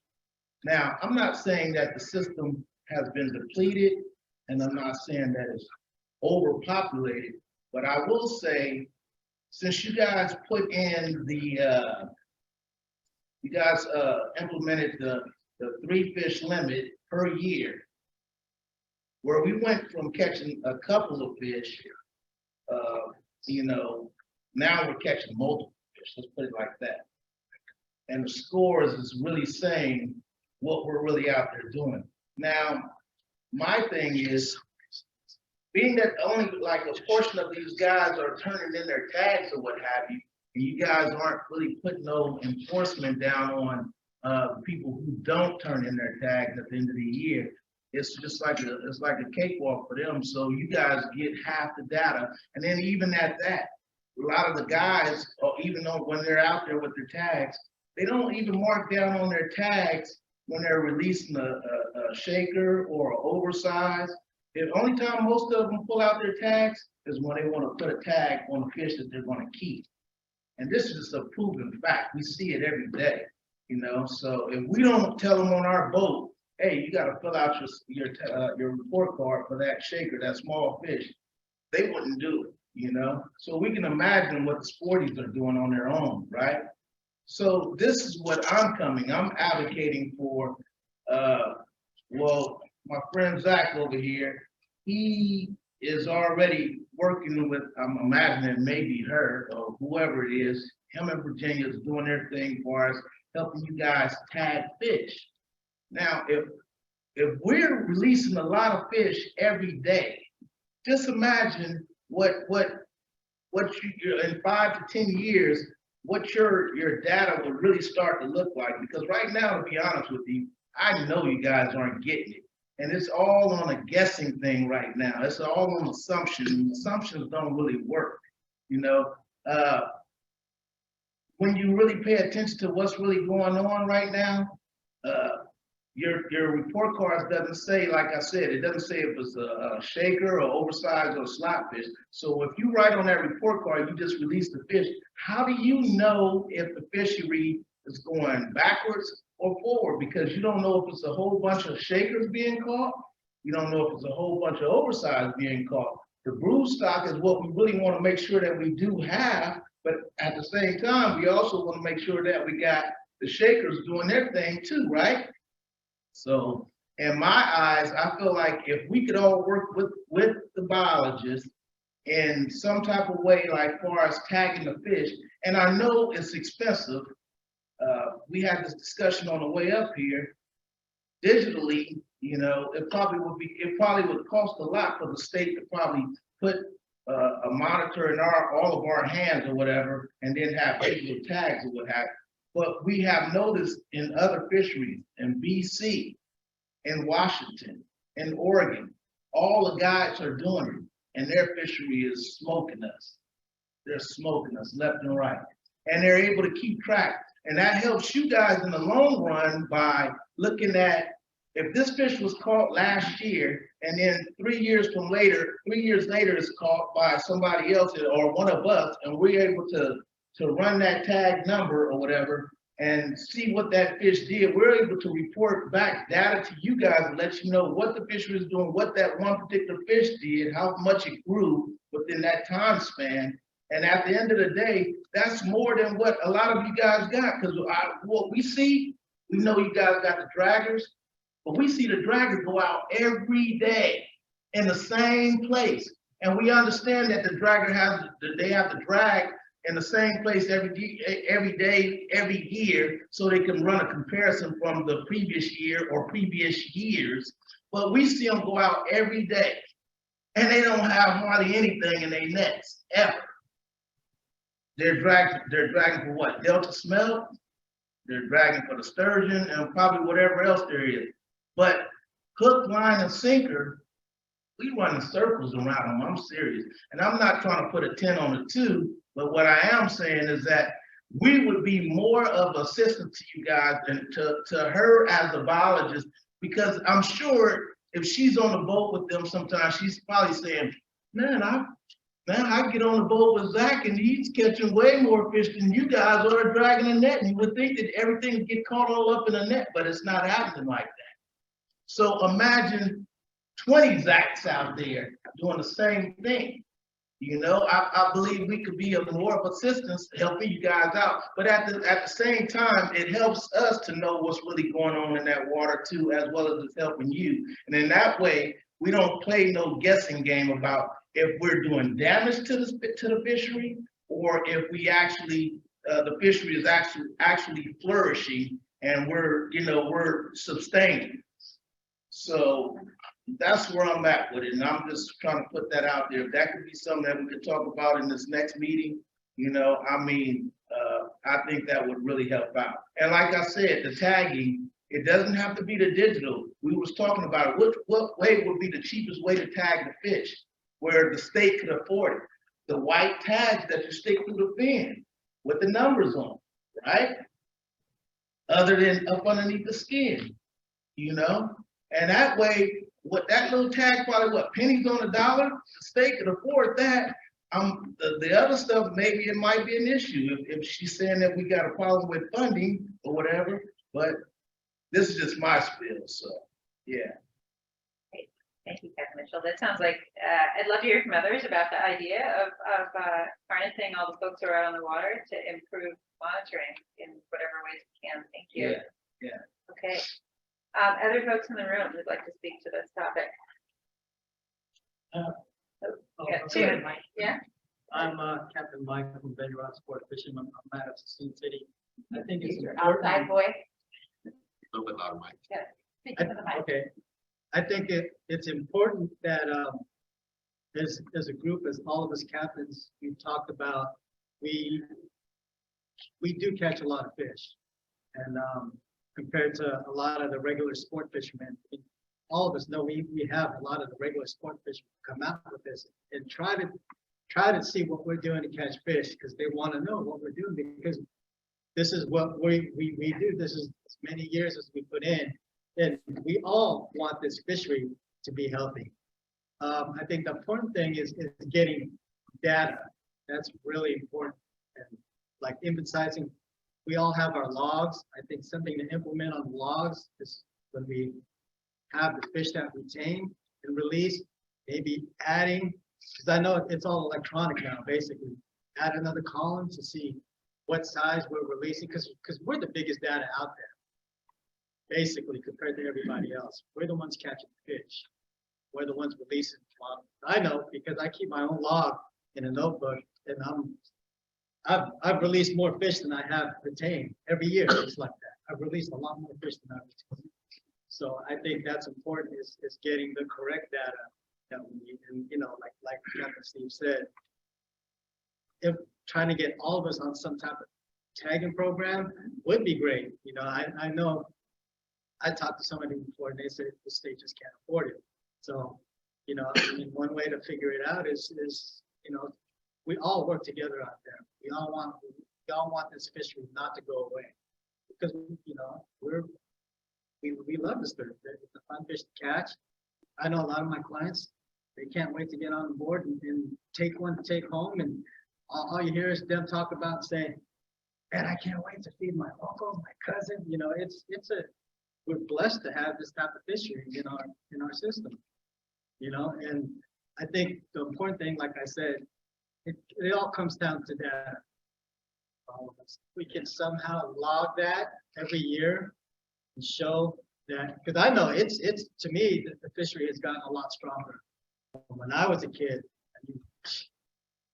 just to catch one when I was a lot younger was almost impossible, you know. And now with all the regulations that were put in, you know, single barb list, free fish a year, I think that's changed the fishery a lot. It's grown. So, I mean, changing that, you know, it would probably make our fishery better, but I think what we have now implemented until we get the data, I think it's good what we have. Right, thank you.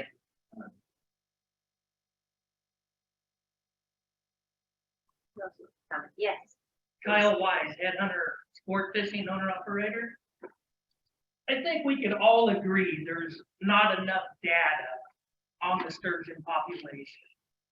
And if all of us captains and the biologists work together with a tagging program, we could come up with a solution before we shut down the fishing.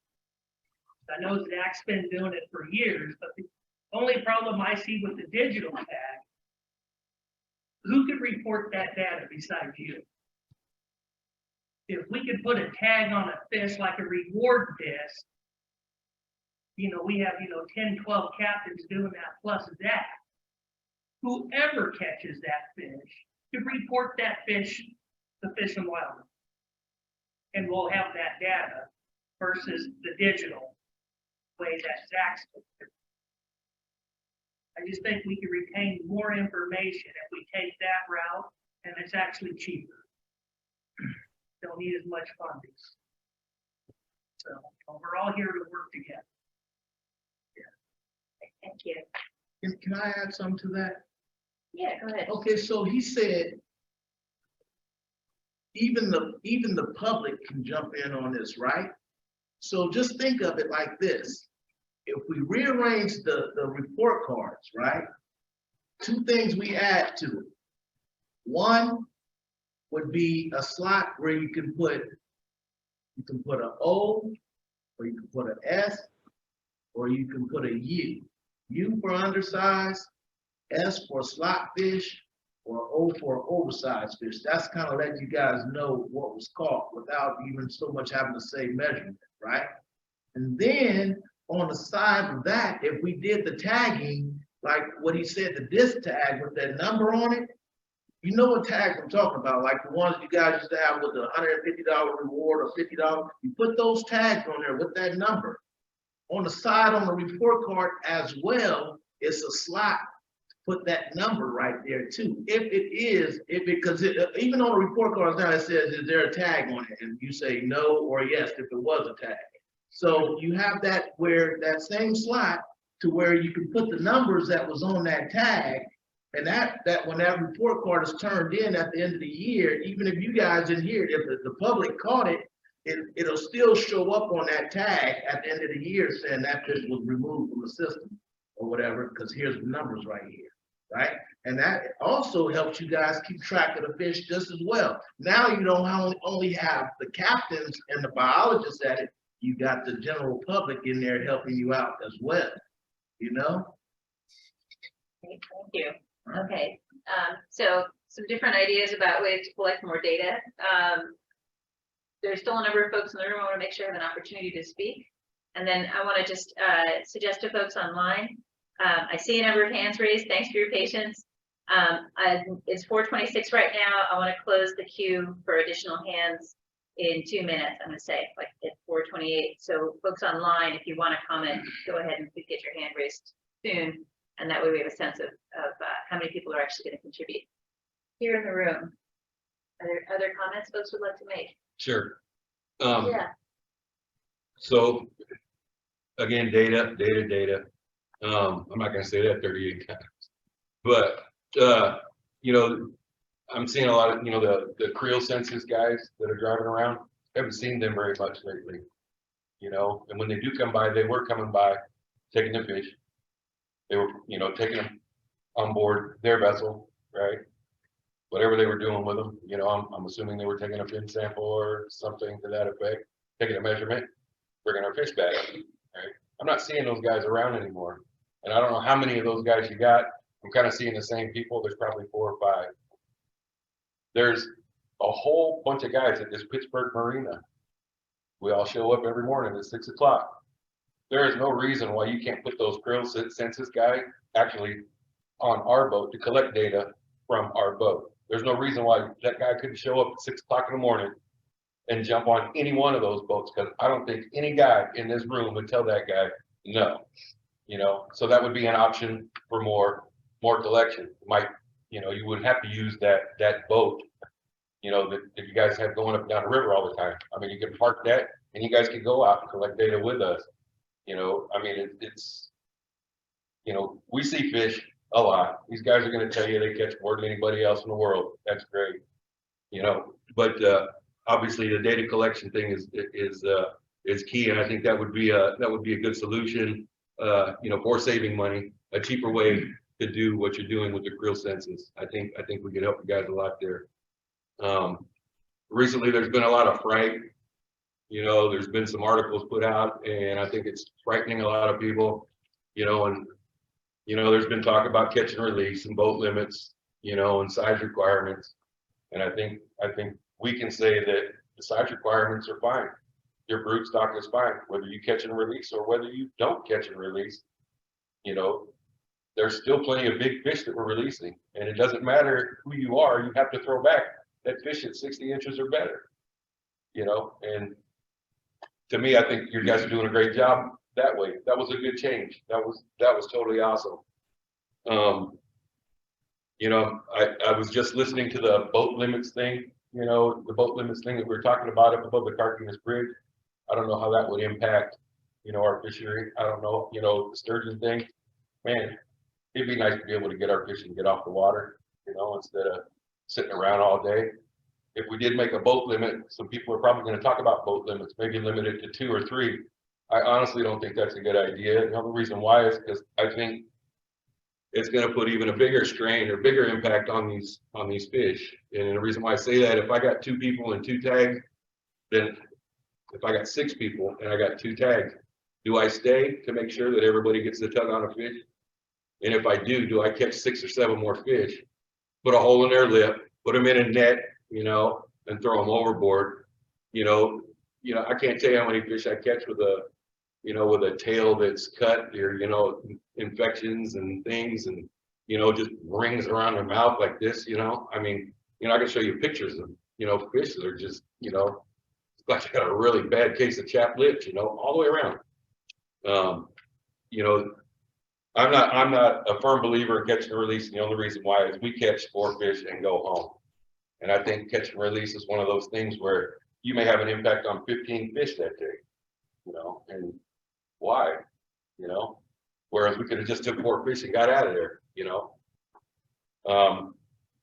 There's a whole lot of cons to the boat limit thing, and you know, I've got 6 of them listed here. You know, first of all, the 6-passenger conflict that I talked about, you know, the legality of it, and the fact that, you know, all these people come to our boat, they have a tag, they can catch 3 fish. So now all of a sudden they come out on your boat, you got 6 people, you got 2 fish. And one guy says, I'm taking my fish home. That fish is not going to get divvied up, you know, 6 different ways. That guy's taking his fish home, they got 1 fish to divvy up because everybody wants to eat some of it, you know. And Jeff, just to clarify, so are for boat limits, are you talking about boat limits for sturgeon? Yeah. A new idea, because the boat limits previously we were Well, talking about the boat, salmon, and I'm wondering if that's something that's come up as Well, it would quite absolutely. a conversation. Well, right now, if that guy catches a fish, just like he was saying, that guy catches a fish and I got 6 rods out, I gotta take one out, right? Well, there's a 2 rod limit, there's a 2 rod stamp, right? But that one guy, he can't fish anymore, right? But, Yeah. you know, so now you're down to 5, then you're down to 1, then you're down to nothing, right? If there's a 2 fish limit, right, per boat, then I would hope that, you know, I'm not sure if that's on the table or not. I'm just assuming that somebody's gonna bring that up later, you know? I don't. Yeah, I don't think that's on the table. Okay, No, For yeah, sure. the limit is a per person limit. right, right. 6 people. And we'd like to keep it that way. We'd like to keep it that way for 6 other reasons, okay? Okay, All right. The punch card thing, obviously, we need a couple more spots for data, you know. We're more than willing to participate in the data, you know, in the data collection. And my last point is, you know, you guys put on the fishing license when you know, on the harvest data information, you have a law there, and I think it, you know, it's CCR 14 section 1.74 something. That's what you quoted on the license, and it says that you will not be issued a license for the subsequent year. If you just simply did that, I think that would get more data back. Okay. You know, there's other options to that. You know, you give them a $50 fine, you know, and if they turn in their data, then maybe they can get a license. But if they don't turn in their data, they get a $50 fine in the subsequent year.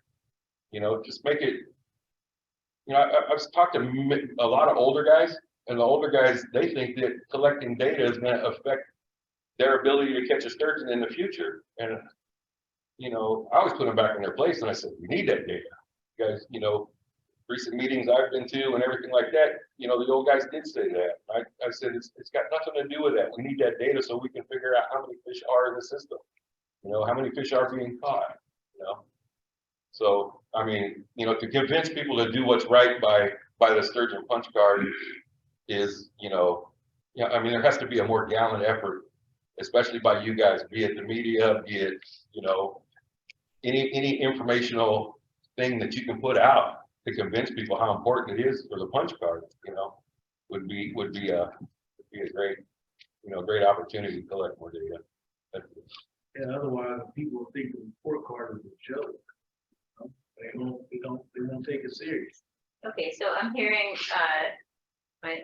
a lot of sort of interest in supporting better returns on the report cards, and a lot of willingness to be involved in data collection. Let's see, a sense that more data need to be collected before there are new regulations implemented, and then some specific ideas about size data, physical tags involving the public. You had some comments about catch and release and some of the problems that it causes. I want to encourage folks, if you have the same comments to make, to just thumbs up those, or they don't need to be made again, because I think now we've got them, and I really appreciate all the ideas, and to keep going around the room and asking if there are other folks who'd like to comment and make additional contributions to this conversation about white sturgeon. Hello. Hi. Hi, my name is Captain Virginia Salvador, and I've been co-operating a charter business here since 2018. And foremost, I'm a sportsman, but I'm also a scientist. I have a bachelor's in biology and a minor in chemistry. So I'm very familiar with understanding the science behind all that we are doing here. I don't want anyone's rights to be taken away. My goal in this fishery has always been to promote, grow, and bring people together, truly, because that's what we need, right? To make change and protect our fishery. But the facts from what we know already is that sturgeon have been growing below lambda in the last 10 years. They are declining. And at this rate, if nothing is done, they are not going to be able to repair from this. And that's the fact that we are given. Now, keep in mind that this idea of having all the other captains join in on this pilot program that we have initiated on our charter is an awesome idea. And I'm super excited to hear that people are excited about jumping on and being a part of that, because this is the bones of what creates growth in any fishery. And like we can take the models that are in the Pacific Northwest, so up in Canada, fisheries that are absolutely protected and have grown their fishery in a way that has only put more money in people's pockets and create tourism and create growth and education. So just want to say that that is my goal, and I'm so glad to hear that all of you are thinking the same, because something has to be done.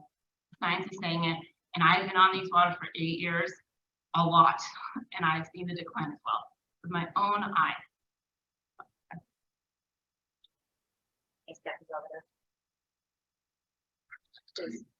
Hello, my name again is Captain Zach Canis. Fished for sturgeon since I was a teenager. I'm 54 now, so it's been a while. There's things that concern me, and it has been concerning for a really long time, but right now, historically, like the San Pablo Bay was the mecca of white sturgeon fishing. Used to be fleets of party boats out there fishing for them. It's not the case. We can argue about why the fish aren't there in numbers, but they're not. South Bay, same thing. The only place with good numbers of white sturgeon right now is the lower delta. I'm hesitant to even say the lower delta because it's really just Pittsburgh to about Grizzly Bay. That's it. Everybody's over in Pittsburgh. They're all congregated in the same place. You know, there's a lot of things that make sturgeon vulnerable. They're like cattle. They'll come into an area, they'll stay there days, sometimes weeks. They have a lot of different developments today. Guys can deliver information very fast to thousands of people. They go Facebook Live. Look at me, I'm over here. They can bring all the boats. All will come over there and take 6. And I talked to, you know, some of the other captains too. I talked to Steve. I talked to a lot of guys, and I'm just like, really, man, you had to take 6, you know? And they said, well, you know what? If I don't, my competitor's going to do that. So I kind of, you know what I mean? I'm back, you know, I'm not going to have to regulate myself. And I totally understand that. They shouldn't have to regulate themselves, you know, puts them in a bad spot to do that. Myself, I saw this problem coming, and, you know, for at least 5 years, we've been fishing catch and release charters. We've done hundreds of them. We have different marketing. We bring people out for an experience. We try to show them the value in these fish is not in the flesh, it's in the epic battles they provide. You know, we live in an abundant area with lots of things to eat. Sturgeon, unfortunately, they're not the safest to eat. I think consumption guidelines right now say children eat none. Women of childbearing years, not, you know, dudes over 45, or adult men and women over 45, you know, very little. Okay, not the best choice for the table, but it's the experience we're trying to sell. And I think here in California, we have great habitat. I look at some of the other fisheries, in, you know, Columbia River, you know, it's a good example. Fraser River, you know, we're missing a golden opportunity from a business side too. I mean, do it for the fish, but also do it for our economy. Help our businesses be better. I think we're a little short-sighted in their management. Those other fisheries have much more restrictive regs as far as take, but their industry is booming. And when they get booked, those guys, there's so many more of them. They're out there fishing. They got so many more clientele coming out, and they have travelers. They have tourism that come in and patronize hotels, restaurants, in addition to the charter businesses, because they're selling an experience. We don't have a fishery that would draw people in like that right now. And if God came down tomorrow and just changed everything and made it conducive and had a plan similar to the other spots that are doing well, it would take a long time. We all are pretty close to the same age in this room, and unfortunately, we probably wouldn't be able to see that change completely. But it would be nice to be going in that direction. Again, I think it'd be great for the charters, the charter fishing industry. I think it'd be great for local economy, and more importantly, it'd be great for sturgeon. You know, yeah, and that's the way I see it. As far as like they touched on the tagging program, I got to give Virginia a lot of credit for that. You know, she used her degree to have that opportunity to say, hey, I'm very proficient with scientific processes, and I would hope you give us an opportunity to tag fish for you guys. Volunteer. We do it on our own time. We do it during our charter. Yes, it takes time. Yes, it's a distraction from getting lines right back in the water. But we took a page out of British Columbia, the Fraser River, and I think that they wrote the playbook on how to really develop a strong fishery. And there are guides that are in good standing. They all do that. And they cover a wide range. The Fraser River is 900 miles long. And I learned a lot from them as well. You know, and one of the questions I asked the other day is, you've got a pretty wide range of guides doing this. Yes, Fraser River is very large. Of the fish you see, how many of them are highly migratory? Are they all very migratory? Is it a small percentage of them? What is it? He goes, about 30% of them all over the place. They're everywhere. He said the other 70%, conditions are good, they kind of stay put, you know? So I kind of worry that if Our bays are pretty void of fish right now, for whatever reason. People can argue that, but it's a fact. Nobody's fishing it anymore. So if it's missing there, the last place we have fish in decent numbers, a lot of those fish might be fish that are fairly residential, minus spawning sites, things like that. If they're all getting hit in one area, I think the fish that are being caught are the result of better information, better technology, not so much better population. I don't think we're catching more because it's more. I think we're just better at doing it. I got very good at doing it. I fished a derby, one other guy, 53 fish. I recognize I can kill 12 a day. And there's some boats that do that, and it's, we have more guides than ever coming down to do this, picking up COVID. Oh my gosh, a big spike, and everybody wants to be a guide now. Everybody wants to be a six-pack captain. Place is flooded, never seen happening in my life. And I think that might be something to look at too, is maybe put a cap on how many guys, limited entry are able to fish for sturgeon and harvest them, because you can't just, every time I turn around, some new business is popping up.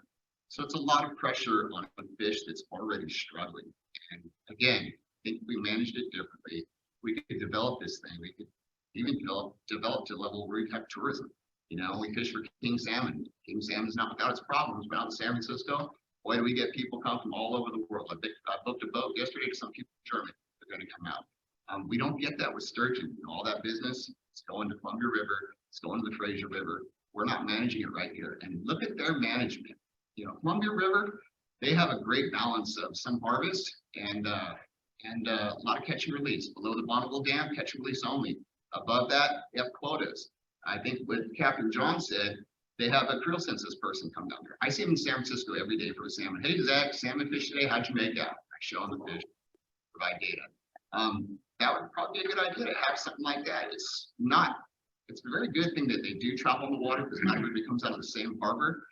The pushback that I hear from them is that when they approach boats, they're not willing to help them. They don't want to stop during their day. They're fishing, they're trying to make a living. Yeah, we caught nothing because I know they're being dishonest.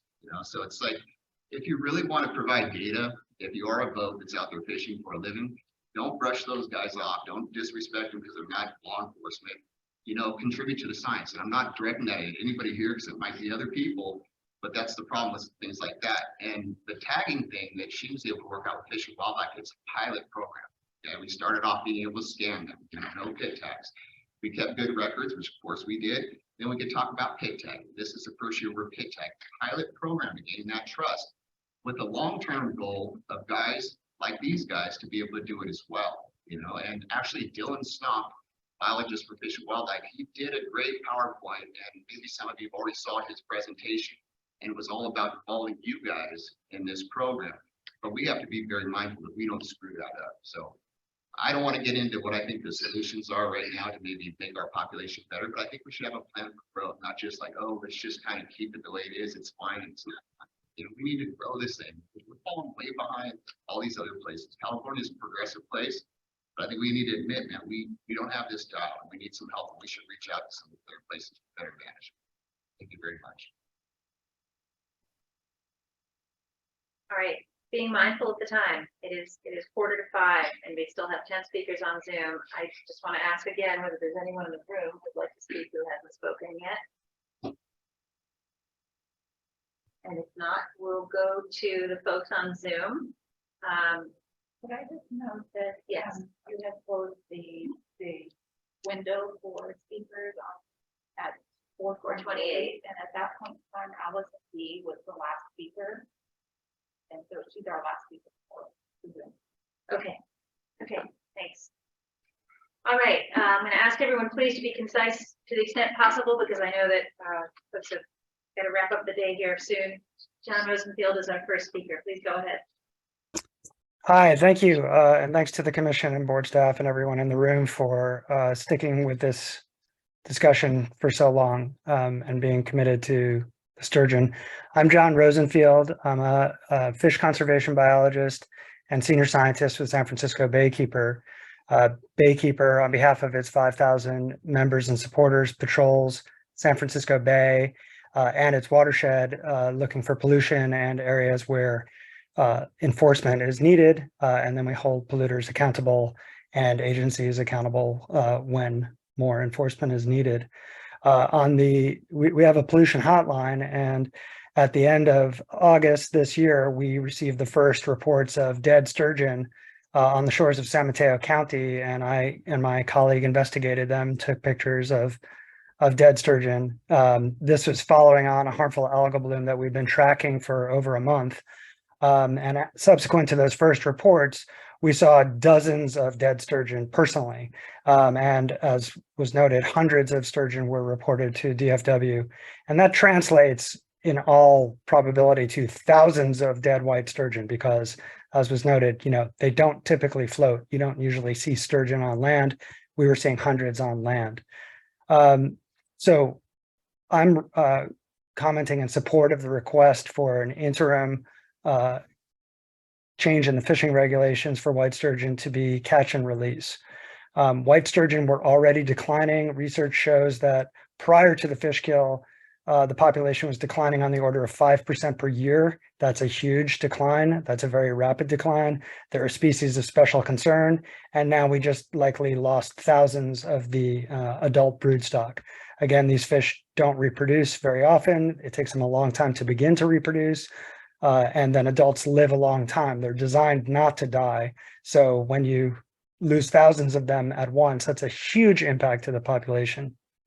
I also want to note that there are multiple causes of the decline of sturgeon, and the reason that I think they're very imperiled. Obviously, the harmful algal bloom is like the latest impact to these fish, and it's potential for this to keep happening. But there's, as has been discussed already, there's fishing pressure. There was already this trend of decline in the fish. But there's also Central Valley River flow management, which does not allow for these fish to reproduce, rear, and disperse as they should and maintain their populations. So we support a catch and release regulation. And I want to sympathize. We sympathize with the recreational fishermen and the boat captains who are here, because it's unfortunate that fishing regulations are the easiest thing to control quickly, and it's necessary, I think, to get a grip on this. But more is going to need to be done by this commission and other state agencies if we want to restore these fish, prevent them from going extinct or being extirpated in this estuary. And that's going to include a massive investment in wastewater treatment plant technology and water recycling to keep nutrients that fuel harmful algal blooms out of the bay. And out of also in the Delta. And it's also going to involve a major reduction in river diversions so that river flows in the Central Valley through the Delta to San Francisco Bay can support the natural reproduction, dispersal, and survival of juvenile white sturgeon to maintain this population. So again, I want to thank the Commission for hearing all this and considering the proposal, and I thank you for your time. Thanks very much. Thanks, John. Thanks, and I appreciate the sort of 360 and all of the things that are contributing to decline, especially because we need that in mind. James Stone's our next speaker. Go ahead, James. And he'll be followed by David Hurley. Thank you, Vice President Zavaleta, Commission staff, department staff, members of the public. My name is James Stone. I am the Executive Director and President of NorCal Guides and Sportsmen's Association, representing a lot of different sturgeon guides and sturgeon anglers throughout the Delta, throughout the Bay, throughout every single body of water that sturgeon exists. I want to start my comments by saying, number one, this was not on the agenda. There was no meeting notes in the Fish and Game Commission that this was going to be brought up. There was no discussion that this was going to happen today. I know that there was external text messages circling amongst the fishing community to show up today. It was a big day to talk about sturgeon, but I received 30 to 50 phone calls and confirmed to all of those 30 to 50 people that there was nothing on the agenda for sturgeon today. So I turned them away due to the lack of availability of being able to take a day off work or take time away from their job to be able to come with you all and to make public comment.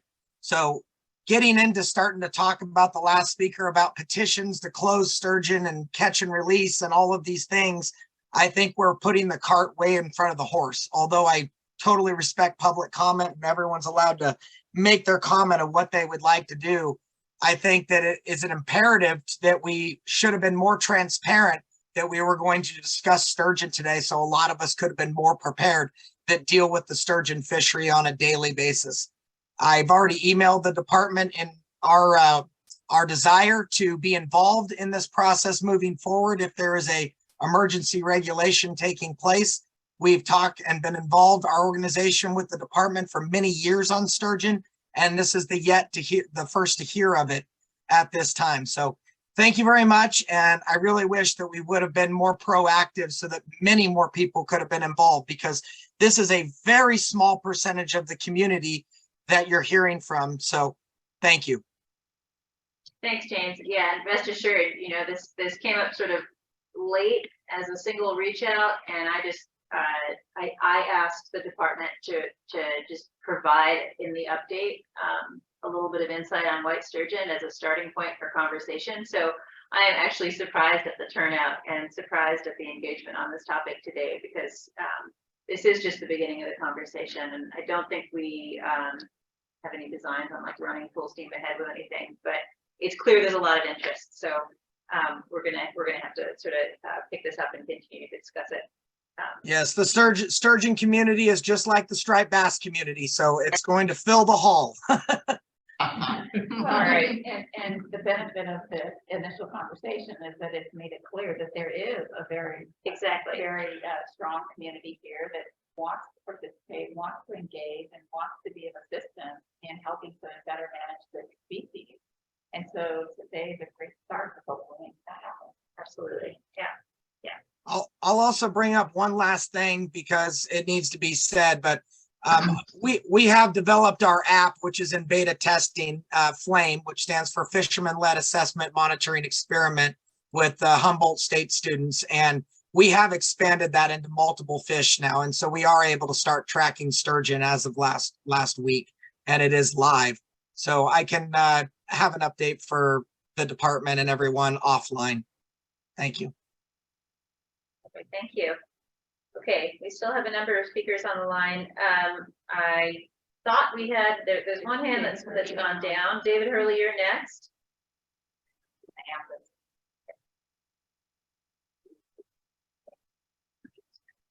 Okay, this is David Hurley, a freelance outdoor writer. Can you hear me? We can hear you, David. Go ahead. Okay, thank you very much. I'll make this pretty quick.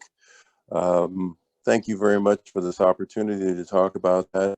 This has been an elephant in the room for a long time, and I think it's incumbent on the department to be transparent. What I did not want to see, in fact, I wrote this article that probably was the catalyst for our party boat captains showing up today, and I appreciate their dedication to be there, to show their willingness to be part of the solution, because I think there is solutions out there, but we have to be creative. And it's incumbent upon the department, as well, working with the public and the stakeholders, as well as the Fish and Game Commission, to find those solutions. This is a very valuable fishery, as you can see.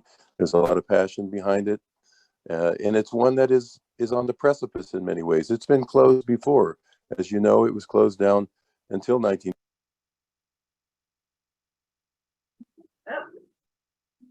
Who's gone from the meeting? There you go. Wow. 1901 to 1954. That was probably briefer than he intended to be. 15 years before I was born, was that one? Here is Christina Ampton, followed by Christina, and just again, a reminder, I believe that Sheriff Zavaleta has asked for comments. We're near the end of the day. We still have another agenda item. She has asked for comments to remain specific to the agenda item, which was an update we just received from the department. So please do keep comments focused on that update. Yeah, I'll be a little more specific. I think if you want to express a general opposition to fishing, this is not the time. And just to reiterate, Allison D is our last speaker on this item. We did close the queue for taking additional commenters about 25 minutes ago.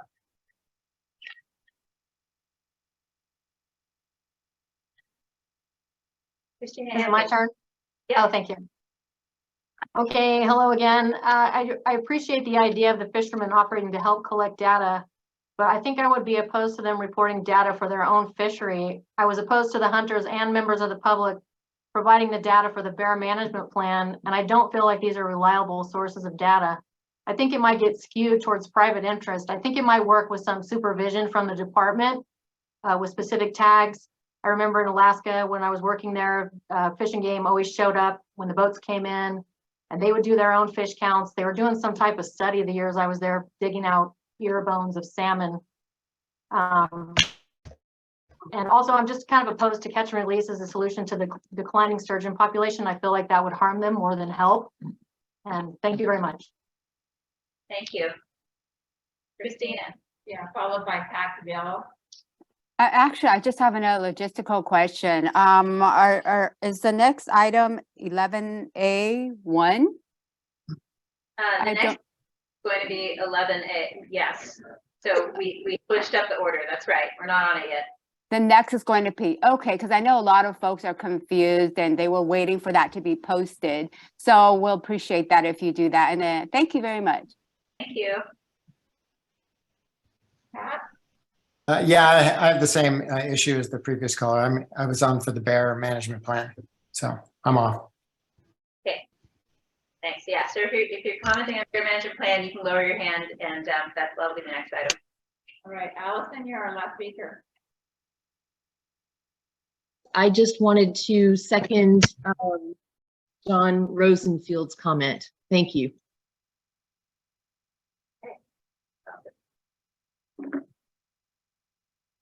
Everyone. Okay.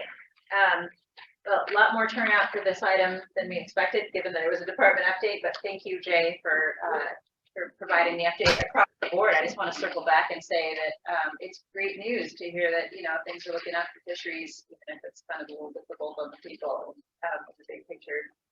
It's great to hear about that. On this issue of sturgeon, we're going to need to have a presentation at the next meeting. We sort of started with that, and I think a number of questions that folks have raised and ideas that folks have raised maybe can be folded into that. But a couple of things in particular, just for context, that would be really helpful are, you already mentioned sort of data and what we do understand about population trends, why declines are occurring, sort of understanding the role that fishing might play in that, and alongside these other contributions. And then there's one more thing. So just some life history and some background on the fish, because I think, you know, we're talking about a number of different histories today. White sturgeon, to my understanding, is like, this is a very, very different fish with different life history than some of the other ones we've been discussing. Yeah. Anything that department, any comments that are good? Yeah, just taking things on, Okay. all the comments. Yeah, Yeah, took a lot thanks of very notice. much. We'll go through. I'll get with the team and we'll put a presentation together, try to address these things, and maybe talk about some of the other things that have come. That's great. I mean, so clear. There's so much interest and engagement on this. Yeah, it's big time. Should be taking it. Seeing what we can do about it. Good. Thanks. Yeah. Suggest that as far as the recommendations to the commission, focus on the work plan and the agenda for WRC, that maybe we need the future agenda items open-ended as far as timing with some tweaks. Maybe that would be problematic for whatever reason. Maybe they're working with some of the stakeholders and they've got more information. Maybe it's more appropriate for September, but maybe we could just leave that part out to say add to the plan as part of the permit. And that way we're not. Yeah. I think that's fair. Yeah. Done for May. I mean, if we can do May, that would be great. Sure. You know, I think it's Recognize that we may have a very full May agenda. right. Sure, understood. Yeah, I think at some point we want to, whether we presented the WRC or not, get to a point where we start really engaging the stakeholders kind of in earnest, in anticipation of bringing a package for 2024 sport fish cycle. So Yeah, that's yeah, that's. it doesn't necessarily I mean that appreciate we're gonna that and bring accept that. full, Suggested. this is what we're going to do by May, but it would just be a more of an informational item. And that's just fine. I think if it's an informational item, that's just fine. Just give us an update on where we are. A lot of things have to happen before you actually close it, based upon what that other guy said, right?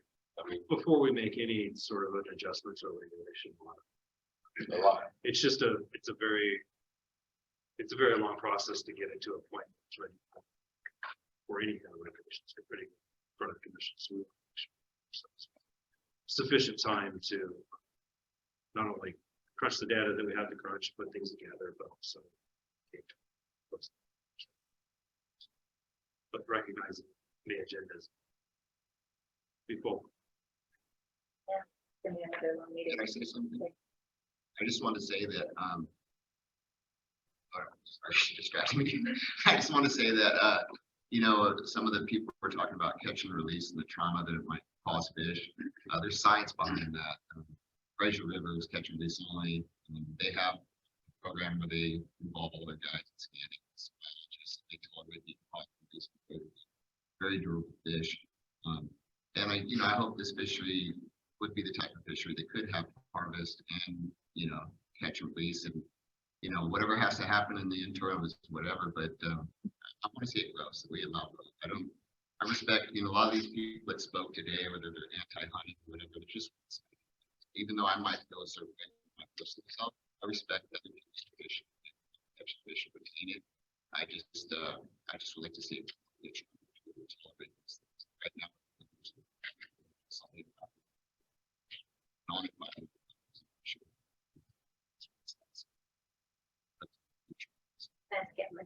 And on that note, I'm going to move us on to the next item and just thank everybody again for coming out in person. So the next item is the update from the wildlife branch, and the lead on the update from the wildlife branch is Scott Gardner, branch chief. Thank you, Chair Zavaleta. Given the time of day and length of the meeting, I'm going to keep it today to one simple item. And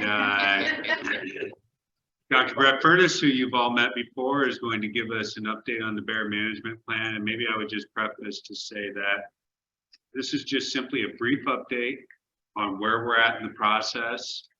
And I know that Brett's going to touch briefly on some of the goals, but it's not an in-depth review of the bear management plan or where we're going with it per se, except at a very high level.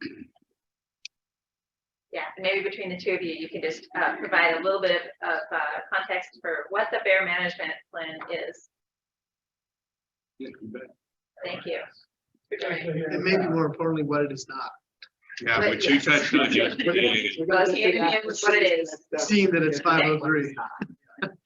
So good afternoon or good evening, commission, staff, and all the public who are participating today. My name is Brett Furness. I'm a wildlife ecologist with the Department of Fish and Wildlife. And today I'm going to provide you an update, the revision of the state's bear management plan. So I'll start with some background. At the April 2022 Fish and Game Commission, the Department of Fish and Wildlife committed to completing a draft revision of the state's black bear conservation and management plan with approximately 1 year. The commission requested that department staff provide regular updates to the wildlife resources on progress towards the revised management plan. So I'm just going to focus on 2 points today. The peer review process for our proposed monitoring approach, and also the technical advisory group, which we formed for helping us to rewrite the plan. So first, regarding peer review, we have completed initial external peer review of our proposed bear population monitoring approach. Recall that at the April 2022 commission meeting, we provided details on a newly developed integration population model, or IPM for short, that can be applied to the same age structure data from bear teeth that we've been using older models.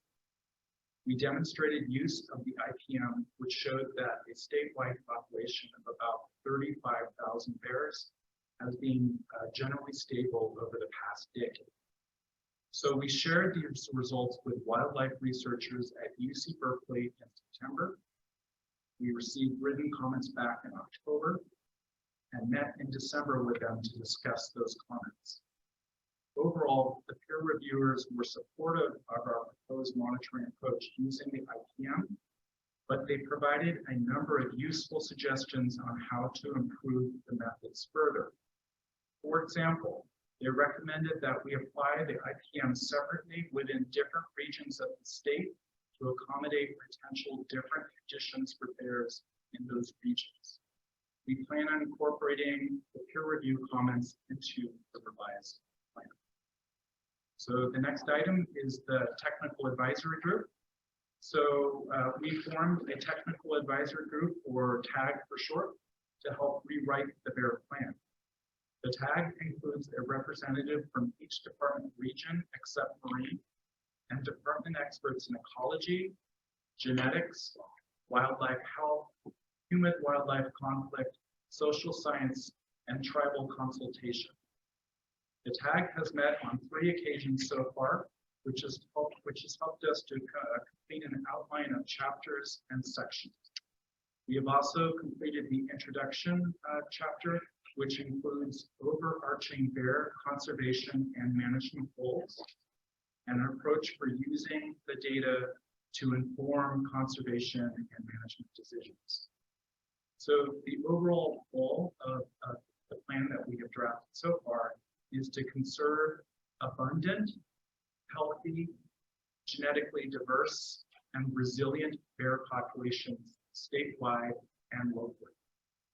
Sub-goals are to provide opportunities for hunting and other forms of recreation and human interactions with bears, minimize human-bear conflict, consider animal welfare in bear management, and be inclusive of all Californians' bear conservation and management decisions. The approach to realizing these goals includes monitoring of bear populations and using these data in an adaptive and structured process to inform decisions about hunting, as well as responses to climate change and other stressors. Thank you. Scott and I are available to answer any questions. All right, super. Thank you very much, Brett. Any initial comments from others in the department? Okay. No. All right. Okay. So, Ari, I want to give you an opportunity if you have anything to want. I could make the announcement about bears if you'd like. This item is about the bear management plan. It is not about hunting bears. It is not about not hunting bears, and it is not about hunting bears, whether pro or con. So if that is the sole substance of your comment, with all due respect, you can put your hand down. The next topic is general public comment, and we can talk about those types of comments under that. But this is about the bear management plan, and you just heard Brett's update from the department, and we're really looking for comments, substantive comments, to help the department formulate the plan and move the conversation forward. This is really not about hunting, and so if that's the sole substance of your comment, we're going to cut you off. We just have to, in order to move things forward. So, forewarned is forearmed, and that's all. Yeah, thank you, Ari. Appreciate that. I'm going to close the queue on Zoom in 2 minutes. So please, if you are going to raise your hand and you have a comment about or a question about the bear management plan for Dr. Furness, now's your chance. And if you want to lower your hand because you want to speak to a broader issue around bear hunting for or against, this is not the time. This is not a decision that we're making today in any way about anything. Actually, it's just an update, but in particular, the bear management plan itself does not contain any hunting regulations, recommendations, etc. And I think that's a really, really important piece here. This is basic information to guide future decisions that we could take up about bear conservation and management. Okay, are there comments in the room? Yes, Lori, go ahead. Do you guys feel that the plan is on track? That Great question. So is the plan on track? What are we doing in terms of timeline, et cetera? A timeline that we're given. We've been spending a lot of time on scoping, like, how you frame a plan is really important. We've done a lot of reaching out to tribes, through the notification process. We've spent a lot of time trying to come up with those goals that I mentioned. So I really think they frame the rest of the management plan is going to serve those goals. And the idea of how we're using this information, the population monitoring data, getting a peer review. So it may will come up with a approach, but we need to really make sure that's vetted. So This weather can't help with that. Yeah, and can I add to that? Just, being just, straightforward, honest about this. Writing management plans is difficult. I would answer the question that yes, we are on track. We expect to have a plan, I would say, at the level of complete draft, ready to go to peer review and to be able to report that to you at the May meeting. That's what we expect. Brett's track record speaks well to that. There's a lot on his shoulders here. I want to thank him publicly yet again. I also want to thank Danny Gammons. I'm not sure if he's online, but he's a co-lead out of our regions to provide that perspective. I also want to emphasize that one of the strengths of this is that we have these particular areas of expertise that we've brought onto a team to develop it. And maybe my last point I want to make is that, these types of things, I think you can imagine, take time to really kind of get that forward momentum and just coalescing the group and people getting to know one another and that sort of thing. So all that being said, and it's quite a task to meet in that period, we expect to meet it at least at that level of a draft by that time. That's excellent. I just want to appreciate how difficult it is to stay on that tight of a timeline with such a massive undertaking. So yeah, I'm going to echo your gratitude for Being real, the huge lift that you've taken on. Sometimes the comments have taken that long. So yeah, it's an extraordinary undertaking. But we forward to meeting that. Yeah, thanks for the question, Lori. Please. Yes, speaking for many of our members of the Hunting and Conservation Commission, thank you, Brett. Also want to thank you for making the plan a priority. I know there were certain things that kind of forced the issue, but even so, did a great job putting up with us and all the questions. We're looking forward to the solid science going to be produced from the tag. It's so diverse and very high expertise. Really appreciate it. Finally, want a little bit of an apology to you, Scott and Chad. Early on, when we were pressing for a management plan, I know we were asking a lot of questions whether or not there should be 2 tags, early season, all these other technical details. And hearing what you've said today, it makes a lot of sense. The science first, the technique of hunting, whether it's good or bad, the social science comes later. We're very supportive of that process and hope that if there's anything that we can do to help you out, we're there.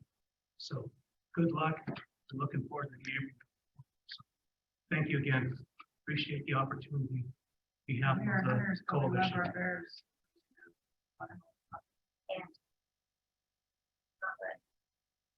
Okay, so our last speaker in the queue is going to be Jerry Clemens, and we have quite a number of speakers. We have 19 speakers. I'm just going to reiterate.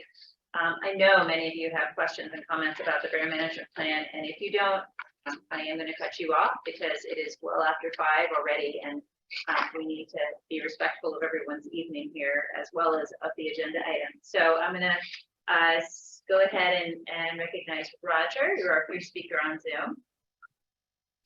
And Roger will be followed by Katie Nolan. Can you hear me? We can hear you. Great.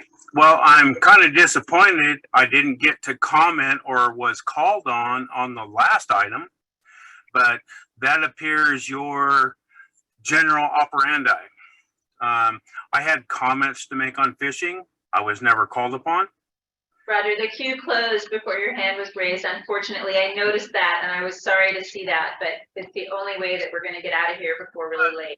I don't care what time you get out of there, you work an hour at the taxpayer's expense. I don't care if you get out of there at 6. I don't care. Volunteer, Roger. Thank you. Do you have comments about the bear management plan? I do. I've got multiple comments based on your management capabilities as well as the bear management plan. Now, you keep lowering my hand when I have an opportunity to speak with my hand raised, okay? Number 1. Number 2, hunters do not need 2 tags because we do not have a viable. We're not talking about hunting right now. I think we've made that crystal clear. About the bear management plan, and I'm afraid if you don't have any comments on the bear management plan to make, we're going to have to move on to the next. I'm commenting right now on the bear management plan on the agenda. It suggests raising the bear tags to 2. No, it does not. The bear tag question was an earlier agenda item that we covered yesterday. And you didn't even call me on the last agenda item. Roger, this is Melissa. Let me speak. Roger, I didn't let you speak because we had closed the queue long before you raised My your hand was long up before you closed the item. There will be many opportunities to talk about sturgeon in the future. You know what? I don't care who you are. Don't talk. Okay, Let the public talk. Speaker Roger, I'm sorry. I didn't think I needed to say it again, but it's really important that this be a forum for respectful discussion, and I need to ask everyone to adhere to that. Katie Nolan, you're the next speaker. Please go ahead. Hi, Katie Nolan again from In Defense of Animals. Thank you to the committee for all your hard work on this and for allowing everyone time to speak. I know it's been a long meeting. I'd like to comment on the bear management plan on behalf of In Defense of Animals. We urge you to consider non-lethal and respectful management strategies that prioritize coexistence of bears and humans. Public education is an excellent way to deal with human-bear conflicts, including non-lethal solutions such as hazing and proper waste management, so we support that included in the plan as well.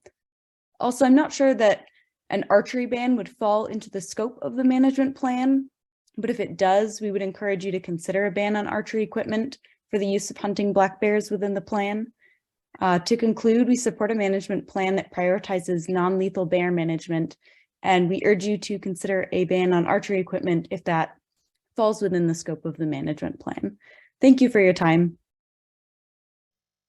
All right, thank you. And just to clarify, yeah, an archery ban would not fall into the scope of the plan, so that the management plan is not making specific recommendations about hunting regulation. Okay, we have next to contribute to the conversation, Matthew Duncan, followed by Nicholas Beckett. Hi, well, I wanted to pose a couple of comments or questions regarding hunting, since I kind of felt like that would be part of the management plan. So, but I'm not going to do that because I understand what you said. But my question is, if we can't talk about anything to do with bear hunting and the discussion is about the management plan, what is on the table as far as what it can do? I mean, talk about the procedural. I already know kind of what your timeline is. I'm just wondering what is it that I'm allowed to talk about? I've been waiting all day. I was expecting to speak at 4 and we got bumped. And so I don't know if you could just tell me what can we discuss on this issue if hunting is off limits. Sure. Well, I mean, I think we kind of already did that, though. Yeah. I think, Matthew, yeah, you know, it's a fair question, and I think what I would say broadly is that Brett provided an update about the peer review process, about the proposed monitoring approach, peer review, sort of recommendations, the technical advisory group, the goals, the timeline. So if you have questions or comments about those elements, and then previously there's been other presentations of the structure of the plan. Do you have recommendations or ideas about outreach, like some of the specific suggestions that the previous speaker made? That would be the kind of thing. The reason that I'm asking that we not spend time talking about bear hunting is that the plan is not going to make specific recommendations about hunting. Harvest is one of sort of like many factors influencing bear populations and bear status, but it is a separate process for us to make decisions about hunting regulations regarding bear. So that's not really this agenda item, and I want to hold us to that. Okay, so just to be clear then, so the management plan will not contain any possible changes or updating of regulations regarding hunting? Is that correct? Do you want to address that, Dr. Furness? Yeah, so I mean, the plan itself is not going to have regulatory regulations, but it's going to show a process of how we use collect data to evaluate the. And so I did want to point out that there are sub goals in here about hunting. So we want to provide opportunities for hunting as well as other forms of recreation and human interaction with bears. And also we would be using the information to inform decisions about hunting in an adaptive and structured process, some sort of decision matrix like is in the current bear, but with better information directly about population numbers. And so hunting is going to be affected in that way. The plan is not going to make any specific recommendations about seasons or whether the second bear tag, but it would provide the process of how we could use information then to come to you to discuss that later on. During a rolling process. Right. Yeah. And it may have some overriding considerations, but I think really the separation that you discussed yesterday as well is it's not things like second bear tag are not going to be in the plan. Methods of take. Nothing. I mean, that's some factual sort of it's that, you know, I mean, some of the regulatory setting that we're in, those types of things. Like what's currently allowed. But, you know, are we going to make a decision about a second bear tag as an example in the plan? No, but certainly there's going to be discussions about hunting, and I think Brett just nailed it. So we With might the scope. say in the plan that, you know, the things that are available are talking about seasons and methods of take like that, but we're not going to make specific recommendations about that, but we may acknowledge that the things that come to bear are seasons and quotas, etc. The current situation. Yeah. And I would just, maybe a sharper point is harvest, which is hunting, as a management tool. This is a management plan where we look at how we manage these species to meet our goal and objective. And harvest may be a part of that. So this harvest is a part of a management tool. How you get to harvest and what you allow and don't is a separate process, I think. But I think that's where in the management plan it's sort of thought about it. And again, we're not there yet as far as how it would be, but that's a way to conceptualize how that's included in managing these species going forward. Yeah, so I think that sort of what I said, no specific recommendations or changes to hunting regs. Sort of a global take on all of the things that influence bear populations, abundance and distributions, diversity, all of the things that we care about, bear conservation, and that includes a whole constellation of things, and one of them is hunting. But after this report is produced, then we can consider separately whether we are going to make changes to current hunting regulations. Correct. Not as part of the process. Is that? All right. Well, thank you. Thank you. Okay, our next speaker is Nicholas Sackett. Yes, hello, my name is Nicholas Sackett, Director of Legislative Affairs for Social Compassion and Legislation. Obviously was going to mention hunting as well.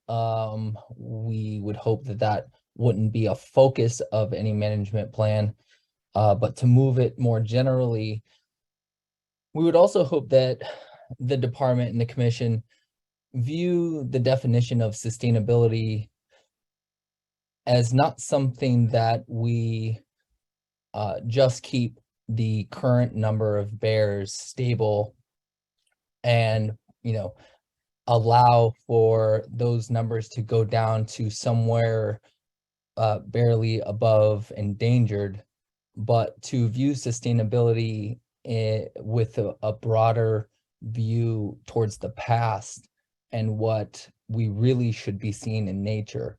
So broaden that scope of sustainability is what I'd ask the commission to do. Thank you very much. Nicholas, but that first goal, I wanted to write down the whole language. Could you just read it again, the goal about conserving? Yes, because I think it does touch on that question right now. Yeah. So the goal is, the ecological goal is to conserve abundant, healthy, genetically diverse, and resilient bear populations statewide and worldwide. And can I reiterate that that is not a final document? Yeah. That is not a published document. That's why we're Okay. talking about it. I just want to make sure That's that the people kind aren't of writing thing, this down yeah. as it's in the SACB tomorrow, the department's draft airplane. So Well, I mean, more than anything, I wanted to repeat it because I think to Nicholas's point, like, it's helpful. that's the kind of language, it seems like you're saying sustainability needs to be a higher bar than some sort of minimum population. Yeah, Exactly. Thank you. I hear you, and I feel like that's reflected We have in to the figure draft out statement what of that first goal. abundant means. What does abundant mean? Right. All right, thank you. Christina. Hi there. Yes, I am advocating for the CDFW management plan to come up with a sustainable plan that does not include killing of wildlife, bears, deers, and so forth. And wanted the commissioner to please consider seriously about how especially black bears bring a lot of benefits to the ecosystem. And it's a major part of the ecotourism to various communities. The National Park Service in 2021 said there were more than 3 million park visitors that spent about $4.5 million in local areas visiting parks like Yosemite National Park and all those areas. And they obviously provide a lot of jobs and economic revenues. So we hope that, people who go to these places, these beautiful open spaces, national parks, get a sighting of a bear or a deer or any other animal. So that is hopefully part of the consideration when you're doing management. And, I think especially for the bears and, particularly the black bears, I just want to throw in some really interesting statistics is that analogous to dogs, black dogs in this country worldwide, they have the highest rate of being killed. And there's some theories out there that there's something that socially people feel easier in killing animals that are colored black. And the research is out there if you're interested in looking at it. It's something that we should all consider, and I think take more care in how we treat all the animals in management under the CDFW.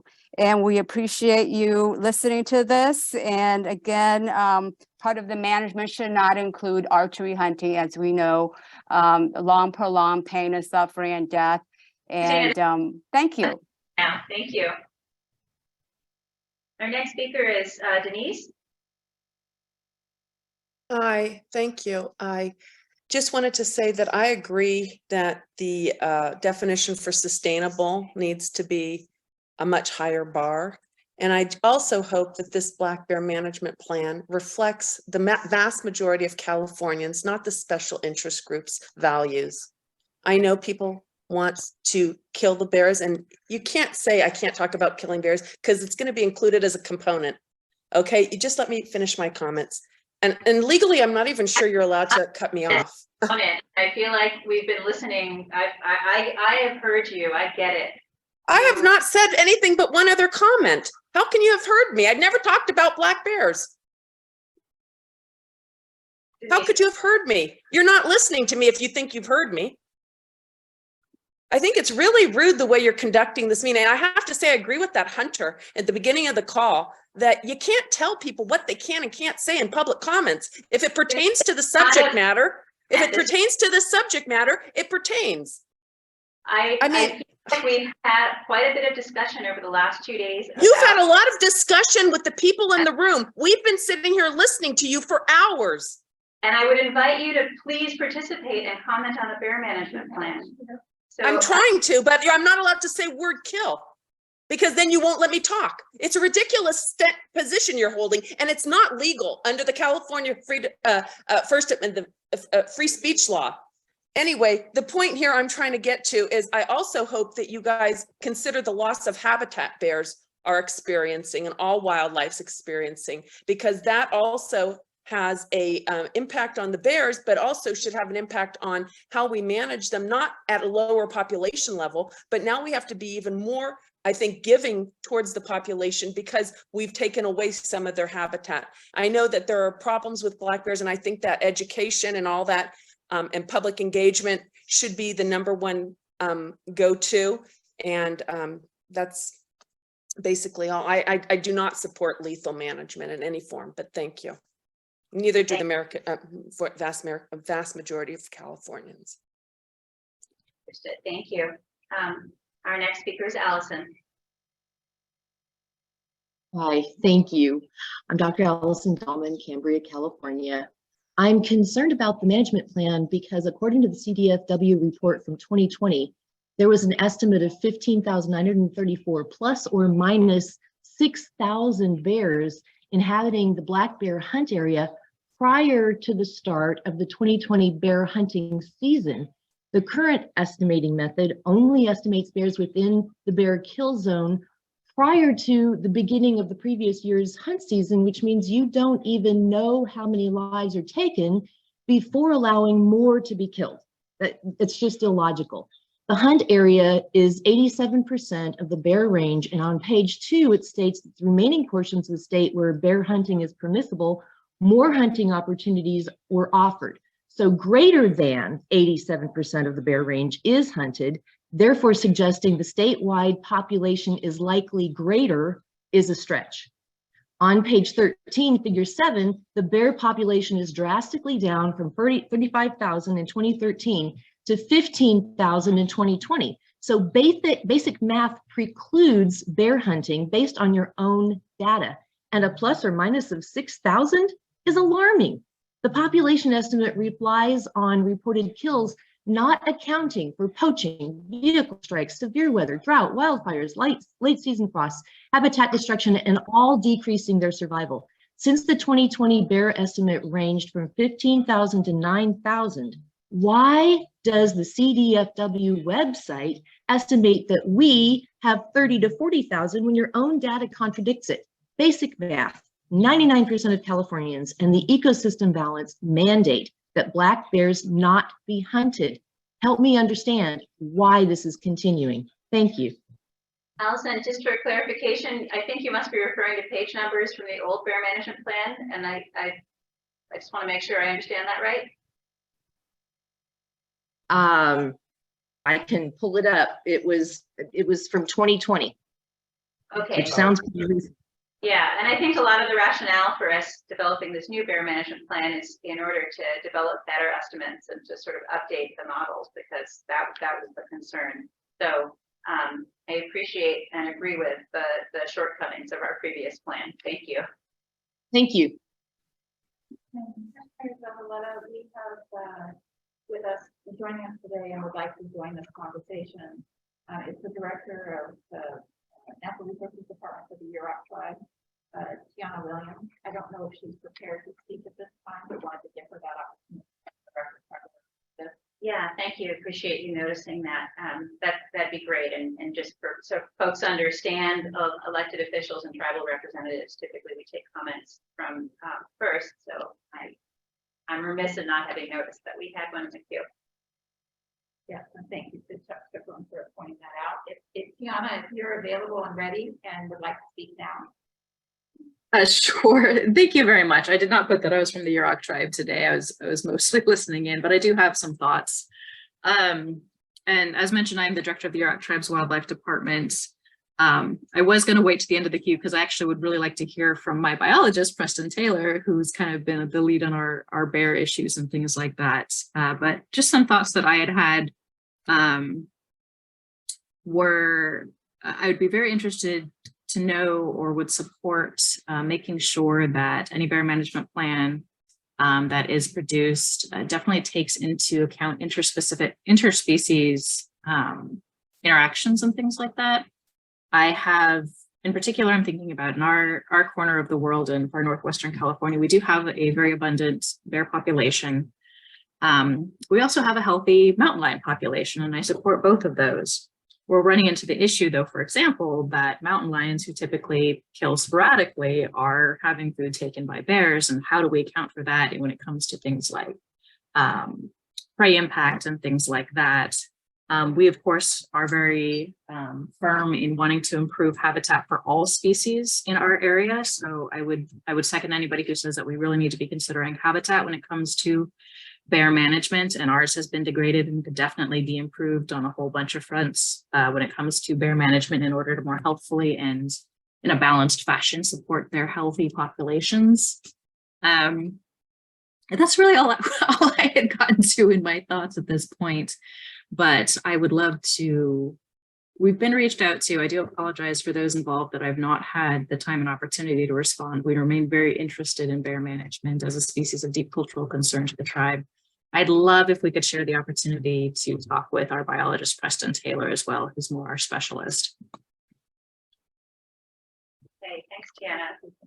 Yeah, that's fine. Preston, if you'd like to go ahead, and then he'll be followed by Allison.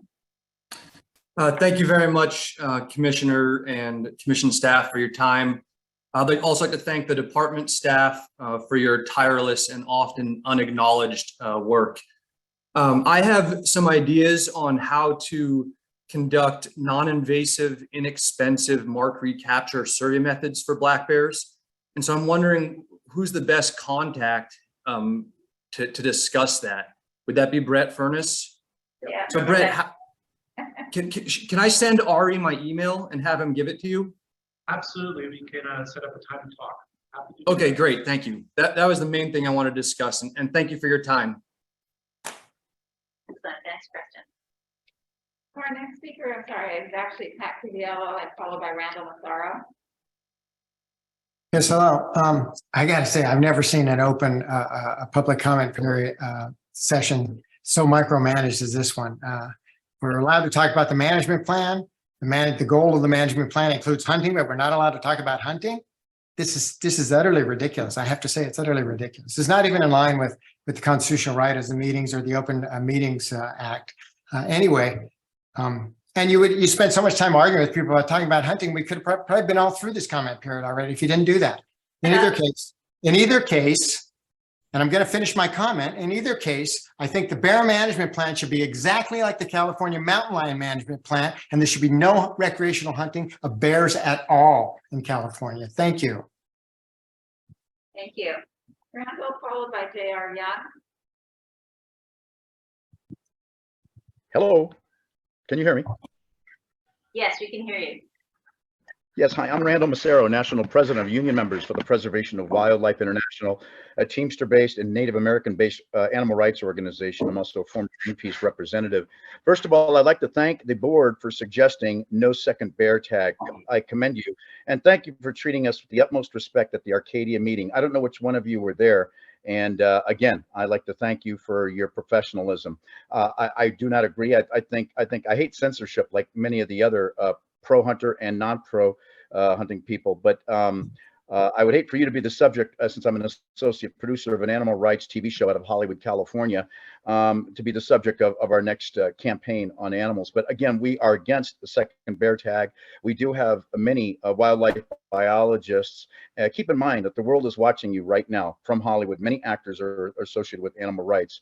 And I just want to let you know, please respect the Native Americans' point of view, whether it's Roger Dobson from Protect the Wolves or the AIM American Indian Movement, the Native American Church of the Ghost Dancers, and even other wildlife organizations like Center for Biological Diversity, Social Compassion Legislation, Project Coyote, many of our allies, colleagues, and friends. I'd like to thank you again for treating us with the utmost respect in Arcadia. And please, when you do consider any bear hunting. Keep in mind, we do have all these state, local, and federal agencies also killing wildlife besides hunters, archery hunters, trappers, and poachers, plus the drought and fires, also vehicle collisions with animals. So consider all, including pesticides, rodenticides that kill bears as well. Thank you very much for your time, and I appreciate you staying so long. Again, feel free to call me. You do have my number, as I shared it last time. I could share it with you again. I do not mind you guys calling us at 760-596-9665 if we could bring on more ecologists onto your team and help you with your bear management plan. Thank you very much. All right, thanks, Randall. J.R. Young, followed by Jenny Bird. Hi, thanks again for having me.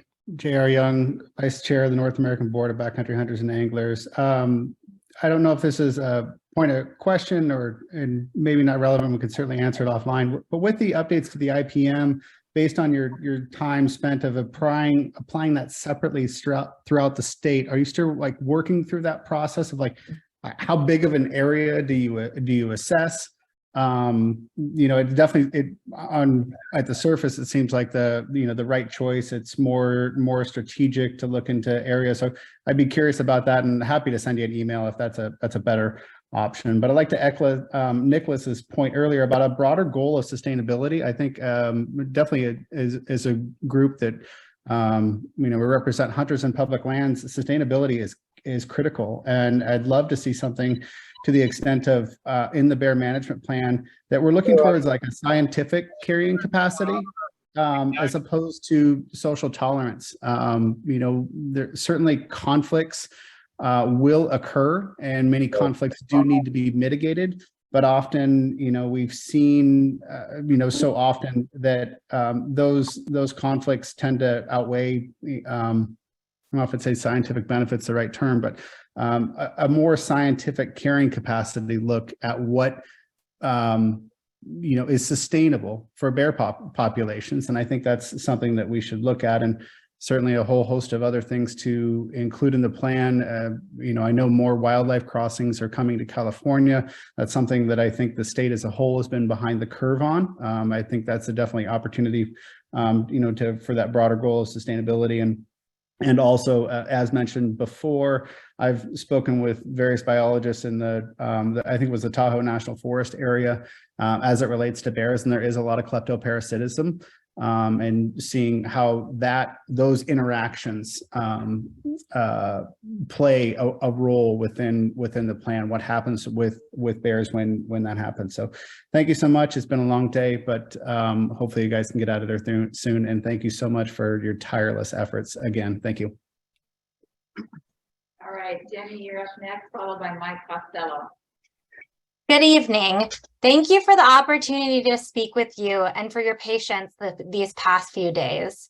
I'm Jenny Berg, California State Director for the Humane Society of the United States. On behalf of our members and supporters, we are very grateful for the DFW for undertaking the development of the Black Bear Management Plan, including undergoing a peer review using academic biologists for population modeling.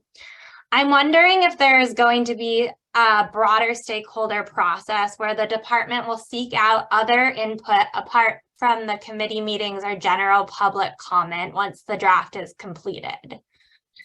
I'd also like to reiterate, and I'm sorry if this was already said, it was really, really hard to hear from Zoom. But we would like the opportunity to participate in the development process of the Black Bear Management Plan at the earliest stage. Perhaps it would be useful to request that the public submit formal scoping comments for the elements that they would like to see included as part of the new Black Bear Management Plan. Here are some of the elements that HSUS would like to see. And again, sorry if these were already said.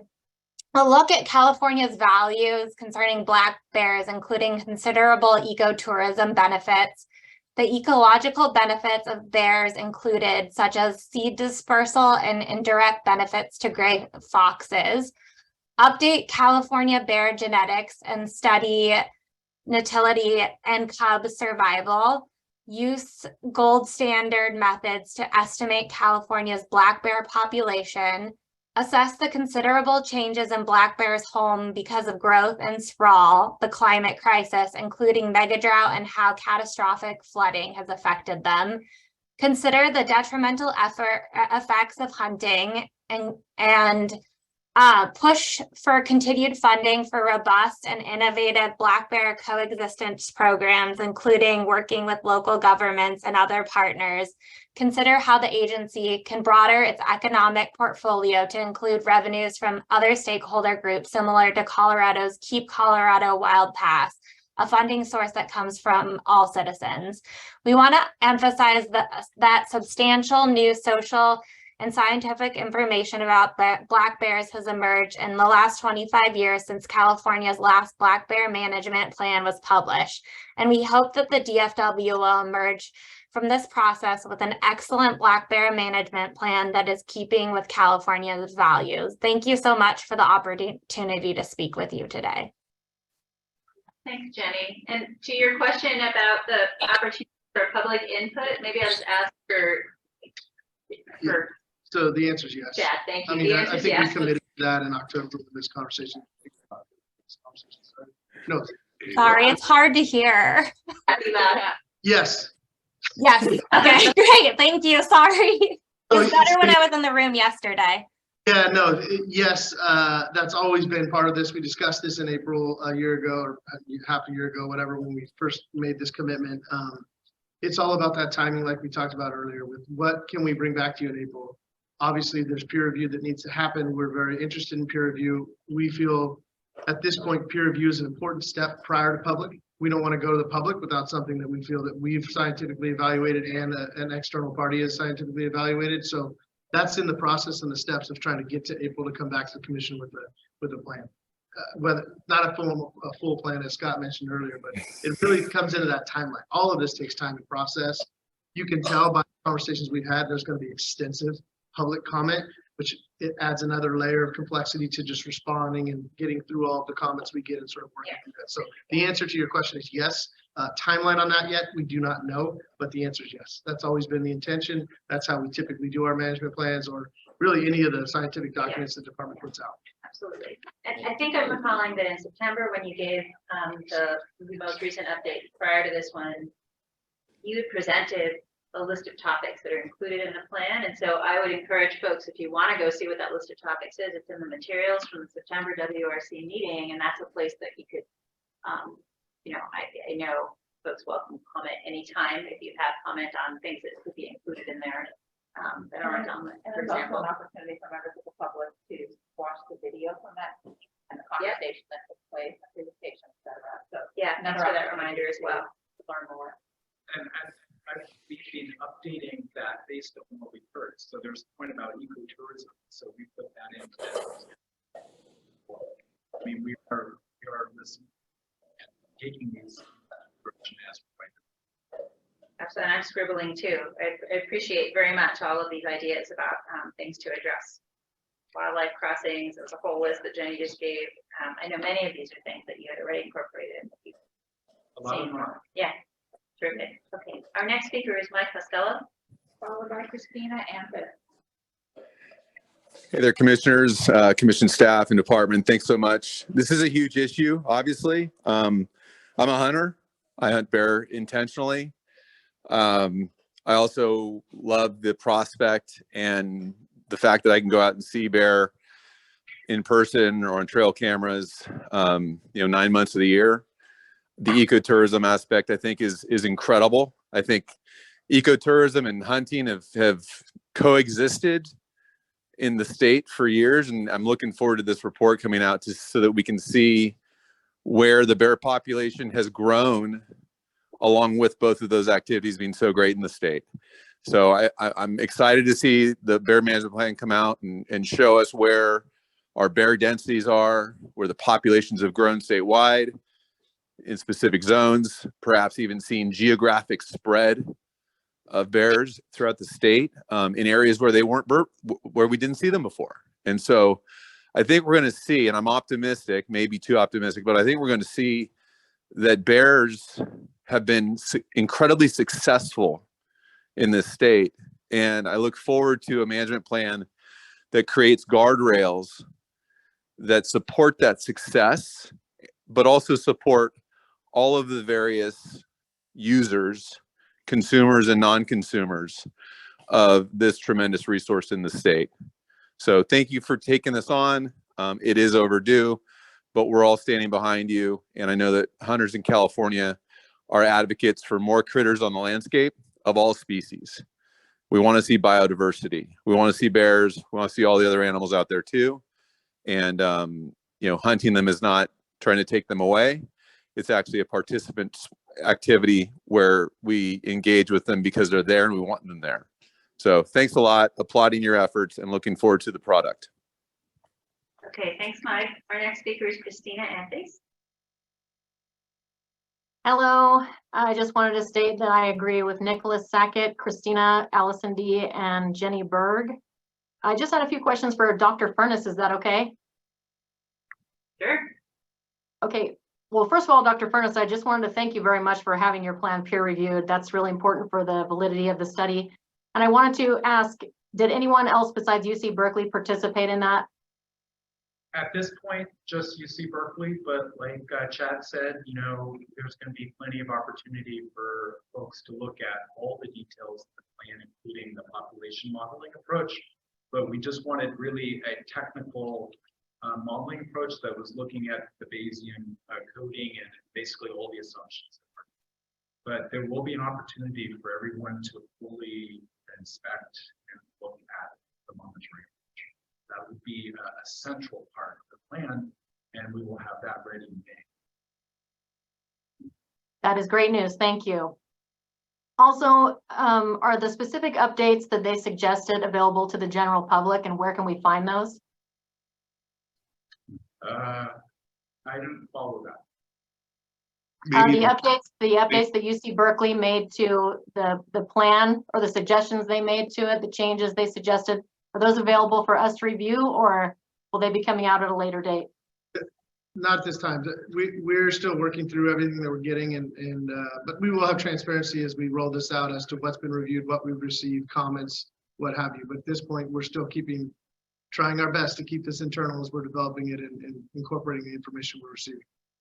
But I did provide a summary of that. So the main one was to make the plan so that it could apply and take into consideration variation in different regions of the state. And so I think that's definitely doable. And so we will definitely be trying to incorporate that and all of the other suggestions. Thank you. I'll look forward to those.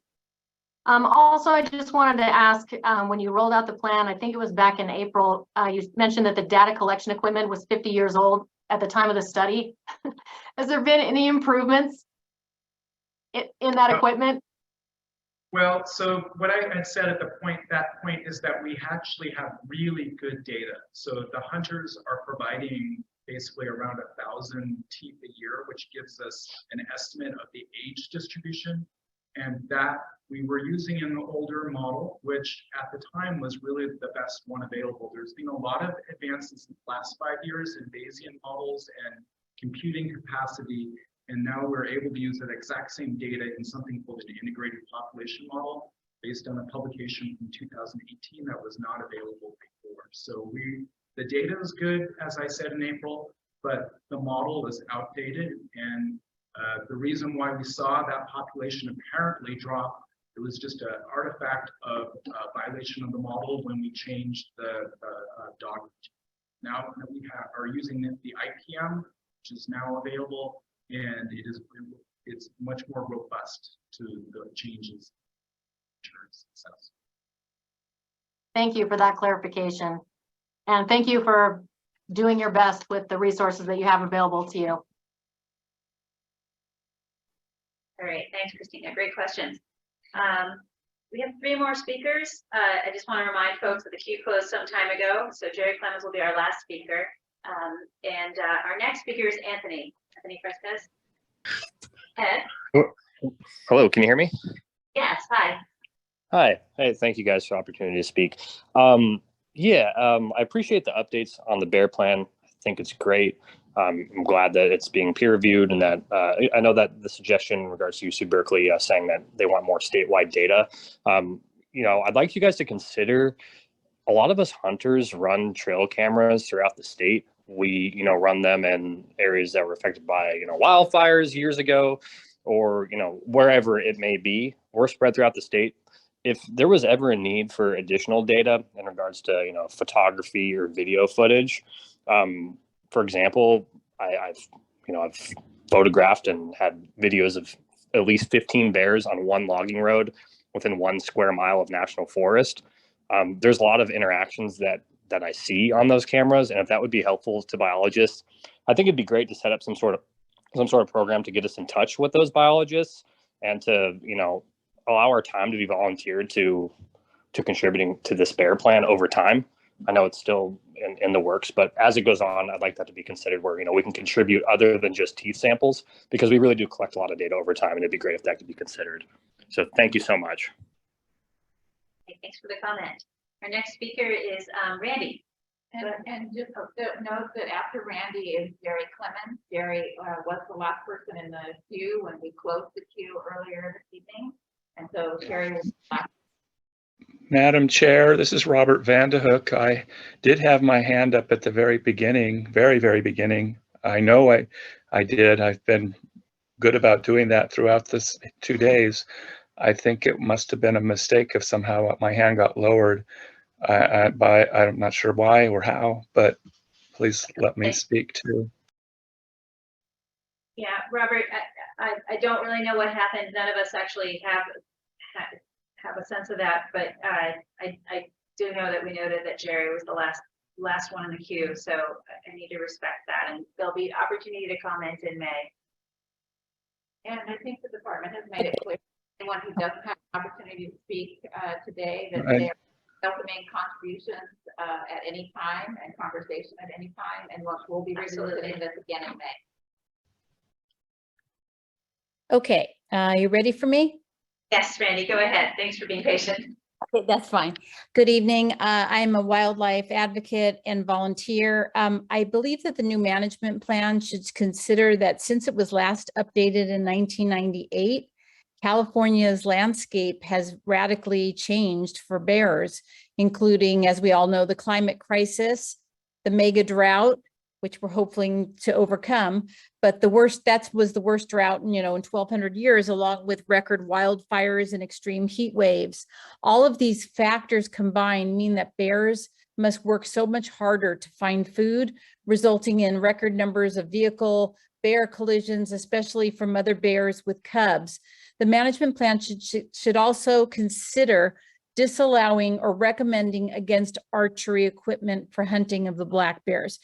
As we know, Arcadia residents last fall witnessed and heard a large black bear wandering with an arrow sticking out of his body. And I'm so sorry to cut you off, but the bear management plan is not a place where there will be recommendations about specific hunting methods of take or other hunting regulations. So that's something that we would have to take up after the plan is completed as a separate item. Okay, can I finish or? Yeah, I guess I'm just asking you to focus on the management plan, the management and conservation plan, because it doesn't actually specify anything about archery one way or the other. So it's not something we can address. Okay. I'll also ask that California's new plan consider all the benefits that black bears do for the ecosystems. I'm sure people have mentioned this before, but they're considerable ecotourism value to local communities and also to the ecology of their habitats.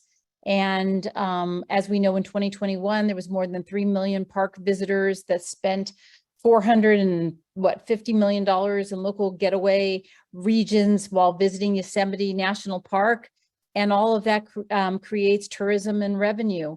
And most people that do go to Yosemite are hoping to view and photograph black bears. And as we know, black bears contribute to biological diversity through their various feeding behaviors. And for example, bears spread more seeds than birds. Thank you for your time, and good night.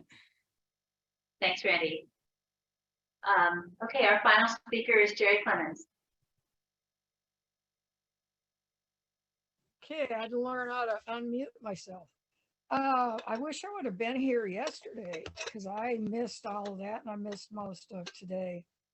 So what I am hearing then is you guys are just gathering information and correct on bear management, the plan. You're gathering a lot of information, and the information you already have, you shared like with Berkeley, all that other stuff, and you're not making any decisions whatsoever on any type of hunting. Now, at the very beginning, when I came in on the meeting and somebody was doing a description, they mentioned hunting. And then when y'all said that we're not going to talk about hunting, I was confused. It's like, well, that's all part of it. Anyway, I don't want to go into that. I've heard enough of it. But that is still, will be on the agenda eventually. And in listening to all of this, you guys, you've spent a lot of time. There are a lot of people spending a lot of time on these issues. What would be really cool, I believe, you know, if a lot of different organizations could actually be working with you hand in hand, not just you guys within the state. I would also like to see, I feel we really need to get the public really educated on coexistence, well, and even people within the system. We've got to learn how to coexist. And this, to me, the use of management, you know, the terminology of management, that's just, I believe that, I don't know any other way to say it. I believe that mentality needs to change because the situation is totally different today, really, what with the climate crisis and the extinction crisis that is going on. And anyway, because everything is connected, everything, you know, one predator I know. Anyway, like I said, everybody has said everything. I can't say it any, you know, better. I just wish that we would really be more cognizant of protecting all flora and fauna. And I believe if I had my way, I'd be stopping all hunting and fishing altogether until, you know, we get things under control.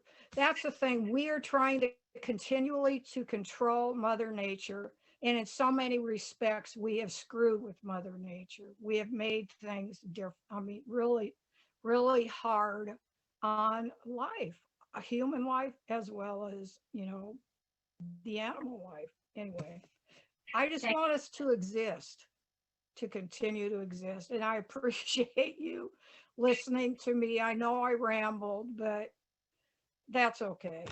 Anyway, thank you very much. Thanks, Jerry. Appreciate it. I think, you know, that's why we're all here. We're interested in those goals too. And that's a nice note to end on this conversation. I just want to thank Brett again for tremendous progress on this, for a really comprehensive look at how we can conserve and steward black bear effectively. And I'll reiterate, you know, we're all open to conversation input outside of these meetings as well. And so you can reach out to us. There are other opportunities to communicate with us about this and to provide input. It's a critical part of this process. All right. And I apologize to folks who didn't have a chance to speak because they joined after the queue, but it's after 6 o'clock now. And I know that we need to give a chance to our law enforcement division to give their update. And then we need to go to general public comment after that. So we're going to move to agenda item 11C, which is the law enforcement division update. And I think our lead today is not David Best, despite what it says here, because that's not who's sitting in that chair. No, I'm Robert Pelsman, captain with Law Enforcement Division, filling in for Chief Best. And if you don't mind, I'm going to cut my report down to just a couple highlights, actually one highlight. The 2023 CDFW Wildlife Officer Academy Class 66 began this past Monday with 50 cadets. These cadets will undergo a regimented 30 weeks of general law enforcement and wildlife officer training, including tactical communication, criminal law, firearms training, getting close, emergency vehicle operations, arrest and control, and much more. This diverse group of cadets represents communities from throughout California, and on behalf of Chief Best, I wish them well on their path to becoming California's next wildlife officers. And I'll keep it that short. Great, thanks. It's exciting to hear. They just go. How long is it started Monday and it ends when? It's about 30 weeks. 30 weeks. Excellent. And so actually, if you don't mind, just quick for public knowledge. Sure. Those individuals don't just go through the academy and learn about California's fish and wildlife laws and regulations and how to be a warden, etc. But they are also receiving the same training that your regular police officers receive, correct? Correct. Within that 30 weeks, it's fish and game specific training and what general law enforcement, like a sheriff or a police officer, would get. It's the same requirements. And then after that, there's additional field training for about 3 months. So I guess my point is, it's a huge time commitment that these individuals make in training about and the department makes in working. So to become a law enforcement officer, it's not just standard officer. It's a big commitment above and beyond. And how many wardens are there in the system? Oh, I should know this off the top of my Oh, head. I think more than I'll say about 400. How's that? Yeah. This is an awfully big state. That's a huge lift. So we're grateful for it. Grateful for all of their work, and forward to hearing about the graduation of this class in several months. Thank you. We can go to public comment on the law enforcement division update, and I do see one hand raised in Zoom. So I don't have any members of the public anymore here in the room. Oh, she took it down. Okay. So I'm just waiting a moment in case anybody does want to comment or discuss that very brief update, though, from Robert. Okay, I do see one hand raised. There are 3. Why am I not seeing 3? Randall, you go ahead. We have Roger, Robert, and Randall. Oh. Okay. Am I up or? That's why. So Yes. Roger is first, followed by Robert Vanderhook, followed by Randall Massaro. Thank you. Roger, are you going to speak or talk on the phone?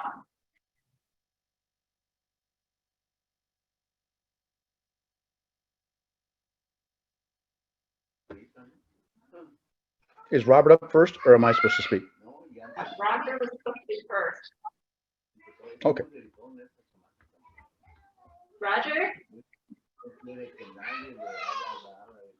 Not sure. Can you unmute yourself? Can you hear me now? There, we can hear you. Yes, thank you. You know, I still have a serious question. And it doesn't pertain to any issue in whether it's 11A, 11B, I don't care if it's 5. Why do you cut off negative comments? Because it seems that you're showing yourself as you don't want to hear a negative comment.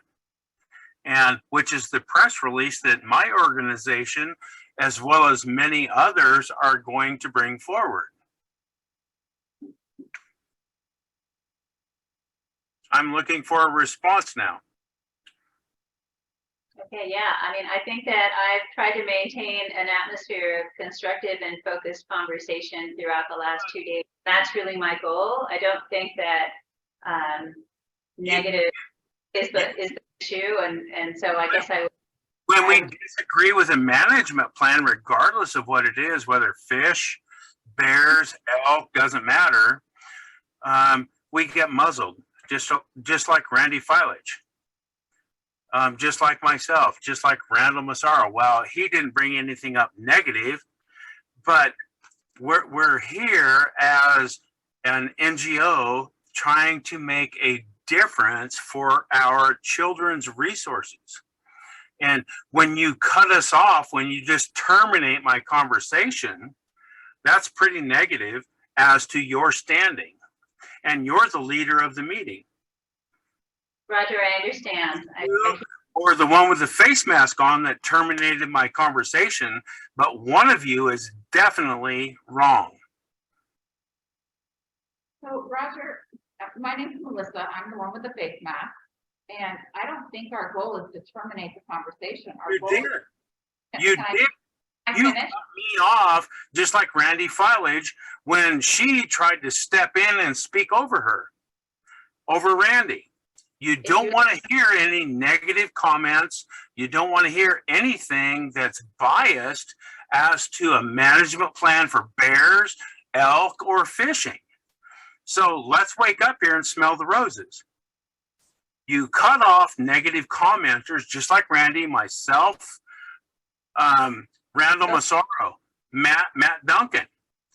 Roger, the point is that we are trying to keep the conversation focused to the appropriate. You allow the people in the room to speak go on and on and on and on forever, which, you know. Roger, we want to hear from you, but we want to hear from you on the appropriate agenda item.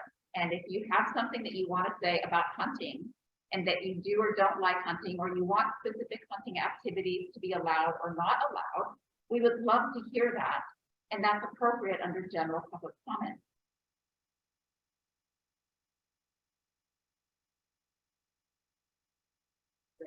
Okay, thank you.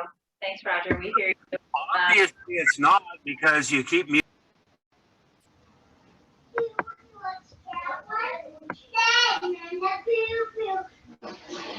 Obviously, it's not, because you keep muting me. Roger, this is the law enforcement division agenda item, and that is what comment is for. So I think that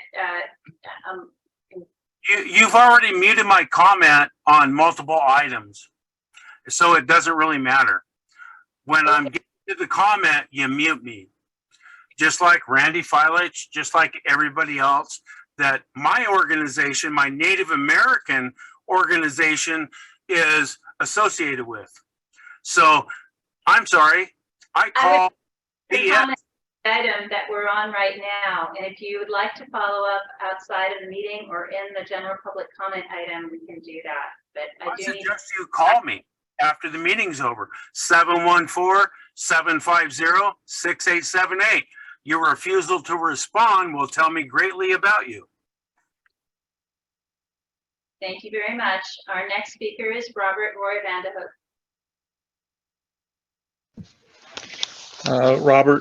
Robert Roy Vanderhook, and thank you for the opportunity to speak. And Madam Chair, regarding law enforcement, I had two very positive experiences over the years, both of them related to heron and egret violations of private people destroying their nests. And one was Lieutenant Smurl, Captain Smurl, and he and a biologist helped save a heron rookery in Marina del Rey, and that was around 2000. And then an enforcement Lieutenant Captain Wood in Malibu helped with saving a heron rookery and egret rookery, 4 species: black crowned night heron, great egret, snowy egret, and great blue heron rookery for four ardeids, wading birds.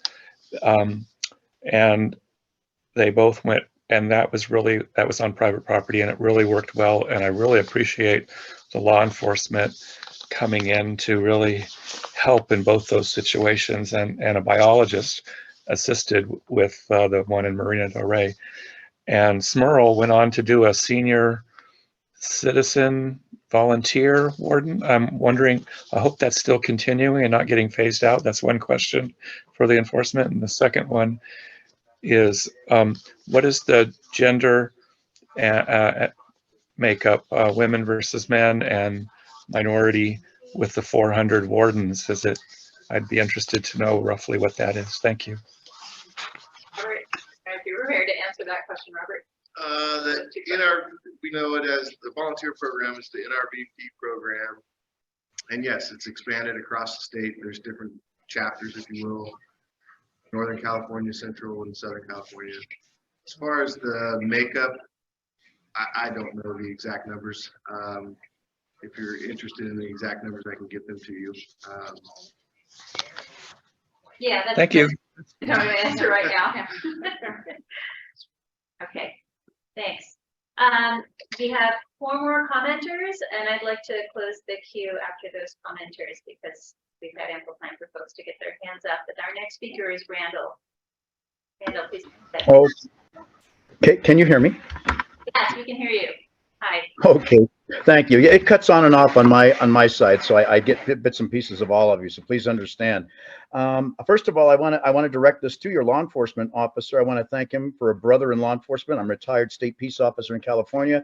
I worked with the FBI and gangs and drug cartels, trained by them. Worked with high-ranking security clearance to guard high-ranking dignitaries and politicians. Retired and still came back to animal rights, for that was my calling.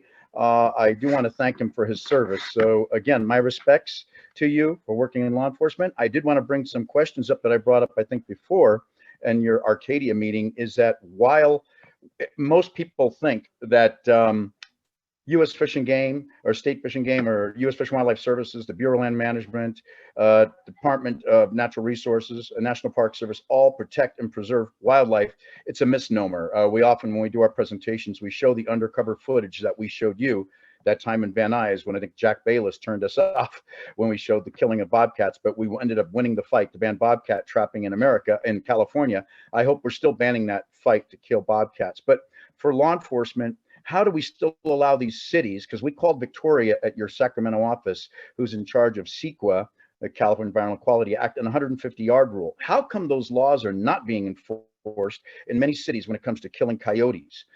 You have cities like Downey, West Covina, Walnut, with trappers going around with BB guns, pellet guns, shooting a coyote in the face 14 times. We have undercover video footage. The FBI taught me very well. Simple fact, Lowell Miller, that was caught shooting a coyote in the face 14 times from the Sierra Lakes Golf Course in Fontana, killing a coyote. And yet it's a slap on the wrist. Michael Jackson Rodriguez that shot that deer in a deer preserve in Monrovia. Thank God we put pressure on the DA to slap his wrist for 3 years to take his license away. But I'm saying is a lot of your laws are not being enforced. As a fellow peace officer and working in federal law enforcement as well as state law enforcement, I don't see it being followed through. State Fish and Game, everyone knows, is usually we're playing against a stacked deck. I've been your worst critic when, as I told you in Arcadia, when it comes to fish and wildlife. I would like to see the laws enforced. Thank you. Okay, thanks. Then if there's an answer to that, well, coyote, big issue in urban areas in Southern California, Randall, I think we hear you on that, and it's probably, I'll let you address it if you'd like to, but there's a lot there that. Yeah, there's a lot there. We're sorry, your conference is ending now. Please hang up. Somebody else's conference is ending now, not ours. That's mine. I don't know what's happening with this computer. I'm sorry. Keep going. Thank you for that. Okay, Randall, thank you for the comment and thanks for raising the issue. I don't know if I'm prepared to respond to that right now. Our next commenter is Christina Anthes. Thank you very much. I just have a quick question for Robert. I was wondering, do you know if the program provides tranquilize and transport of wildlife training for the cadets coming in? I don't believe so. I believe that is in-service training, which would happen after the academy. Okay, thank you very much. Okay, thanks. Our next commenter is Johnny Casares.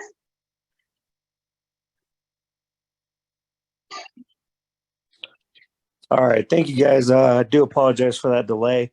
I do want to say thank you to the law enforcement team. I've had a very positive experience every time I've interacted with you guys multiple times while avian hunting, deer hunting, elk hunting, or bear hunting. It's always been a positive experience. I do have one question as far as being able to carry a firearm while deer hunting. Is the only time where it's restricted. Why is that, and why hasn't that been changed in the past, since you can carry it with any other animal? I don't, I mean, my answer would be that's the law, that's the regulation. I don't know right now, without looking it up, I don't know the rationale, the reason behind the law. No, I that's fine. Thank you. I just find it very strange that it's only specifically to deer hunting, not elk, antelope, bear, or any other animal while archery hunting.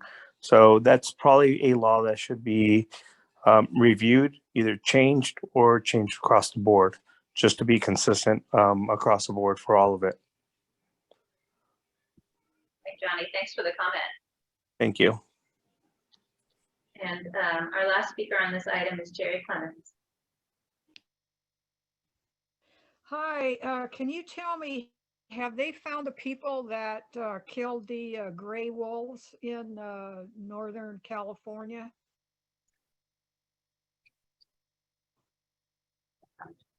I think this. I don't have a comment on that right now. Yeah, Jerry, Okay. Scott, do you want to, there's an ongoing I can't, investigation. yeah. Well, that's okay. All right. Yeah, thanks for the question. Okay, thanks. All right, well, I just want to reiterate my appreciation for everyone's patience hanging in here till the end of this item. That is the end of department updates, and we've been going for a couple of hours without a short break once again. So even though it is this late, I do want to suggest a short break for folks to be able to get up and use the restroom. So it's 6:22. We will reconvene for item 12 at 6:30. All right. Thanks everyone for hanging in there.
All right, welcome back. I misspoke slightly earlier when I said that we just had general public comment left to go. We also have future agenda items, which is item 13 coming up after this. And I raised that partly because we're going to go to public comment. The hour is quite late. Normally we've ended our meetings by now. So I'd like to ask people to go ahead and put their hands up if they would like to make public comment. And based on how many folks want to comment, we're going to limit it in time to.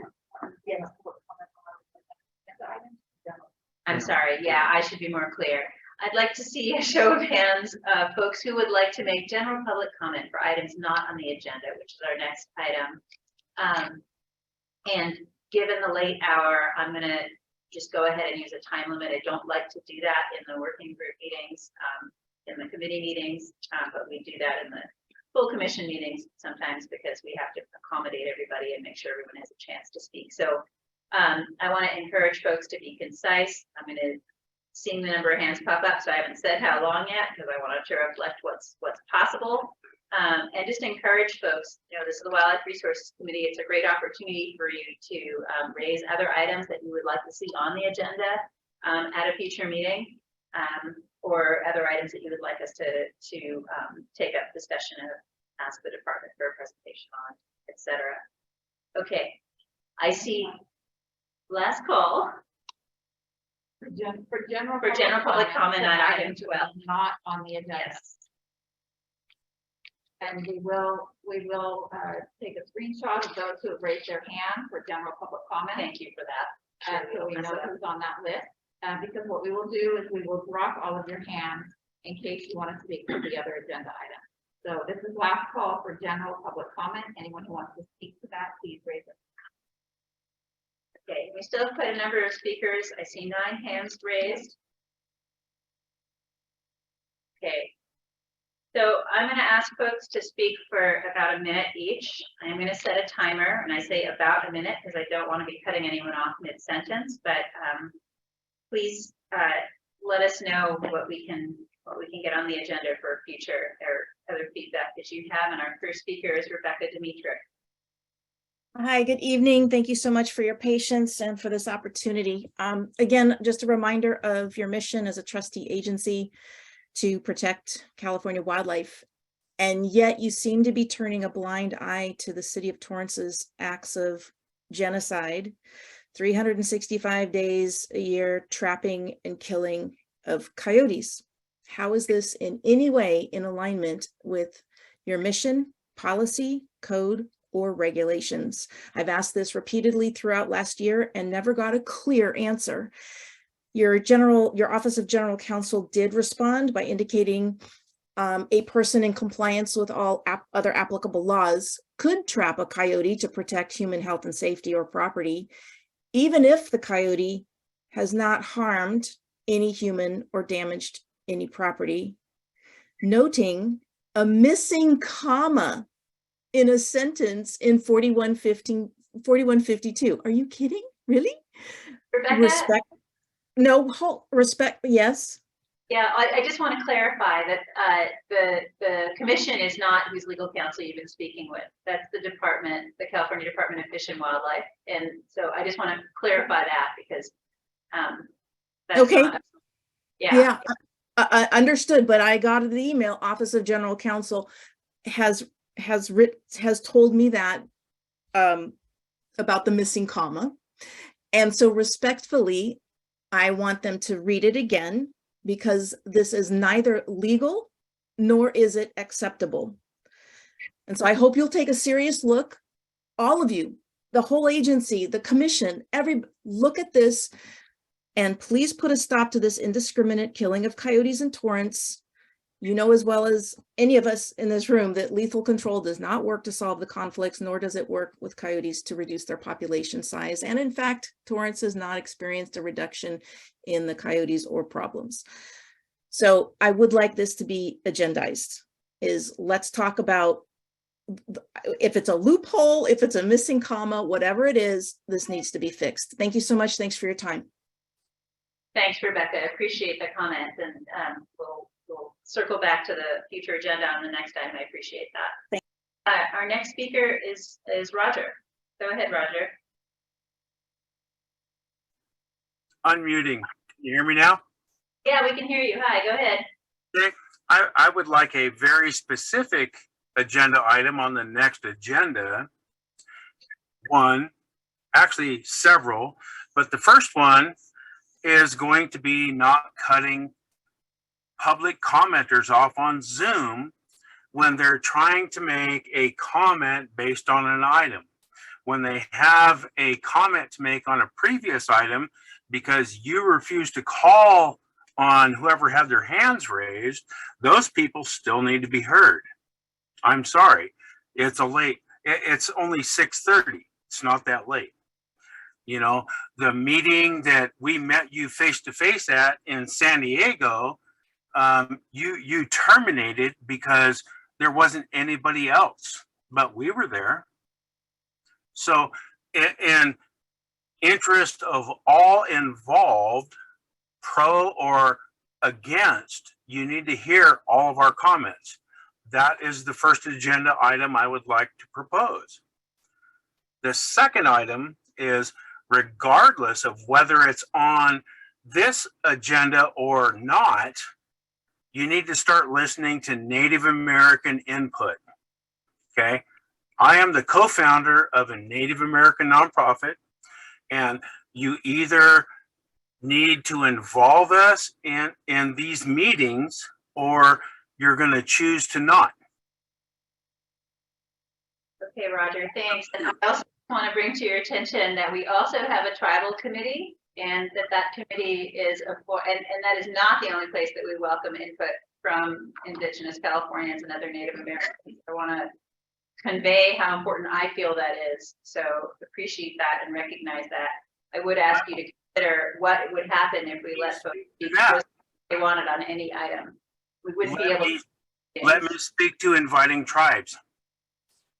It's been my history and 15 years of managing and directing tribal cultural resources for the nonprofit that I co-founded, that all I hear is complaints that the tribes never respond. Well, then start taking into account organizations like mine that are tribal member co-founded. Reach out to us. We have resources to help complete studies. We have the public that actually desire to see legitimate studies. Okay, thanks, Roger. We're at 3 minutes, so I'm afraid I'm going to have to move on because we said 1 minute. So I'm gonna try to do a better job keeping time here so that folks can get home. Appreciate your comments. Christina Anthony, please go ahead.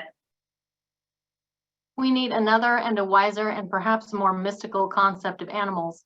Remote from universal nature and living by complicated artifice, man in civilization surveys the creature through the glass of his knowledge and sees thereby a feather magnified and the whole image in distortion. We patronize them for their incompleteness, for their tragic fate for taking form so far below ourselves. And therein do we err, and greatly err. For the animal shall not be measured by man. In a world older and more complete than ours, they move finished and complete, gifted with the extension of the senses that we have lost or never attained, living by voices we shall never hear. They are not brethren, they are not underlings, they are other nations caught with ourselves in the net of life and time, fellow prisoners of the splendor and travail of the earth. Henry Beston, 1928. I'd like to see more conservation, less catering to hunters, and the elimination of wildlife services in California. Thank you very much, and thanks for your patience, you guys. Geez, this is a long meeting. Thanks, Christina. Our next speaker is Robert.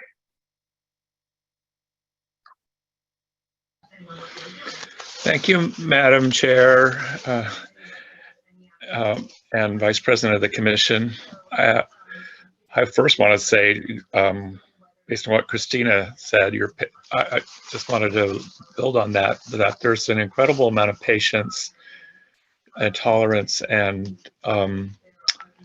sharing that's gone on today and yesterday, and letting the speaker speak as long as we have and not having had time constraints. And I understand why you're going to do this now for this general public comment to keep it short, but I hope you'll continue regardless of different individuals, that I found it to be very sharing and listening, and I spoke a lot in these last 2 days. I'd like to see on the agenda something about the Osprey, which is not the bird, the program of fines and pollution events that comes to the department, or to the department and the commission, and a breakdown of how much is going for wildlife, fisheries, and kind of a breakdown of how that's working. I heard this about 20 years ago, that, and that's a long time ago now, 20 years ago, that the budget was increasingly, that Osprey funds was a very positive thing for the department and the commission. And I'd like to see rewilding happen. I think the evidence is clear from Joseph Grinnell, Clinton Hart Merriam, federal zoologists, and University of California, Berkeley zoologists, early reports 20 years ago at the beginning of the scientific journal studies in California, that the bison was native to the state in like Lassen and Modoc County, that the greater sage hen, not the sage grouse, but the Colombian sharp-tailed grouse, I should say, was native to the northeastern part of the state. The wolf was native to the state, and the wolf is back, but barely. The jaguar was in the California. That just in the interest of time. I Okay, appreciate okay. comment. Okay, I get it. Thank you. Rewilding. Rewilding. Okay, thank you. James Stone, you're next. Thank you, Vice President Zavaleta, Commission staff, department staff, James Stone, NorCal Guides and Sportsmen's Association. It's been a very long meeting. Really appreciate your guys' patience, and thank you for all of your time today. I have a public comment that has been brought up. I think the first time I brought it up was 2017, I believe, if we go back in the historic records. But we've asked as a fishing and a hunting guide community to be available for our electronic logbooks and to start categorizing our all of our logbooks electronically. We even offered to pay for it back in 2017. We were told by the chief of technology for the department that we couldn't do that because of privacy issues. But what I'm referring to is when we're scanning our hunting and fishing licenses of our clients, and on their hunting and fishing licenses, we could scan them, upload the information immediately in. It also obtains real-time data for the future for harvest when it comes to salmon, sturgeon, steelhead, whatever it might be that the guide is fishing for that day. It also allows us for better management tools. I think we're underutilizing that information, especially now that we're going to be looking into sturgeon harvest after today's conversation, and also striped bass with the slot limit. So I would encourage the Fish and Game Commission to either take this up or have a discussion on it about the guide logbooks. Currently, they are done by pen and paper, and they're required to be sent in by law to the department every 30 days by the 10th of each month on the following month. It would be a lot easier if we could get these to electronic, and we would also be able to collect and analyze data a lot better in the future for our fisheries and also for wildlife. Thank you guys so much again for your time tonight. Thanks for the comment, James. Our next speaker is Pat Cuviello. Yes, I thank you. I'd like to speak to some of the process I saw in this meeting today, which I found troubling, and no disrespect to you, Madam Chair, but when you were saying, it's getting late and we like to move on, and you were challenged on that with the speaker who said, taxpayers, and you said, well, we're volunteers. You are volunteers. You're 5 volunteers who are representing 40 million people in California. And if getting out of there on time is your main goal, then I might suggest you consider resigning. And because there are plenty of people who would love to be in your position right now, and I'm one of them. And I will never be in that position because I will never get a political appointment to that position. But we come here, as Californians to you guys, because this is the process, and we expect to be heard respectfully, and we don't expect to be the goal to be to get us out of there as soon as possible. And like I said, I mean no disrespect for you, but there are plenty of people that would love to be in your position, and that's it. Thank you. Thanks, Pat. Yeah, and I'll just say that I wanted to provide that information and specifically in response to the comment that was made earlier, and you know, that it's certainly not a reflection of how much I value the role that I play or the responsibility that I have. It's not my primary goal to get us out of here early, but I do have to respect all of the people who aren't with their families this evening, aren't on the clock anymore, and are still here. And you know, that is part of my role too. So I appreciate the comment. And our next commenter is Grant McDuff. Hi, thank you for letting me speak again, and thank you for the work you guys have been doing.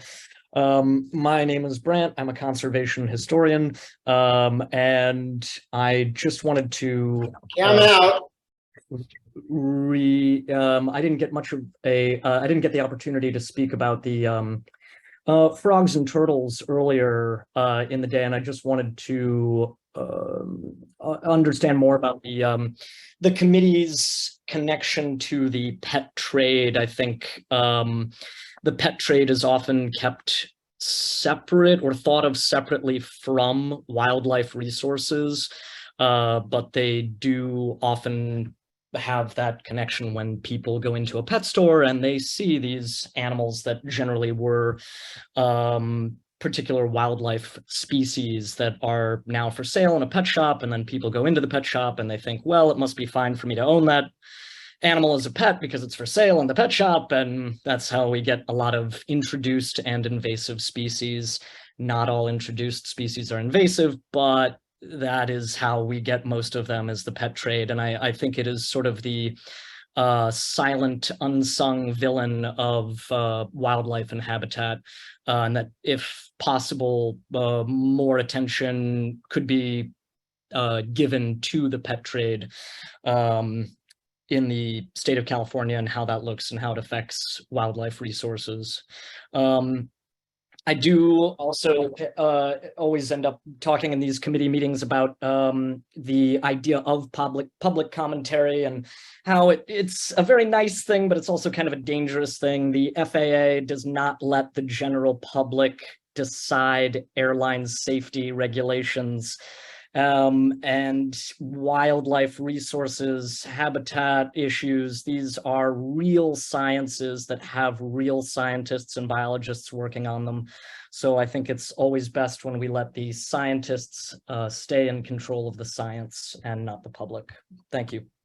Thanks for the comment. Okay, we have two more speakers who had their hands up before the queue was closed. Randall, you're up next. We can't hear you, Randall. You need to unmute. Let's try it again. There we go. Are we good? Yep, we're Okay, good. thank you. Commissioner, I keep getting your name wrong. Is it Zavaleta? Yeah, that's right. Oh my God, I got it right. Hallelujah. Well, thank you very much again, Commissioner. I know you guys are probably bored with me coming on speaking for the third time. As most I ever spoke to you since had that COVID-19 for 3 years. But before that, we had a very ominous relationship with your past board members like Jack Bayless when I brought in Channel 7 News, Channel 5 News, KNX 1070 in LA, bringing attention to many of the issues with fish and game. I would like to ask you, because while we paused from the last time I spoke, I had 13 calls from Native American entities that are connected with our Teamsters Union, since my family started the Teamsters when they first became Teamsters in the United States years ago. My family's from New York, a proud Teamster member and representative. Keep in mind that the Native American community, they just let me know that the reason why they don't participate in many of the things is the same thing would happen in one of the coyote killing cities, Arcadia, California, where they kept voting to kill more and more coyotes. We brought in 30 Native Americans from different nations to speak to City Council of Arcadia, and they laughed at them. They made fun of them. The same over in Reno, Nevada, the same in other places where they get laughed at quite often. So I would suggest, again, if you could reach out to more of the Native American community, because these animals are held sacred to many natives, just like we ask natives to fight for our country, to respect our flag. We honor the Quran. With Muslims, we honor Judaism, we honor Catholicism, we honor every religion, but the Native American community that holds the bear, the buffalo, the wolf sacred, we keep killing these animals. And hunters often say this misnomer that hunters say we eat what we hunt. Really? How many mountain lions did you eat this year? How many bears did you eat this year? How many wolves and coyotes did you eat this year? Badgers or wolverines or mountain lions did you eat this year? So I beg to differ when this credo of hunters makes them look so good. I like to expose the corruption. In FBI training, that was the #1 thing they taught us, is expose corruption, but win the hearts and minds of people. But also, they also have a class on deception. I'm not deceiving anybody. The simple fact is we got to expose the truth. If Fish and Wildlife seriously enforces wildlife laws, start going out. Put up, we're at 2 minutes. Okay, start going after the cities that are killing coyotes, and enforce CEQA and the 150-yard rule, and stop letting trappers shoot the coyote in the face 14 times. That's barbarism, and that's animal cruelty. Thank you very much for the time. I appreciate it. Thank you, Randall. Our final commenter today is Mike Costello. How about that? I held off, but when you put the minute limit on, I figured I'll throw in for this. Appreciate what you do. Hunting and procreation all started about the same time. They're both natural. People have the option to not participate or participate. And I just think that whenever we've had minority enlightened groups or social norms take hunting away from cultures, they've been very dark times in our history. And I appreciate the fact that this commission and department supports equity and access and opportunity, as well as successful, sustainable support of all the critters on the landscape. Thank you. Thanks for the comment, and I misspoke. Mike, you're not the last speaker for today because we have another agenda item. But that concludes general public comment for items not on the agenda today. And so unless anyone has any other input, we're just going to move on to item 13, future agenda items. I'll turn it over to Ari to walk us through. So for the next agenda item, there is a work plan as an exhibit in the, I think, exhibit 1 in the meeting materials. And there are a few additions, so as I go down, I'll mention those as well, and changes based on what happened today. So May is our typical vetting month for periodic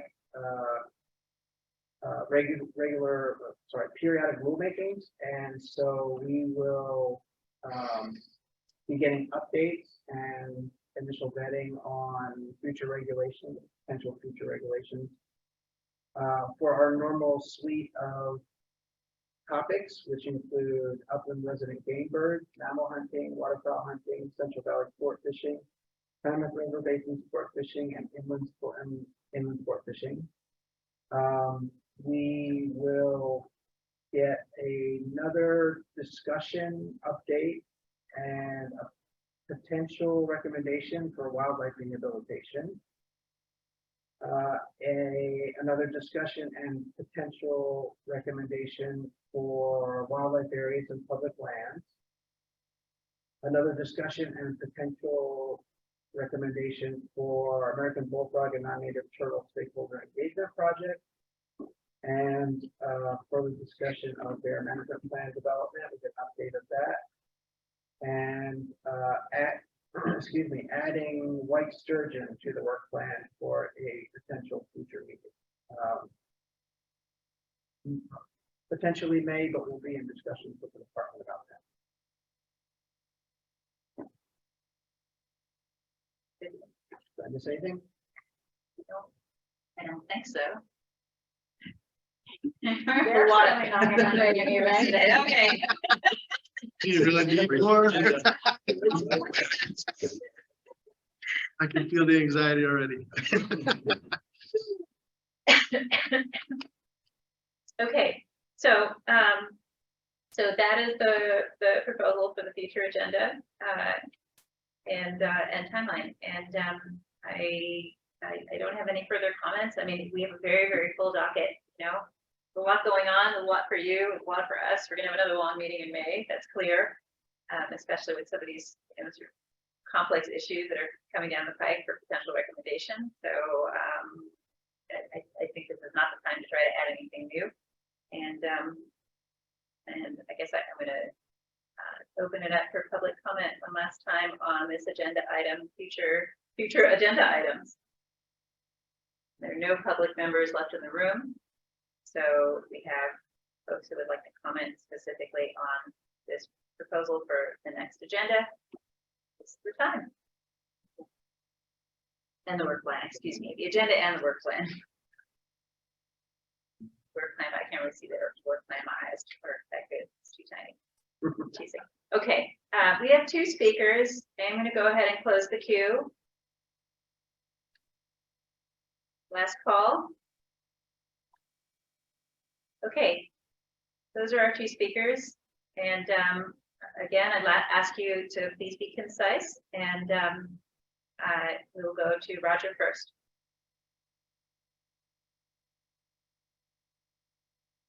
Roger? Testing.